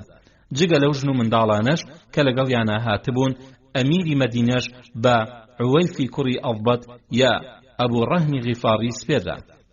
مسلمانەکان بەتایبەت مهاجیرەکان سەردانی مەککەی پیرۆزیان زۆر پێخۆش بوو، بۆیە بۆ پەڕی شەوق و تاسەوە خۆیان ئامادە کرد. پێغەمبەری خوا صلی الله علیه و آله و سلم بە تەلبیەوتنەوە کەوتە ڕێو، مسلمانانیش لەگەڵ یا دووباریان ئەکردەوە و هەر هەمووشیان لە دەرگای مزگەوتەوە ئیحرامیان بۆ عومرە بەستە بوو، ئاژەڵەکانی هەدیشیان دابووە بەر، ئەو بیابانە بە دیمەنێکی یەکجار قەشەنگ ڕازابوویەوە. سوپای ئیمان بەدڵێکی گەرمی پڕ لە جۆشەوە بەرەو پیرۆزترین خاکی سەرزەوی بۆ کەعبەی پیرۆز کەوتە بووەڕێ. ورد و سرودی سەرزبانی یەکەیەکە لەو سەربازانە بریتی بوو لە دروشمی تەوحید. دڵەکان لەو پەڕی خۆشی و شادیدا بوون. دەمێک بوو قوڕیش سەردانی ماڵی خوای لە قەدەغە کردبوون. پاریش هەوڵیاندا بە بینینی کەعبەی پیرۆز و خاکی مبارەک چاویان بڕێژن، بەڵام قوڕیش قرسی چمەی کرد و ماوەی نەدان و ئەمساڵ بەتەمان بەو ئاواتەیان بگەن. دەمێک بوو کۆچکارانی مەکە شاخ و دۆڵی خۆشەویستی مەکەیان نەدی بوو، دڵیان هەڵە قرچا بۆ دیتنی دیمەنە جوانەکانی نیشتیمانی پیرۆز. ئاژەڵەکانی هەدی وەک ساڵی ڕابردوو شەز وشتر بوون و ئەم ساڵیش بە ناجیەی کوڕی جندوبی ئەسلەمی سپێدرا بوون. بەڵام ئەم جارەیان پێغەمبەری خوا صلی الله علیه و آله و سلم فەرمانیدا 4 گەنجی خزمی ناجیە خۆی لەگەڵ یابن و یارمەتی بدەن. جارە بەر ئەوەی نەوەکو قوڕیش نیازی جەنگیان هەبێ لەگەڵ مسلمانەکاندا، پێغەمبەری خوا صلی الله علیه و آله و سلم فەرمانیدا ئەسپ و چەک لەگەڵ خۆیاندا بهێنن. ئەسپەکانی بە محەممەدی کوڕی مەسلەمە و چەکەکانیش بە بەشیری کوڕی سەعد سپارد. شانی باسا کە ئەو چەکانە ئەوەندە هەبوون تا ئەو 2000 سەربازە پڕچەک ببن. هەروەها پێغەمبەری خوا صلی الله علیه و آله و سلم کەتیبەیەک سوارچاکی چەکداری ئامادە کردبوو کە 100 کەسە بوون و فەرمانی بەسەریاندا دابوو کە لە پێش سوپای ئیسلامەوە بن تا سنووری حەڕەم. هەندێک لە هاوڵان ئەترسان هەڵگرتنی چەکی تەواو هەڵوەشاندنەوەی پەیمانی حودەیبیە بێ، بەڵام پێغەمبەری خوا صلی الله علیه و آله و سلم تێیگەیاندن کە بەم چەکەوە ناچێتەوە ناو حەڕەمەوە، تەنها خوا ئامادەکردنە بۆ کاتی پێویست، چونکە ئەگەر قوڕیش بزانێ مسلمانەکان بێچەکن لە کاتی ئەنجامدانی عومرەدا دەستیان لێ ئەوەشێنێ. بەڵێ ئەم کارێ ئازیز بۆ پارێزگاری لە پەیمانی حودەیبیە بوو، نەک هەڵوەشاندنەوەی، چونکە کە قوڕیش چەکیان بینی ئیتر شەڕ نافرۆشن و مسلمانەکان کاری سەرشانی خۆیان ئەنجامەدەن و بێدەنگ ئەگەڕێنە دواوە. کە گەیشتنە مەڕ الدەهران چەند قوڕیشیەک تووشی مسلمانەکان بوون و چاویان بەو ئەسپ و چەکانە کەوت. بەپەلە گەڕانەوە مەککە و هەواڵیان بە قوڕیشدا کە مسلمانەکان چەکیان پێیە. قوڕیش ترسیان وتیان بەخوا هیچ کارێکمان نەکردووە و لەسەر پەیمان و جەنگ وەساندنی خۆمانی، ئیتر محەممەد و هاوڵانی بۆ داگیرمانەکەن. کە پێغەمبەری خوا صلی الله علیه و آله و سلم کە گەیشتە بەطن یەئجوج، لەوێ ئەسپ و چەکەکانی هەر هەمووی بەجێهێشت و بە ئەمیری ئەوسی کوڕی خەولی ئەنساری بە 200 پیاوی سپاردن و مسلمانەکان تەنها بە چەکی سوارەوە واتا شمشێر لە کێلاندا بەرەو مەککە ئەڕۆیشتن. قوڕیش بەپەلە مکەڕەزی کوڕی حەفس و چەند پیاوێکی ناردن و لە بەطن یەئجوج تووشی مسلمانەکان بوون. وتیان ئەی محەممەد، تۆ چ بە منداڵی چ بە گەورەی غەدرت پێوە نەبینراوە؟ خۆتۆ ئەوەت بە مەرج گرتبوو کە بە شمشێری ناوکێلانەوە بچیتە ناو مەککەوە. فەرمووی ئەو چەکانە نابەمە ناو مەککەوە. مکەڕەز وتی هەر بەم سیفەتانە و ناسراوی چاکەکاری وەفای ئەوە بوو گەڕایەوە مەککە و هەواڵەکەی بە قوڕیشدان. کە سوپای ئیسلام لە مەککە نزیک کەوتەوە، بتپەرستەکانی مەککە لە شار دەرچوون و چوونە سەر لووتکەی چیاکان تا لەوێەوە سەیری موسڵمانەکان بکەن. هەندێکیشیان ئەوەندە داغ لە دڵبوون پیان ناخۆش بوو چاویان بە پێغەمبەر و موسڵمانەکان بکەوێ، بۆیە دوورکەوتنەوە. دوای ئەوەی کە پێغەمبەری خوا صلی الله علیه و آله و سلم لە شیوی یەئجوج پاسەوانی چەکەکانی بەرەو دووتوا کەوتە ڕێ، لەوێ ئاژەڵەکانی وەستان هەتا هەموو هاوڵان بگەنە بەرەوە. لەو کاتەدا سواری وشترەکەی ئەلقوسوا بوو کە هاوڵە دڵسۆزەکانی بە شمشێرەوە دەوریان گرتبوو، هەر هەموو خەریکی وتنی تەلبیە بوون و دەنگیان بەرز کردبیەوە. لبيك اللهم لبيك لبيك لا شريك لك لبيك إن الحمد والنعمة لك والملك لا شريك لك. كافرانی مەککە بەسەر چیاکانەوە سەیری دیمەنی ئیمانیانە کرد و پێغەمبەر و هاوڵانی بەرەو کەعبەی پیرۆزە کشێن. ئەمە ئەو ڕۆژەیە کە ئەوان چاوەڕوانی بوون بەدڵی خۆیان بە کۆڵانەکانی مەککەدا بگەڕێن و کەسێک نەتوانێت دەست بێنێتە ڕێگەیان.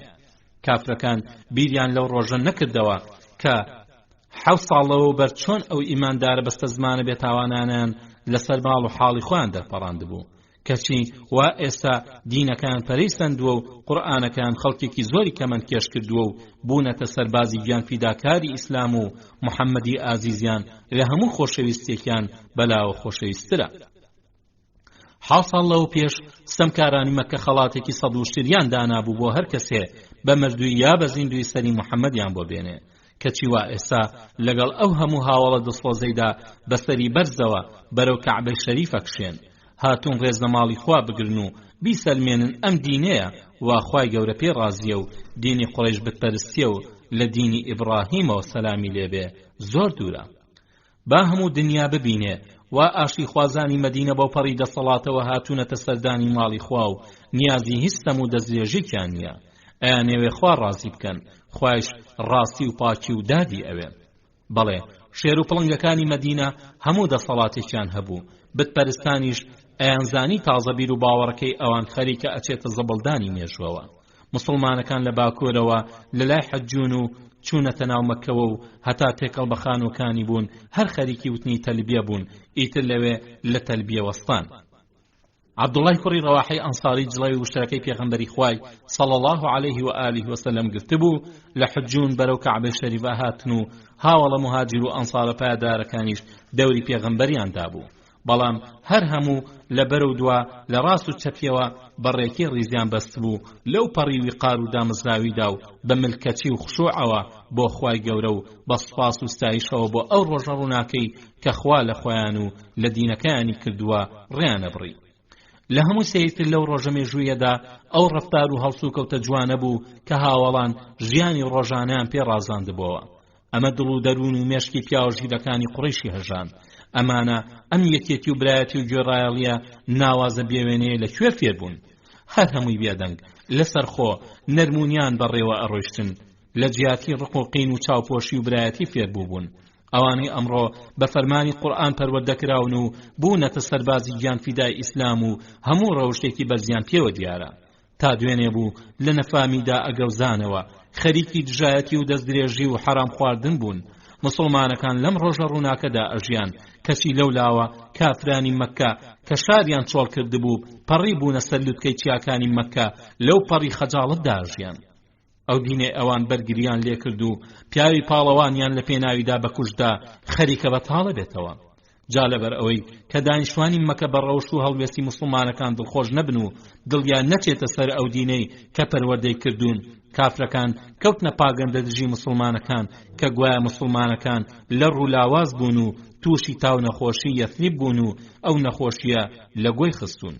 کە پێغەمبەری خوا صلی الله علیه و آله و سلم ئەم هەواڵی بیست، کەوتە بیری ئەوەی کە ئەم پاگەندەیە لە دڵ و دەرونی قوڕیشدا بشواتەوە.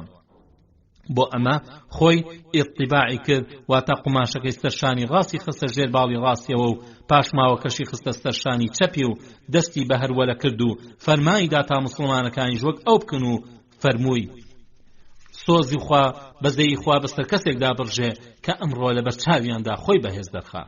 کەچی هەرچی دەستی لە بەدەڕەشەکە ئەدا دەستیشی بە هەرولە ئەکرد و مسلمانەکانیش هەرولەیان ئەکرد تا کە ئەگەیشتە لای ڕوکنی یەمانی و ئەکەوتە پەنای کەعبەوە و لە مسلمانەکانەوە دیار نەبوو لەسەر خۆ بەڕێوە ئەچوو ئەوانیش بە هەمان شێوە هەتا جارێکی تر ئەگەیشتەوە لای بەدەڕەشەکە و دیسان هەرولەی ئەکردەوە بەم شێوەیە سێ سووڕی یەکەمی بەسەر برد و چوارەکەی تریش لەسەر خۆ بەڕێوە ئەچوون خۆ ئەگەر بەزەیی بە مسلمانەکاندا نەهات بایەتەوە هەموو سوورەکانی بە هەرولە پێتەواوەکردن کە کافرانی مەکە چاویان لە هەڵمەت و تەکانی مسلمانەکان بوو ئەیانوت ئەمانە بوون ئەتانوت تاو نەخۆشی لەگۆی خستبوون خۆ ئەمانە ئەوەندە و ئەوەندە لێ هاتوون دوای تەواف دوو ڕکعات نوێژیان لە لای مەقامی ئیبراهیمدا ئەنجامدا و پاشان سەعی نێوان سەفا و مەڕۆشیان بەجێهێنا ئاژەڵەکانی هەدیشیان لە لای مەڕوە وەستاند و فەرمووی ئەمە شوێنی حەیوان سەربڕینە و هەموو کۆڵانێکی مەککە شوێنی حەیوان سەربڕینە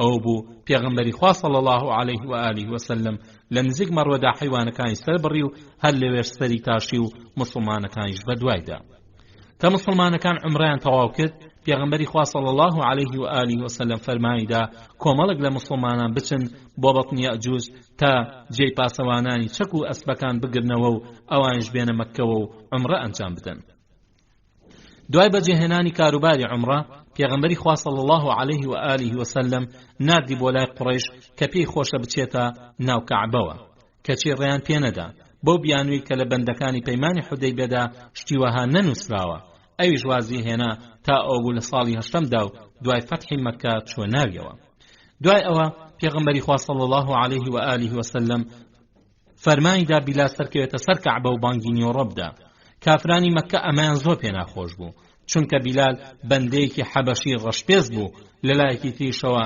فەرمایشتی تەوحیدی بە دەنگی بەرز ئەدا بە گوێی خەڵکدا ئەوە بوو عیکریمەی کوڕی ئەبوو جەهل وتی خوار ڕێزی لە ئەبوو الحەکەم واتە ئەبوو جەهل گرت وا بە گوێی ئەم کۆیلەوە نەبوو کە ئەمە بڵێ خایدی کوڕی ئوسەیدی ژووتی سپاس بۆ خوا کە باوکمی لەناو برد بوو ئەمڕۆی بە چاوی خۆی نەدی وا بیلال بەسەر کەعبەوە حاشا لە ڕووی ئەو هاوڵە بەڕێزە بزەڕێت سوهەیلی کوڕی عەمریش لەگەڵ چەند پیاوێکدا کە بینیان وا بیلال سەرکەوتە سەر کەعبە و بانگیان لە دەمی بیست لە داخانە دەموچاویان داپۆشی پێغەمبەر و مسلمانەکان سێ ڕۆژ لە مەککەدا مانەوە تەوافیان ئەکرد و نوێژیان بەجێ ئەهێنا و لە ئاوی زەمزەم دەفریان پڕە کرد و تاسەیان لە کەعبەی پیرۆشکە لەم عمرەیەدا پێغەمبەری خوا صلی الله علیه و آله وسلم دوا هاوسەری مارە کرد ئەوە بوو فەرمانیدا بە جەعفەری کوڕی ئەبوو تاڵیب تا پێشی بکەوێ و بچێ خوازبێنی مەیمونەی کچی حارثی عامری بۆ بکە کە خوشکی فەضلی هاوسەری عەباسی کوڕی عەبدولمەطەلیب و خوشکی دایکی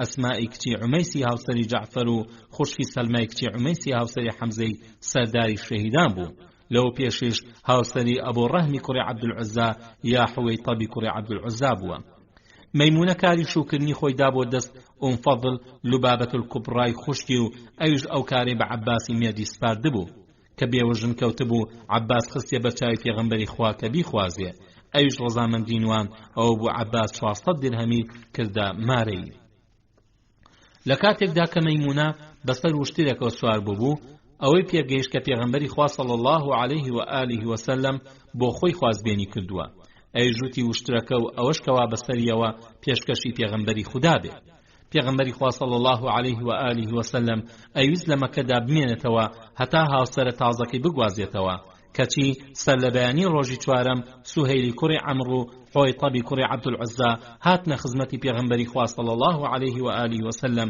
کە لەگەڵ سەعدی کوڕی عوبادەدا فەرمایشتیە کرد حوەیتەب هاواری کرد لەبەر خاتری خوا و پەیمانی نێوانمان لە خاکمانە دەرچووە واسی ڕۆژەکە تەواو بوو سەعد وتی درۆت کرد نەخاکی تۆیە و نەهی باو باپیرت بەخوا دەرناچێت خێرا پێغەمبەری خوا صلی الله علیه و آله وسلم ناکۆکیەکەی چارەسەر کرد و بە دوو پیاوەکەی فەرموو ئافرەتێکم لە ناوتاندا مارە کردووە چیتیایە بۆتان لێرە بمێنمەوە هەتا بیگوازمەوە و نان دروستکەین و پێکەوە بیخۆین ئەمەش بۆ دڵدانەوەیان کەچی ڕازی نەبوون و پێغەمبەری خوا صلی الله علیه و آله وسلم فەرمانیدا بە ئەبوو ڕافع تا بار بکەن باریان کرد هەتا گەیشتنە دێک نزیک بە مەککە کە پیان ئەوت سەریف و لەوێلایاندا و پێغەمبەری خوا صلی الله علیه و آله وسلم مەیمونەی گواستەوە دوای ئەوە باریان کرد و بەرەو مەدینە کەوتنە ڕێو زمانیشان خەریکی سوپاس و ستایشی خوای گەورە بوو لەسەر ئەوەی کە بەڵێنی خۆی بردەسەر و پشتگیری لە بەندەکەی کرد و سەری خست مسلمانەکان هەردەم خەریکی دووبارەکردنەوەی ئەم ئاەتە پیرۆزە بوون.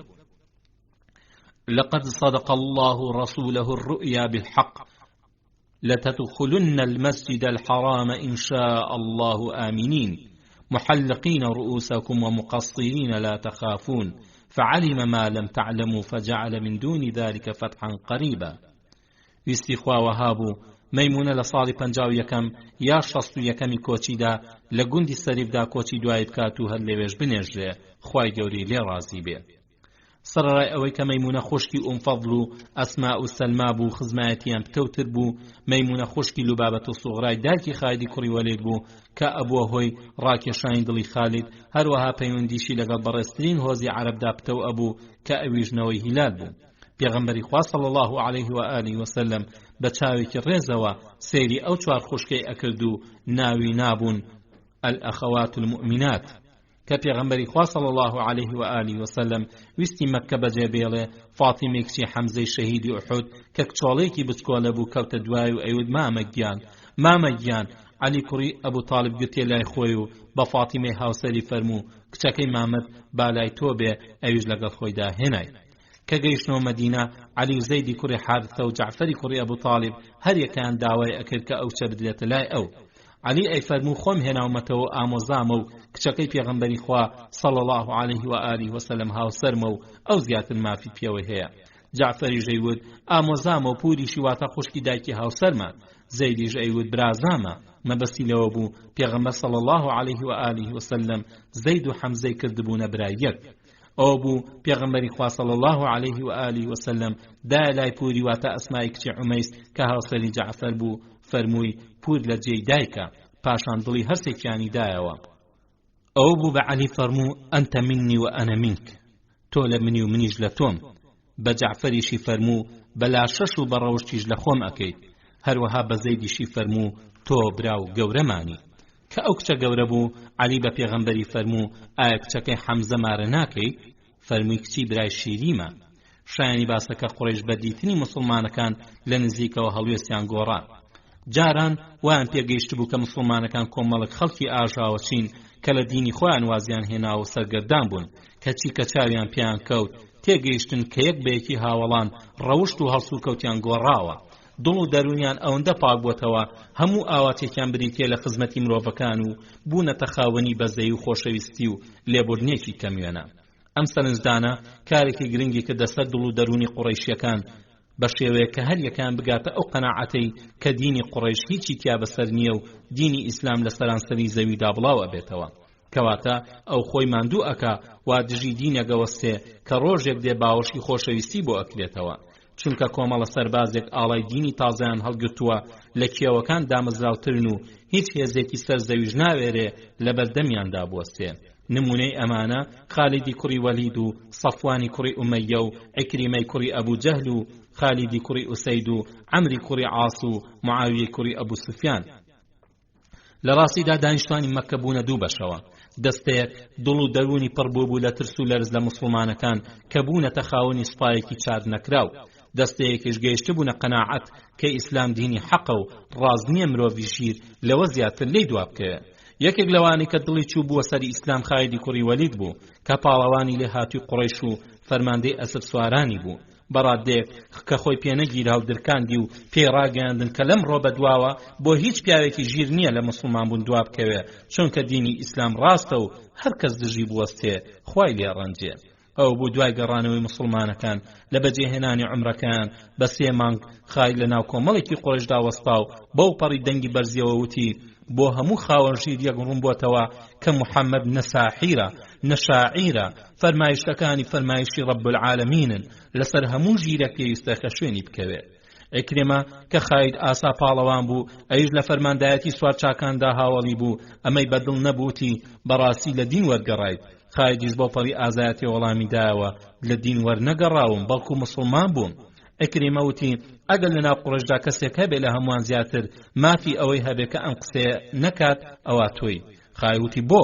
عیکریمە وتی چونکە محەممەد شەرەف و پایەداری باوکی هێنایە خوارەوە کە لە بەدردا زامدار بوو، مامەت و ئامۆزاکەتی کوشتن، دەبەخوا من نە مسلمان ئەبم و نە ئەو قسەی تۆش ئەکەم. ئەی خالید نابینی قوڕیش ئەیانێ بچن بە گژیا؟ خایوتی ئەوە کار و دەماگیری نەفامیە، بەڵام بەخوا من کە ڕاستیم بۆ دەرکەوتووە موسڵمان بوون. ئەم قسانی خالید گەیشتنەوە لای فەرماندەی گشتی سوپای مەککە ئەبوو سوفیانی کوڕی حرب، بۆیە بە تووڕەیەوە هات و لە خالیدی پرسی کە ئایا ئەوەی بیستوێتی ڕاستە؟ خایوتی بەڵێ ڕاستە. ئەبوو سوفیان تووڕە بووتی بەلات و عوزا ئەگە بزانم ئەوەی کە ئەیڵێیت بەڕاستە، ئەوە بەر لەوەی بچم بەگژی محەممەددا بەگژی تۆدا چوم. خایوتی دەبەخوا ڕاستە. ئەبوو سوفیان بە تووڕەیەوە بەرەو خایتەکانیدا و ئەیوز بچێ بەگژیدا، خێرا عیکریمە کەوتە نێوانیانەوە و بە ژیرانەوتی ئەبوو سوفیان لەسەر خۆ، بەخوا منیش لە ترسی ئەوەی شتێ ڕوونەدا ئەگینا ئەوەی خالید وتی ئەموت و ئەچوومە سەر دینەکەی. ئێوە ئەتانەوێت لەسەر بۆچوونێکە خالید بە چاکی زانیوە بیکوژن؟ بەخوا ترساوم کە ساڵی بەسەر دانێتەوە و دانیشتوانی مەککە هەر هەموو شوێنی بکەون. خۆشەویستان، دێنە سەر ڕووداوی نۆهەم، حەرامکردنی گۆشتی گوێ درێژ. یەکێکتر لە ڕووداوەکانی ساڵی حوتەمی کۆچی بریتی بوو لە حەرامکردنی گۆشتی گوێ درێژی ماڵی و دڕندەی کەڵبەدار و باڵندەی چڕنوکدار، ئەمەش لە غەزای خەیبەردا. بوخاری مسلم لە صحیحەکاندا لە عەبدوڵای کوڕی عومەرەوە خوالیان ڕازی بێ ڕوایەتی کردووە کەوتوێتی لە ڕۆژی خەیبەردا پێغەمبەری خوا صلی الله علیه و آله وسلم خواردنی گۆشتی گوێ درێژی ماڵی قەدەغە کرد. مسلمیش لە ئیبن عباس ڕوایەتی کردووە کەوتوێتی پێغەمبەری خوا صلی الله علیه و آله وسلم لە خواردنی گۆشتی هەموو دڕندەیەکی کەڵبەدار و هەموو باڵندەیەکی چڕنوکدار قەدەغەی کردین. ڕوایەتەکەی ترمذیش دەری خستووە کە ئەوە لە خەیبەردا بووە. ڕووداوی داهەم حەرامکردنی نیکاحی متعە. هەروەها لە خەیبەردا پێغەمبەری خوا صلی الله علیه و آله وسلم نیکاحی متعەی حەرام کرد کە بریتیە لە ژێنهێنانێکی کاتی کە نە تەلاقدانی پێویستە و نە عیددە و نە میراتیشی لێ وەرەگیرێ. ئەم جۆرە نیکاحە هی سەردەمی نەفامی عەرەبەکان بوو، جاکە ئیسلام هات لە هەندێک غەزادا بۆ پێویستی ڕێگەیدا دەربارەی حەڵاڵی نیکاحی متعە و پاشان حەرامکردنی فەرموودەی زۆر هەم بەتایبەت لە بوخاری و مسلمدا. کورتەی باسەکەش ئەمەیە کە دوو جار ئەو نیکاحە حەرام کراوە، جارێک لە خەیبەر و جارێکیش لە فەتحی مەککەدا تەنها 3 ڕۆژ ماوەی درا، ئیتر بە شێوەیەکی یەکجاری هەتا ڕۆژی قیامەت حەرام کرا. بەمە هەموو زانایانی ئیسلام بە یەکدەنگی هاتوونەتە سەر حەرامکردنی هەتاهەتایی، جگە لە شیعە ڕێیان پێداوە. هەرچەندە لە بوخاری و مسلمدا لە ئیمامی عەلیەوە خوای ڕازی بە ڕیوایەت کراوە کە پێغەمبەر صلی الله علیه و آله وسلم ئەو نیکاحەی قەدەغە کردووە و ڕێپێدانیشی نەسخ کراوەتەوە. خاڵی 11 و ڕووداوی 11 و کۆتایی بەڕێزان سریەی ئیبن ئەبولعەوجا. دوای گەڕانەوەی سوپای ئیسلام بۆ مەدینە، چەند سریەیەک بۆ تەمێکردنی ناحەزان بەڕێکران کە یەکێکیان لە ساڵی حەوتەم و ئەوانی تریش لە ساڵی هەشتەمدا بوون. ئەم سریەیە لە مانگی دوولحیجەی ساڵی حەوتەمدا بەڕێکرا کە بریتی بوو لە 50 پیا و بە فەرماندایەتی ئیبن ئەبولعەوجا نێردران بۆ سەرنەوەی سولەیم تا بانگیان بکەن بۆ سەری ئیسلام. وتیان هیچ پێویستیەکمان بەوە نییە کە بانگمان ئەکەی بۆ سەری. ئەوە بوو دەستیاندا جەنگێکی خوێناوی سەخت کە فەرماندەی موسڵمانەکان زامدار بوو و لە دوژمنانیش 2 پیا و بەدیل گیران. خۆشەویستان و بەڕێزان، بەم شێوە هاتینە کۆتایی ئەڵقەی ئەم جاری ژیانی ئازیزمان صلی الله علیه و آله وسلم تا بێگەیشتنەوەی تر. هەموو لایەکتان بەخوای گەورە و میهرەبان سپێرم. والسلام علیکم ورحمة الله وبركاته. بسم الله الرحمن الرحيم. الحمد لله رب العالمين، والصلاة والسلام على رسوله الأمين وعلى آله وصحبه أجمعين. بیسەرانی خۆشەویست و بەڕێز، سڵاوی خوای گەورەتان ئاڕاستە بێت. خۆشحاڵین کە لە ئەڵقەیەکی نوێ ژیانی ئازیزمان صلی الله علیه و آله وسلم بە ئێوەی خۆشەویست و بەڕێزمان گەیشتینەوە.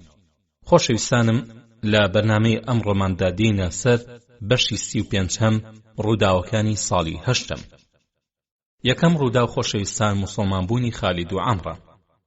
یەکێک لە ڕووداوە گرنگەکانی ساڵی هەشتەمی کۆچی کە بۆ مای بەهێزبوونی سەربازگەی ئیسلام و لاوازبوونی سەربازگەی قوڕەیش، موسڵمانبوونی 3 فەرماندەی قوڕەیشی ناودار بوو کە ئەو بوومەکەیان بەجێهێشت و بەویستی خۆیان گەیاندە مەدینە و موسڵمان بوون. ئەو 3 فەرماندە پاڵەوانش خالیدی کوڕی وەلید و عەمری کوڕی عاس و عوسمانی کوڕی تەڵحە بوون.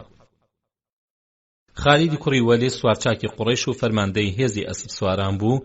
عەمری کوڕی عاسیش پەنای قوڕەیش بوو بۆ چارەسەرکردنی هەر گیر و گرفتێک کە بەهاتایە ڕێی، چونکە عەمر خاوەنی ژیری و سەلیقەیەکی وەها بوو کە پێی بە هەموو کارێک ئەبرد. عوسمانی کوڕی تەڵحەش سەردارینەوەی عەبدودار بوو کە هەڵگری ئاڵای قوڕەیش و کلیلەوانی کەعبە بوون. لە پێشەوە شتێکمان دەربارەی دیارە دڵگۆڕانی خالید باس کرد لە ئەڵقەی پێشوودا کە بە ئاشکرا لە بەردەم ئەبوو سوفیاندا دەری بڕی کە دڵی بەرەو موسڵمانبوون گۆڕاوە. ئێستا ژوا خۆی چیرۆکی مسلمانبوونی خۆی ئەگەڕێتەوە. خالی دەڵێت کە خوای گەورەویستی خێرم بەسەردا ببارێنێ، خۆشەویستی ئیسلامی خستە دڵمەوە و ژیریم لەلا جەم بوو. وتم ئەم هەموو هەڵوێستانم دژی محەممەد بینیون، کەچی کە لە هەر هەڵوێستێک دەرئەچم ئەبینم کارەکەم لە جێی خۆیدا نییە و محەممەدیش سەرەکەوێ. کاتێکیش کە پێغەمبەری خوا صلی الله علیه و آله وسلم بەرەو حودەیبیە کەوتە ڕێ، منیش لەگەڵ سوارچاکانی بتپەرستان کەوتمە ڕێ و لە عوسفان تووشی پێغەمبەری خوا و هاوڵانی بووم و هاتمە بەردەمی و ڕێم پێیگرت. ئەویش نوێژی نیوەڕۆی لە بەردەمماندا بە هاوڵانی کرد و ویسمان هەڵمەت بەرینە سەری، کەچی بۆمان ڕێک نەکەوت و خێری تێدا بوو. ئەوە بوو بەو نیازەی دڵمانزانی و نوێژی عەسری بە شێوەی نوێژی ترس بە هاوڵانی بەجێهێنا. بۆ یەشتە کەوتە دڵمە وتم ئەم پیاوە پارێزراوە و بڵاومان لێ کرد. ئەوە بوو پێغەمبەری خوا صلی الله علیه و آله وسلم بەلای ڕازدا لایدا و خۆی لە ئەسب سوارەکانمان لادا، کاتێکیش کە لە حودەیبیەدا لەگەڵ قوڕیشدا ڕێککەوت و قوڕیش لە ڕەواحدا بەرگری کرد، لە دڵی خۆم داوتم ئیتر چی ماوەتەوە، بۆ چۆ بڕۆم؟ بۆ لای نەجاشی، ئەو خۆی شوێنی محەممەد کەوتووە، هاوڵانیشی لە پەنایدا لە خۆیان بێخەمن. ئایا بچم بۆ لای هیرەقل، واتە لە دینەکەی خۆم دەرچم و بچمە سەر نەسڕانیەت یان یەهودیەت؟ ئایا بچم شوێنکەوتە بم و لە ناو عەجەم دانیشتە جێ ببم، یا لە ماڵی خۆمدا لەگەڵ ئەوانی ماونەتەوە دانیشتم؟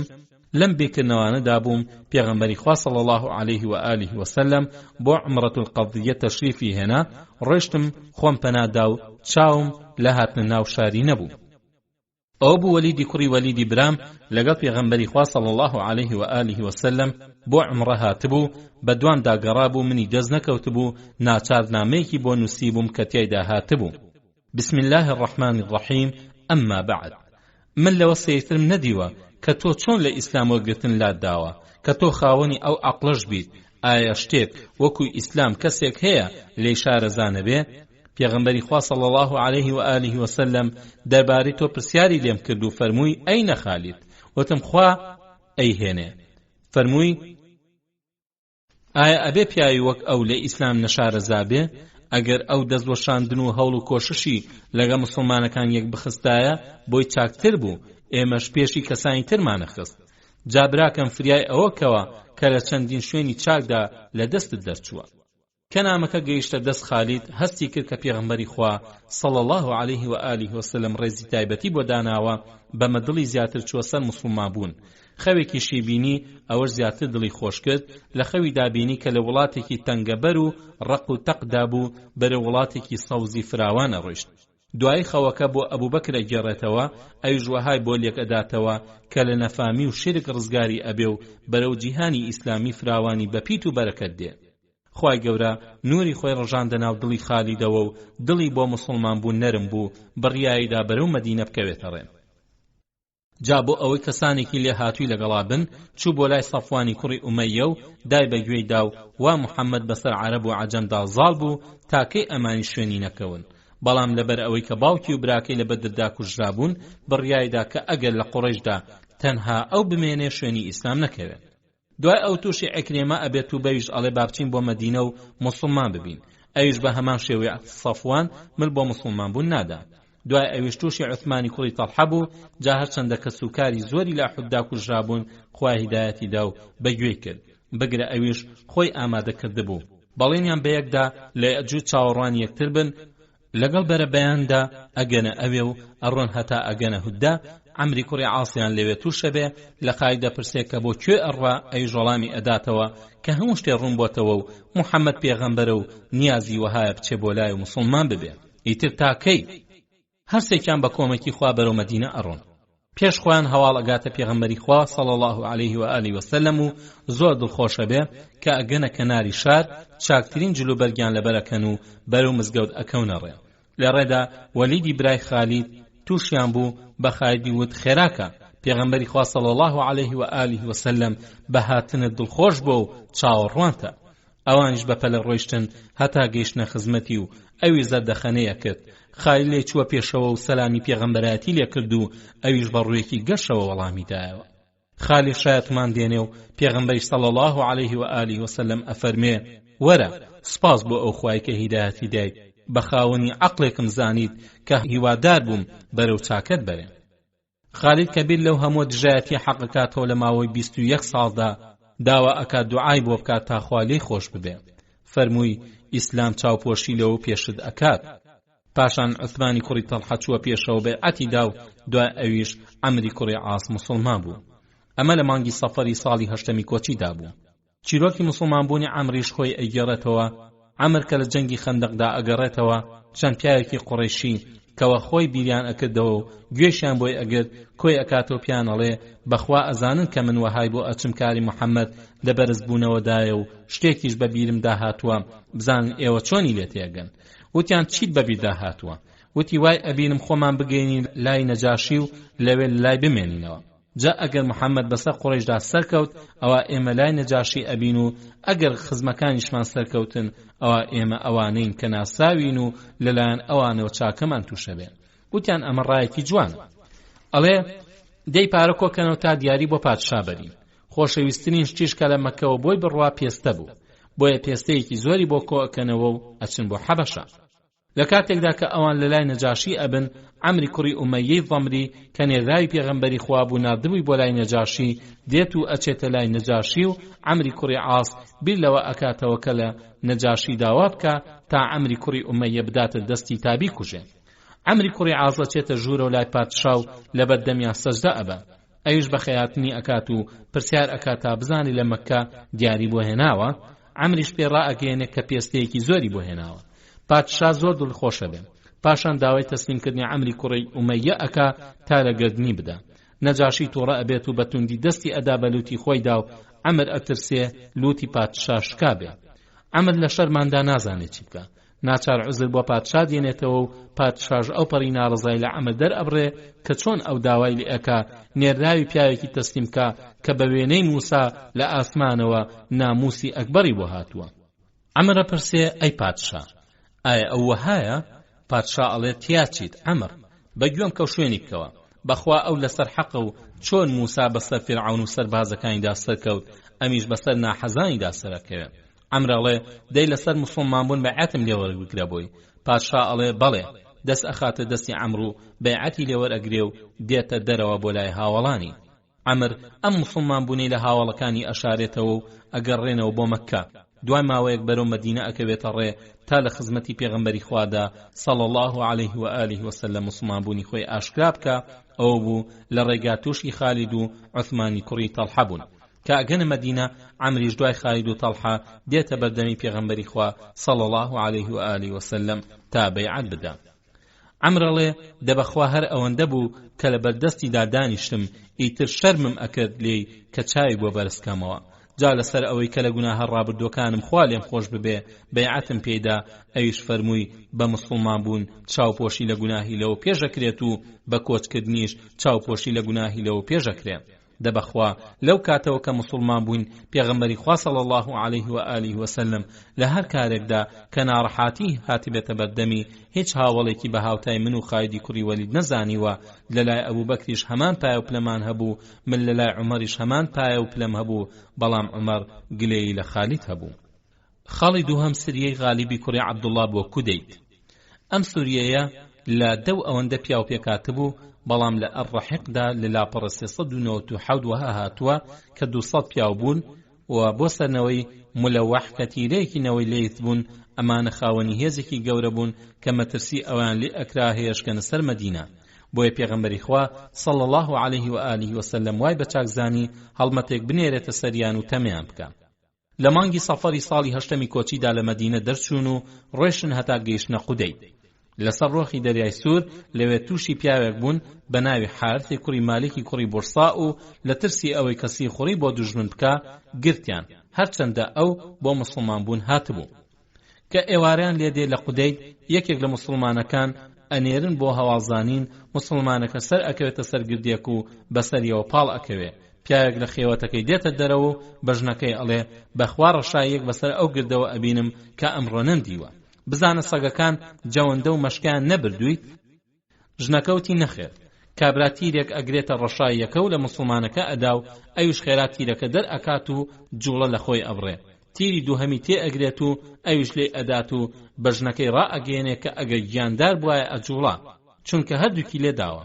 مسلمانەکە دەنگ ناکە هەتا تاریکەکە ئەوسا هەڵمەت ئەهێنێتە سەریان و هەندێکیان لێ ئەکوژن و هەندێکیشان لێ بەدیل ئەگرن و مەڕ و ماڵاتەکەیان ئەدەنەبەر کە هەواڵ ئەگات بە خەڵکەکە کۆ ئەبنەوە و دوای مسلمانەکانەکەون بەڵام خوای گەورە لافاوێکی وەهای هەڵسان کە چەمەکەی پڕ کردبوو نیان ئەتوانی بپەڕنەوە بەمەرجێ هاواڵەکە سوێند ئەخوا کە لە پێش ئەوەوە هەور و بارانیان نەبینیوە. ڕووداوی سێهەم سریەی شوجاعی کوڕی وەهب بۆ هەوازین. هەوازین یەکێک لە هۆزە بەهێزەکانی حیجاز بوو کە هەمیشە لە هەلێک ئەگەڕا بۆ دەسوشاندن لە مسلمانەکان. پێغەمبەری خوا صلی الله علیه و آله وسلم بەیناوبەین تاقیەکردنەوە و بە هەڵمەت برنە سەریان ترسی ئەبردە دڵیانەوە تاوەکو بیر لە هێرش بۆستە مسلمانەکان نەکەنەوە. جا هەرچەندە ناوچەی هەوازین زۆر دوور بوو مسلمانەکان هەڵمەتیان ئەبردە سەریان چونکە هەوازین زۆر بەهێز بوون کە ئەو بوو دوایش گەورەترین جەنگیان لەگە مسلمانەکاندا لەسەر دەمی پێغەمبەردا کە جەنگی حونەین بوو ئەنجامدا کە مسلمانەکان 12,000 و هەوازینیش 20,000 بوون. لە مانگی ڕەبیعی یەکەمی ساڵی هەشتەمدا پێغەمبەری خوا صلی الله علیه و آله وسلم سریەیەکی 25 کەسی بە فەرماندایەتی شوجاعی کوڕی وەهبی بۆ ناوچەی نەوەی عامری هەوازینی لە خۆرهەڵاتی تائیفدا ڕەوانە کرد. شوجاع کەوتە ڕێ بە شەودا ئەڕۆیشت و بە ڕۆژدا خۆی حەشار ئەدا تا لە ناکاودا بگاتە سەر ناوچەی دوژمن و نەهێڵێ دەستکەنەوە. ئەو بوو لە کاتی بەرەبەیاندا دای بەسەر دوژمندا و مەڕووماڵاتێکی زۆریان دەستکەوت بەڵام تووشی جەنگ و کوشتار نەبوون چونکە جەنگاوەرەکان هەڵاتبوون و هەندێ ئافرەتیش کەوتنە دەست مسلمانەکان و هێنانیەوە مەدینە کە 15 ڕۆژیان پێچوو. ئەوە بوو لەنەوەی عامیر کۆمەڵێکیان هاتنە مەدینە و مسلمان بوونی خۆیان ئاشکرا کرد پاشان دەربارەی ئافرەتە دیلەکان لەگەڵ پێغەمبەری خوادا صلی الله علیه و آله وسلم دوان و ئەویش داوای لە شوجاع و پیاوانی دەوریەکەی کرد کە ئەو ئافرەتانە بگێڕنەوە بۆ کەسوکاریان و ئەوانیش ملکەتیان نوان. ڕووداوی چوارهەم سریەی کەعبی کوڕی عومەیر. لە مانگی ڕەبیعی یەکەمی ساڵی هەشتەمدا پێغەمبەری خوا صلی الله علیه و آله وسلم 14 هاوڵی خۆی لەگەڵ کەعبی کوڕی عومەیردا بەرەو باکوور ڕەوانە کرد و گەیشتنە دات و ئەطلح لە خاکی شام کە لە 600 میل زیاتر دوور بوو. مەبەستی نردنی ئەم هاوڵانە مەبەستێکی ئاشتیانە بوو بۆ گەیاندنی ئیسلام. جاکە گەیشتنە ئەو شوێنە دوورە تووشی کۆمەڵێکی یەکجار زۆری خەڵک بوون کە لەوە ئەچێ غەساسینی نەسڕانی بووبن مسلمانەکان بانگیان کردن بۆ سەر ئیسلام کەچی ئەوان هەڵیان کوتایە سەر مسلمانەکان. ئەمانیش هەوڵیاندا بەرگری لە خۆیان بکەن و جەنگێکی ئازایانیان کرد بەڵام لەبەر کەمیان هەر هەمیان شەهید بوون جگە لە زامدارێکیان کە شەی بەسەردا دێت و بەر حاڵێک بووە خۆی ئەگەیەنێتەوە مەدینە و هەواڵەکە بە پێغەمبەر ئەگەیەنێ و ئەوی زۆری پێ ناخۆشە بێ بۆیە بڕیار ئەدا سوپایان بنێرێتە سەر بەڵام کە ئەبیستێ و ئەوانە لەو ناوچانەدا نەماون واز لە بڕیارەکەی ئەهێنە. ڕووداوی پێنجەم موسڵمانبوونی خوزاعە. خوزاعە هۆزێکی گەورەی قەحطانیە لە ئەزد کە نەوەی خوزاعەن و خوزاعەش ناوی کەعبی کوڕی عەمری کوڕی ڕەبیعەیە و ڕەبیعەش ناوی لەحی کوڕی حارثەی کوڕی عەمر میزیقیای پادشای مەعرەب بووە کە باوکی ئەنسار واتە ئەوس و خەزرەج و غەساسینە بووە. خوزاعەش یەکێ بووە لەو هۆزانەی کە دوای ڕمانی بەندی مەعرەب یەمەنی بەجێ هێشتووە و لە مەککە نیشتەجێ بووە و دەستی بەسەریدا ڕۆیشتووە تا ئەوە بوو عەمری کوڕی لەحی وەک پێشتر باسمان کرد کە باوکی خوزاعە بووە بتپەرستی هێناوەتە حیجازەوە و تێکەڵ بە دینی ئیبراهیمی کردووە. سەرتا خوزاعە و کینانە هاوپەیمانە بن بەڵام کەنەوەی ئەسەد لە سەردەمی نەفامیدا هێرشیان کردە سەر خوزاعە و کینانە نەهاتن بەدەمیانەوە و نەوەی ئەسەد بەسەریاندا زاڵ بوون. هەروەها چەند جەنگێکیش لە سەردەمی نەفامیدا لە نێوان نەوەی بەکر و خوزاعەدا ڕوویاندا. کینانە و خوزاعە ناکۆک بوون و سەرنجام خوزاعە پاڵی بە موسڵمانەکانەوەدا. لە باسی پەیمانی حودەیبیەدا ئەومان باس کرد کە خوزاعە چوونە لای موسڵمانەکان و بوونە هاوپەیمان بەڵام کە مسلمانەکان دوای حودەیبیە گەیشتنەوە مەدینە زۆری پێنەچوو هەموو تیرەکانی خوزاعە مسلمان بوون بە مەشبوونە بەشێک لە کۆمەڵگەی مسلمان. دێنە سەر بەشی 36ەم تایبەت بە غەزای موتە. یەکەم خاڵخۆشەویستان دێنە سەر هۆی بەرپابوونی ئەم غەزایە. دیارە غەزای موتەژ یەکێکە لە ڕووداوەکانی ساڵی هەشتەمی کۆچی. ئەم غەزایە گەورەترین جەنگی خوێناوی بوو کە لە سەردەمی پێغەمبەری خوادا صلی الله علیه و آله وسلم مسلمانەکان لەگەڵ دوژمندا کردیان کە بۆ پێشەکیەک بۆ ئەوەی مسلمانەکان سامیان لە ئیمپراتۆریەتی ڕۆمی بشکێ و دوای ئەوە دەست بە فەتحکردنی وڵاتانی ژێردەستە بکەن. موتە گوندێکە لە ناوچەی بولقا لە سنووری شام کە شمشێری تێدا دروست کراوە و دوو قۆناغی ئەمێنێ بۆ بەیت المەقدس. بولقا ناوچەیەکە لە نێوان شام و وادی القوڕادا و پایتەختەکەی شاری عەممانە و گوندێکی زۆر و کێڵگە و باخ و باخاتێکی فراوانی بەدەوردایە.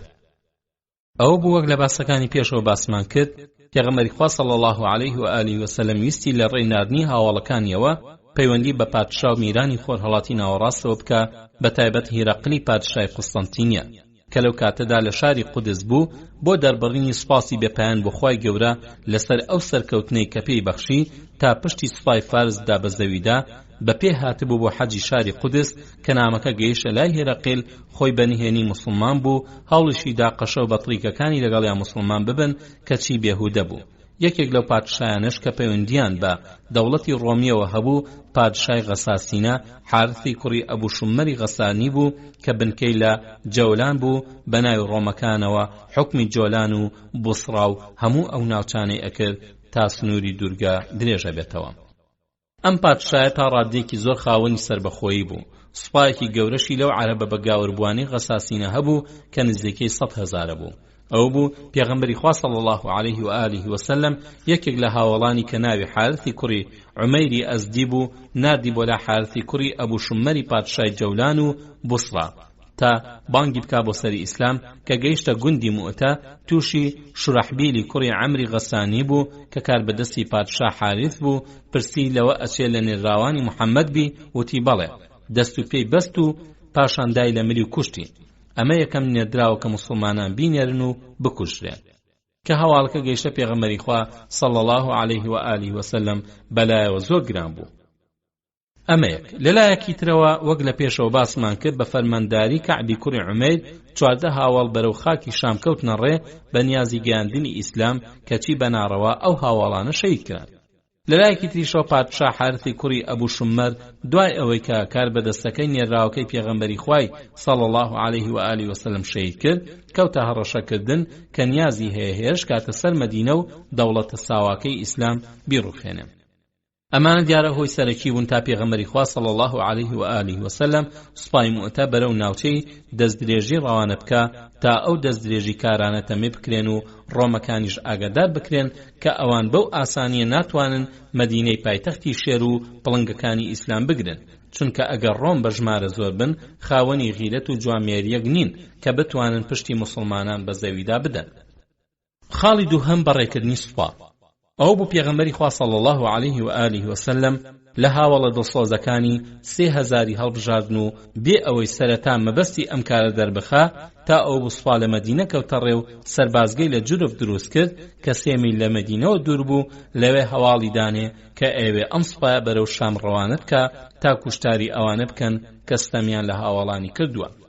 لە جورف پێغەمبەری خوا صلی الله علیه و آله و سلم 3 فەرماندەی بۆ سوپا هەڵبژارد کە یەک لە دوای یەک ئەگەر شەهید بوون ببنە فەرماندەی سوپا کە ئەوانیش زەیدی کوڕی حارثە و جەعفەری کوڕی ئەبوو تاڵیب و عەبدوڵای کوڕی ڕەواحە بوون. فەرمانیدا کە زەید فەرماندەی خەڵکەکە بێ، جا ئەگەر زەید شەهید بوو ئەوە جەعفەر فەرماندە بێ، گەر جەعفەری شەهید بوو ئەوە عەبدوڵا فەرماندە بێ، خۆ ئەگەر عەبدوڵا شەهید بوو با مسلمانەکان بەکێ ڕازی بوون ئەوە بیکەنە فەرماندەی خۆیان. ئیمام ئەحمەد ڕیواەتی کردووە کە سوپای ئیسلام لە ڕۆژی جومعەدا و پێش بەجێهێنانی نوێژی هەینی کەوتۆتە ڕێ، بەڵام عەبدوڵای کوڕی ڕەواحە لە مەدینە ئەمێنێتەوە بەو هیوایی کە لە خزمەتی پێغەمبەری خوادا صلی الله علیه و آله و سلم نوێژ بەجێبێنێن. ئەوسا ئەو کاتە دەربچێ. پێغەمبەری خواژ ئاگاداری کات کە جیهاد چاکترین کردەوەیە کە موسڵمان ئەنجامی بدا. ئەوە بوو لێی پرسی ما خەلفەک، فەرمووی چی دوای خستی؟ وتی ویستم لەگەڵتدا جومعە بەجێبێنم. فەرمووی سەرلەبایانیە گیان ئێوارێک بەسەربردن لە جیهاددا لە دنیا و هەرچی وا تێدا چاکترە. لە ڕێوایەکێکدا کە ئیبن عەباس گێڕایەتەوە پێغەمبەری خوا صلی الله علیه و آله و سلم بە کوڕی ڕەواحە ئەفەرمێ چی لەوەی کردی کە لەگەڵ هاوڵاندا سەرلەبایانی دەرچی؟ وتی ویستم نوێژی جومعە لەگەڵدا بەجێبێنم. فەرمووی ئەگەر هەرچی وا لە زەویدایە هەر هەمووی خەرجکەی ناگاتە پاداشتی ئەم بەیانیان، بەڵێ 3000 ئیماندار لە ڕۆژی جومعەی مانگی جومادی یەکەمی ساڵی 8دا کەوتنە ڕێ. کاتێک کە سوپا کەوتە ڕێ عەبدوڵای کوڕی ڕەواحی فەرماندەی سێهەمی سوپا کە پیاوێکی خواناسی زاهید و شاعیرێکی زۆر چاک بوو لە کاتی خواحافیزی کردنیا لەگەڵ پێغەمبەر موسڵمانەکاندا بە پێغەمبەری خوای صلی الله علیه و آله وسلم وت فەرمانێکم بەسەردا بدە تا لێتەوە وەری بگرم. ئەیش فەرمووی سبەینێ ئەچیتە وڵاتێکەوە سەجدەبردنی تێدا کەمە، تۆ سەجدەی زۆر بۆ خوا بەرە. عەبدوڵڵا وتی بۆم زیاد بکە ئەی پێغەمبەری خوا. فەرمووی زیکر و یادی خوا بکە چونکە ئەو بۆ هەموو داوایەکت کۆمەکدا. عەبدوڵڵا هەستا و کەمێک ڕۆیشت و گەڕایە وتی ئەی پێغەمبەری خوا، خوا تاکە و تاکی خۆشەوێ. فەرمووی کوڕی ڕەواحە بۆ هەر شتێک دەستەوسان بوویت بۆ ئەوە دەستەوسان نەبی کە ئەگەر دەخراپەت ئەنجامدان چاکەیەک ئەنجام بدەیت. عەبدوڵڵا وتی دوای ئەوە ئیتر پرسیاری هیچ لێ ناکەم. لەو کاتەدا کە عەبدوڵای کوڕی ڕەواحی فەرماندا خواحافیزی لە پێغەمبەری خوا کرد دەستی بە گریان کرد. وتیان چی ئەدگرێنێ؟ وتی بەخوا نە لەبەر خۆشویستنی دنیایە و نە لەبەر بێتاقەتی ئێوەش، بەڵام من گوێم لە پێغەمبەری خوا بۆ صلی الله علیه و آله وسلم کە ئەم ئاەتەی قورئانی پیرۆزی ئەخوێن کە باسی ئاگری تێدایە و ئەفەرمێ وإن منكم إلا واردها كان على ربك حتما مقضيا. جا نازانم کە چوومە ناویەوە چۆن بێمە دەرەوە. موسڵمانەکان وتیان خواتان لەگەڵ بێ و هەموو خراپەیەکتان لێ دوورخاتەوە و بە پیاوچاکی بتان گێڕێتەوە بۆ لامان. بەڵێ خۆشەویستان لەو کاتەدا کە پێغەمبەری خوا صلی الله علیه و آله وسلم هەرچێ فەرماندەکەی دیاریکردن پیاوێکی جوولەکە بە ناوی نوعمانی کوڕی فنحەس لەوێ ئامادە بووتی ئەبول قاسم ئەگەر تۆ پێغەمبەر بیت زۆر و کەم چەند کەس ناو بهێنی هەمویان ئەکوژرێن، چونکە پێغەمبەرانی بەنی ئیسرائیل کە پیاوێکیان ئەکردە ئەمیری کۆمەڵێک و پاشان پیان بوتایە ئەگە فلانە کوژرا ئەوە ئەگەر ناوی 100 کەس بهێندایە هەمویانە کوژران. پاشان بە زەیدی فەرماندەشی وت وەسێت کە ئەگەر محەممەد پێغەمبەر بێت هەرگیز ناگەڕێیتەوە لای. زەیوتی منی شاهەتی ئەدەم کە پێغەمبەرێکی ڕازگۆی پیاو چاکە. شایانی باسە کە خالید کوڕی وەلید سوارچاکی پاڵەوانی بەناوبانگ 3 مانگ موسڵمان بوو بۆیە بە وێنەی سەربازێک لەگەڵ ئەم سوپایەدا کەوت بۆڕێ تا بۆ یەکەم جار لە پێی ناوی ڕەزامەندی خوادا بجەنگێ. خالید لەم جەنگەدا وەک لە دواوە بە درێژی باسی ئەکەین دەورێکی وەها کاریگەری بینی تا ئەوە بوو پێغەمبەری خوا صلی الله علیه و آله وسلم بە نازناوی سەیف الله واتە شمشێری خوا خەڵاتی کرد. دوای دیاریکردنی هەسێ فەرماندەکە پێغەمبەری خوا صلی الله علیه و آله وسلم وتارێکی گرنگی بۆ سوپای ئیسلامدا کە یاسایەکی پڕ لە داد و یەکسانی تێدا بوو تا ئێستاش مرۆڤایەتی بەو عەدالەتە نەگەیشتووە. فەرمایشتەکانی ئەویان ئەگەیان کە هیچ کارێکی نامرۆڤانە ئەنجام نەدەن و لاقەی ژن و منداڵ و پەککەوت و خواپەرستان نەکەن. پاشان فەرمووی ئامۆژگاریتان ئەکەم کە لە خوا شەرم بکەن و لەگەڵ ئەو مسڵمانانی کەوان لەگەڵتاندا بە چاکی بجوڵێنەوە بە ناوی خواوە و لە پێناوی خوادا غەزا بکەن، کوشتاری ئەوانە بکەن کە ئیمانیان بەخوا نییە، بەڵام ناپاکی و غەدر مەکەن و مناڵ مەکوژن. پاشان ڕووی کردە فەرماندەی گشتی سوپا و فەرمووی ئەگەر تووشمی دوژمنە موشریکەکانت بوویت ئەوە 3 ڕێگایان بۆ دابنێ، جا ئەوان کامیان هەڵبژات تۆ لێیان وەربگرە و دەستیان لێ بگرەوە. یەکەم بانگیان بکە بۆ موسڵمان بوون، جا ئەگە موسڵمان بوون ئەوە لێیان وەربگرە و دەستیان لێ بگرەوە. پاشان داوایان لێ بکە کە لە ئەوە مەنزڵی خۆیان کۆچکەن بۆ لای مهاجیرەکان، جا ئەگەر وەهایان کرد ئەوە هەواڵیان بدەرێ کە هەموو مافێکی مهاجیرانیان هەیە و هەموو ئەرکێکی ئەوانش لەسەر شانیانە. خۆ ئەگەر موسڵمان بوون و ویستیان لە ناوچەی خوان بمێننەوە ئەوە بە وێنەی ئەعرابی موسڵمانان حکمی خۆیان بەسەردا جێبەجێ ئەکرێ و لە دەستکەوتەکان و یارمەتیدان بەشیان نادرێ مەگەر بەشداری جیهادی ئیسلامی بکەن. دووهەم ئەگەر ملیان بۆ موسڵمان بوون نەدا ئەوە داوایان لێ بکە جزیە بدەن، جا ئەگەر وەهایان کرد ئەوە لێیان وەربگرە و دەستیان لێ بگرەوە. خاڵی سێهەم ئەگەر ملیشیان بە جزیەدان نەدا ئەوە پشت بەخوا ببەستە و کوشتاریان بکە، جا کەسانێک ئەبینن کە لە پەرستگاکاندا خەریکی خواپەرستین ئەوانە دەستیان بۆ نەبن، بەڵام هەندێکی تر ئەبینن کە شەیتان لە تەوقە سەریاندا هێلانەی کردووە ئەوانە بە شمشێر لە ڕیشەت بهێنن. ئافرەت و مناڵی ساوە و پیری بە ساڵاچوو نەکوژن، دار خورما نقم نەکەن و درەخت نەبڕن و ماڵ نەڕوخێنن. پێغەمبەری پێشەوا صلی الله عليه و آله وسلم ئەم یاسا جوانانەی خستنە بەردەم مسلمانان و ئەوانیش مەردانە جێبەجێیانەکردن بۆیە ئیسلام بەلای خەڵکەوە خۆشەویست بوو پۆل پۆل خەڵکی ناوچە جۆرا و جۆرەکە مسلمان ئەبوون و ئەهاتنە ژێرسایی ئیسلامی بێگەردەوە. دوجار پێغەمبەری خوا صلی الله عليه و آله وسلم ئاڵایەکی سپیدا دەست فەرماندەی سوپا و مسلمانەکانیش خوا حافیزیان لە سوپای ئیسلام کرد و ئەیانوت خوا هەموو خراپەیەکتان لێ دوورخاتەوە و بە پیاوچاکی و دەستکەوتەوە بتان گێڕێتەوە لامان. ئەم سوپاسێ هەزاریە کە ئەمە یەکەم جار بۆ سوپای وەها گەورەی مسلمانان بکەوێتە ڕێ مەدینێ بەجێهێشت و بەرەو باکوور کەوتە ڕێ. خۆشەویستان و بەڕێزان، دیارە ئەم باسە سەبارەت بە غەزای موئتە درێژە ئەخەیانێ پشتیوان بەخوای گەورە لە ئاڵلقەی داهاتوو و لە ئاڵلقەکانی داهاتووتردا درێژە بەم باسە ئەدەین. تا ئەو کاتە هەموو لایەکتان بەخوای گەورە و میهرەبان ئەسپێرین. وەسەلام عەلەیکوم وەڕەحمەتوڵڵاهی وەبەرەکاتوه.